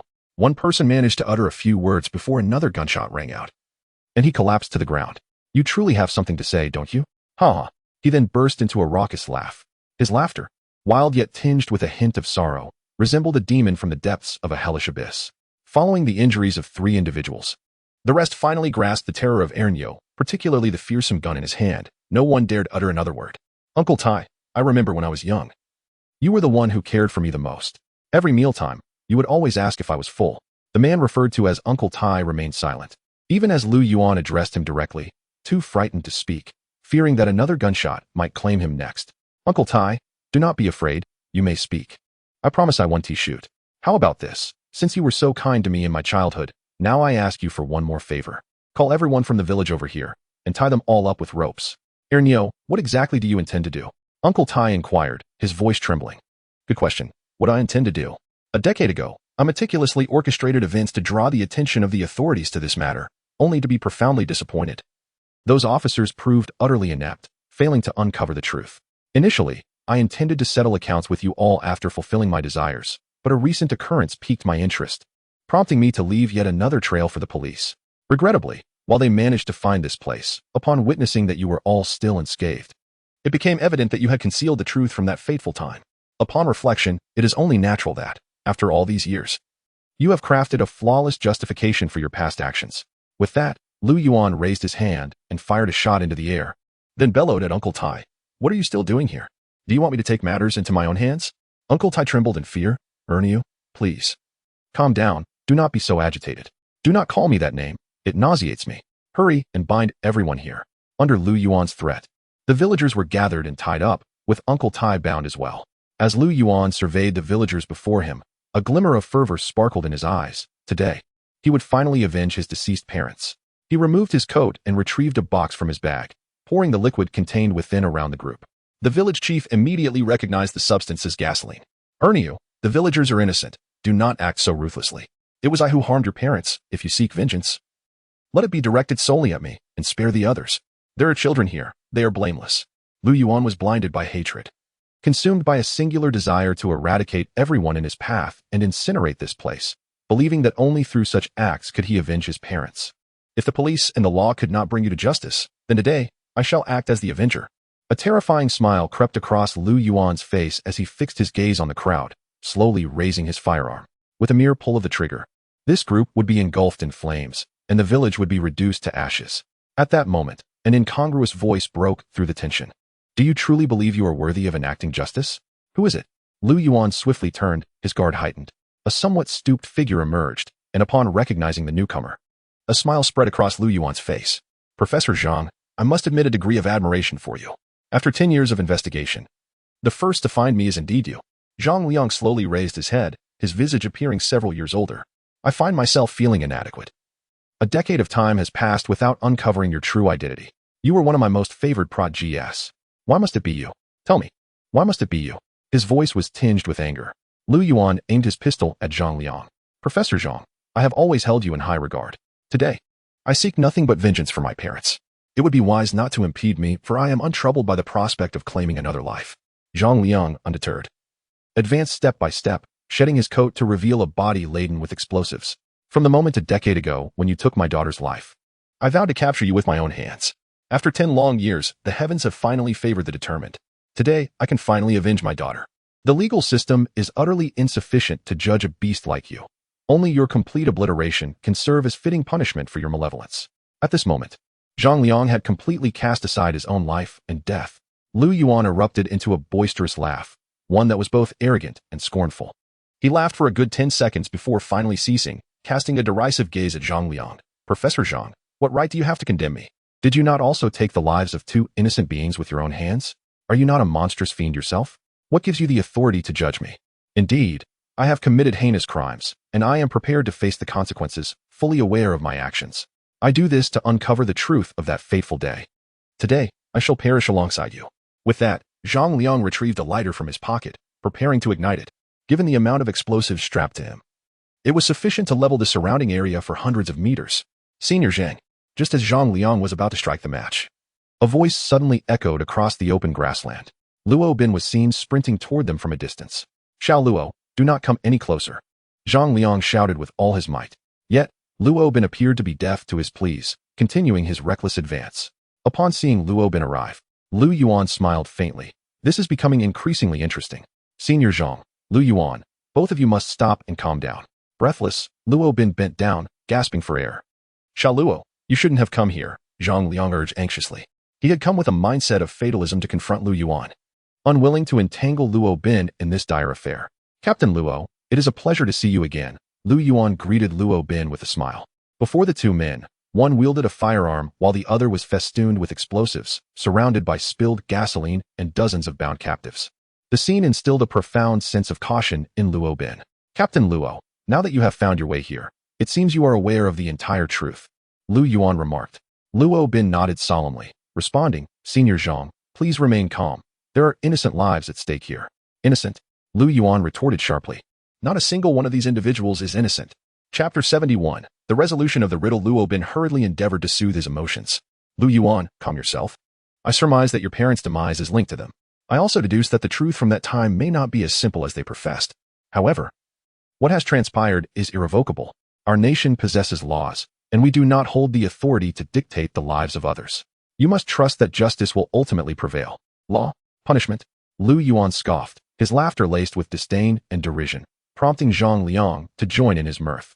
Once their laughter subsided, Lu Yuan shifted the conversation. Captain Luo, when did you begin to harbor doubts about me? Since that incident at school on the rooftop, when you attempted to rescue that student poised to leap. Luo Bin replied. Lu Yuan closed his eyes, lost in recollection, and after a moment, opened them, perplexed. I didn't do anything wrong at that time. It is precisely because you did nothing wrong. Your instinct to save that child revealed your habit of being left-handed. Later, I observed your office desk, your teacup, phone, and other items were all positioned on the left side, indicating your left-handedness. Luo Bin reminisced. Quite astute. To discern my daily habits from such an unassuming gesture, Captain Luo. You are indeed an exceptional officer. It is a pity that if you had been the lead investigator a decade ago, perhaps we could have unearthed the heinous crimes committed by those brutes back then, Lu Yuan remarked with a bittersweet smile. Today, I have no intention of leaving alive. Avenge my parents. It is the greatest aspiration of my life. At that time, I merely found it perplexing and did not associate you with the case. When we arrived at the grasslands and saw the photograph of Ernyo, I was struck by how much you resembled him. It seemed almost unbelievable. However, when I discovered that your blood type differed from his, I began to waver. It wasn't until last night when Xiaoyu mentioned the scar on your chest that I recalled your bone marrow transplant surgery. Lu Yuan, I must ask you, how did you know that I and Senior Zhang Liang had come to the Inner Mongolia grasslands? How did you ascertain that Zhang Liang was one of the perpetrators of the 613 case? Additionally, where is Fan Siyuan currently located? Upon hearing these words, Zhang Liang closed his eyes, murmuring, Xiao Luo, you truly have uncovered the truth. Lu Yuan fixed his gaze upon Luo Bin. First, you shall answer my questions, and then I shall respond to yours. To begin, how did you deduce that I was aware of Zhang Liang's involvement in the 613 case? It seems that in order to ascertain Fan Siyuan's current safety, I must heed Lu Yuan's words. Regardless, even if I were to learn of it now, I would be unable to swiftly inform Zhao Taijun to render assistance, as there is no signal here, so Luo Bin is not in a hurry. He let out a wry smile. Senior Zhang, your position between us causes me great distress. Many clues remained disconnected until it became clear that there were two culprits in the 613 case, at which point I had an epiphany. If I am not mistaken, you must have deduced it from the string of numerical codes that Lin Xiaoya provided, correct? The two exchanged astonished glances towards Luo Bin. You comprehend the significance of that sequence of numbers? I was initially perplexed, convinced that the cave at Fangshan was the work of a murderer from a decade ago, as the scene was meticulously staged to appear that way. It was only moments ago that I recalled it was a ruse devised by Senior Zhang to mislead the police into believing that the case from June 13th was connected to the one from 10 years prior. Thus, that series of incomprehensible numbers must be a cipher indicating the true culprit, a code only the two of you could decipher. Zhang Liang sighed, remarking, if you had possessed such acumen a decade ago, perhaps the current predicament could have been averted. Lu Yuan smiled wistfully. I was unaware that Fangshan even had a cave. However, when I received the numerical code from Lin Xiaoya, I surmised that the perpetrator of the June 13th case was Professor Zhang. At that moment, I pondered whether I should devise a method to convey this information to you, the police. Therefore, may I inquire about the significance of that sequence of numbers? It represents my daughter. After her tragic demise, her identification card was never recovered. I am certain the murderer took it, and since they possessed her ID, they must know that her birthday is July 9th. This reasoning may seem somewhat tenuous, as it is rare for anyone to interpret the first two digits as denoting the month and date of her birth. Moreover, given the multitude of individuals sharing the same birthday, how could Zhang Liang be so certain that the killer remembered his daughter's special day? As Luo Bin pondered in confusion, Zhang Liang added, the truly significant numbers are the last two digits, 1, 15. When these two figures are combined, they form 115, which in medical terminology denotes a rare condition known as situs inversus, where the heart is situated on the right side of the thoracic cavity. Situs inversus. Luo Bin furrowed his brow. This condition is exceedingly rare. My daughter is one of those who possesses this unique condition, her heart positioned on the right side. I have always held the belief that the perpetrator is medically trained, thus when he encounters this numerical sequence, it would undoubtedly remind him of that girl he cruelly murdered and dismembered, marked by the rare code of 115. Oh, I see. One of the enigmas that has troubled Luo Bin's mind has finally been unraveled. Perhaps only the perpetrator from that time and Zhang Liang are privy to the meaning of this cipher. And Zhang Liang's discovery of this code serves as a provocation to the murderer. So, upon witnessing police vehicles at the medical university, you surmised that the authorities had begun to suspect Zhang Liang. Then, you abruptly realized that both Zhang Liang and I had been absent from Greenvine City in recent days, leading you to contemplate my ex-wife, Fan Xiao, from whom you extracted information regarding my arrival in Inner Mongolia. Aware that your exposure was imminent, you hastened to the grasslands, for this was your final opportunity for revenge. Snap, snap, snap. Lu Yuan applauded and praised. What an exquisite deduction.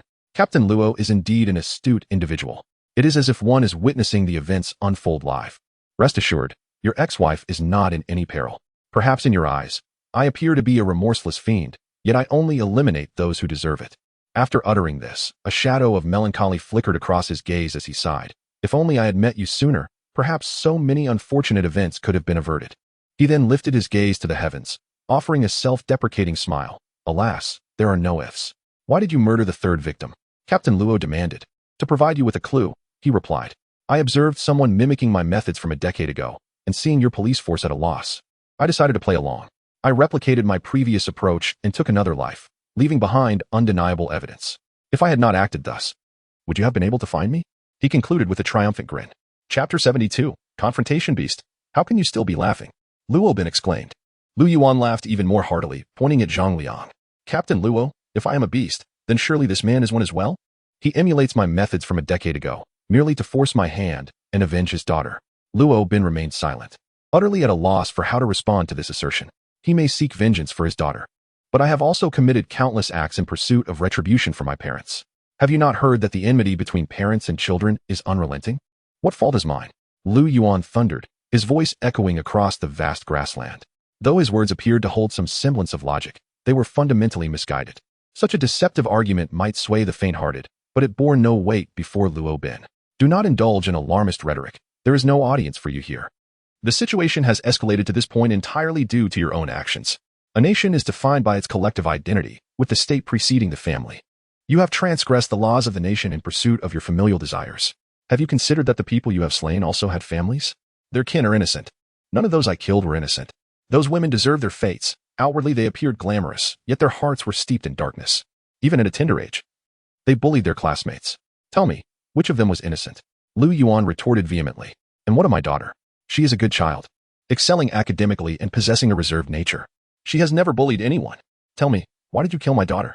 What crime did she commit? Zhang Liang, who had been suppressing his rage, roared at Lu Yuan. This indeed remains a perplexing question for all. 10 years ago, the second victim of the notorious dismemberment case, Zhang Liang's daughter, was an exemplary student in school, a dutiful daughter at home, and a cherished friend among her peers, bearing no resemblance whatsoever to the first victim. The only commonality between them was that both were students at Normal University.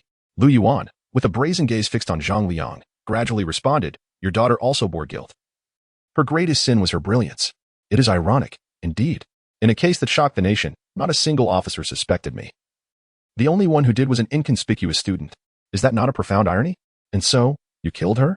Zhang Liang trembled, his body quaking, the flesh on his face twitching with the force of his rage. You should blame the incompetence of your police force. It was only later that I discovered the girl with the heart on the right side was the daughter of the forensic expert on the special investigation team. Do you not find that ironic? A lifetime spent as a forensic doctor, only to perform an autopsy on one's own daughter. Reflecting upon the act of killing her is quite a thought-provoking endeavor. Lu Yuan licked his lips and cackled. Shut your mouth, Luo Bin shouted, having observed Zhang Liang's escalating fury. If he continued, Zhang Liang might very well succumb to his rage and detonate the bomb he carried. A rough estimation reveals that the explosives on Zhang Liang's person possess the capacity to obliterate the entire village, including the villagers. There are approximately 20 to 30 souls present here, and Luo Bin's paramount objective is to safeguard each individual's safety. Lu Yuan's earlier provocation has successfully incited Zhang Liang's fury. He has already ignited the flame, and, should he ignite the fuse attached to his body, all present shall meet their demise within mere seconds. Senior Zhang, please do not act impulsively, Luo Bin urgently implores. Zhang Liang's eyes blaze with rage as he retains the last vestiges of his reason and barks at Luo Bin. Xiao Luo, while I still wield control over myself, you must leave at once. Today, I am determined to perish alongside this fiend. Senior Zhang, you must not do something so foolish. Such actions would cost you your own life as well. Huh? Life? 10 years ago, when I personally examined my daughter's remains, this life of mine ceased to hold value. I have awaited this day for a full decade. Now go. Xiao Luo, you are an exceptional officer. Flee now. Senior Zhang, you have lost your senses. You hold no authority to determine Lu Yuan's fate. He should be subject to the nation's judgment. Zhang Liang scoffs. Judgment? Do you truly believe that the nation's verdict could absolve such a demon of his sins? As for myself, my hands are stained with blood, and my soul has been devoured by darkness. I have no intention of returning alive today.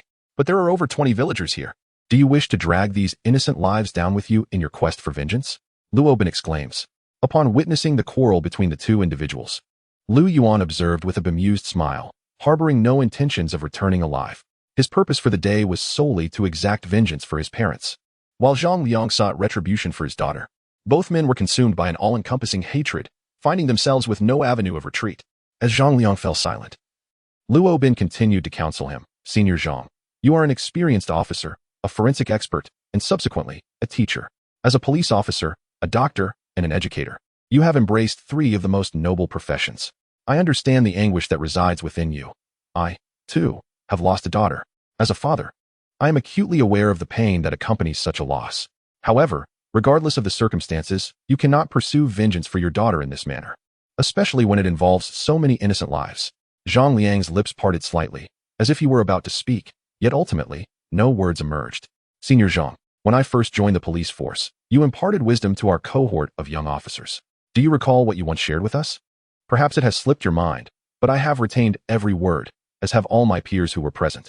Your teachings serve as a perpetual reminder of how to be an exemplary officer. You conveyed that time will inevitably steal our youth, that wealth and fame will eventually return to dust, and that the true bearers of our nation's burdens are not the dazzling meteors, but rather those of us who are the unheralded, unsung heroes. The phrase unsung heroes struck Zhang Liang's heart like a heavy hammer, resonating deeply within him. Well said. Lu Yuan clapped his hands a few times and aimed his gun at Zhang Liang. Captain Luo, if I were merely an ordinary person, perhaps we could have forged a splendid friendship. But you must leave. Today, Zhang Liang will not spare me, nor shall I show mercy to these villagers. This day is destined to be extraordinary, as my deep-seated enmity with Zhang Liang will be fulfilled, while you remain innocent in this affair. At that moment, a multitude of vehicles appeared on the grasslands, accompanied by the distant sound of barking dogs, gazing towards the approaching police cars. A glimmer of relief flickered in Lu Yuan's eyes. Hurry, we must leave. If we delay any longer, it will be too late. Chapter 73. The life of Lu Yuan. The scene reverts to a few hours earlier, in the office of the chief of police in Luftang City. Director Zhao, could you please enlighten me regarding the unfolding events? What has happened to Captain Luo? Lin Xiaoye gazed at the thick stack of documents on the table, lifting her head to meet Zhao Tiejuan's eyes, her own glistening with unshed tears. Zhao Taijun cast a sidelong glance at Lin Xiaoye. The case has been solved. However, Captain Luo Bin finds himself in a precarious situation. I have already contacted the local police department in Inner Mongolia to urgently dispatch support. Communication in the grasslands is severely hampered, leaving me in the dark about the circumstances there. We must await the outcome.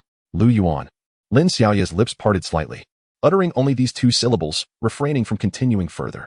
Zhao Taijun picked up a document from the table and handed it to Lin Xiaoye. Lu Yuan, originally named Ernyo, was a child from a small village on the Inner Mongolian grasslands. Over 20 years ago, for reasons unknown, he fled from the plains and was subsequently rescued by a benevolent soul. This kind individual, surnamed Lu, had just suffered the tragic loss of his own son, who was of a similar age to Ernyo. Out of compassion, he took Ernyo in, adopting him in place of his deceased child. Thus, Ernyo transformed into Lu Yuan. He too was a child marked by misfortune. Less than a year after being rescued, he was diagnosed with leukemia. The kind-hearted man treated Ernyo as his own son, determined to save him at any cost, having already endured the agony of losing a child. Fortunately, the man's bone marrow was a perfect match for Ernyo, ultimately saving his life. Having experienced 2 brushings with death, Ernyo, also known as Lu Yuan, has always been a reclusive child. However, he possesses remarkable intelligence and an exceptional capacity to embrace novelty, making learning a simple endeavor for him. This continued until he entered high school, where he faced a profoundly unforgettable event. Initially, after being rescued by a kind-hearted individual, Ernyo, being merely 10 years old, had just endured a tumultuous upheaval in his family, resulting in the loss of some of his past memories. Fortunately, he found a semblance of happiness under the care of his family, albeit with a lingering shyness. During his high school years, the adolescent Lu Yuan developed a tender affection for a girl who, much like himself, was introverted. She had suffered bullying and humiliation from her female classmates at school. Due to her timid nature, she refrained from disclosing her plight to teachers or parents, which only emboldened her tormentors. The pivotal moment that irrevocably altered Lu Yuan's character occurred when he inadvertently witnessed the girl he admired being bullied by her peers. ultimately being forcibly taken by a group of delinquents. These miscreants subjected her to various forms of abuse and degradation. Cowardly Lu Yuan remained hidden in the shadows, never mustering the courage to intervene. In the aftermath, the girl, overwhelmed by shame and despair, tragically took her own life by jumping from a great height. This incident left an indelible scar on Lu Yuan's heart, simultaneously awakening memories of his own past. From that moment onward, he dedicated himself to his studies with fervor, harboring the hope that one day he could avenge his parents. Not long after, the benevolent individual who had adopted Lu Yuan succumbed to illness, leaving him utterly alone. A decade ago, Lu Yuan witnessed yet another incident of bullying involving a female classmate at school. The seeds of hatred that had lain dormant within him fully germinated, blossomed, and bore fruit. After meticulous planning, he ruthlessly assaulted and killed the woman, dismembering her body into countless pieces, cooking them, sealing them with plastic wrap, and scattering the remains. This heinous act became infamously known as the 313 dismemberment case. Following the crime, the police found themselves at a loss, as Lu Yuan possessed formidable counter-investigation skills and left no traces behind. During this time, Zhang Jia, a fellow student from the Normal University, noticed Lu Yuan's peculiar behavior and began to keep a watchful eye on him, ultimately being discovered by Lu Yuan. Consequently, Zhang Jia met a similar brutal fate at his hands, being the daughter of Zhang Liang. After murdering Zhang Jia, perhaps a flicker of conscience stirred within Lu Yuan, prompting him to leave behind his only cherished memory from the grasslands at the site of the body disposal, one of the two tapes, in the hope that the police might find a clue and unravel the injustices of the past. Unfortunately, due to a twist of fate, Zhang Liang concealed that tape away. In a fleeting moment, 10 years slipped by, leading to Zhang Liang imitating the methods of the dismemberment case to commit new crimes. Realizing someone was emulating his actions, Lu Yuan discreetly investigated but found no leads. Thus, he resorted to committing another crime, leaving behind another tape as a clue. This is the essence of the tale. Upon uncovering the entire truth, Lin Xiaoya stood there with her head bowed, and no one knew what thoughts occupied her mind. She is 24 years old this year. Having grown up in a family of affluence, sailing smoothly through life, her aspiration has always been to become a police officer, and upon graduation, she fulfilled her dream by joining the police force. There, she encountered her mentor, Luo Bin, who was eager to impart knowledge to her. Until now, she had never felt a flicker of affection for the opposite sex. However, this time, Lu Yuan's wit and erudition subtly unlocked the depths of her heart. This was her first encounter with genuine feelings for a man, yet, astonishingly, this man turned out to be the very murderer they had been pursuing in the dismemberment case. She was acutely aware that, thousands of miles away on the grasslands of Inner Mongolia, her mentor and the man she admired were locked in a confrontation. "What are you thinking about, Xiaoya?" Zhao Taijun gently tapped her shoulder. "Oh, it's nothing." Lin Xiaoya discreetly wiped her eyes, then turned to face Zhao Taijun, a faint smile gracing her lips. "Director Zhao, I believe Captain Luo will return safely, and I trust he will bring the murderer to justice." This was the answer she provided, recalling Luo Bin's words from the night before he departed for Inner Mongolia. In any endeavor, the first step requires courage. Even when the darkness of society ruthlessly ravages your friendships, innocence, honesty, knowledge, and even your compassion, one must still harbor hope for society. Back on the grasslands, Luo Bin, Lu Yuan, and Zhang Liang found themselves in a triangular standoff. Zhang Liang contemplated mutual destruction with Lu Yuan, who remained indifferent. Not far away, the police had already surrounded the area. In this vast expanse of grassland, there was no escape for him. Thus, his only thought was to take the villagers down with him. Yet Luo Bin was determined to save everyone, the 20-odd innocent villagers, Zhang Liang, and Lu Yuan. "Captain Luo, you must leave immediately. There is still time to escape. The explosives on Zhang Liang could detonate within hundreds of meters. If you run at full speed, you should be able to evade the danger. If you delay any longer, it will be too late," Lu Yuan urged with a smile. Facing death without a trace of fear, perhaps he truly regretted not meeting Luo Bin sooner, which compelled him to encourage Luo to flee at this critical moment. Zhang Liang, expressionless, understood that the heinous crimes he had committed left no room for forgiveness. His only desire was revenge, and he felt utterly incapable of caring for the 20 villagers. The most he could do was ensure Luo Bin's escape. "Xiao Luo, do not say anything more. Just go." At this moment, Luo Bin was in a state of frantic urgency. He recognized that both men had resigned themselves to their fates. The police would require several minutes to arrive, and that brief interval was sufficient for the explosives to reduce this place to rubble. What should he do now? Chapter 74. The Awakening of the Elder Lu Yuan. "Please tell me, how is Fan Xiyu doing now?" Lu Yuan smiled gently. "She is under the bridge, on the west side of the Green Vine River. Rest assured, she is not in danger." Now that I have informed you of the whereabouts of the most important person to you, you may leave, Captain Luo. If there is a next life, I shall make it a point to know you sooner. With that, he raised his pistol towards the village chief. The mere pull of the trigger would ignite the gasoline surrounding the chief, and within mere seconds, flames would engulf the area. What Zhang Liang would decide thereafter was beyond his concern. He merely desired to use the lives of these villagers as a tribute to his parents. Captain Luo, you must leave at once. This was his final roar, for time was running out.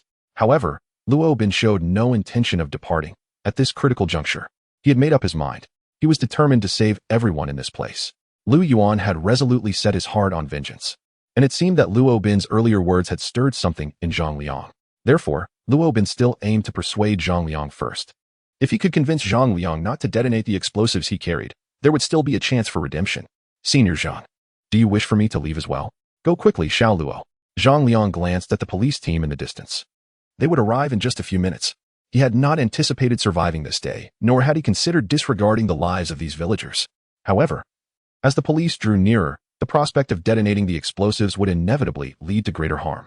After all, he was an experienced forensic expert, unwilling to see the officers endangered because of his actions. Zhang, I understand that all you seek is vengeance for your daughter, yet you have strayed into criminality.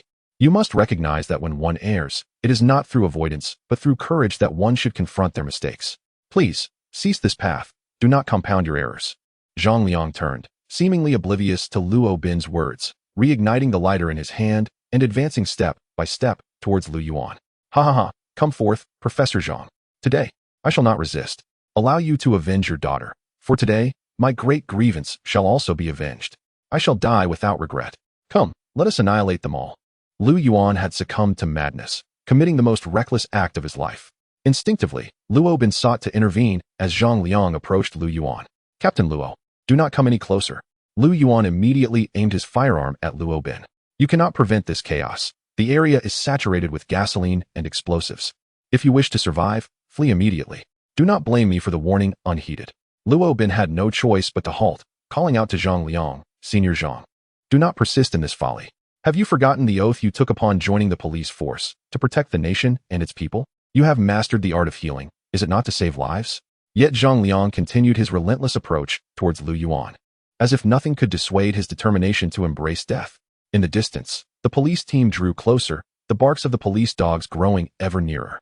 The wildly laughing Lu Yuan, the impassive Zhang Liang, and the anxiously burning Luo Bin. Xiao Luo. Zhang Liang suddenly halted a few paces away from Lu Yuan. Please inform old Zhao that I am still the same old Zhang. With that, Zhang Liang tossed away the lighter in his hand. At that moment, it was devoid of flame. Before anyone could react, he lunged towards Lu Yuan. Given the proximity between them and Lu Yuan's utter surprise at Zhang Liang's audacity, by the time Lu Yuan realized what was happening, Zhang Liang had already seized his wrist, aiming to wrest the gun from his grasp. Realizing the threat, Lu Yuan immediately began to struggle with Zhang Liang, intent on pulling the trigger to take them both down. If the gun were to strike Zhang Liang, the explosives he carried would ignite, transforming the area into mere ashes in an instant. Yet, Zhang Liang, a seasoned forensic expert, swiftly gained control over Lu Yuan's trigger finger. Despite Lu Yuan's youth, he found himself unable to overpower the elder. With Zhang Liang's tenacity, Lu Yuan was thwarted from firing. Seizing the opportunity, Zhang Liang twisted Lu Yuan's fingers in the opposite direction, inflicting such acute pain that Lu Yuan was compelled to release his grip, causing the gun to clatter to the ground. Quick as lightning, Zhang Liang kicked the firearm far away. As Lu Yuan turned to retrieve it, Zhang Liang seized his leg, toppling him to the ground. Quick, save him! Zhang Liang cried out, gripping Lu Yuan's leg tightly as he gazed upwards, howling for assistance. Luo Bin rushed forward, the distance between them considerable, his immediate target being the pistol. As long as Lu Yuan was denied access to the firearm, the lives of those present would remain unharmed. Let go! Lu Yuan's eyes were bloodshot as he lay on the ground, unwilling to forfeit this chance for vengeance against those who wronged his parents. Yet, Zhang Liang clung to his leg with unwavering tenacity. Release me! Lu Yuan struggled fiercely, landing blow after blow upon Zhang Liang's head. 1, 2, 3 strikes. Yet, regardless of his efforts, Zhang Liang refused to relent. Frustration boiled within Lu Yuan, and by chance, he grasped a nearby stone, bringing it down upon Zhang Liang's hand with all his might. A cry of agony erupted as Zhang Liang's hand was crushed and mangled. Elder Zhang, Luo Bin, having traversed only halfway, was drawn to Zhang Liang's anguished scream. He immediately abandoned his pursuit of the pistol and redirected his sprint towards Zhang Liang. Let go! Another stone struck Zhang Liang's other hand with a resounding thud. Another cry pierced the air. Both of Zhang Liang's hands were now a bloody mess. The excruciating pain sent tremors throughout his body, and with the last vestiges of his strength, he bellowed, "Don't mind me. Save him. Save him." With that final shout, Zhang Liang could no longer muster the strength to hold onto Lu Yuan. His hands, now beyond recognition, could no longer exert force. Lu Yuan seized the moment to struggle to his feet. This time, he sought not the pistol but a lighter nearby, hoping to ignite the explosives and gasoline. "No, I'ma stop him." This thought echoed in Zhang Liang's mind, a desperate plea as he fought against the inevitable. His once murky eyeballs suddenly sparkled with brilliance. He abruptly lowered his head, his hands rendered immobile. At this moment, his only means of attack was his teeth. He sank them fiercely into Lu Yuan's leg, causing the recently risen Lu Yuan to crash to the ground once more. "Let go. Release me." Lu Yuan kicked violently at Zhang Liang with his other foot. Again and again, Zhang Liang's eyes were bloodshot, clenching Lu Yuan with unwavering tenacity. No matter how hard he was kicked, he refused to relinquish his grip. In a fit of desperation, Lu Yuan seized a large stone from the ground and hurled it mercilessly towards Zhang Liang's head. "Stop." Luo Bin had already accelerated to his utmost speed, yet the distance between them was too great. It was too late for him to intervene. The stone plummeted swiftly from Lu Yuan's grasp, striking Zhang Liang on the back of the head. Chapter 75. The final interrogation. Zhang Liang bowed his head, his body drenched in blood, yet he resolutely clung to Lu Yuan's leg without yielding. Luo Bin rushed over, restraining Lu Yuan and handcuffing him behind his back. At that moment, Zhang Liang still held tightly onto his leg. Luo Bin patted Zhang Liang, only to discover that his hands and head were a gruesome mess. "Senior Zhang, you are safe now." Even a man of Luo Bin's stature could not restrain his tears. Upon hearing Luo Bin's voice, Zhang Liang slowly released his grip. His mouth and face were smeared with blood, a grotesque amalgamation of his own and Lu Yuan's, rendering his visage unrecognizable. "Tell old Zhao, I am sorry for him." "Senior Zhang, do not speak. The police will be here soon. You need to rest." Luo Bin grasped Zhang Liang's hand, fully aware of his unspoken intentions, as he sought redemption in his own manner. In the final moments, he upheld the integrity of his former role as a police officer, willing to sacrifice himself to ensure the safety of over 20 villagers. In Luo Bin's heart, Senior Zhang embodied the honor of the police force. Zhang Liang slowly shook his head, his gaze becoming increasingly vacant. His advanced age and terminal illness had long foretold his demise, and he had never anticipated survival. He understood his own frail condition, aware that his time was limited. His lips parted slightly as if to speak, yet no sound emerged. "Senior Zhang, what do you wish to convey?" Luo Bin immediately leaned closer, pressing his ear to Zhang Liang's lips. Bed, bottom, 3 bricks." Struggling to utter his final words, Zhang Liang completely closed his eyes. "Zhang, Senior, wake up," came the heart-wrenching cry of Luo Bin from the grassland. A few minutes later, the police arrived, swiftly apprehending Lu Yuan and rescuing the villagers. The forensic expert who accompanied the team examined Zhang Liang's condition, then closed his eyes and shook his head, covering him with a white cloth. That night, under the escort of the Inner Mongolia police, Lu Yuan returned to Lufteng City along with Luo Bin and Zhang Liang's remains.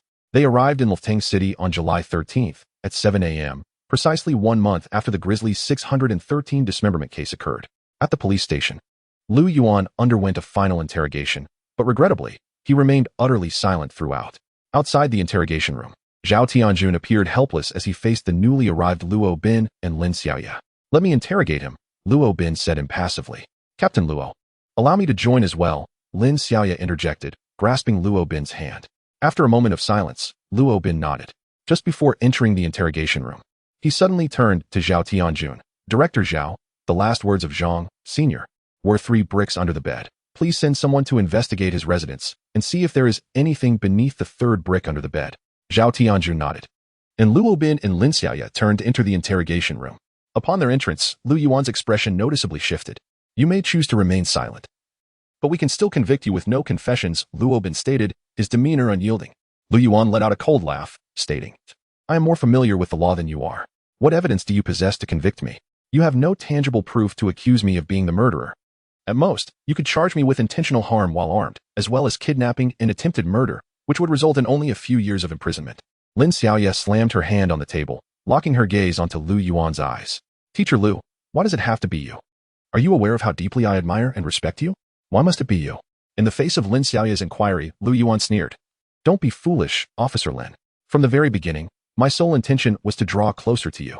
Lin Xiaoya took her seat once more, having grown significantly from this experience. Teacher Lu, just confess. Upon uttering these words, a tear slipped from the corner of her eye. And unable to contain herself any longer, she rose again and walked towards the door. Luo Bin sighed, deciding not to pursue the interrogation further.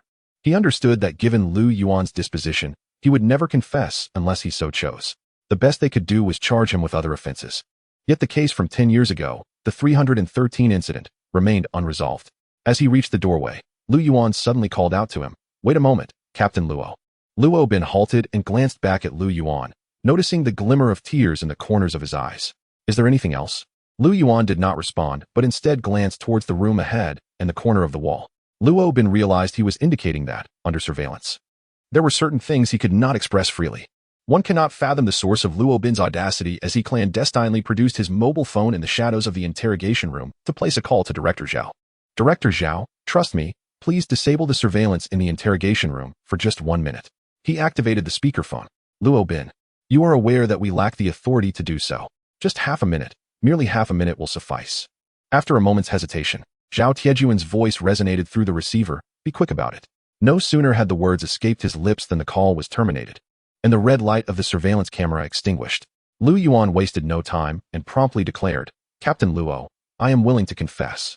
But you must agree to 2 conditions. Speak, our time is limited. First, regarding my confession, the credit must be attributed to Lin Xiaoya, for she is the only girl I have yearned to protect throughout these years. I shall honor that promise. Second, you must assist me in uncovering the truth behind the prairie. I have an unsettling conviction that my parents' demise was not as straightforward as it appears, and there may be a more sinister conspiracy at play. Therefore, I implore you to grant me this request." No sooner had he finished speaking than the lights in the interrogation room flickered back to life, and the red line on the camera resumed its glow. The 30 seconds had elapsed. Luo Bin nodded at Lu Yuan, signifying his acquiescence to the request. A satisfied smile graced Lu Yuan's lips as he addressed the camera. "I confess." An hour later, as Luo Bin emerged from the interrogation room, he discovered Lu Yuan had divulged all pertinent information. Upon stepping outside, he encountered Lin Xiaoya standing alone at the door. "Captain Luo, has he recruited?" "Yes, he has." Luo Bin shook the confession he held in his hand. Lin Xiaoya forced a smile, saying, "Captain Luo, you are truly remarkable. Not only have you solved the 613 dismemberment case, but you have also cracked the 313 dismemberment case from a decade ago. Congratulations on your significant achievement." Luo Bin shook his head, replying, "No, this is not my merit." "But yours." "My merit?" Lin Xiaoya looked at him in confusion. Luo Bin placed the confession into Lin Xiaoya's hands, patted her shoulder, and then walked out. In this world, the most profound force that touches the human heart is always love. At the end of the confession, in the section for the investigator's name, it boldly stated Lin Xiaoya.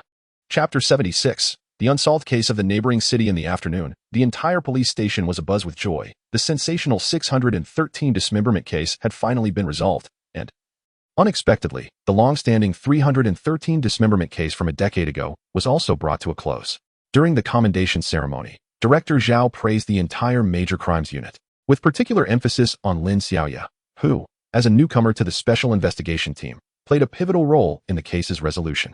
Her innovative ideas had greatly inspired Captain Luo Bin. Most significantly, it was Lin Xiaoya's efforts that led to the complete confession of the suspect, Lu Yuan. Thus, the lion's share of the credit for this successful resolution rightfully belonged to her. Lin Xiaoya was aware that the true credit should go to Captain Luo. She had merely followed orders somewhat blindly. However, only Luo Bin recognized that Lin Xiaoya truly deserved this accolade. Following the commendation, the special investigation team gathered for a celebratory dinner. After a month of relentless work, everyone was exhausted, and now, with the case closed, they could finally enjoy a restful night's sleep. That evening, Luo Bin and Zhao Taijun strolled through Greenvine Square, each holding a can of beer, relishing the evening breeze. "Xiao Luo, aren't you going to check on Fan Xiao? She was tied up when we found her and must have been quite frightened. Although she was examined at the hospital and found to be fine, you should go keep her company now," Zhao suggested. Luo Bin took a sip of his beer, diverting the conversation. "It's been ages since our divorce. What would my visit even mean?" Beneath the third brick under the bed in old Zhang's secret chamber, a concealed compartment was discovered, containing a will that bequeathed all his possessions to the families of Bai Shui and Xia Mengting. Though Zhang had committed heinous crimes, in the twilight of his life, he experienced a moment of profound remorse. Ultimately, if it weren't for him, perhaps I and those dozens of villagers would have met a tragic fate. Sigh. Both sighed simultaneously, as memories dissipated like smoke. The following morning, Secretary Bai personally visited the police station to commend the special investigation team, particularly noting the outstanding performance of his sister-in-law during the case, which brought him great pride. In the days that followed, Luting City experienced a lull in major incidents, allowing Luo Bin and his colleagues a brief respite. However, the tranquility was short-lived. That afternoon, a call from Zhao Taijun summoned Luo Bin directly to the office. "What's the matter, Director Zhao?" Luo Bin inquired.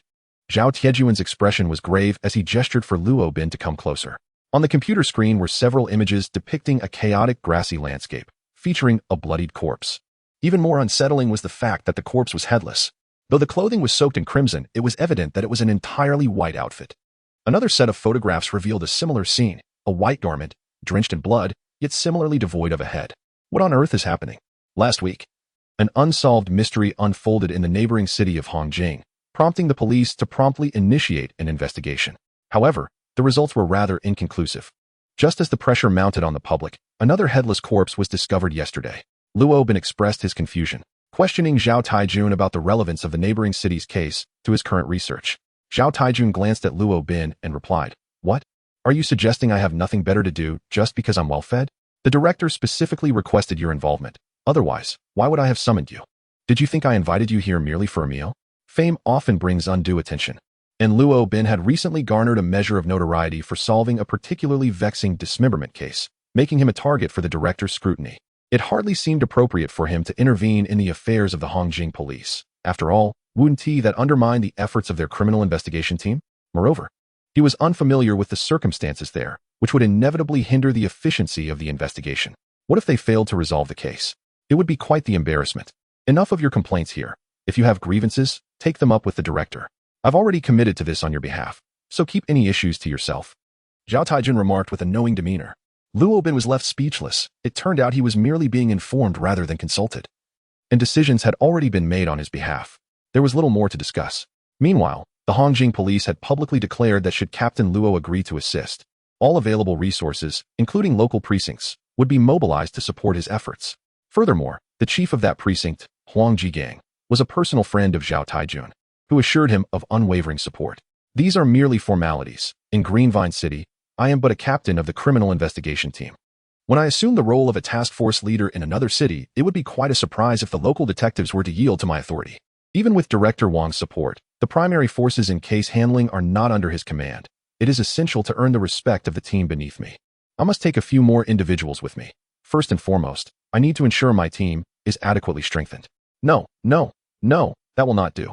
Zhao Taijun shook his head vehemently, as if it were a rattle drum. "Allowing you to depart alone already causes me considerable distress. Do you truly believe you can take additional personnel along? Do you think this is a team-building exercise? Is the public security of Greenvine City to be neglected? You may take at most two, or rather, only one." Zhao Taijun extended a finger.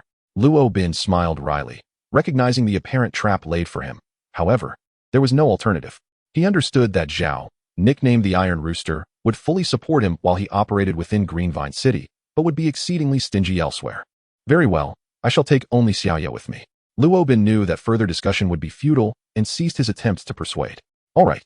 The itinerary has been arranged. You shall set off early tomorrow morning and arrive in Hongjing City by noon for a meal. Remember, this time you represent Greenvine City, so do not bring disgrace upon us." Thus, Luo Bin found himself dispatched to the neighboring city by Zhao Taijun. That evening, upon returning home, he found a meal prepared.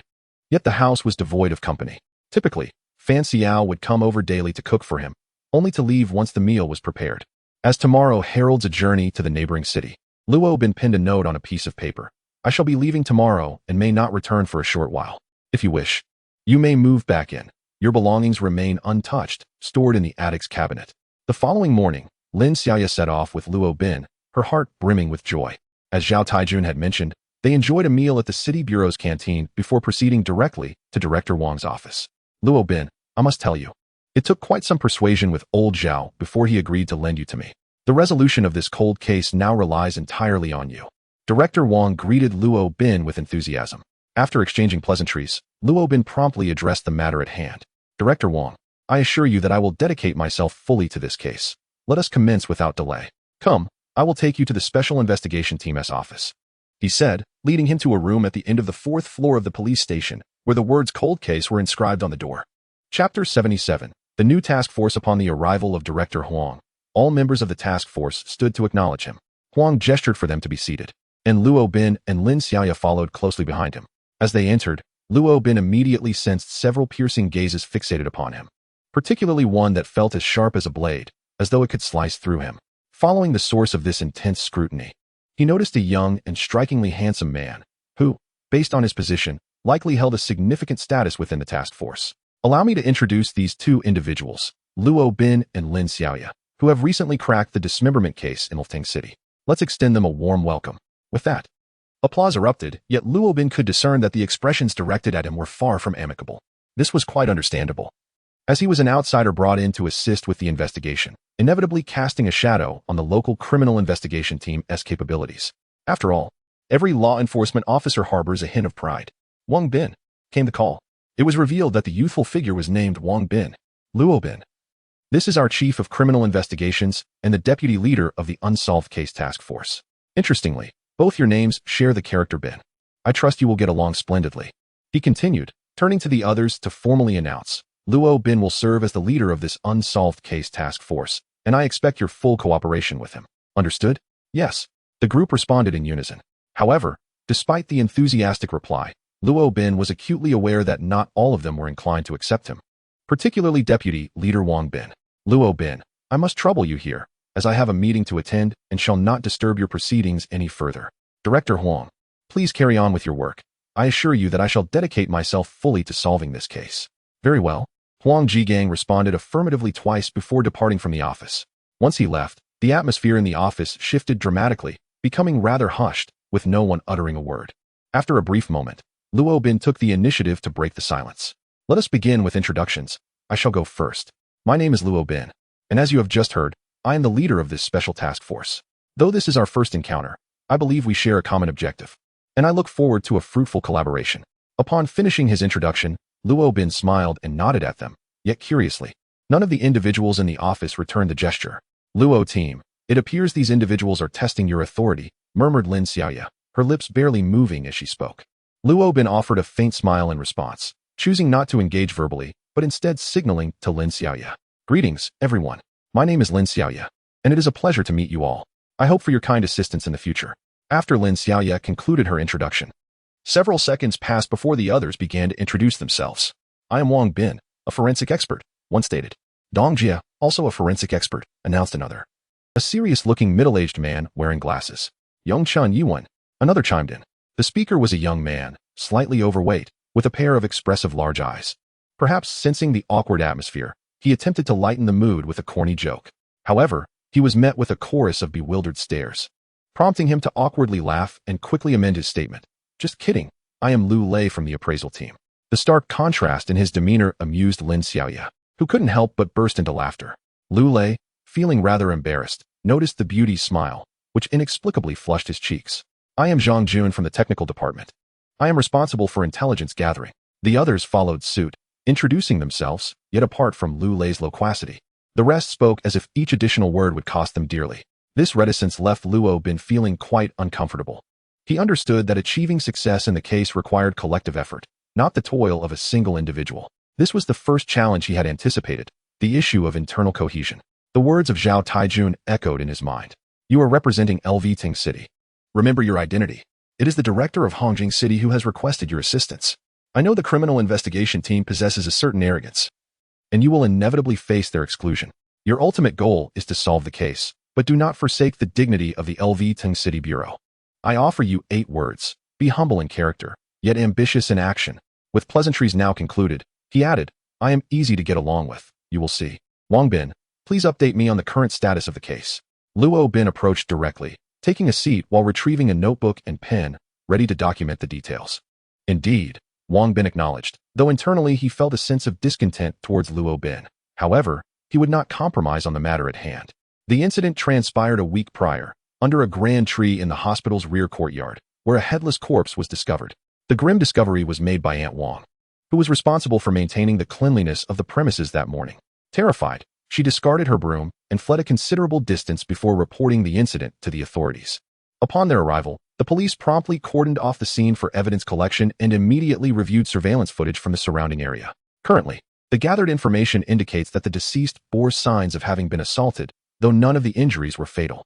Following an autopsy, the forensic expert deduced that the cause of death was a substantial injection of anesthetic, which preceded the removal of organs, specifically the kidneys and liver, culminating in the decapitation. The case remains unresolved precisely because the perpetrator left no trace. No evidence was discovered at the scene, and the hospital's surveillance cameras did not capture the incident. Moreover, despite broadening the scope of the surveillance investigation, no useful leads have emerged. 5 days later, just 2 days ago, another headless corpse was unearthed. Once again in the hospital's rear courtyard. This time, it was discovered by another custodian, Uncle Wang. As with the previous case, the police were unable to uncover any clues during their investigation.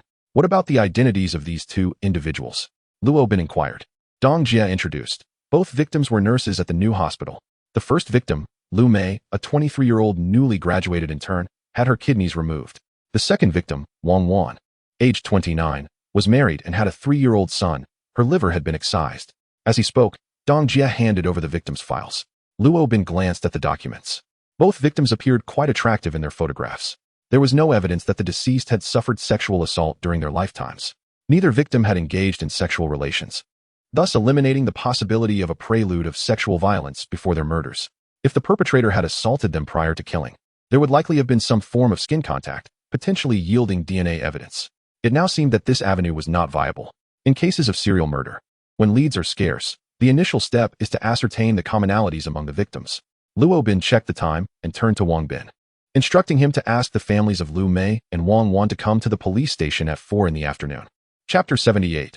Observing the environment, Wang Bin spoke sternly. Captain Luo, the testimonies from the families are all documented. We have already inquired about them. I understand that I must ask once more. Is Captain Luo doubting our credibility? Rising from his seat, displeasure was evident on his face. The other members of the task force shared his discomfort. What did this imply? A lack of trust in their capabilities? Captain Luo did not directly respond to his inquiry. Instead, he uttered a terse remark before exiting the office. I trust in my own judgment more. Lin Xiaoya pouted and followed him out. After their departure, Wang Bin slammed his fist on the table in frustration. It's truly humiliating. Is it such a remarkable feat to solve a dismemberment case? What is there to celebrate when it took an entire month to reach a conclusion? Dong Jia placed a reassuring hand on his shoulder. Young Wang, do not be so hasty. I believe there is more to Captain Luo than meets the eye. Director Huang must have seen something exceptional in him to assign him here. We should strive to cooperate with his investigation. I understand that we all wish to solve the case, but I fail to comprehend why Director Huang would send someone from Wolftang City to take over this matter. Does this not imply that our department lacks capable personnel? Furthermore, did you not notice his earlier demeanor? He acts as though he is a super cop, clearly demonstrating a lack of trust in us. Wang Bin remained agitated. Let us refrain from further discussion. Director Huang's intentions are to expedite the resolution of the case. I shall take my leave now. You, on the other hand, should temper your impatience. We are all here to serve the public. Maintain your composure. Dong Jia gave him a few taps and turned to leave the office. Lin Xiaoya quietly followed behind Luo Bin and inquired, Captain Luo, what are you doing? I am preparing to investigate the case. That is not what I meant. I was referring to why you spoke to them in that manner just now. Can't you see that they seem somewhat discontented with you? Especially Wang Bin. I noticed. Luo Bin acknowledged. Understanding Lin Xiaoya's persistent nature, he halted and continued to explain, you wouldn't want to spend every day working with them on the case, would you? If that is the case, we should set them aside for now and conduct our own investigation. Must they solely hold authority over me? Can I assert myself as well? Lin Xiaoya grinned. All right, Captain Luo, I didn't expect you to have such a domineering side. By the way, you mentioned we are going to investigate. Where are we headed? Of course, we are going to the hospital. Do you think we can uncover the murderer by merely convening in the office? Luo Bin replied brusquely. I understand, that's not what I meant. I was asking how we are supposed to get to the hospital. The greatest challenge they now faced was their unfamiliarity with the area. Although Luo Bin's earlier bravado was momentarily satisfying, acting alone without any means of transportation posed a dilemma. Would they really need to consult Director Huang for such a trivial matter? Luo Bin merely smiled, as if he had anticipated this. I have checked the location. The hospital is just 3 kilometers away. We can walk. What? Walk there? Lin Xiaoya widened her eyes. An hour later, the two arrived at the entrance of the new hospital. Dragging her weary body, Lin Xiaoya complained, what a streak of bad luck I've had to encounter you. Instead of taking a vehicle, we walked 6 miles. My feet feel as though they are about to be worn to shreds. Enough with the complaints. Let me ask you, he said, as we walked from the police station to here, how many intersections did we pass? How many turns did we make? How many traffic lights did we encounter? Was the surveillance coverage extensive? And what are the names of the streets we traversed? What notable landmarks and shops did we see along the way? Are you trying to test me? She replied. I knew it wouldn't be that simple to walk here. We passed a total of 8 intersections, made 3 turns. The traffic was quite smooth, and the sky eye system is well established. The tallest building is the Hongjing Broadcasting Station, and the names of the roads are. Seeing Lin Xiaoya recall all the street names with clarity, a smile emerged on Luo Bin's face. He found great satisfaction in this apprentice, who not only possessed a keen sense of observation and excellent memory, but also embodied the essential qualities of a criminal investigator. Captain Luo, why are you silent? I've been diligently observing the surroundings all this way. Shouldn't you commend me? Lin Xiaoya boasted. Luo Bin gave her a thumbs up as they walked into the hospital. Wait for me. Lin Xiaoya hurried after him. Captain Luo, I'm still a bit unclear. What are we investigating at the hospital? All the intelligence has been thoroughly investigated. You merely need to peruse the case files. Are you truly here solely to familiarize yourself with the surroundings? That seems an egregious waste of time. Luo Bin explained as he walked. I trust they have explored every possible lead. I have reviewed Wang Bin's profile. At merely 28 years of age, he has already ascended to the position of captain of the city's criminal investigation team, which clearly indicates his exceptional capabilities. Therefore, even if I were to lead a reinvestigation, it is unlikely we would uncover any new revelations. And your purpose for being here now? To observe the environment. After a lengthy pause, Luo Bin could only muster those 4 words. Lin Xiaoya was left speechless. After all that, it came down to mere observation, indicating she had perhaps overestimated him. For the next 2 hours, Luo Bin wandered aimlessly within the hospital. Aside from the police-blocked rear courtyard, he explored every accessible area. He understood well that the crime scene plays a vital role in the investigation. Unlike the dismemberment case, where the crime scene was utterly unknown, this time the scene was right before him, and Luo Bin would not overlook such a promising lead. The entire hospital constituted a vast crime scene. Since the perpetrator dared to commit murder within its walls, targeting a nurse, it was evident that he possessed profound familiarity with the establishment. To comprehend the killer's mindset, one must first adopt the role of the perpetrator. Only by thoroughly familiarizing himself with the hospital's environment could Luo Bin simulate the criminal's methods and devise how he might evade detection. After observing for several hours, Luo Bin had already grasped the general layout of the hospital. He returned to the police station before 4 o'clock to question the families of the 2 victims. And by the time he finished, it was already time to clock out. In the Special Investigation Team's office, only Luo Bin and Lin Xiaoya remained. Xiaoya, let's take a stroll around here tonight and savor some delectable dishes from Hongjing, Luo Bin said, stretching lazily. Really, Captain Luo? You still want to wander about? We've been out all day. Besides, you didn't come here for a vacation. You came to handle a case. What have you actually accomplished today? I can't shake off the feeling that you are not at all distressed about this matter. Suddenly, a thought struck her, and she asked mysteriously, tell me honestly, did you never intend to take this case seriously? Chapter 79. Investigating the hospital, it is unclear what thoughts occupied Lin Xiaoya's mind when she posed such a question. Fortunately, only the 2 of them were present. Had there been others, it could have led to misunderstandings. Luo Bin appeared unconcerned and did not refute her inquiry, merely stating, one must strive in their work, yet not forget the joys of life. The following morning, the Special Investigation Team office was bustling with everyone present except for Luo Bin and Lin Xiaoya. It was utterly unacceptable that he had yet to arrive. He had spent the entire previous day neglecting to discuss the case with them. Wang Bin expressed his frustration, questioning how Luo Bin had managed to solve the dismemberment case with such an indifferent attitude. Yesterday, he had left work with remarkable enthusiasm, rumored to have explored the heart of Hongjing City that evening. It was uncertain whether he had come to work on the case or merely to indulge in tourism. It seemed that dissatisfaction with Luo Bin was not limited to Wang Bin alone. Wang, shall we seek an opportunity to report this situation to Director Huang? Wang Bin's expression shifted, and he retorted sharply, report what? That Luo Bin is neglecting his duties regarding the case. Do we not have the capability to investigate without him? After saying this, he glanced at the time. Let us not wait for him any longer. We shall pursue the leads ourselves. Just as they prepared to leave, the office door swung open, and Luo Bin stepped inside. Ah, Captain Luo has finally arrived. The sun is already high in the sky, Wang Bin remarked, his impatience palpable. He harbored resentment towards the decision to appoint Luo Bin as the team leader, and witnessing Luo Bin's apparent laxity towards the case only heightened his discontent. Luo Bin gestured for him to take a seat. Let us first discuss the developments in yesterday's case. Wang Bin, with evident reluctance, took a seat and remarked with irritation. There has been no groundbreaking progress in the case. Oh, then let us all strive harder today. With that, Luo Bin stood up and made his way towards the office door. Wait a moment, Captain Luo. Just as Luo Bin was about to leave the office, Wang Bin called out to him. Is there something you wish to convey? Luo Bin halted in his tracks. After a brief hesitation, Wang Bin solemnly inquired. Is there not something you would like to assign us to do, Captain Luo? Oh, I assumed such fundamental matters did not require my reminder. Nevertheless, since you asked, let me mention this. Intensify the review of surveillance footage and do not neglect the two complainants. Historically, there is a significant likelihood that the complainants may be the perpetrators or accomplices. Furthermore, delve deeper into the social relationships of the deceased. That should suffice. With that, he prepared to exit once more, but Wang Bin immediately interjected. Captain Luo, is that all? If you have any valuable suggestions, please share. Captain Luo, what I mean is, since you have been appointed as the leader of the special task force, it is your duty to guide the entire team towards a swift resolution of the case. Forgive my candor, but although you have only been here for a day, I see no exceptional qualities in you. What you just mentioned are the most basic steps, which we are already aware of. Surely, Captain Luo, you must possess other profound insights? The phrase youthful impetuosity could not be more accurate, after just one day. Wang Bin was already unable to contain himself. Luo Bin remarked with composure, the resolution of a case often lies in the fundamental details. After uttering those words, he did not linger and departed from the office. Wang Bin, seething with frustration, exclaimed, what kind of person is this? In what way am I inferior to him? The others attempted to console him, but Wang Bin clenched his fists and struck the table. I believe Luo Bin is merely a figurehead. Unresolved cases still rely on us for investigation.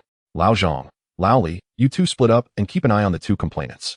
Lao Dong, please exert yourself further at the scene of the body to see if you can uncover any new clues. Meanwhile, Luo Bin and Lin Xiaoya arrived at the hospital, dressed in plain clothes. Captain Luo, Lin Xiaoya inquired softly, was your attitude towards Wang Bin a bit excessive? Do not overthink it. The investigation is of utmost importance. Luo Bin replied casually. Lin Xiaoya stuck out her tongue. All right then, what exactly are we planning to investigate here in plain clothes? You possess a good memory. Your task today is to observe all individuals entering and exiting the hospital. What? Everyone? Lin Xiaoya questioned in disbelief. How can that be considered an investigation? Moreover, even if I have a good memory, I cannot possibly remember all the comings and goings here. This is the largest hospital in Hongjing City. With thousands of patients and their families coming and going daily, how could I possibly keep track of them all? Indeed, it is not necessary for you to memorize them all. The primary focus is to observe who approaches the back courtyard, including hospital staff, and to be vigilant for any suspicious behavior. And what will you be doing? Lin Xiaoya expressed her confusion. Luo Bin smiled faintly, stating, naturally. One comes to the hospital to seek medical attention.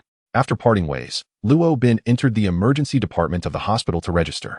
The two victims were nurses from this very department, and Luo Bin's visit served as a field investigation.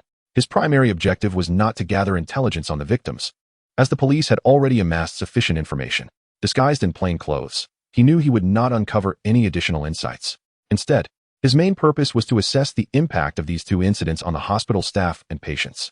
His extensive stroll through the city yesterday aimed to gauge the public's reaction to the unsolved cases. The outcome appeared relatively favorable. Perhaps due to the bodies being discovered early in the morning, the police had responded promptly, and the information had been effectively contained, resulting in most citizens remaining unaware of the situation. Through his covert inquiries at the hospital, Luo Bin found that patients were largely oblivious to the serious incidents occurring within the facility. While it was impossible for the medical staff to conceal the truth entirely from one another, his observations indicated that the events had not significantly disrupted their work. After his rounds, he made his way to the inpatient building, the tallest structure in the hospital. Ascending to the rooftop, he surveyed the entire hospital environment from that elevated vantage point. Following his investigations yesterday and today, Luo Bin identified a profoundly serious issue. The hospital's surveillance system is exceedingly sophisticated, with every pathway within its premises under constant observation. Particularly, the two wide roads leading to the rear yard are devoid of any substantial foliage, rendering it impossible to evade detection by concealing oneself among trees. Furthermore, Luo Bin conducted a cursory review of the surveillance footage. All cameras installed in the hospital are state-of-the-art, high-definition night vision devices. Notably, during the two incidents, there was neither rain nor fog, nor were the cameras obstructed in any manner. The paramount issue now lies in how the perpetrator managed to circumvent all surveillance and gain access to the rear yard. Equally pressing is the fact that the authorities have yet to locate the victim's severed head. What, indeed, was the motive behind the assailant's act of decapitation? Chapter 80. Provoking the police. The absence of evidence in this homicide indicates the perpetrator's remarkable cunning. The entire scenario has been meticulously orchestrated, with each element serving specific purposes and justifications. Based on Luo Bin's investigative experience, the act of decapitation presents only a few possibilities. One reason might be the concealment of the victim's identity. Given the advancements in technology, DNA analysis can reveal the identity of the deceased. Furthermore, the discovery of the body occurred within a hospital, and the attire of the victim bore the unmistakable insignia of a nurse's uniform, rendering the likelihood of identity concealment rather slim. Another possibility could be the suppression of the cause of death. However, forensic science has also reached impressive heights. Whether the victim succumbed to drowning, asphyxiation, or exsanguination, such details can be determined through autopsy. Thus, this possibility also appears to be minimal. Eliminating these scenarios leaves only one remaining likelihood. The perpetrator's act of severing the head and subsequently concealing it suggests that the head holds some significance for the assailant.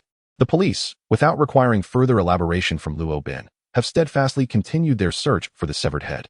The autopsy report indicates that the neck was cut with a remarkably clean edge, suggesting the use of a sharp blade.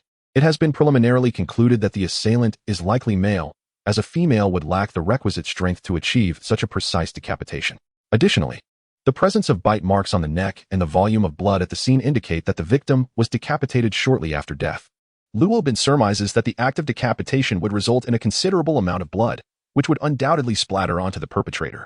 However, aside from the blood found on the body, no traces were discovered in the surrounding area, confirming that the site of disposal was not the original crime scene. As Luo Bin stood atop the building, his mind awash with the tangled threads of an unsolved case, a sudden, resounding explosion echoed from the west.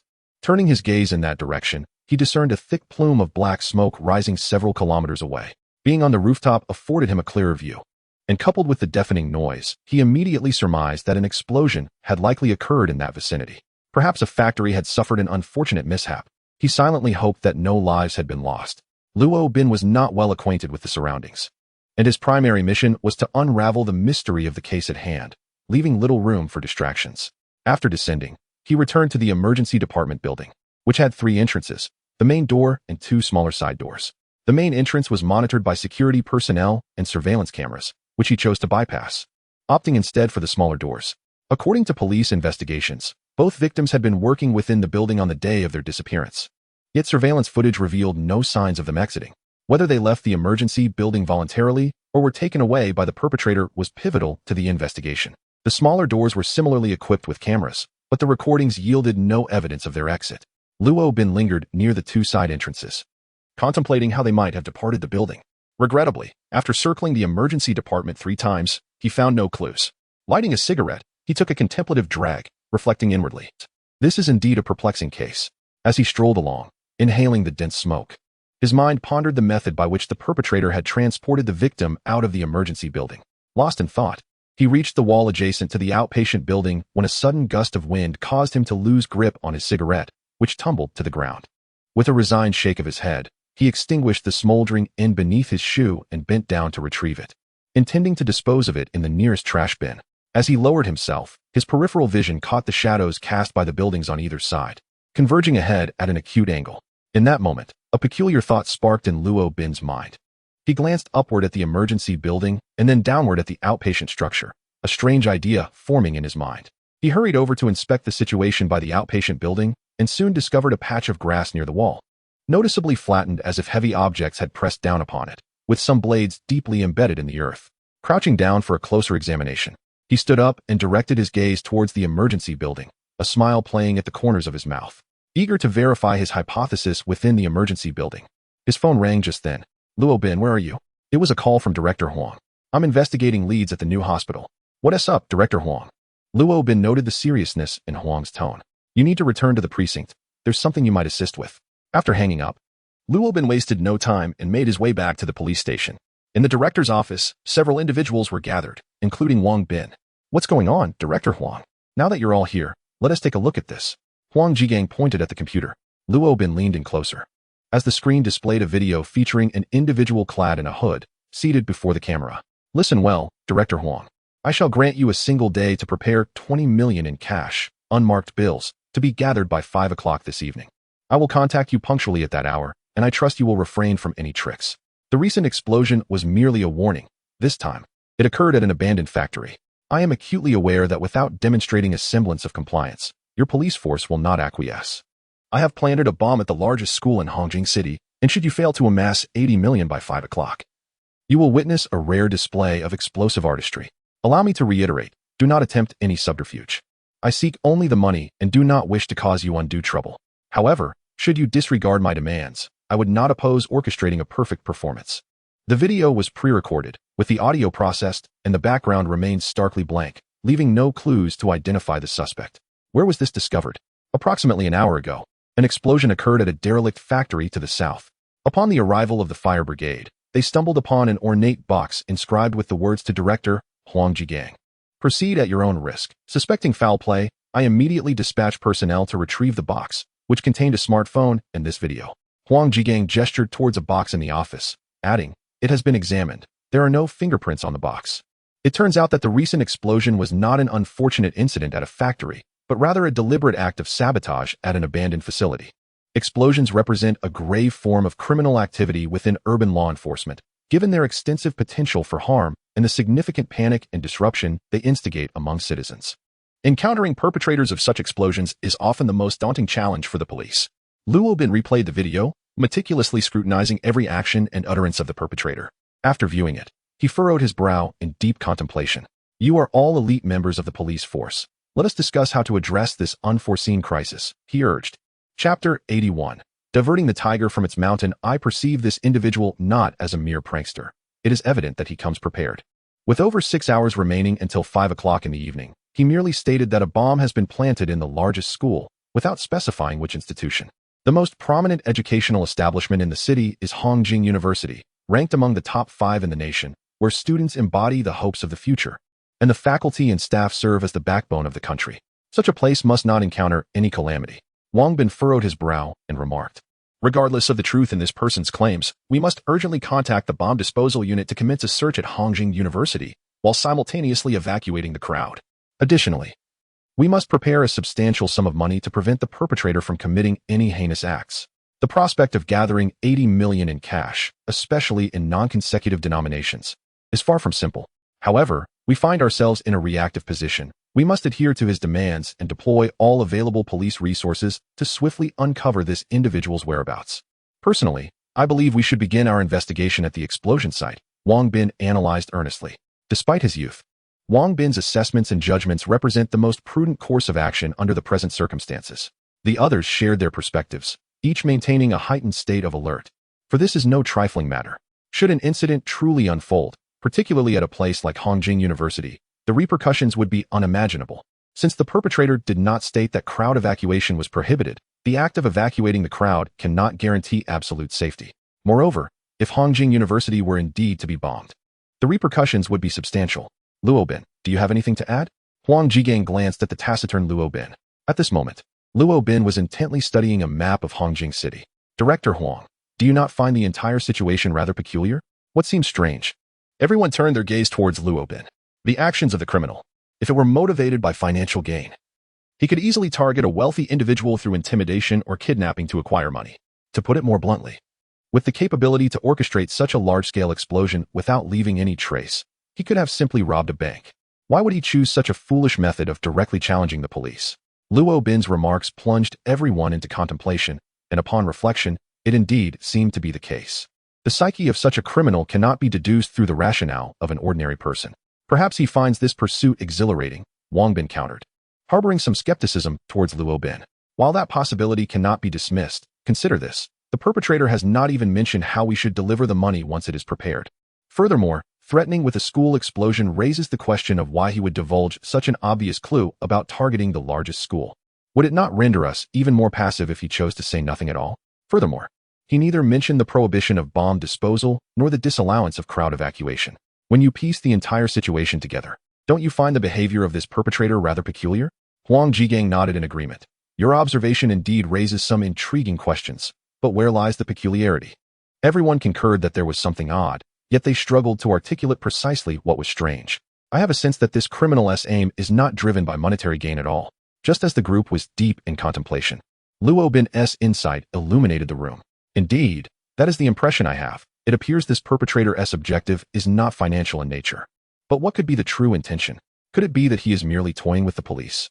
Wang Bin dismissed the notion. Luo Bin lifted his gaze to Huang Jigang. Director Huang, the suspect specifically instructed that this matter be directed to you. Have you apprehended any significant criminals recently? 2 weeks ago, we indeed captured a major drug lord, and we have solid evidence of his crimes. Preparing to dispatch him to the Supreme People Escort for trial this afternoon. Why do you inquire? Upon hearing this news, Luo Bin's suspicions were validated.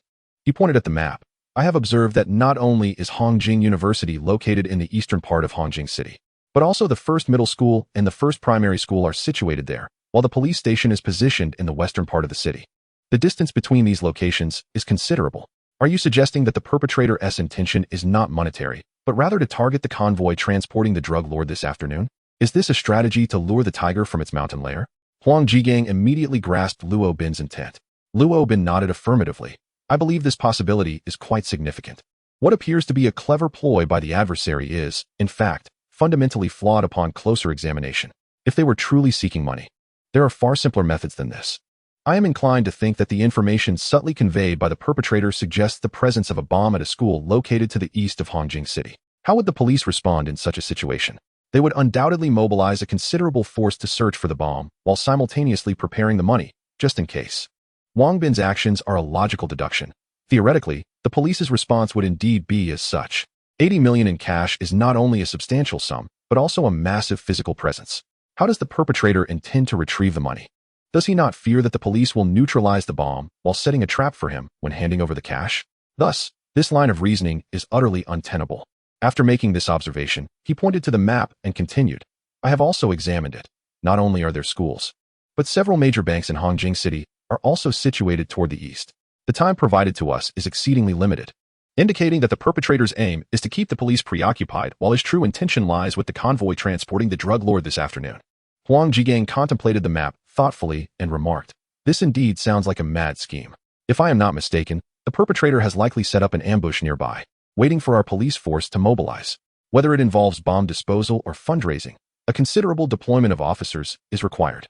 At that moment, the escort for the drug lord would be left vulnerable. Therefore, I believe the bomb is merely a ruse. Our primary focus should indeed be on the drug lord. Just then, as Luo Bin finished articulating his thoughts, Wang Bin interrupted him. Captain Luo, I must concede that your argument is both compelling and logical. However, can we afford to take such a risk? What if the bomb is real? If, by 5 o'clock this afternoon, the perpetrator truly detonates the device, what then? In comparison to a drug lord, the safety of Hongjing University and its multitude of students is paramount. Luo Bin smiled slightly. That will not happen. I assure you their true objective is undoubtedly this major drug lord, and we need not take unnecessary risks. I have a method to handle this matter quite effectively. What method? The crowd inquired in unison. Chapter 82. Subduing the masses. Luo Bin, with a playful arch of his brow, began his analysis. The criminal's objective is to seize the drug lord's transport vehicle. To this end, they will undoubtedly be fully armed, and it is prudent to estimate that there will be no fewer than 4 individuals involved in the operation, not including the driver and the drug lord who will be rescued. Thus, when they make their escape, there will likely be at least 6 or more individuals, perhaps even more. From the perspective of criminal psychology, such a high-risk operation necessitates sufficient manpower, and it is preferable to utilize a single vehicle. In this scenario, the likelihood of employing a compact car or a small to mid-sized SUV is quite low, considering they are heavily armed and must carry additional weaponry. At this point, Huang Jigang comprehended the implication and interjected, you mean the vehicle used by the adversaries is likely not a small one.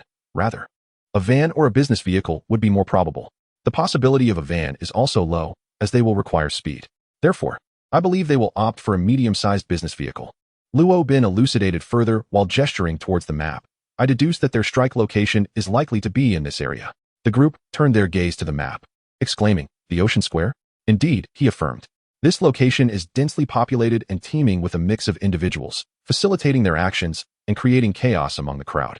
This would deter the police from intervening, thereby increasing their chances of success.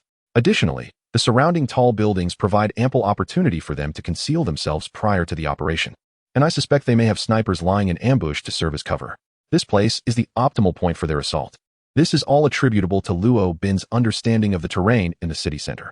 Just last night, he happened to stroll for several hours in this vicinity with Lin Xiaoya. As an experienced detective captain, he could instantly discern that this location was most suitable for criminals to execute a terror attack. Therefore, what exactly is the method you just mentioned?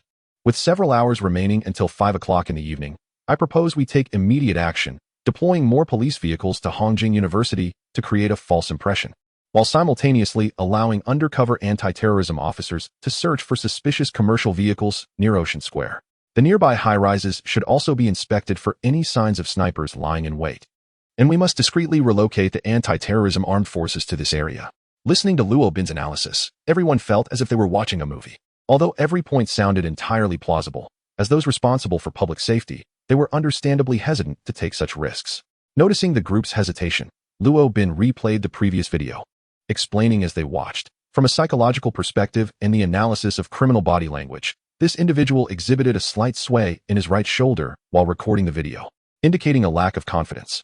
This video is merely a ploy to mislead the police, hence I assert that my analysis is quite accurate. Even if there is a 90% certainty, we cannot afford to take this risk. If your analysis is incorrect, do you comprehend the gravity of the consequences? Not just you, but all of us would be unable to bear this responsibility, Wang Bin stated solemnly. Indeed, Wang Bin's words held merit. Although he felt a twinge of resentment towards Luo Bin, he was nonetheless impressed by Luo Bin's analysis. However, from the perspective of a police officer, taking risks was not an option. Furthermore, he was acutely aware of director Huang Jigang's character. He knew that Director Huang would not take unnecessary gambles. Thus, he believed that Huang would not adopt Luo Bin's proposed course of action. As expected, no sooner had Wang Bin finished speaking than Huang Jigang nodded silently, acknowledging, "Xiao Wang is correct. I concede that your analysis, Luo Bin, is indeed remarkable. I am inclined to agree with your assessment, yet we cannot afford to take this risk." Luo Bin then raised 3 fingers, stating, 3 hours. If we cannot identify any suspicious armed forces in the vicinity of Ocean Square within that time frame, we must dedicate the remaining 3 hours to mitigating the threat posed by the criminals. The primary focus should not be on the extensive search for explosives or the preparation of cash. A palpable silence enveloped the room, particularly affecting Director Huang. As this was a critical decision, a miscalculation could lead to dire consequences. In such circumstances, dispersing police forces evenly was the most foolish choice, for it would render them ineffective on both fronts. Consequently, the weight of this decision rested solely on Huang Jigang's shoulders. After a prolonged moment of contemplation, Huang Jigang reached a resolution. He stood up, his demeanor serious, and declared, 2 hours, no more than 2 hours. I must reserve at least 4 hours to prepare for the subsequent actions against the criminals. All units, please proceed with Luo Bin's proposed plan. If there are no results after 2 hours, we will immediately alter our response strategy. Director Huang, might this be too perilous? Wang Bin exclaimed anxiously. Enough. Let us not dwell on this any longer. We must act swiftly, replied Director Huang decisively. With that, the group dispersed, immersing themselves in the urgent operation at hand. This matter was of utmost importance, prompting the suspension of all other activities within the police station. Every officer, including those from the cold case unit, was fully engaged in addressing the bombing incident. In truth, Luo Bin could have chosen to remain silent. Should his judgment prove erroneous, he would bear substantial responsibility, a burden he might not be equipped to shoulder, given that he had merely been reassigned to oversee the cold case. However, inaction was not in Luo Bin's nature. Recognizing the underlying doubts, he felt compelled to voice his concerns. Confident in the accuracy of his assessment, he articulated his thoughts without hesitation. At 2 o'clock in the afternoon, the police station received promising news. A suspicious man was spotted within a towering building, clutching an oversized box. This individual was swiftly designated as a suspect. Without disturbing him, they meticulously monitored his field of vision.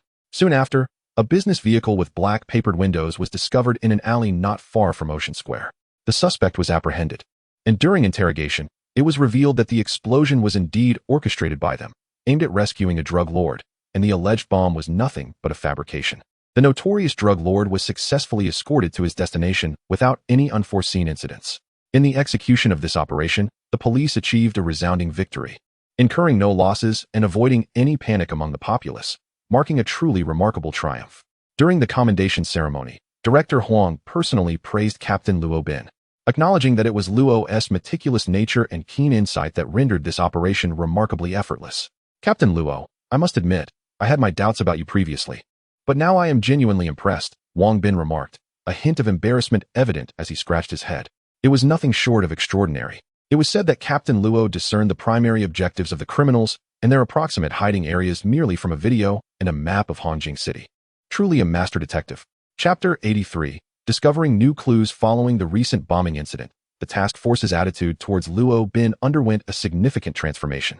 Previously, They harbored doubts about his capabilities, fearing he might be inept and incapable of leading them to a resolution. However, upon realizing Luo Bin's exceptional skills, their confidence in him markedly increased. This was particularly true for Wang Bin, who was utterly impressed by Luo Bin's analysis, inadvertently becoming one of his admirers. Luo Bin smiled, acknowledging that youthful exuberance is to be expected. As a member of the police force, such confidence is essential. He humbly attributed his success to luck and the sound judgment of Director Huang, insisting he did not seek credit for the outcome. Regrettably, Lin Xiaoya was still in the hospital, observing the flow of people in the rear courtyard.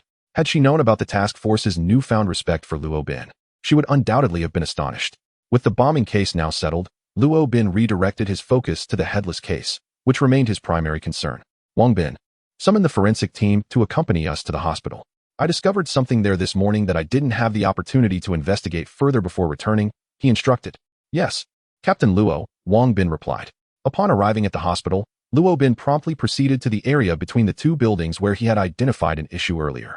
The small patch of grass, previously marked by the weight of a heavy object against the outpatient building's wall, remained undisturbed. Let's examine this area thoroughly and collect additional samples for analysis, he directed. After speaking, Luo Bin noticed a subtle mark on the stainless steel protective railing by the adjacent window, resembling a scratch made by a sharp object. The marks were present on both the upper and lower sides, yet absent on the exterior side of the window. Upon touching, he discovered that similar marks existed on the inside as well. What room is this? Luo Bin inquired. Wang Bin shook his head, replying, this building houses the outpatient department. We have not conducted a thorough investigation. Both victims were nurses from the emergency department. Upon entering this room, which served as a storage area for miscellaneous items, he noted that it was unlocked and accessible to anyone. Luo Bin examined the stainless steel railing inside and found a corresponding mark that matched the two he had observed earlier, but this one was noticeably deeper. Captain Luo, have you made any discoveries? Luo Bin nodded and instructed, have the forensic team investigate how these marks were made, as well as the time frame of their creation. He added, Wang Bin, please inspect all the rooms on the first floor of this building, checking each window's stainless steel railing for similar marks. Luo Bin then proceeded to the adjacent emergency building. According to the records, the victims, Lu Mei and Wang Wan, worked as nurses on the third and fourth floors, respectively. He first visited the third floor, meticulously examining each window facing the outpatient building. After several minutes, he found no trace of the marks he had envisioned. Consequently, he ascended to the fourth floor and conducted another thorough search, only to come up empty once again. On both the third and fourth floors, no traces were found. Undeterred, Luo Bin ascended to the fifth floor, where he indeed discovered similar signs near the window of the restroom. Moreover, he found two distinct marks on the same window. Observing these two marks, Luo Bin couldn't help but smile faintly. It appeared he had unraveled how the perpetrator had stealthily transported Lu Mei and Wang Wan out of the emergency department building without raising suspicion. With this realization, Luo Bin confirmed that the likely location of the victim's demise was within the confines of the emergency department building. However, it was peculiar that every corner of the emergency department had been thoroughly searched by the police post-incident, yet no crime scene had been uncovered. A decapitation would undoubtedly result in significant bloodshed, making it implausible for such an occurrence to go unnoticed. What, then, was the source of the oversight? Captain Luo, in another room, also discovered similar traces. At that moment, Wang Bin made a phone call, prompting Luo Bin to instruct the forensic team to collect samples from the restroom on the fifth floor. He then proceeded to the exterior of the window where new traces had been found, and indeed, he observed signs of disturbance in the landscaping below, suggesting it had been compressed by a heavy object. After collecting samples from several locations, the day had grown late, and he finally returned with Lin Xiaoya. As they arrived, it was the end of the workday, yet not a single member of the special investigation team had left. This was Luo Bin's first meeting with them since his arrival. In the earlier two cases, it was discovered after investigation that the victims had been engaged in their regular work on the day they disappeared. All surveillance footage and testimonies revealed no clues regarding their vanishing.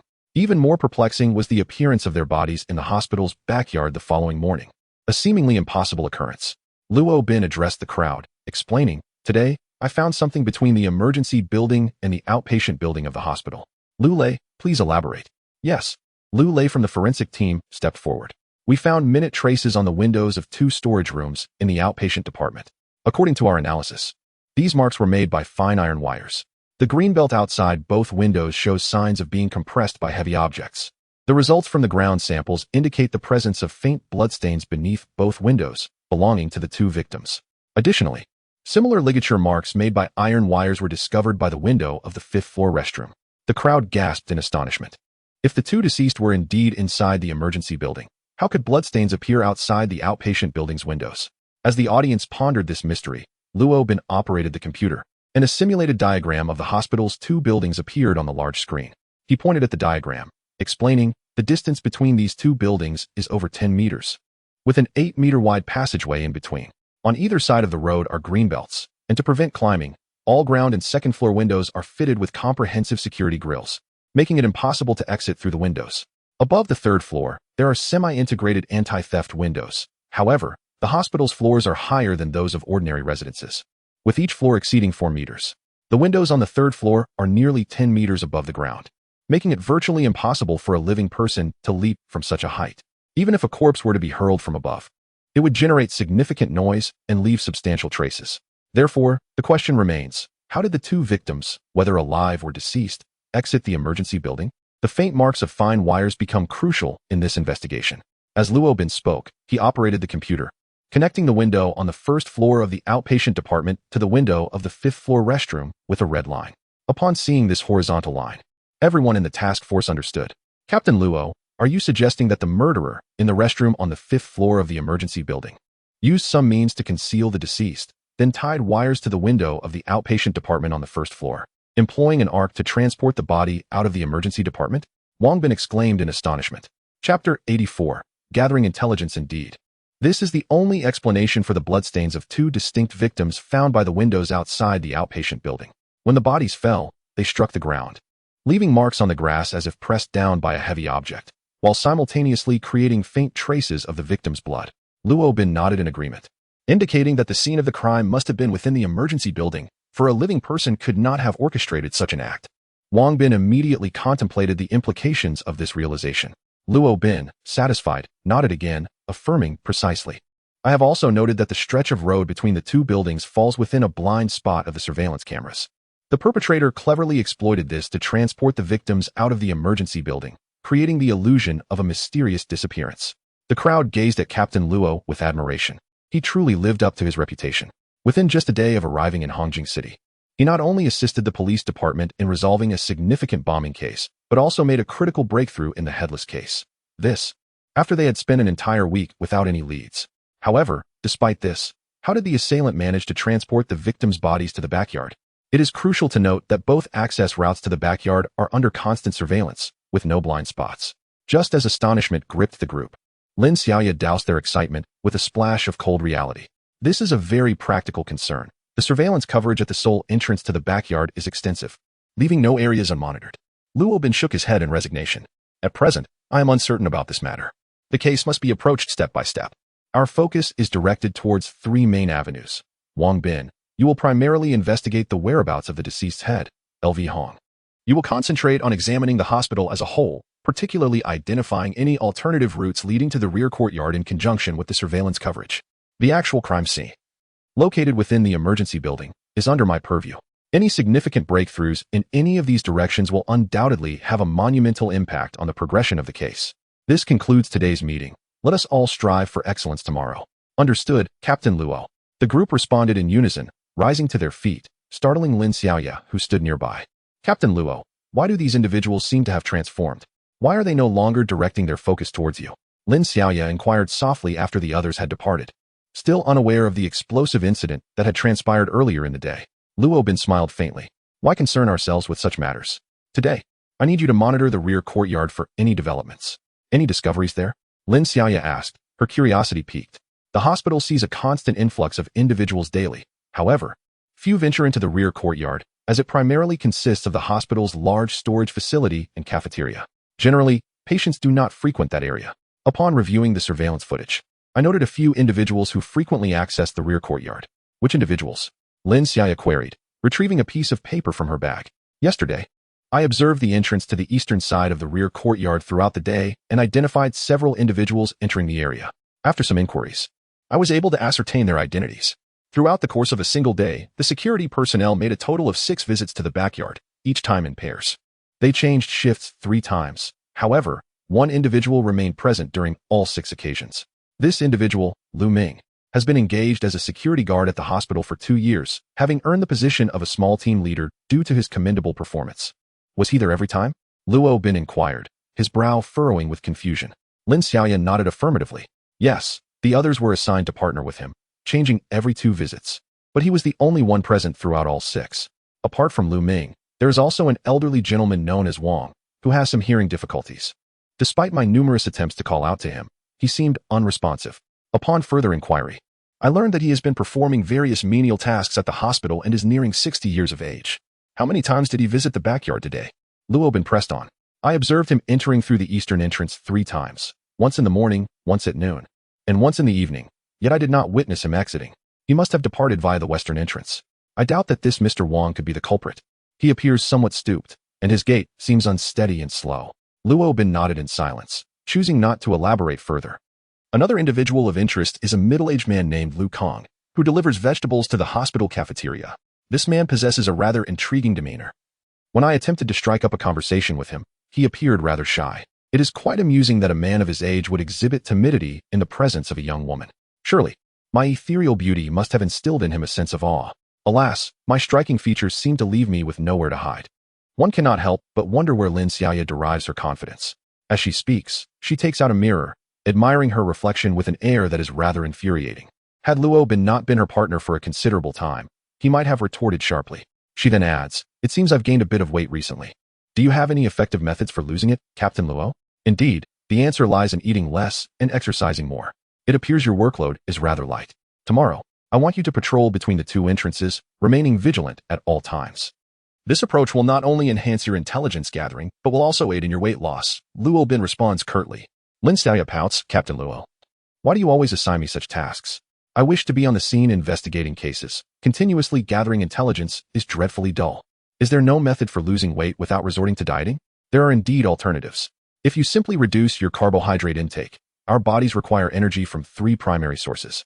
Namely, just as Luo Bin prepares to elaborate, he hesitates and concludes, forget it. That's straying off topic. In short, just exercise more. Come on, Captain Luo. Please share your insights with me. Lin Xiaoya appears genuinely intrigued. With a grimace, Luo Bin replies, if you want me to discuss weight loss, I could easily produce a lengthy discourse. Regardless, ensure you keep moving between the 2 entrances tomorrow. You will undoubtedly see results. Moreover, do not underestimate the significance of intelligence gathering. The key to solving a case often hinges on the usefulness of the information you can obtain.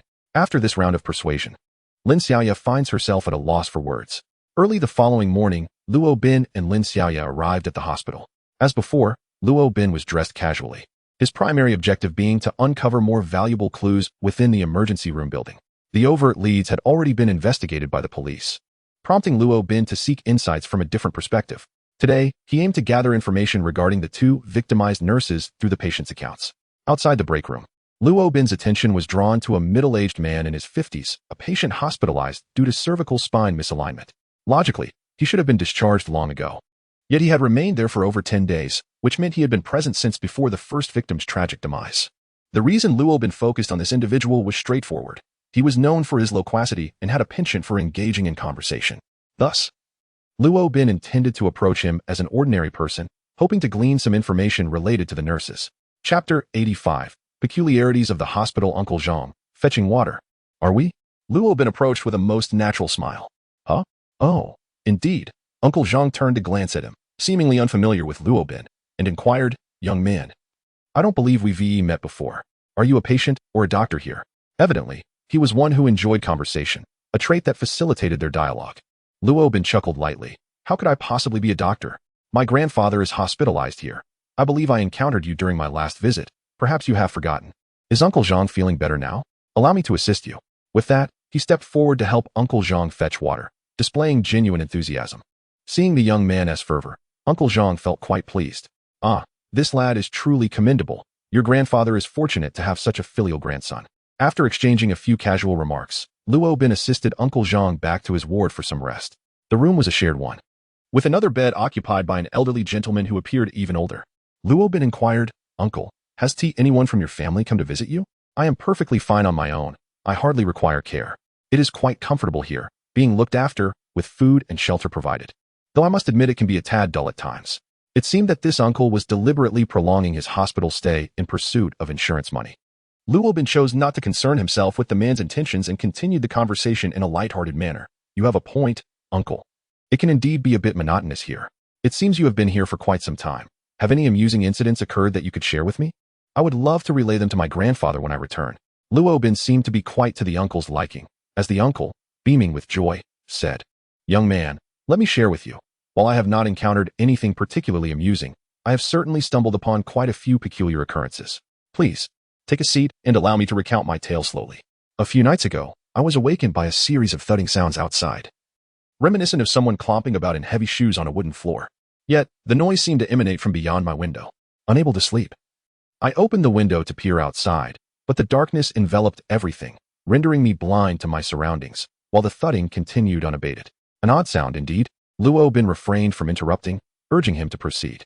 As I listened further, the rhythm of the sound became increasingly disconcerting. It oscillated between rapid and slow, resembling the sound of a hammer striking a wall, and it seemed to shift as well, sometimes appearing far away, only to feel as though it were suddenly much nearer. Oh, such a curious phenomenon. What transpired next? I cannot say for certain. It was the dead of night, and the darkness outside was impenetrable. I could see nothing at all. Eventually, the sound seemed to dissipate, leaving me to wonder if I had merely succumbed to a midnight hallucination. Yet, after a few days, I believe I heard that very sound again, just as I had before. Is it not strange? Just as Luo Bin was about to respond, another patient from a nearby bed suddenly interjected, Old Zhang, you are not mistaken. On the night you approached the window, I too heard that very sound. I even spoke to you about it. Have you forgotten? Oh, indeed, my memory fails me. Oldly, did you hear that as well? What could that sound be? Luo Bin pondered, feeling perplexed. If both individuals had heard it, it must have been real. What could it possibly be? After a moment's contemplation, he inquired, Uncle Zhang, do you recall when you first heard that sound? Uncle Zhang reflected for a moment and replied, It seems like it was over a week ago. And there was another instance that appeared to be the night before last. The timeline seemed somewhat mismatched. Lu Mei's unfortunate demise occurred a week prior, while Wang Wan's incident transpired 3 days ago. It appeared that the peculiar sound Uncle Zhang mentioned was not associated with the incidents. However, Uncle Li, from another bed, sat upright and exclaimed, Old Zhang, you must be mistaken. The sound was clearly heard 3 nights ago, not the night before last. You must be losing track of time with all that sleep. Luo Bin quickly interjected, Are you certain it was 3 nights ago? Absolutely. I happened to undergo a series of examinations that day, and due to the pain, I was unable to sleep. So I remember it quite distinctly. It was indeed 3 nights ago, Uncle Li asserted with conviction. Perhaps I misremembered, Uncle Zhang remarked, suddenly slapping his forehead in realization. Uncle Li, you're sitting up. Are you feeling better? At that moment, a nurse entered the room, clad in white and wearing a mask. Though her face was obscured, her voice and demeanor suggested she was a young lady. Nurse Wang, I'm feeling much better.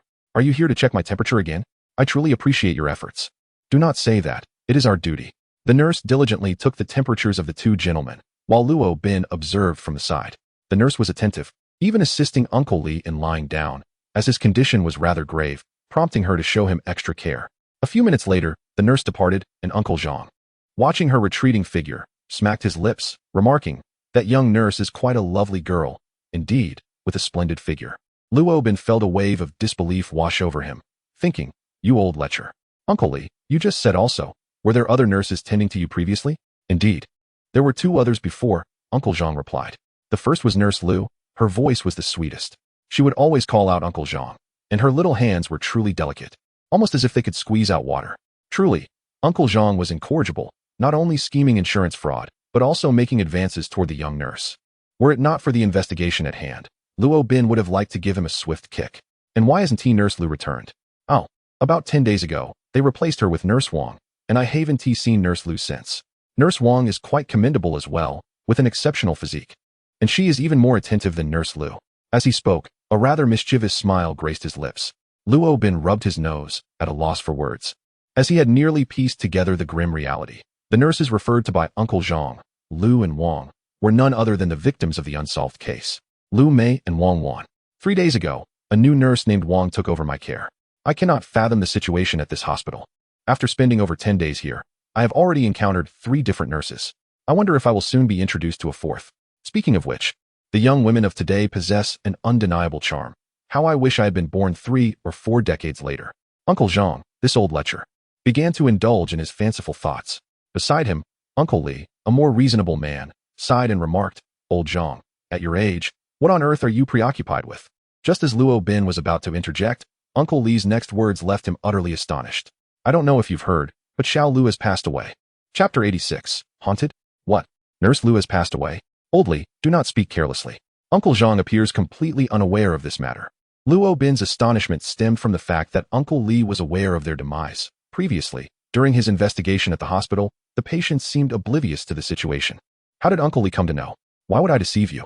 The last time I went out for a checkup, I overheard the doctors discussing it.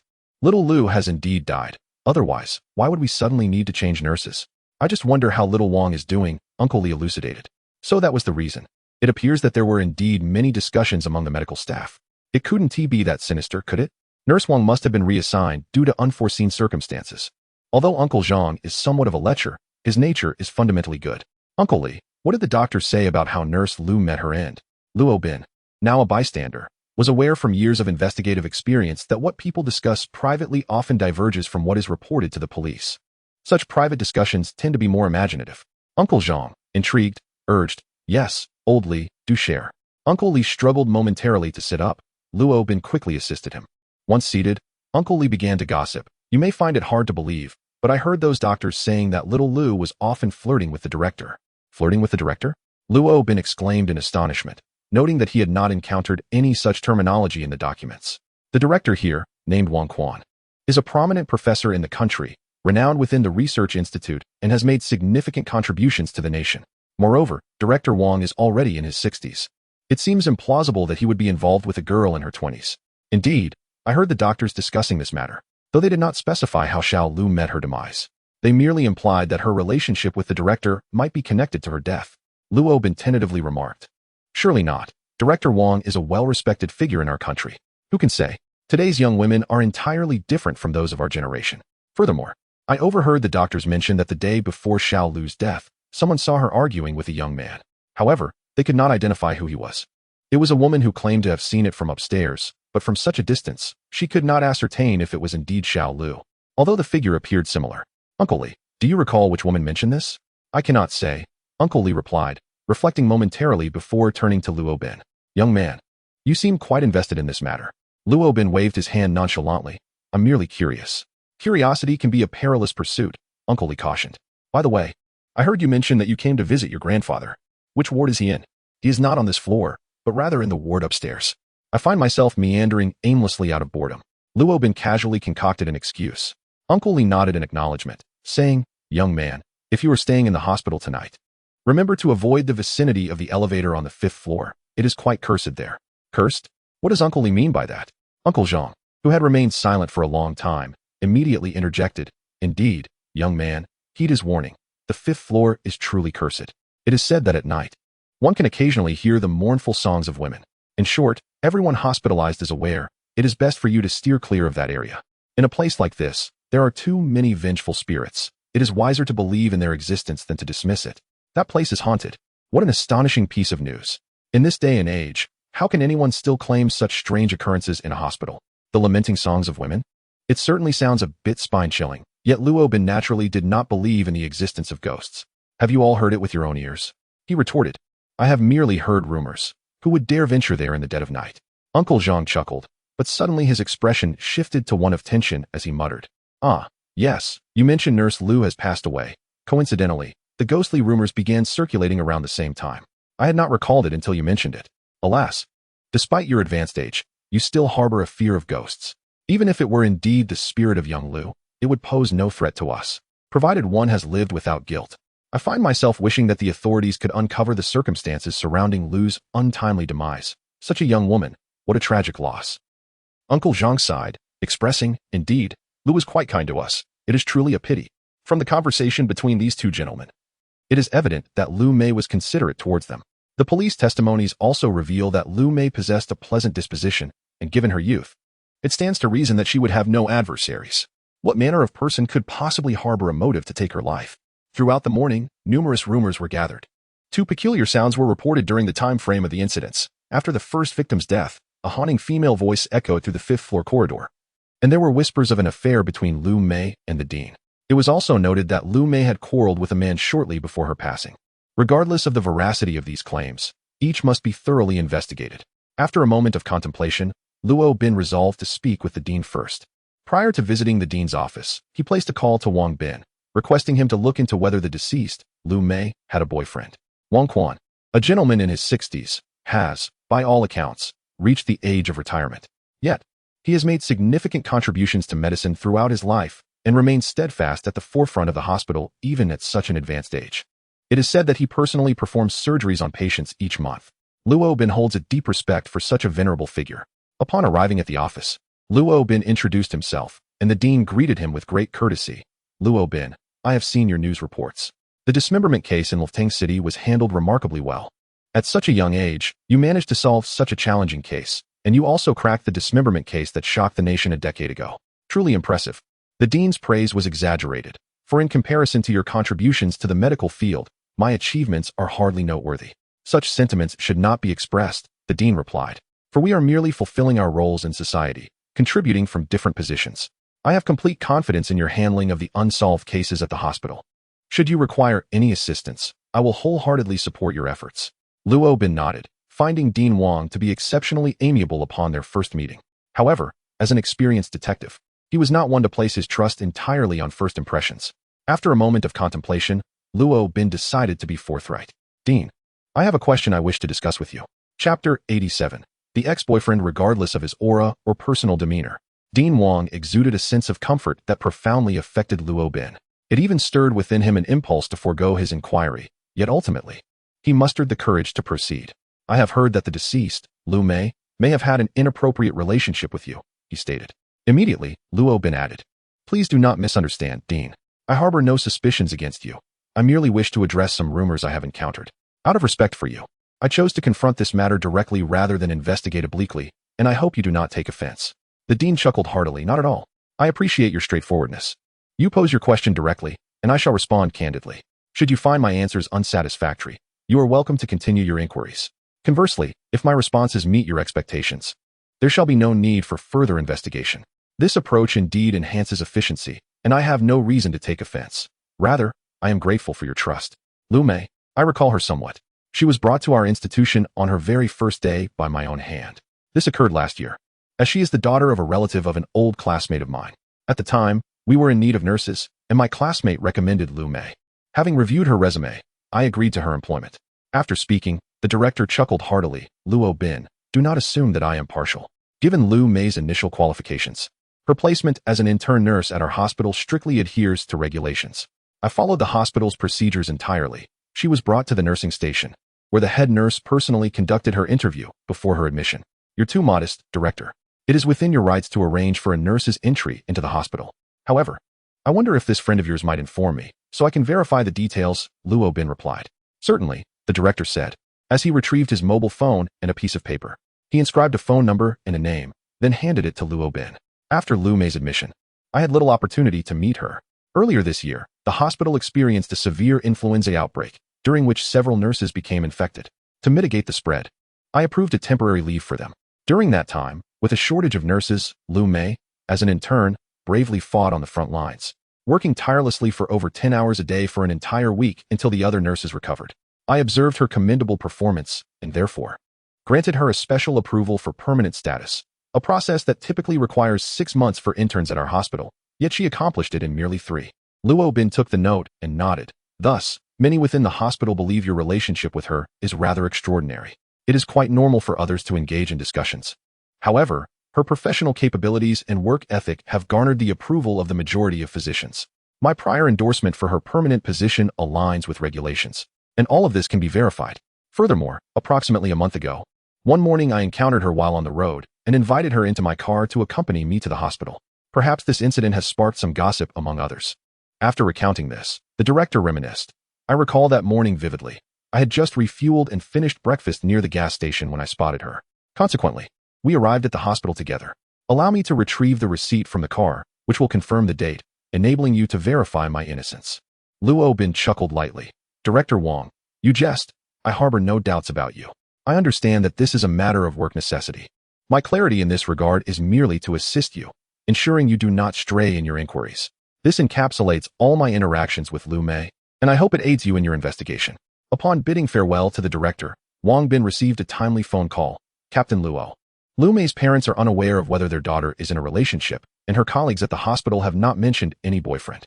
One of her friends did mention that Lu Mei had a boyfriend during her school days, but they broke up after graduation. Do you know who that individual is? Yes, I have clarified this matter. His name is Jin Gang, and he works at an insurance company. I will send you the information shortly. Upon receiving a message from Jin Gang on his phone, Luo Bin learned that the company he worked for was not far from the hospital. He decided to seek out Jin Gang for further information. Upon arriving at the insurance company, he inquired with the staff and discovered that Jin Gang was not present. He was out on business. After ascertaining Jingang's whereabouts, Luo Bin ventured outside to find him. Based on the information provided by the company, he located Jin Gang in front of a building on Furong Lane. Hello, my name is Luo Bin, and I am a police officer, he said, approaching Jin Gang and presenting his badge. A police officer? What do you want with me? Jin Gang replied, a mixture of surprise and apprehension evident on his face. Luo Bin squinted slightly. I would like to inquire about a matter. Do you know Lu Mei, the nurse from the new hospital? No sooner had he uttered these words than Jin Gang turned and fled. Luo Bin was momentarily taken aback. He had merely sought to ask Jin Gang about Lu Mei. Yet this young man had suddenly bolted. Nonetheless, it was of little consequence. His instinctive reaction was to pursue. The two men dashed through the alleyway. Jin Gang, being young, was remarkably swift, but Luo Bin was no slouch either.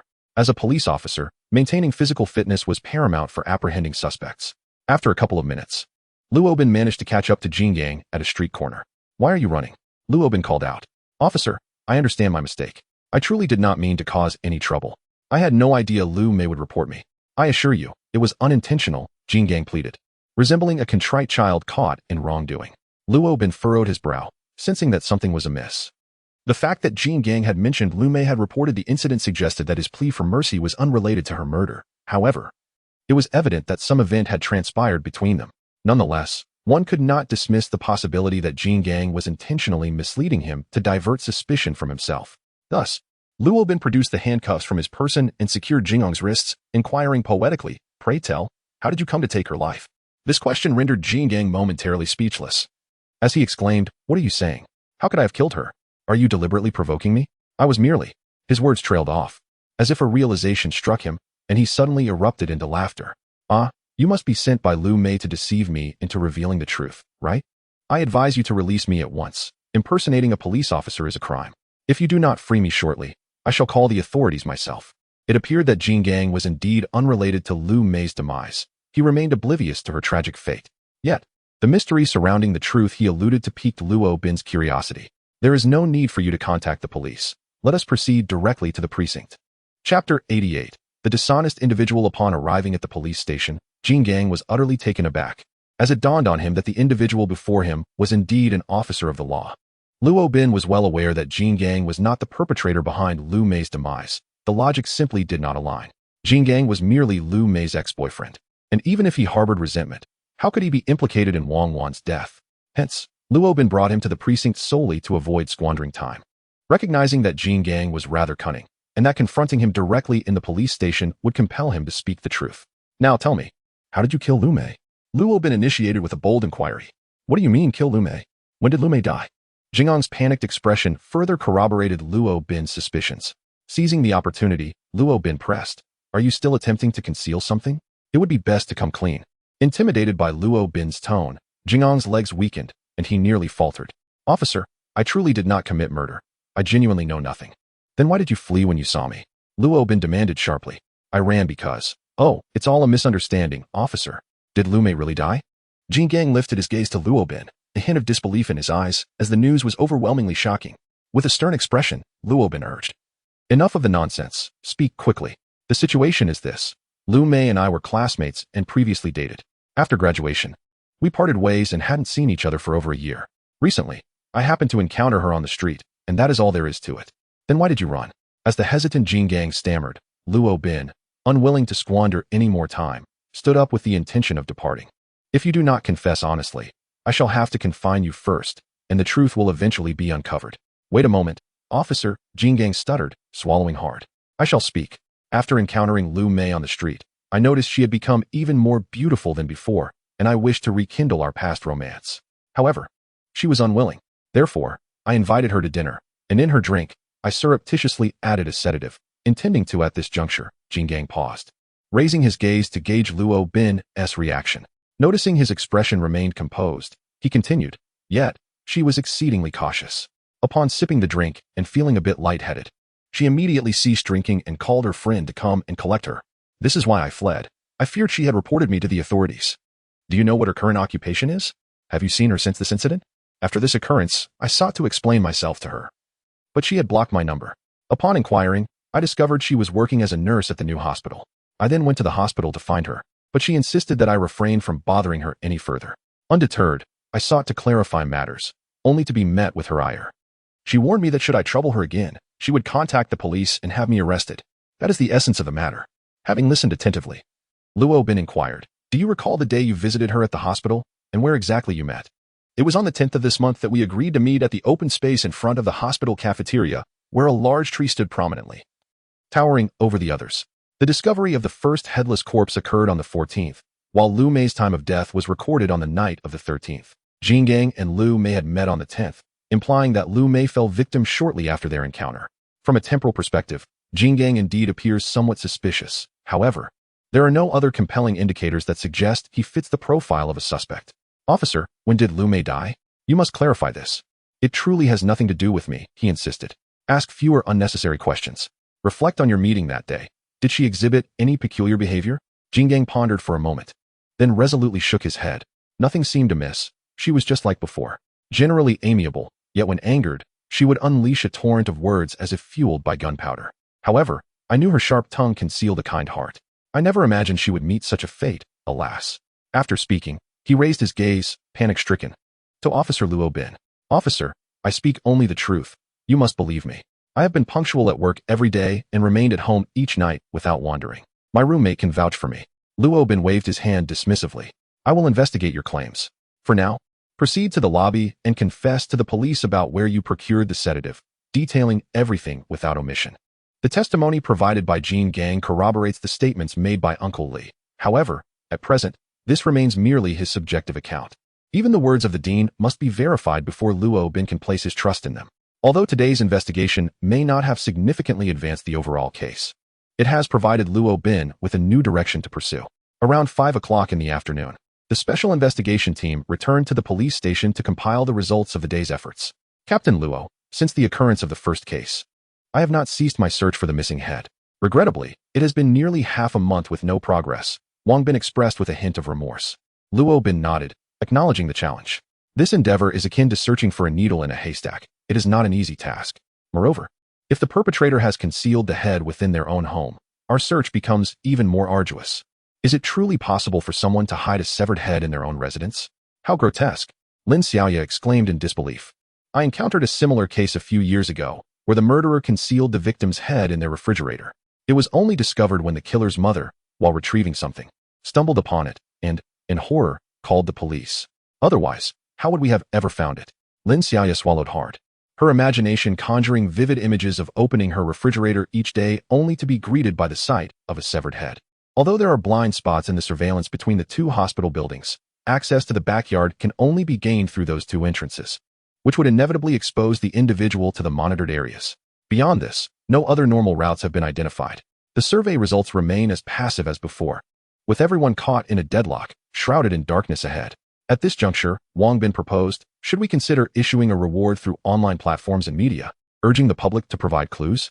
After all, collective strength can yield significant results, and we might uncover leads that have eluded us thus far. Upon hearing this suggestion, the group nodded in silent agreement. Yet Luo Bin swiftly dismissed it without a moment's thought. I am not in favor of that approach, he stated. Confusion spread among the others. Why not? They inquired. If we engage the public and online community, it might facilitate the discovery of clues. Furthermore, should the perpetrator catch wind of the news, they may panic, inadvertently revealing themselves. There have been instances where law enforcement successfully apprehended suspects after issuing rewards online.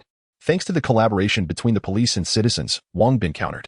Chapter 89. A midnight exploration of the emergency building Luo Bin elucidated. From the moment I arrived in Hongjing City, I have traversed both the bustling streets and the interior of the hospital.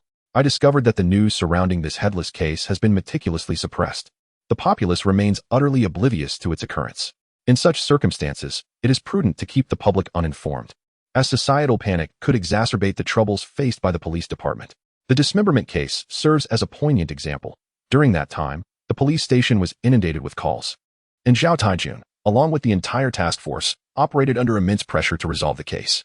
Although some information provided by the citizens was indeed enlightening, it ultimately bore little fruit.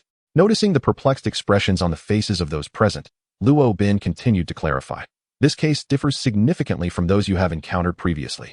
The victim and the crime scene possess unique characteristics.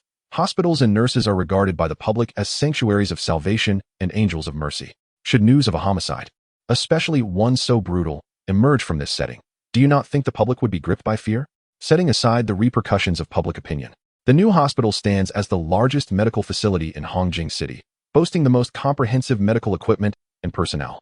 If the situation were to be disclosed, would not many patients hesitate to seek treatment at this new establishment?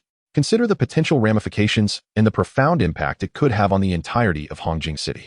After reflecting on his words, the group found his reasoning compelling, and Wang Bin nodded in agreement, relinquishing his previous notion. Captain Luo, the investigation regarding Dean Wang Quan has yielded results. His statements have been corroborated without issue, and there is also clarity regarding Jing'an's whereabouts. On the day of the incident, both Jing Gang and the Dean possess solid alibis. Their honesty is not surprising to Luo Bin. However, as law enforcement personnel, it remains imperative to conduct thorough investigations. It has now been ascertained that the two victims met their demise within the emergency building. Subsequently, their bodies were transferred outside through a window on the 5th floor. The perpetrator, employing an unknown method, managed to evade all surveillance while relocating the bodies to the backyard. Additionally, it remains crucial to determine the exact location of the crime scene within the emergency building. Resolving these two queries would be advantageous. At this juncture, Lin Xiaoya proposed. Since we have confirmed that the crime scene is indeed the emergency building, we could request Director Huang to communicate with the hospital and conduct a thorough search of each room in the emergency building. Wang Bin interjected. Director Huang had previously entertained a similar notion.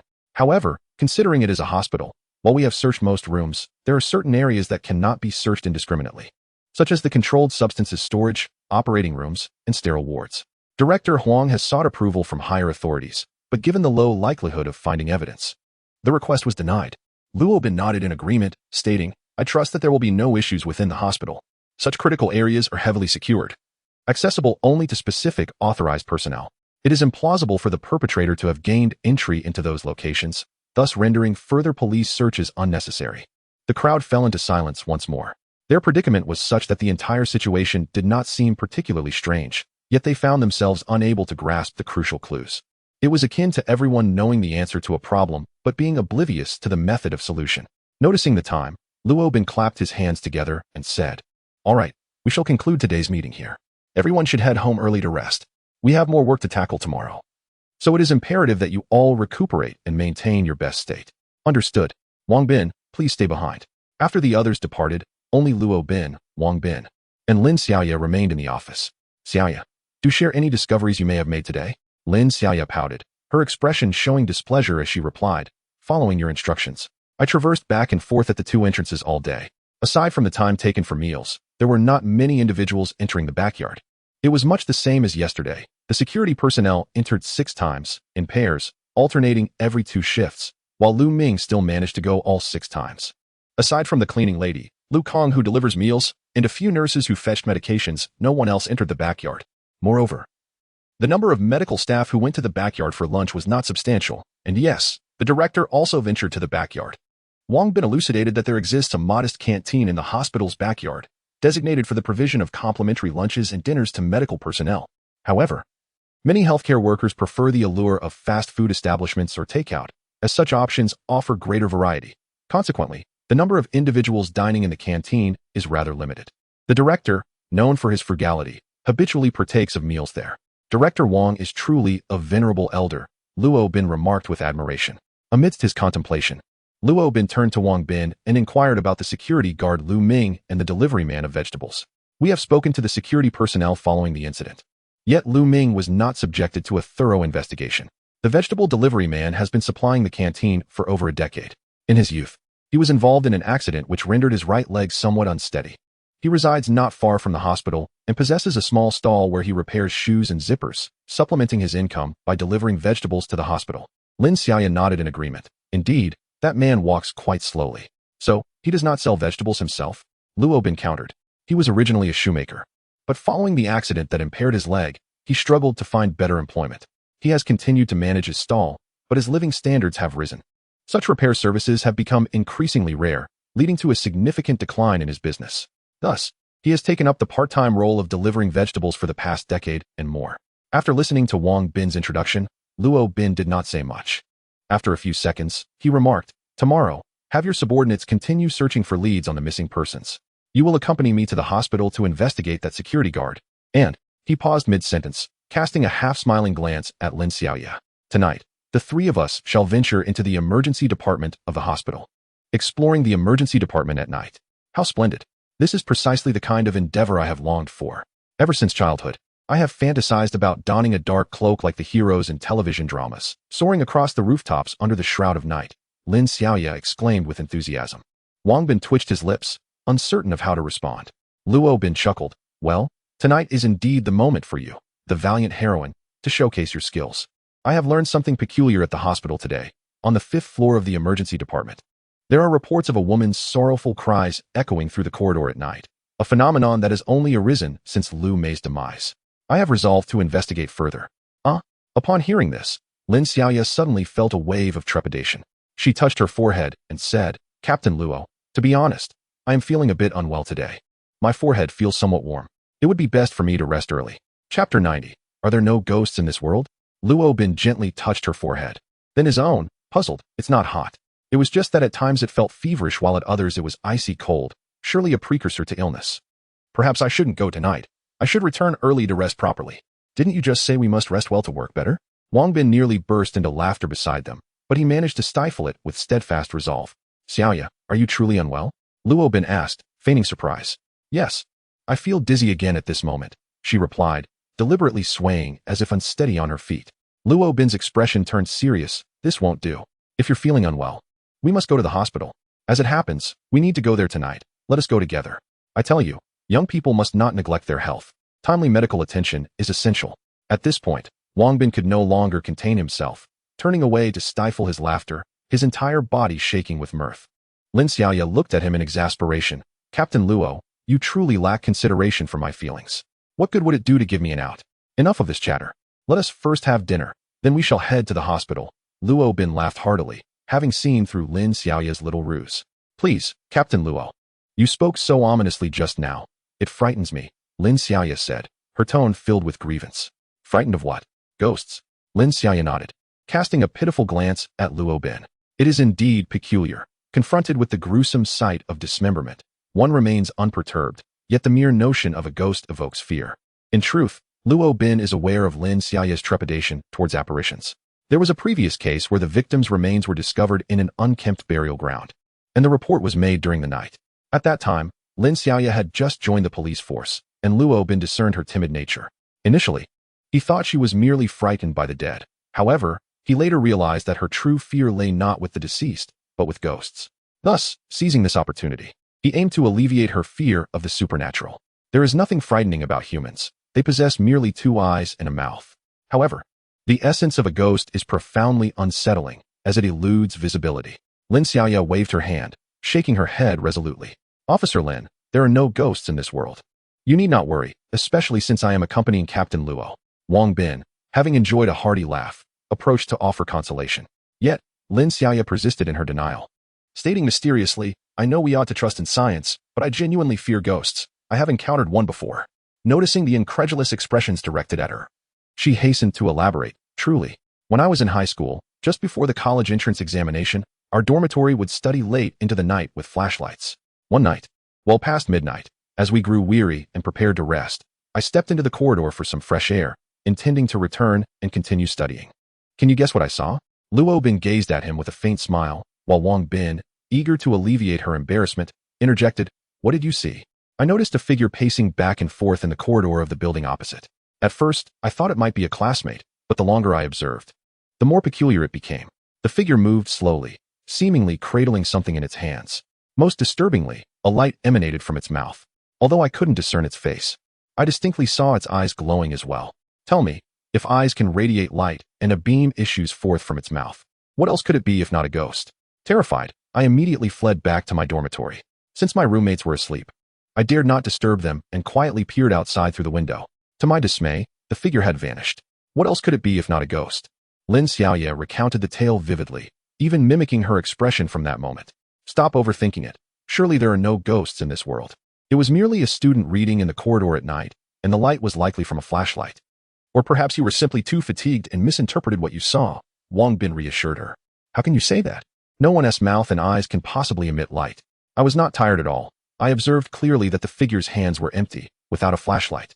Lin Xiaoya insisted on her belief, which only fueled her fear of ghosts. Captain Luo, please elucidate the situation for me. Could this not be a ghost? She inquired.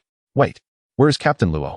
Just as Lin Xiaoya was about to inquire how Luo Bin's eyes and mouth could emit a glow, she realized that Luo Bin, who had been by her side moments ago, had vanished. At that moment, the office lights abruptly extinguished. Suddenly, a silhouette appeared at the doorway, hands raised ahead, a dazzling light emanating from its mouth, while red sparks flickered in its eyes, accompanied by a garbled, peculiar utterance. Is it like this? The scene before her startled Lin Xiaoya, causing her to leap up, reminiscent of her years spent in the dormitory. Ah, help! There's a ghost. Just then, the office lights flickered back on, revealing Luo Bin at the switch, a flashlight clenched in his mouth, a playful smile illuminating his features. Meanwhile, Lin Xiaoya had taken refuge beneath the desk. Officer Lin, behold the true visage of this specter, Wang Bin chuckled. With the lights restored, Lin Xiaoya found her courage bolstered slightly. Trembling, she raised her gaze and was taken aback to see the flashlight in Luo Bin's mouth. He then switched off the lights again, and at that moment, Lin Xiaoya discerned that the glow from his mouth was merely the flashlight's beam, while the light in his eyes was a reflection cast from the illumination projected onto his retinal surface. Where's the ghost? It's merely a student holding a book in one hand and a flashlight in his mouth to read, Luo Bin remarked, amusement dancing in his eyes. He turned the lights back on and removed the flashlight from his mouth. The enigma that had perplexed Lin Xiaoya for years was finally unraveled. She smiled shyly, running a hand through her hair, feeling somewhat awkward and at a loss for words. Is your head still hot? Luo Bin inquired with a smile. Lin Xiaoya shook her head. It's no longer hot. Let us go and have dinner. After our meal, we shall embark on a nocturnal exploration of the emergency building. Although the enigma from years past had been unraveled, overcoming the trepidation nestled within her heart was no simple feat. Lin Xiaoya still felt a pang of fear. Yet the presence of the most formidable detectives from both Lufting City and Hongjing City significantly alleviated her anxiety. As the clock approached 10 that evening, they stood outside the hospital's emergency building. Luo, Captain, perhaps we should return, Lin Xiaoya pondered, grappling with her doubts and wavering in resolve. Luo Bin extinguished his cigarette and exhaled slowly. Xiaoya, your lingering fear of ghosts only signifies your youth. As a police officer, what should genuinely instill fear in you is not the supernatural, but rather the malevolence of humanity. Chapter 91. The eerie stairwell indeed, Officer Lin. There is no need for concern. Ghosts are but figments of imagination. Did not Captain Luo just elucidate this? Moreover, with the two of us present, should any specter dare to manifest, we would swiftly subdue it. Wang Bin chuckled, rolling up his sleeves to reveal his well-defined biceps. Emboldened, Lin Xiaoya joined her companions as they ventured into the emergency building. The first floor was bustling with activity. The difference between the emergency and outpatient departments lay in the latter's closure during the night, while the emergency department remained staffed, as numerous patients sought care after hours.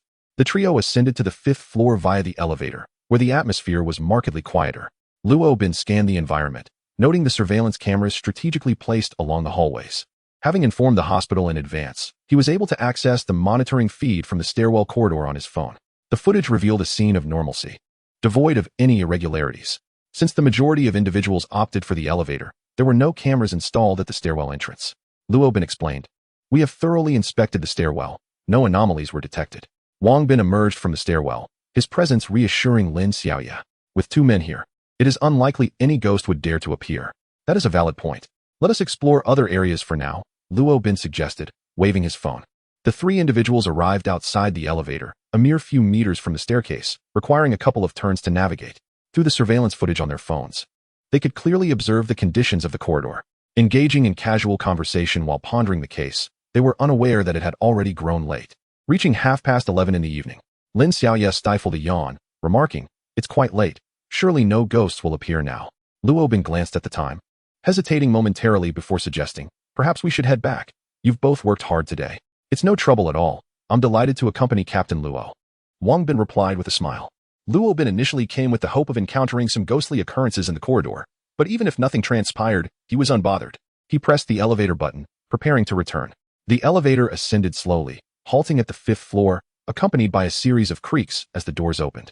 Just as Luo Bin was about to step inside, he suddenly thought he heard a faint sound nearby. "Why aren't you coming in?"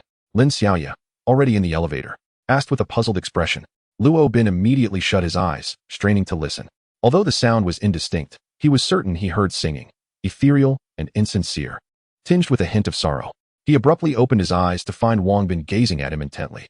"Captain Luo, there's a sound," Wang Bin stated, indicating that he too had heard it. Without delay, Luo Bin retrieved his phone to check the surveillance footage, but the corridor appeared empty. "What is happening?" Lin Xiaoya inquired, sensing the unusual atmosphere. "Officer Lin, listen closely. It seems there is a woman's voice singing." Lin Xiaoya stepped out of the elevator, closed her eyes to listen for a moment, and suddenly opened them wide. "It's real. I heard it too." A mixture of excitement and fear surged within her, but predominantly, she felt joy. In that moment, all drowsiness vanished from Lin Xiaoya's being. "Let us go and take a look." The three of them promptly resolved to investigate the stairwell. It would take them only about 20 to 30 seconds to reach it at a normal pace, even without running. As they approached, the melody became increasingly distinct. The voice, deep and resonant, indeed emanated from the stairwell. Lin Xiaoya swallowed nervously, gripping the hem of Luo Bin's shirt, her heart fluttering with trepidation. Just as they were about to arrive, the song abruptly ceased. "How strange. There is nothing here," remarked Wang Bin as he inspected the stairwell, finding no trace of anything unusual. A minute later, the lights in the stairwell dimmed. They were motion sensor lights that required a touch to illuminate, lasting only a minute. "You go check the 4th floor," Luo Bin instructed, turning the lights back on before making his way to the 6th floor stairwell. "Captain Luo, wait for me." Lin Xiaoya followed closely behind, fearful of being left alone. A few minutes later, they returned to the 5th floor elevator area, both wearing frowns. "How odd. There is nothing here at all."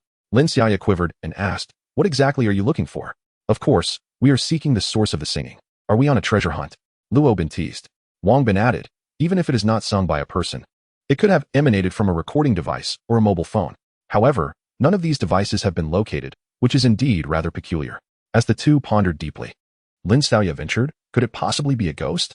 Both men simultaneously rolled their eyes at her. Luo Bin glanced again at the surveillance footage, yet still, no one appeared. He had been fixated on the monitor since the onset of the strange sound. Given that no one had shown up in the corridor, there was only one plausible explanation. The individual had ascended or descended via the stairwell. Since no abnormalities had been observed on the 4th, 5th, or 6th floors, it seemed futile to continue the search. The perpetrator was undoubtedly well prepared. It appeared they had arrived too late. The 30 seconds it took to respond to the sound had allowed the mischief maker to escape. It seemed the cause would remain elusive. "Let us go," he concluded. The trio returned to the elevator, ready to depart, but just as they were about to enter, that haunting melody emerged once more. Without hesitation, Luo Bin dashed toward the stairwell, closely followed by Wang Bin. "Hey, wait for me!" Lin Xiaoya shouted as she sprinted after them. This time, it took merely 10 seconds for them to reach the stairwell, yet the song had abruptly ceased, leaving no trace of anyone or anything present. Without exchanging words, Luo Bin ascended while Wang Bin descended in pursuit. A few minutes later, the three returned to the 5th floor stairwell. Wang Bin shook his head, stating, "I ran all the way down to the 1st floor, yet I found no one." Luo Bin had pursued the chase to the rooftop, where the door leading to it was firmly shut, a heavy barrier that would certainly emit a sound if opened. Having heard no such noise moments ago indicated that no one had breached that entrance. Both men were slightly out of breath, having raced through so many flights of stairs. Even they found it somewhat difficult to catch their breath. This time, we arrived in merely 10 seconds, and the surveillance footage showed no one in the corridor. The other party could only have descended the stairwell, yet the lights in the stairwell remained unlit. How did they manage to evade us? Luo Bin's expression grew grave. Chapter 92. The existence of ghosts. Wang Bin remained silent, for he was at a loss for words. It seemed implausible that someone could depart without leaving a trace in such a brief span of time, without making a sound or illuminating the staircase. The notion appeared nearly impossible to accomplish. "Let us wait a while and see if any further sounds manifest," he suggested. The trio lingered for more than 10 minutes. Yet the haunting melody of a woman's song did not return. At that moment, Lin Xiaoya's trepidation escalated. She grasped an unsettling truth. If someone had indeed been singing, it would have been impossible for them to vanish without a trace, just as Luo Bin and the others arrived. The sound had undeniably emanated from the stairwell, which they had thoroughly examined, inspecting the trash bin, the fire hydrant, and every banister, yet no recording devices were found. After dismissing all conceivable explanations, only one possibility remained. Could it truly be a ghost? Though fear gripped her heart, Lin Xiaoya chose not to voice her thoughts this time. As the clock approached midnight, Luo Bin sighed. Let us return. The three of them made their way back to the elevator, and Luo Bin resolved that if the sound were to manifest a third time, he would disregard it. The previous sprint had yielded no discoveries, and he reasoned that even a second dash would not enhance their chances. They would have to wait until daylight to conduct a thorough investigation with a larger group. Just as they were about to enter the elevator, Luo Bin heard the voice once more. Wang Bin and Lin Xiaoya shared a grave expression, for they too had borne witness to the chilling scene. Regardless, we must depart. Luo Bin hesitated momentarily, resolved not to glance back this time. The three of them were transfixed by the surveillance footage on their phones, when suddenly, an astonishing sight materialized before them just as they prepared to leave. A figure clad entirely in white emerged slowly from the stairwell. Rather than walking, it seemed to glide, moving sideways towards the camera in a manner reminiscent of a crab, with its feet eerily suspended above the ground, clearly visible in the footage. The most terrifying aspect was that this entity possessed a body but lacked a head. Ah! Lin Xiaoya exclaimed in alarm. But Wang Bin swiftly placed a hand over her mouth, urging her to remain silent. In that instant, Luo Bin dashed forward, racing towards the stairwell. He moved with remarkable speed, reaching the location within a mere 10 seconds, yet the corridor lay empty. Bursting into the stairwell, the lights remained dim, and he descended several more flights, but still encountered nothing. A prickling sensation crept over Luo Bin's scalp. This was impossible. There could not be ghosts in this world, yet. They had witnessed that horrifying image on the screen, a headless body, levitating in midair, something beyond the realm of human capability. Upon returning to the 5th floor, Wang Bin supported Lin Xiaoya, who had also arrived here. At this point, Lin Xiaoya's complexion was ashen, her gaze vacant. This reaction was understandable. Even Luo Bin and Wang Bin were taken aback by the earlier scene, let alone Lin Xiaoya, a young woman. Luo Bin shook his head in resignation, his expression grave. Captain Luo, Officer Lin is not in a good condition. She may be suffering from shock. After glancing at Lin Xiaoya's state, Luo Bin felt a twinge of guilt. He had never subscribed to the belief in ghosts, which was why he insisted on bringing Lin Xiaoya along, hoping to bolster her courage through this experience. Yet, no one could have anticipated such a turn of events. The footage from the surveillance was truly horrifying, even causing a seasoned individual like himself to experience a moment of panic. Let us head to the 1st floor to seek medical attention. We can conduct a thorough investigation of this matter tomorrow. The surveillance footage has been recorded.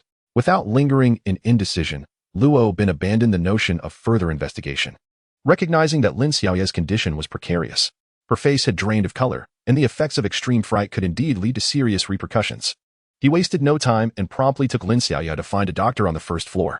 This time, as they departed, the haunting melody of a woman singing did not follow them. After consulting with the doctor, it was confirmed that Lin Xiaoya had indeed suffered from excessive shock. However, she gradually began to recover, though still visibly shaken, clinging tightly to Luo Bin's clothing. They remained occupied until midnight before finally returning. To reassure Lin Xiaoya, Luo Bin brought her to the police station's temporary resting area and arranged for a female officer to stay by her side. In the adjacent lounge, Luo Bin spent the night grappling with an astonishing incident. Lying on the bed, his mind was consumed by thoughts of the incredible occurrence, levitation, anti-gravity movement, and most terrifying of all, the absence of a head. Various signs indicated that this was not the work of a human. Could it truly be the supernatural? No. Luo Bin was resolute in his belief that ghosts did not exist in this world. It had to be a ruse orchestrated by someone, and that individual was likely the perpetrator. What unsettled him further was the realization that this assailant was aware of his investigation into the stairwell on the 5th floor of the hospital that very night. Was this mere coincidence, or was the killer targeting him specifically? Luo Bin felt a pang of frustration. He had nearly apprehended the criminal, yet in their confrontation, he had been utterly manipulated. As he pondered these thoughts, the night deepened, and he eventually drifted into a restless slumber.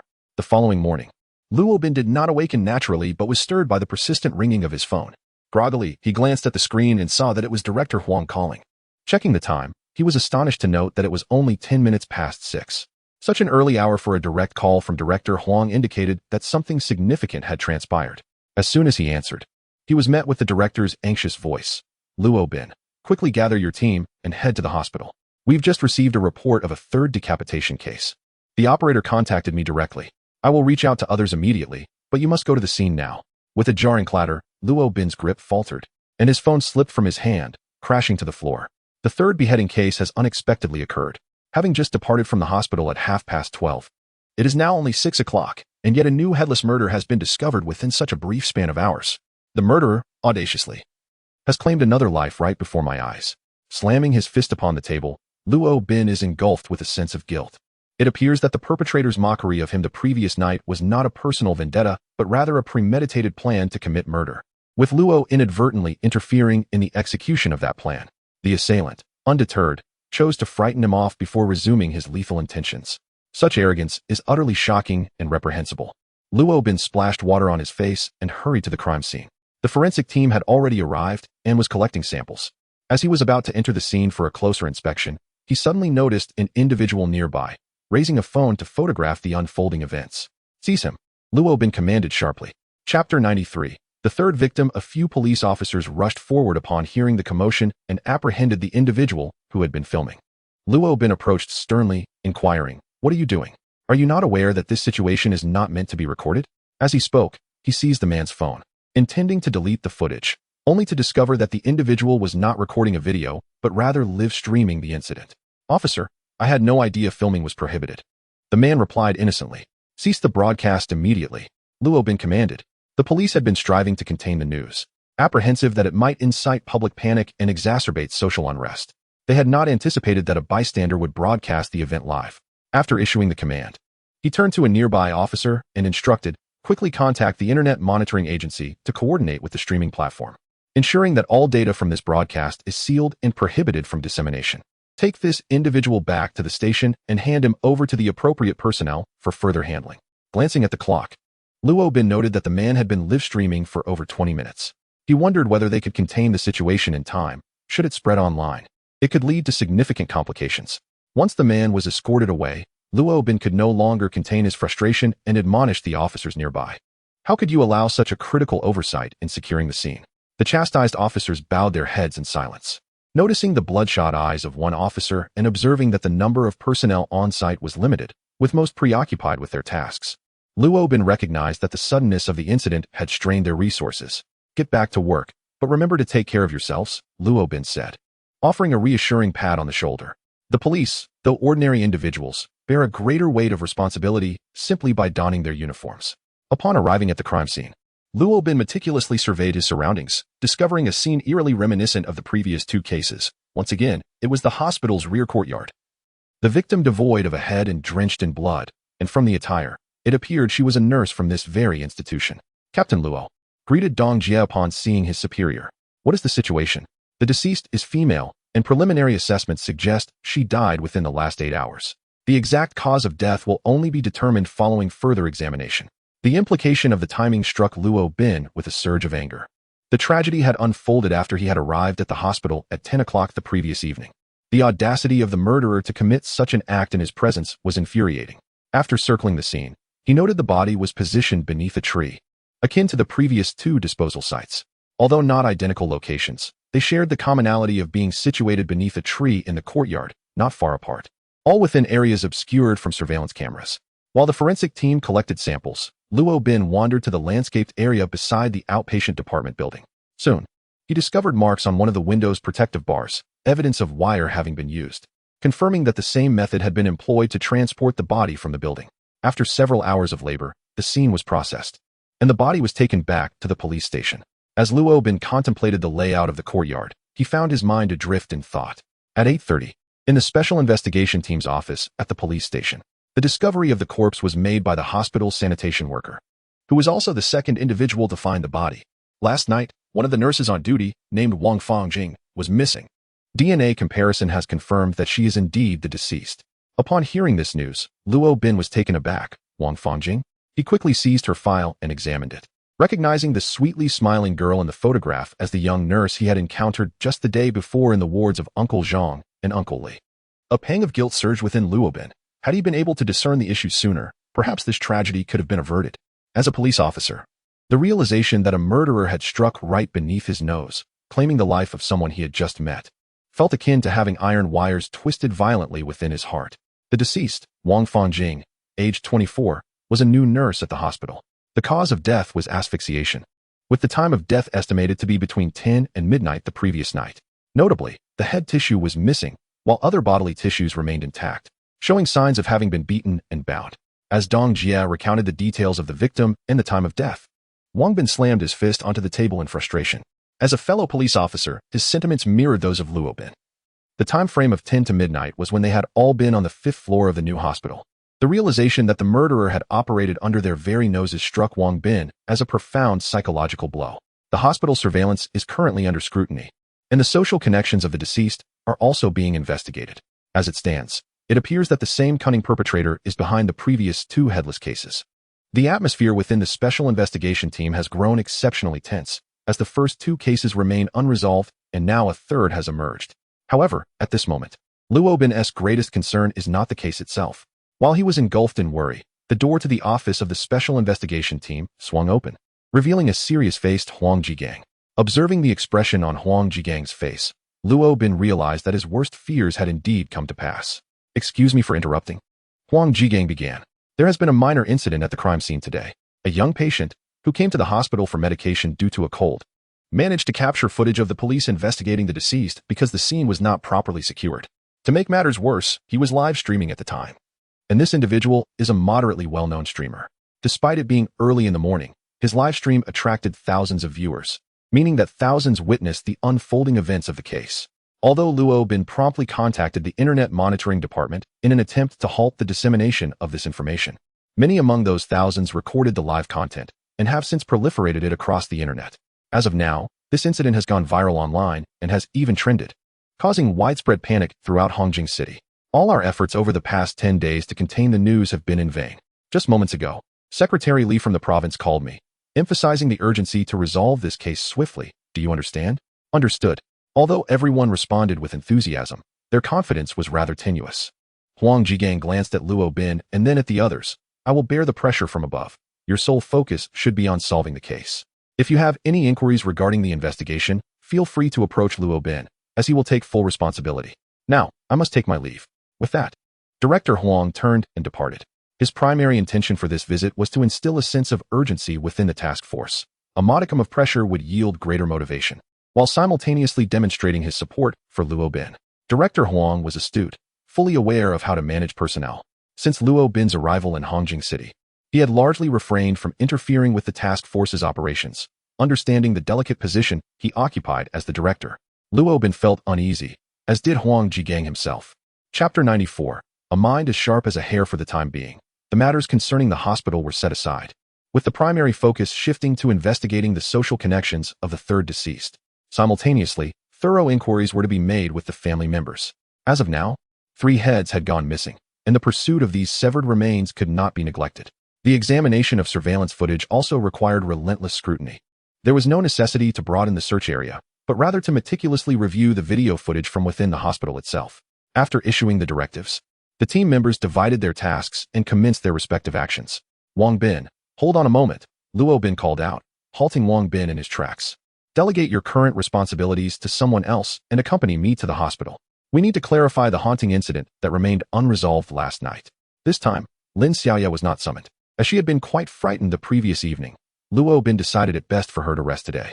Upon arriving at the hospital, Luo Bin first proceeded to the monitoring room, where he retrieved the surveillance footage from the stairwells and corridors of each floor, starting from 11 o'clock last night.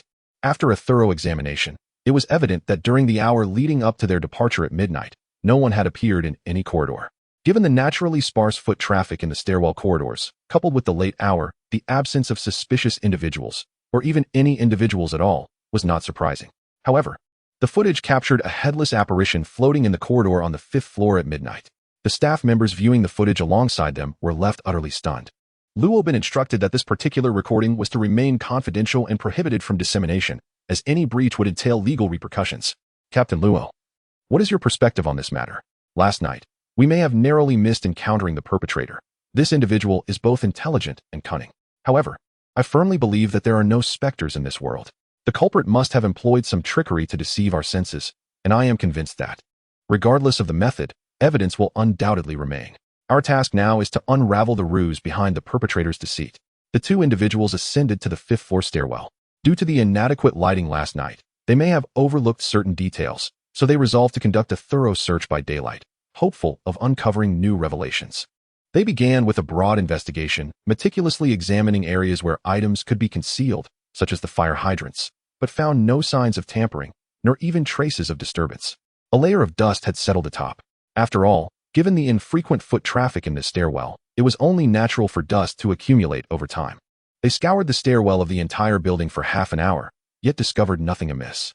Eventually, Luo Bin leaned against the wall, while Wang Bin rested against the stair railing. Captain Luo, I must confess that the events we encountered last night were beyond my experience. I have always placed my faith in science and considered myself quite brave. You may find it amusing, but the occurrences last night genuinely frightened me. Wang Bin said in a somber tone. There is no shame in fear. It is the most authentic reaction of the human spirit. In truth, Luo Bin himself felt a twinge of trepidation. Yet, he held a stronger belief in science, convinced that everything was orchestrated by human hands. And the true source of his fear stemmed from this individual. Do not speak of yourself. I have never encountered such absurdity. I hope Xiaoya can soon emerge from the shadows. The two rested for a moment before rising to continue their search. Captain Luo, wait a moment. You leaned against the wall and got some dust on your clothes. After saying this, Wang Bin patted Luo Bin's shoulder. This area is seldom traversed. Perhaps the cleaning was neglected. Even the fire hydrant is coated in dust. Luo Bin casually replied, then glanced behind Wang Bin, noticing that the spot where he had just leaned against the stair railing was devoid of any dust. This small detail ignited a flicker of doubt in Luo Bin's mind. The entire stairwell was shrouded in dust. Why was the stair railing untouched? With this perplexity, Luo Bin examined the railing and found it remarkably clean, as if it had just been polished. He inspected the railings on each floor and discovered that from the first to the fifth floors, they were all pristine, while from the sixth floor upward, a distinct layer of dust was evident. It was improbable that the cleaning staff had done this. If they had, why neglect the areas above the sixth floor? Such laziness would not manifest in this manner. True negligence would mean leaving every floor untouched. Moreover, dust was present in all other locations. Excluding the possibility of the staff's involvement, only one explanation remained. The murderer had meticulously wiped down the stair railings. But why would the culprit do such a thing? And why restrict their efforts to just the first 5 floors? The murderer must have utilized the staircase handrails, cleaning them meticulously to erase any evidence or fingerprints. With this thought in mind, Luo Bin focused his attention on the handrails. Indeed, in the stairwell on the 5th floor, at the corner of the 2 flights of stairs, facing the direction of the stairwell door, he discovered a faint linear mark. This mark evoked a sense of familiarity in Luo Bin. It was reminiscent of the trace left when the perpetrator used a wire to slide the body from the emergency building to the ground across the way. Instantly, the thought of wire crossed his mind. He closed his eyes, envisioning vivid scenes in his mind: staircases, corridors, handrails, a headless figure, floating, and other details danced through his imagination. Moments later, he abruptly opened his eyes, having conceived a method that could allow a person to levitate in the air. Had Captain Luo made a breakthrough? Wang Bin, observing Luo Bin deep in contemplation, refrained from interrupting him. Now, seeing Luo Bin's eyes open and a faint smile upon his face, he realized that something significant must have occurred to him. It was almost there, Luo Bin remarked as he descended the staircase, pausing at each corner to scrutinize. As if searching for something, he continued down to the 1st floor, where he halted at the corresponding corner, beginning to examine his surroundings. Shortly thereafter, his gaze settled upon the iron column beneath the handrail. After scrutinizing the iron column for a while, he similarly discovered a comparable mark, prompting a smile before he dashed back to the 5th floor. Upon reaching the 5th floor stairwell, Luo Bin lifted his gaze toward the ceiling, adjusting his position as he observed. He ultimately halted at the juncture where the staircase turned, scrutinizing the ceiling intently. Captain Luo, what are you looking at? Wang Bin inquired. Puzzled, Luo Bin remained silent, his gaze fixed for a considerable time before responding. Wang Bin, find a way to bring me a ladder. A few minutes later, Wang Bin returned with a stepladder. Without further ado, Luo Bin set it up and ascended, gazing at the ceiling for an extended period before taking several photographs. After completing this task, he descended, a satisfied smile gracing his face. Captain Luo, what exactly are you searching for? Wang Bin asked, still perplexed. We need to return to the surveillance room. If my suspicions are correct, we should uncover how the murderer managed to make people float in the air. Chapter 95. The truth of the headless ghost. Upon arriving at the surveillance room, the footage of the apparition floating in the corridor was retrieved. In the video, the figure was indeed facing the camera, gradually emerging from the stairwell, maintaining a direct gaze at the surveillance lens throughout. Notably, when it vanished, it returned to the stairwell horizontally, albeit at a significantly swifter pace than its earlier appearance.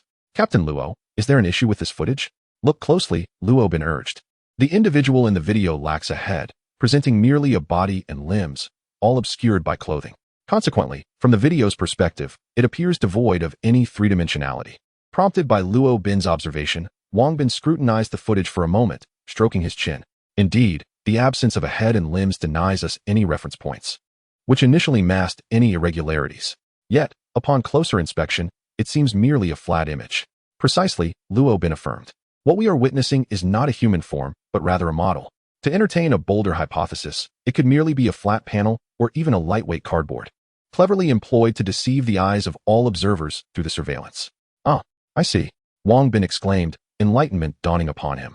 If it were indeed cardboard, it would be quite light and easily suspended, thereby allowing it to be maneuvered into the corridor. No wonder it only appeared to float directly toward the camera. It could not possibly walk. Moreover, if it were to turn sideways, the ruse would be revealed. Luo Bin smiled, pleased to see that Wang Bin had grasped the method behind the creation of the headless ghost. However, at that moment, you swiftly passed by and saw nothing. Even cardboard could not innocently vanish. Furthermore, what about the sounds we previously heard? How did they disappear into thin air? Soon, Wang Bin found himself engulfed in confusion once more. Even if the headless ghost was a fabrication, the phenomenon of its disappearance remained inexplicable.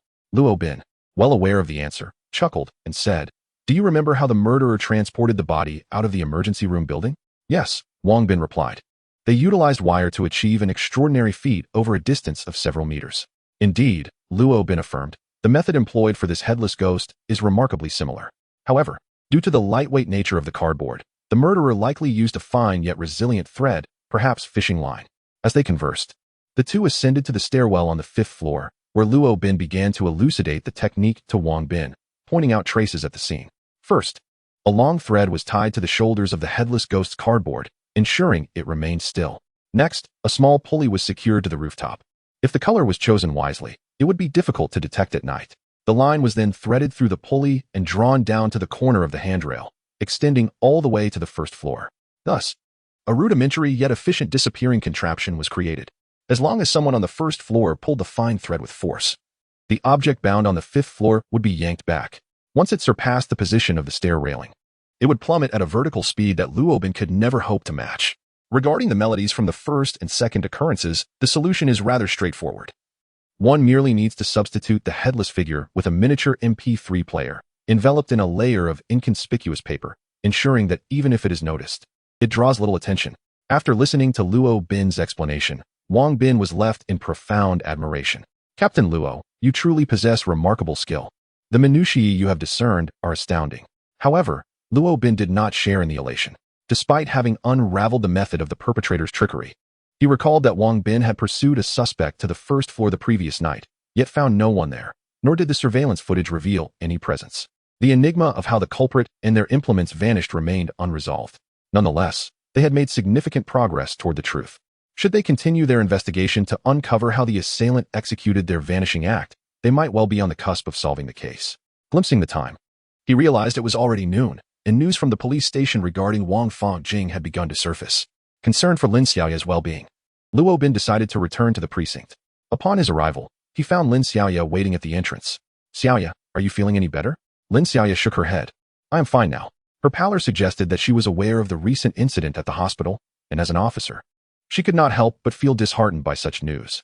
Officer Lin, Captain Luo has already deciphered the method behind the headless ghost's trickery. There are no such things as ghosts in this world. To alleviate Lin Xiaoya's concerns, Wang Bin recounted the technique to her. Upon hearing this, Lin Xiaoya did not exhibit overwhelming joy. She merely nodded to indicate that she was fine.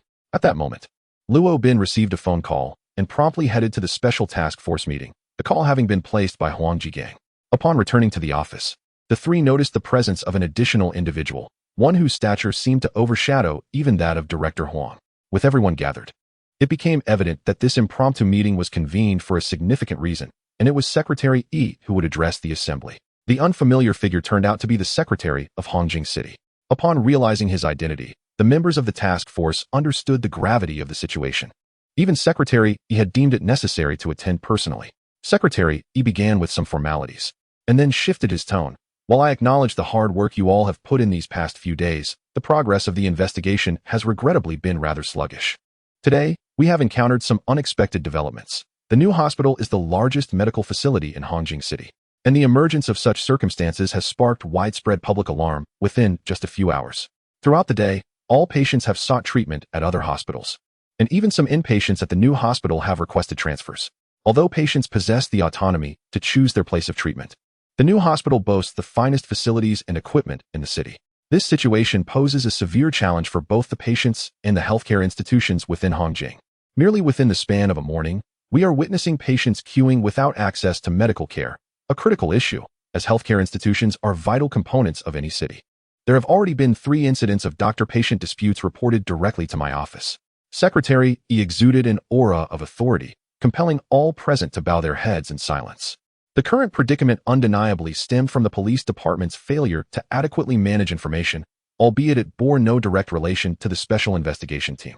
Nevertheless, it was evident to everyone that the Bureau had granted itself the privilege of establishing a special task force, thereby enjoying prioritized access to the department's resources.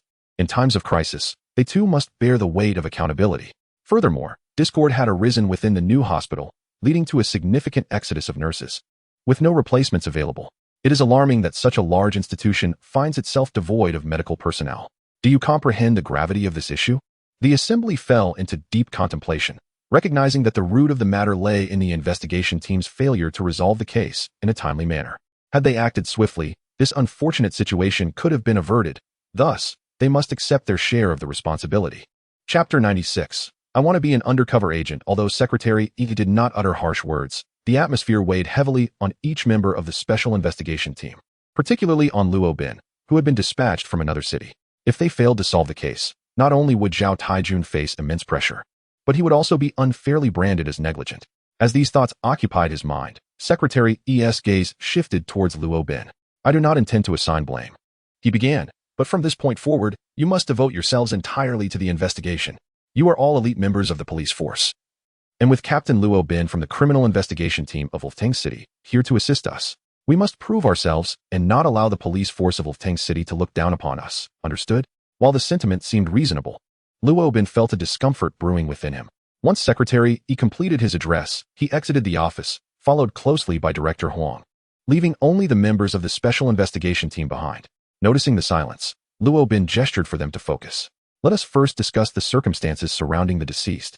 Wang Fangjing. Wang Fangjing was a local resident, her parents both educators, hailing from a cultured family with a stable financial background. As their only child, the trio were known for their amiable dispositions and had never offended anyone. There were no enemies to speak of. According to reports from other doctors and nurses, Wang Fangjing performed admirably at the hospital, demonstrating diligence and maintaining excellent relationships with both colleagues and patients alike. She had been in a relationship for 2 years with a boyfriend who worked in another city and had not returned to Hongjing recently. The couple was planning to marry by the end of this year, and she had no record of any misconduct. 3 victims, all female, with relatively young ages. The eldest, Wang Wan, is 29, while the youngest, Lu Mei, is merely 22. Apart from their shared occupation as nurses at the new hospital, they possess no discernible commonalities. Their familial backgrounds diverge, their social connections differ, and their romantic histories are entirely distinct. One is married, another is on the verge of matrimony, and the last remains single. Truly, no similarities can be uncovered. The sole thread linking the killer's targets is their profession as nurses at the new hospital, suggesting that the perpetrator harbors an intense animosity and prejudice towards them, potentially being a psychological deviant. I remain perplexed. Given that the cause of death for all 3 victims was asphyxiation, why did the murderer sever their heads? Such an act must serve a purpose. Otherwise, it would merely heighten the risk of detection. Wang Bin is still preoccupied with the matter of the severed heads. It is conceivable that the killer possesses a morbid fascination with collecting heads. All 3 victims exhibited a sweet countenance, qualifying them as beauties. There was a similar case abroad where the assailant, a deviant enamored with beautiful women, would murder and preserve their remains as grotesque trophies for personal admiration. It is possible that this murderer cut off the heads for the same perverse reason. A chill ran down the spines of those present. This notion is utterly repulsive. While the preservation of bodies can be understood to some degree, the idea of taking heads home for personal enjoyment. What sort of twisted individual could commit such an atrocity? Luo Bin inhaled deeply, finding the case rather perplexing. Suddenly, he recalled the first victim, Lu Mei's ex-boyfriend, Jin Gang, who had vehemently berated Jin Gang at the hospital prior to Lu Mei's demise. He pondered whether this confrontation might have been a contributing factor to her death. He decided to investigate the husband of the second victim, Wang Wan, as well as the fiancé of Wang Fangjing, inquiring about their perceptions of their wives, particularly whether any disputes had occurred before the victims met their tragic fates. He emphasized that even quarrels conducted over the phone would be pertinent. It was plausible that a disagreement with a spouse or partner could have provoked the assailant, considering the unclear motives behind the murders. Thus, no theory could be dismissed. After assigning the tasks, everyone departed, leaving only Luo Bin and Lin Xiaoye in the office. Xiaoye, you should take a couple of days off. Do not concern yourself with the case for now. Focus on regaining your strength before we proceed, Luo Bin advised with genuine concern. Lin Xiaoye appeared to have something on her mind, struggling internally. She raised her gaze to Luo Bin, resolutely stating, Captain Luo, I am fine now. And I have a request I hope you will grant. What is it? He inquired. Currently, the new hospital is experiencing a significant turnover of nurses, and they are having difficulty finding replacements. I wish to apply to pose as a nurse within the hospital. It may prove invaluable to our investigation, she proposed. Upon hearing her suggestion, Luo Bin's expression shifted dramatically. Absolutely not, he replied firmly. Why not? She questioned. Since my arrival in Hongjing City, I have not donned a single police uniform, nor have I participated in any operations with you all. Thus, no one is aware of my true identity. Infiltrating the inner circle is undoubtedly the best course of action. Lin Xiaoye grew increasingly anxious. No means no, she insisted, devoid of any justification. Luo Bin's stance remained unwavering. Suddenly, Lin Xiaoye burst into tears, her voice trembling as she lamented, If it weren't for me holding you back last night, you might have already apprehended the murderer. It is all my fault. When I heard that another victim had been claimed today, I felt an overwhelming guilt. Captain Luo, please allow me to assist, otherwise, I will be tormented by my own conscience. Enough. What I say is final. Your actions from last night are in no way your fault. Even if you had not been present, I still would not have caught the killer. You needn't blame yourself, Luo Bin asserted, waving his hand dismissively. He understood that Lin Xiaoye's decision stemmed from her desire to solve the case. From a rational perspective, deploying one of their own as an undercover agent was indeed a prudent strategy. Moreover, as of now, Xiaoye had not revealed her identity, making her a suitable candidate to masquerade as a nurse. However, this course of action was fraught with peril. The police remained oblivious to the killer's modus operandi, and sending Lin Xiaoye into such a situation would only heighten her risk. Regardless of the circumstances, he would not acquiesce. Even though it may not be my responsibility, I cannot shake off the discomfort within me. Did you not hear the words spoken by Secretary Yi just now? We must not become a source of ridicule for him. We have traveled a considerable distance from Wolftang City, and should the case remain unsolved, it would indeed be a significant embarrassment. If you can conceive a more persuasive argument to dissuade me, I shall heed your counsel and refrain from going. However, if you are unable to devise a solution, then you must acquiesce to my proposal. Lin Xiaoye is also a remarkably resolute individual. Once she has made a decision, few can alter her mindset. This time, she feels a profound sense of guilt, believing she has not contributed meaningfully to this case. Deep down, she understands that Captain Luo has assigned her to undertake non-hazardous intelligence-gathering tasks for her own protection, yet she recognizes that as a police officer, she cannot remain shielded indefinitely. I have no better alternatives, but I will not consent to your becoming a nurse. Luo Bin turned his back, unwilling to meet Lin Xiaoye's gaze. But no more buts. I must proceed with the investigation. You should rest well. Once you are in better condition, I shall allow you to resume the case. Luo Bin did not grant her the opportunity to continue speaking and left the office without delay.